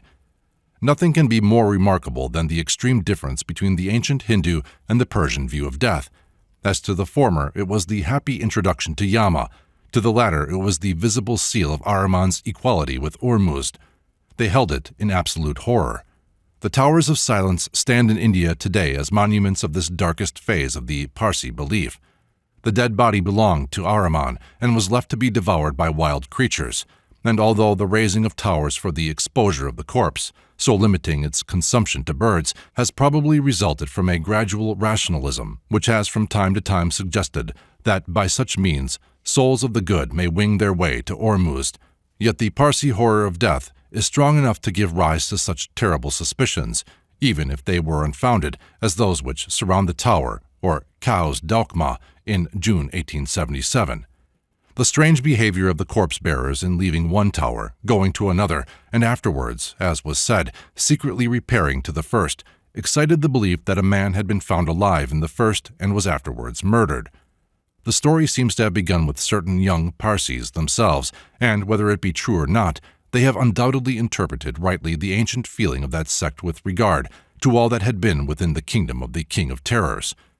As sickness and death, says Professor Whitney, were supposed to be the work of the malignant powers, the dead body itself was regarded with superstitious horror. It had been gotten by the demons into their own peculiar possession, and became a chief medium through which they exercised their defiling action upon the living. Everything that came into its neighborhood was unclean, and to a certain extent exposed to the influences of the malevolent spirits, until purified by the ceremonies which the law prescribed. It is to be feared this notion has crept in among the Brahmins. The Indian Mirror, May 26, 1878, states that a Chandernagore Nagore lady thrown into the Ganges, but afterwards found to be alive, was believed to be possessed by Dano, an evil spirit, and but for interference would have found a watery grave. The Jews also were influenced by this belief, and to this day it is forbidden a Kohen, or descendant of the priesthood, to touch a dead body. The audience at the Crystal Palace, which recently witnessed the performance of Euripides' Alcestis, could hardly, it is to be feared, have realized the relation of the drama to their own religion. Apollo induces the fates to consent that Admetus shall not die provided he can find a substitute for him. The pure Alcestis steps forward and devotes herself to death to save her husband. Apollo tries to persuade Death to give back Alcestis, but Death declares her fate demanded by justice. While Alcestis is dying, Admetus bids her entreat the gods for pity, but Alcestis says it is a god who has brought on the necessity, and adds, "Be it so." She sees the hall of the dead, with the winged Pluto staring from beneath his black eyebrows. She reminds her husband of the palace and regal sway she might have enjoyed in Thessaly had she not left it for him. Bitterly does Pheres reproach Admetus for accepting life through the vicarious suffering and death of another. Then comes Hercules. He vanquishes death. He leads forth Alcestis from beneath into light. With her comes into the presence of Admetus, who is still in grief. Admetus cannot recognize her, but when he recognizes her with joy, Hercules warns him that it is not lawful for Alcestis to address him until she is unbound from her consecration to the gods beneath, and the third day come. It only requires a change of names to make Alcestis a passion play.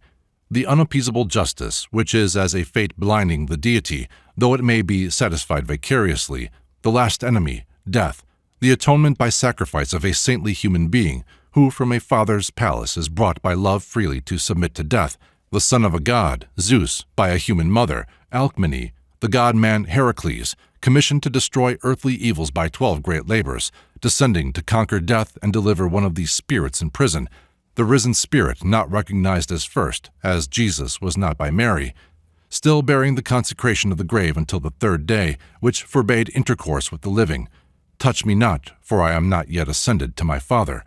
All these enable us to recognize in the theologic edifices around us the fragments of a crumbled superstition as they lay around Euripides. From the old pictures of Christ's triumphal pilgrimage on earth, parallels for the chief labors of Heracles may be found. He is shown treading on the lion, asp, dragon, and Satan, but the myths converge into the descent into Hades and the conquest of death. It is remarkable that in the old pictures of Christ delivering souls from Hades, he is generally represented closely followed by Eve, whose form, so emerging, would once have been to the greater part of Europe already familiar as that of either Alcestis, Eurydice, or Persephone. One of the earliest examples of the familiar subject, Christ conquering death, is that in the ancient, 10th century, Missal of Worms, that city whose very name preserves the record of the same combat under the guise of Siegfried and the worm, or dragon. The cross is now the sword thrust near the monster's mouth. The picture illustrates the chant of Holy Week, De manu mortis liberabo eos, de morte redamam eos, ero mors tua, o mors, morsus tuus, ero, inferne. From the pierced mouth of death are vomited flames, which remind us of his ethnical origin, but it is not likely that to the Christianized pagans of Worms, the picture could ever have conveyed an impression so weirdly horrible as that of their own goddess of death, Hell. Her hall is called Elvidnir, realm of the cold storm. Hunger is her table, starvation her knife, delay her man, slowness her maid, precipice her threshold, care her bed, burning anguish the hangings of her apartments. One half of her body is livid, the other half the color of human flesh. With the Scandinavian picture of the abode of death may be compared the description of the abode of Ninkigal, the Assyrian queen of death, from a tablet in the British Museum, translated by Mr. Fox Talbot. To the house men enter, but cannot depart from. To the road men go, but cannot return. The abode of darkness and famine, where earth is their food, their nourishment clay. Light is not seen, in darkness they dwell. Ghosts, like birds, flutter their wings there. On the door and the gateposts, the dust lies undisturbed. The Semitic tribes, undisturbed, like the importers of their theology into the age of science, by the strata in which so many perished animal kingdoms are entombed, attributed all death, even that of animals, to the forbidden fruit. The rabbins say that not only Adam and Eve, but the animals in Eden, partook of that fruit and came under the power of Samael the violent, and of his agent Azrael, the demon of death. The phoenix, having refused this food, preserved the power of renovating itself. It is an example of the completeness and consistency with which a theory may organize its myth that the fatal demons are generally represented as abhorring salt, the preserving agent and foe of decay. The covenant of salt among the ancient Jews probably had this significance, and the care with which Job salted his sacrifice is considered elsewhere. Aubrey says, "Toads, saturnine animals, are killed by putting salt upon them.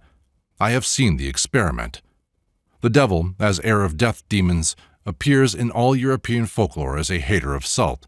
A legend, told by Heine, relates that a knight wandering in a wood in Italy came upon a ruin, and in it a wondrous statue of the goddess of beauty. Completely fascinated, the knight haunted the spot day after day, until one evening he was met by a servant who invited him to enter a villa which he had not before remarked. What was his surprise to be ushered into the presence of the living image of his adored statue. Amid splendor and flowers, the enraptured knight is presently seated with his charmer at a banquet. Every luxury of the world is there, but there is no salt. When he hints this want, a cloud passes over the face of his beauty. Presently, he asks the servant to bring the salt. The servant does so, shuddering. The knight helps himself to it. The next sip of wine he takes elicits a cry from him. It is liquid fire. Madness seizes upon him. Caresses, burning kisses follow until he falls asleep on the bosom of his goddess. But what visions! Now he sees her as a wrinkled crone, next a great bat bearing a torch as it flutters around him, and again as a frightful monster, whose head he cuts off in an agony of terror. When the knight awakes, it is in his own villa.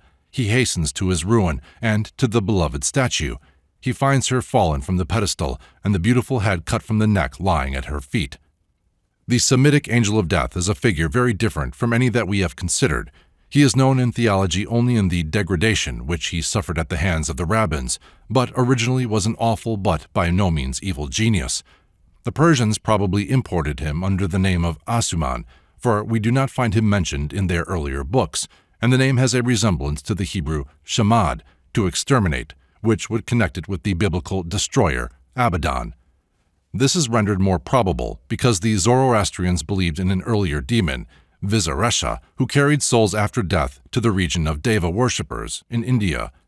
The Chaldaic angel of death, Malkad Musa, may have derived his name from the legend of his having approached Moses with the object of forcing his soul out of his body, but being struck by the glory of Moses' face, and by virtue of the divine name on his rod, was compelled to retire. The legend is not so ancient as the name, and was probably a saga suggested by the name.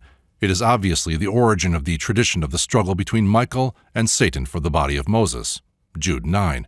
This personification had thus declined among the Jews into being evil enough to be identified with Samael, who in the book of the Assumption of Moses is named as his assailant, and subsequently with Satan himself, named in connection with the New Testament version. It was on account of this degradation of a being described in the earlier books of the Bible as the Commissioner of Jehovah that there was gradually developed among the Jews two angels of death. One, Samael, or his agent Azrael, for those who died out of the land of Israel, and the other, Gabriel, for those who had the happier lot of dying in their own country.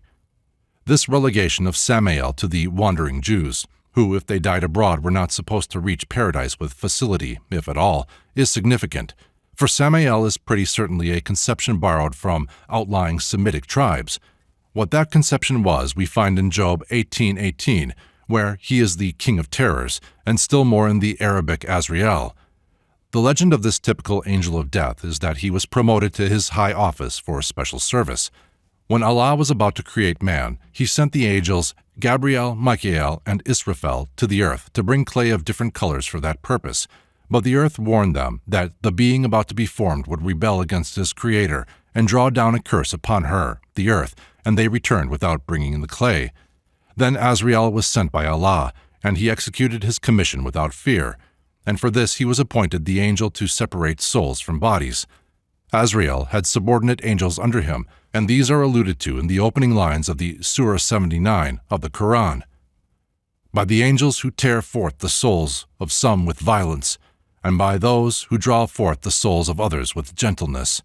The souls of the righteous are drawn forth with gentleness, those of the wicked torn from them in the way shown in the Russian picture, figure 19, which is indeed an illustration of the same mythology. These terrible tasks were indeed such as were only too likely to bring Azrael into the evil repute of an executioner in the course of time, but no degradation of him seems to have been developed among the Muslims. He seems to have been associated in their minds with fate, and similar stories were told of him. Thus it is related that once when Azrael was passing by Solomon, he gazed intently upon a man with whom Solomon was conversing. Solomon told his companion that it was the angel of death who was looking at him, and the man replied, "He seems to want me. Order the wind to carry me from hence into India." When this was done, Azrael approached Solomon and said, "I looked earnestly at that man from wonder, for I was commanded to take his soul in India." Azrael was often represented as presenting to the lips a cup of poison. It is probable that this image arose from the ancient ordeal by poison, whereby draughts, however manipulated beforehand with reference to the results, were probably held to be divinely mingled for retributive or beneficent effects. Cups thus became among Semitic tribes a symbol of fate. The cup of consolation, cup of wrath, cup of trembling, which we read of in the Old Testament, the cup of blessing and cup of devils, spoken of by Paul, have this significance. The cup of Nestor, ornamented with the dove, was probably a cup of blessing, and Mr. Schliemann has found several of the same kind at Mycenae. The symbol was repeatedly used by Christ. Let this cup pass from me. The cup that my Father hath given me to drink, shall I not drink it? Are ye able to drink of the cup that I drink of? And the familiar association of Azrael's cup is expressed in the phrase, taste of death. One of the most pleasing modifications of the belief in the angel of death is that found by Lepsius among the Mohammedan Negroes of Kordofan. Osrian, or Azrael, it is said, receives the souls of the dead and leads the good to their reward, the bad to punishment. He lives in a tree, El Segarat Mohana, the tree of fulfilling, which has as many leaves as there are inhabitants in the world.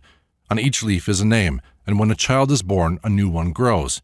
If anyone becomes ill, his leaf fades, and should he be destined to die, Osrain breaks it off. Formerly he used to come visibly to those whom he was going to carry away, and thus put them in great terror. Since the prophet's time, however, he has become invisible, for when he came to fetch Muhammad's soul, he told him that it was not good that, by his visible appearance, that he should frighten mankind. They might then easily die of terror before praying, for he himself, although a courageous and spirited man, was somewhat perturbed at his appearance. Therefore the prophet begged God to make Osrain invisible, which prayer was granted. Mr. Mackenzie adds on this that, among the Moravian Jews, at new moon a branch is held in its light, and the name of a person pronounced. His face will appear between the horns of the moon, and should he be destined to die, the leaves will fade. Mr. John Ruskin has been very severe upon the Italians for the humor with which they introduce death as a person of their masque.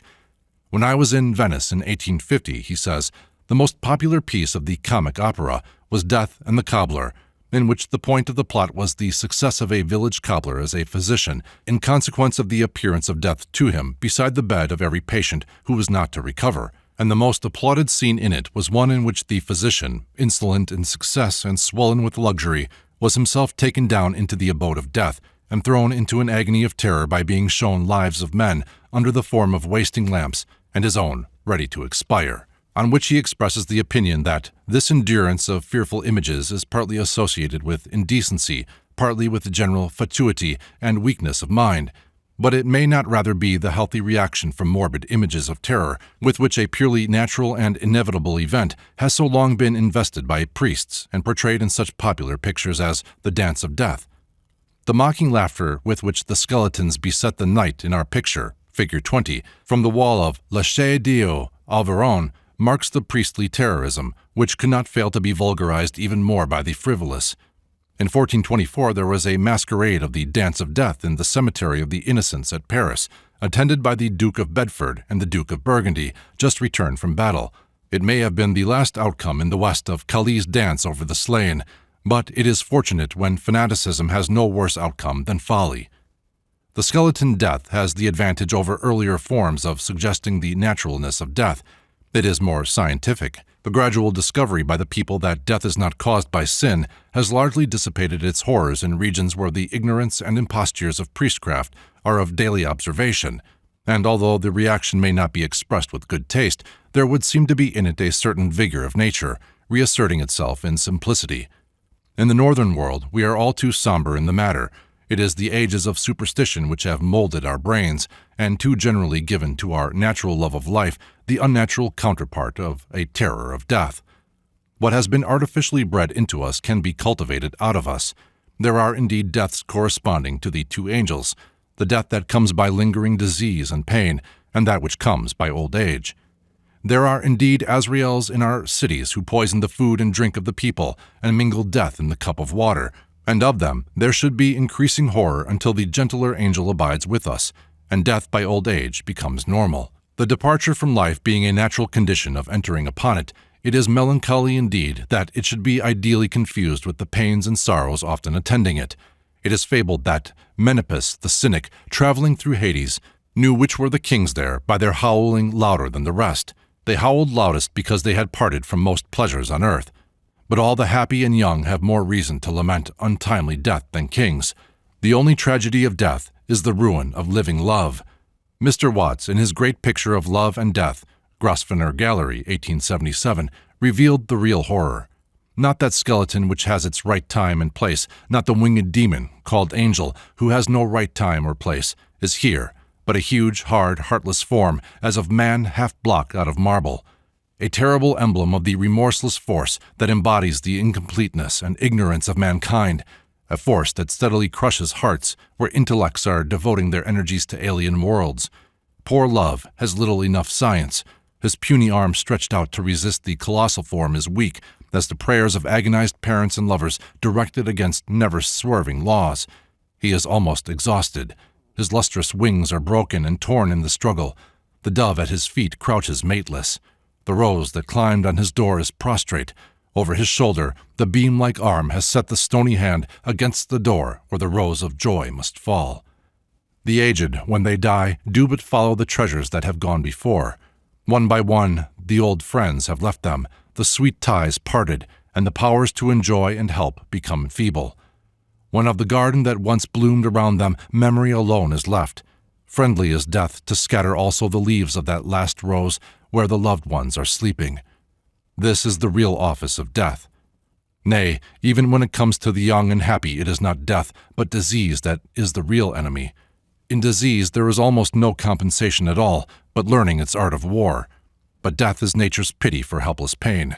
Where love and knowledge can do no more, it comes as a release from sufferings, which were sheer torture if prolonged. The presence of death is recognized oftenest by the cessation of pain.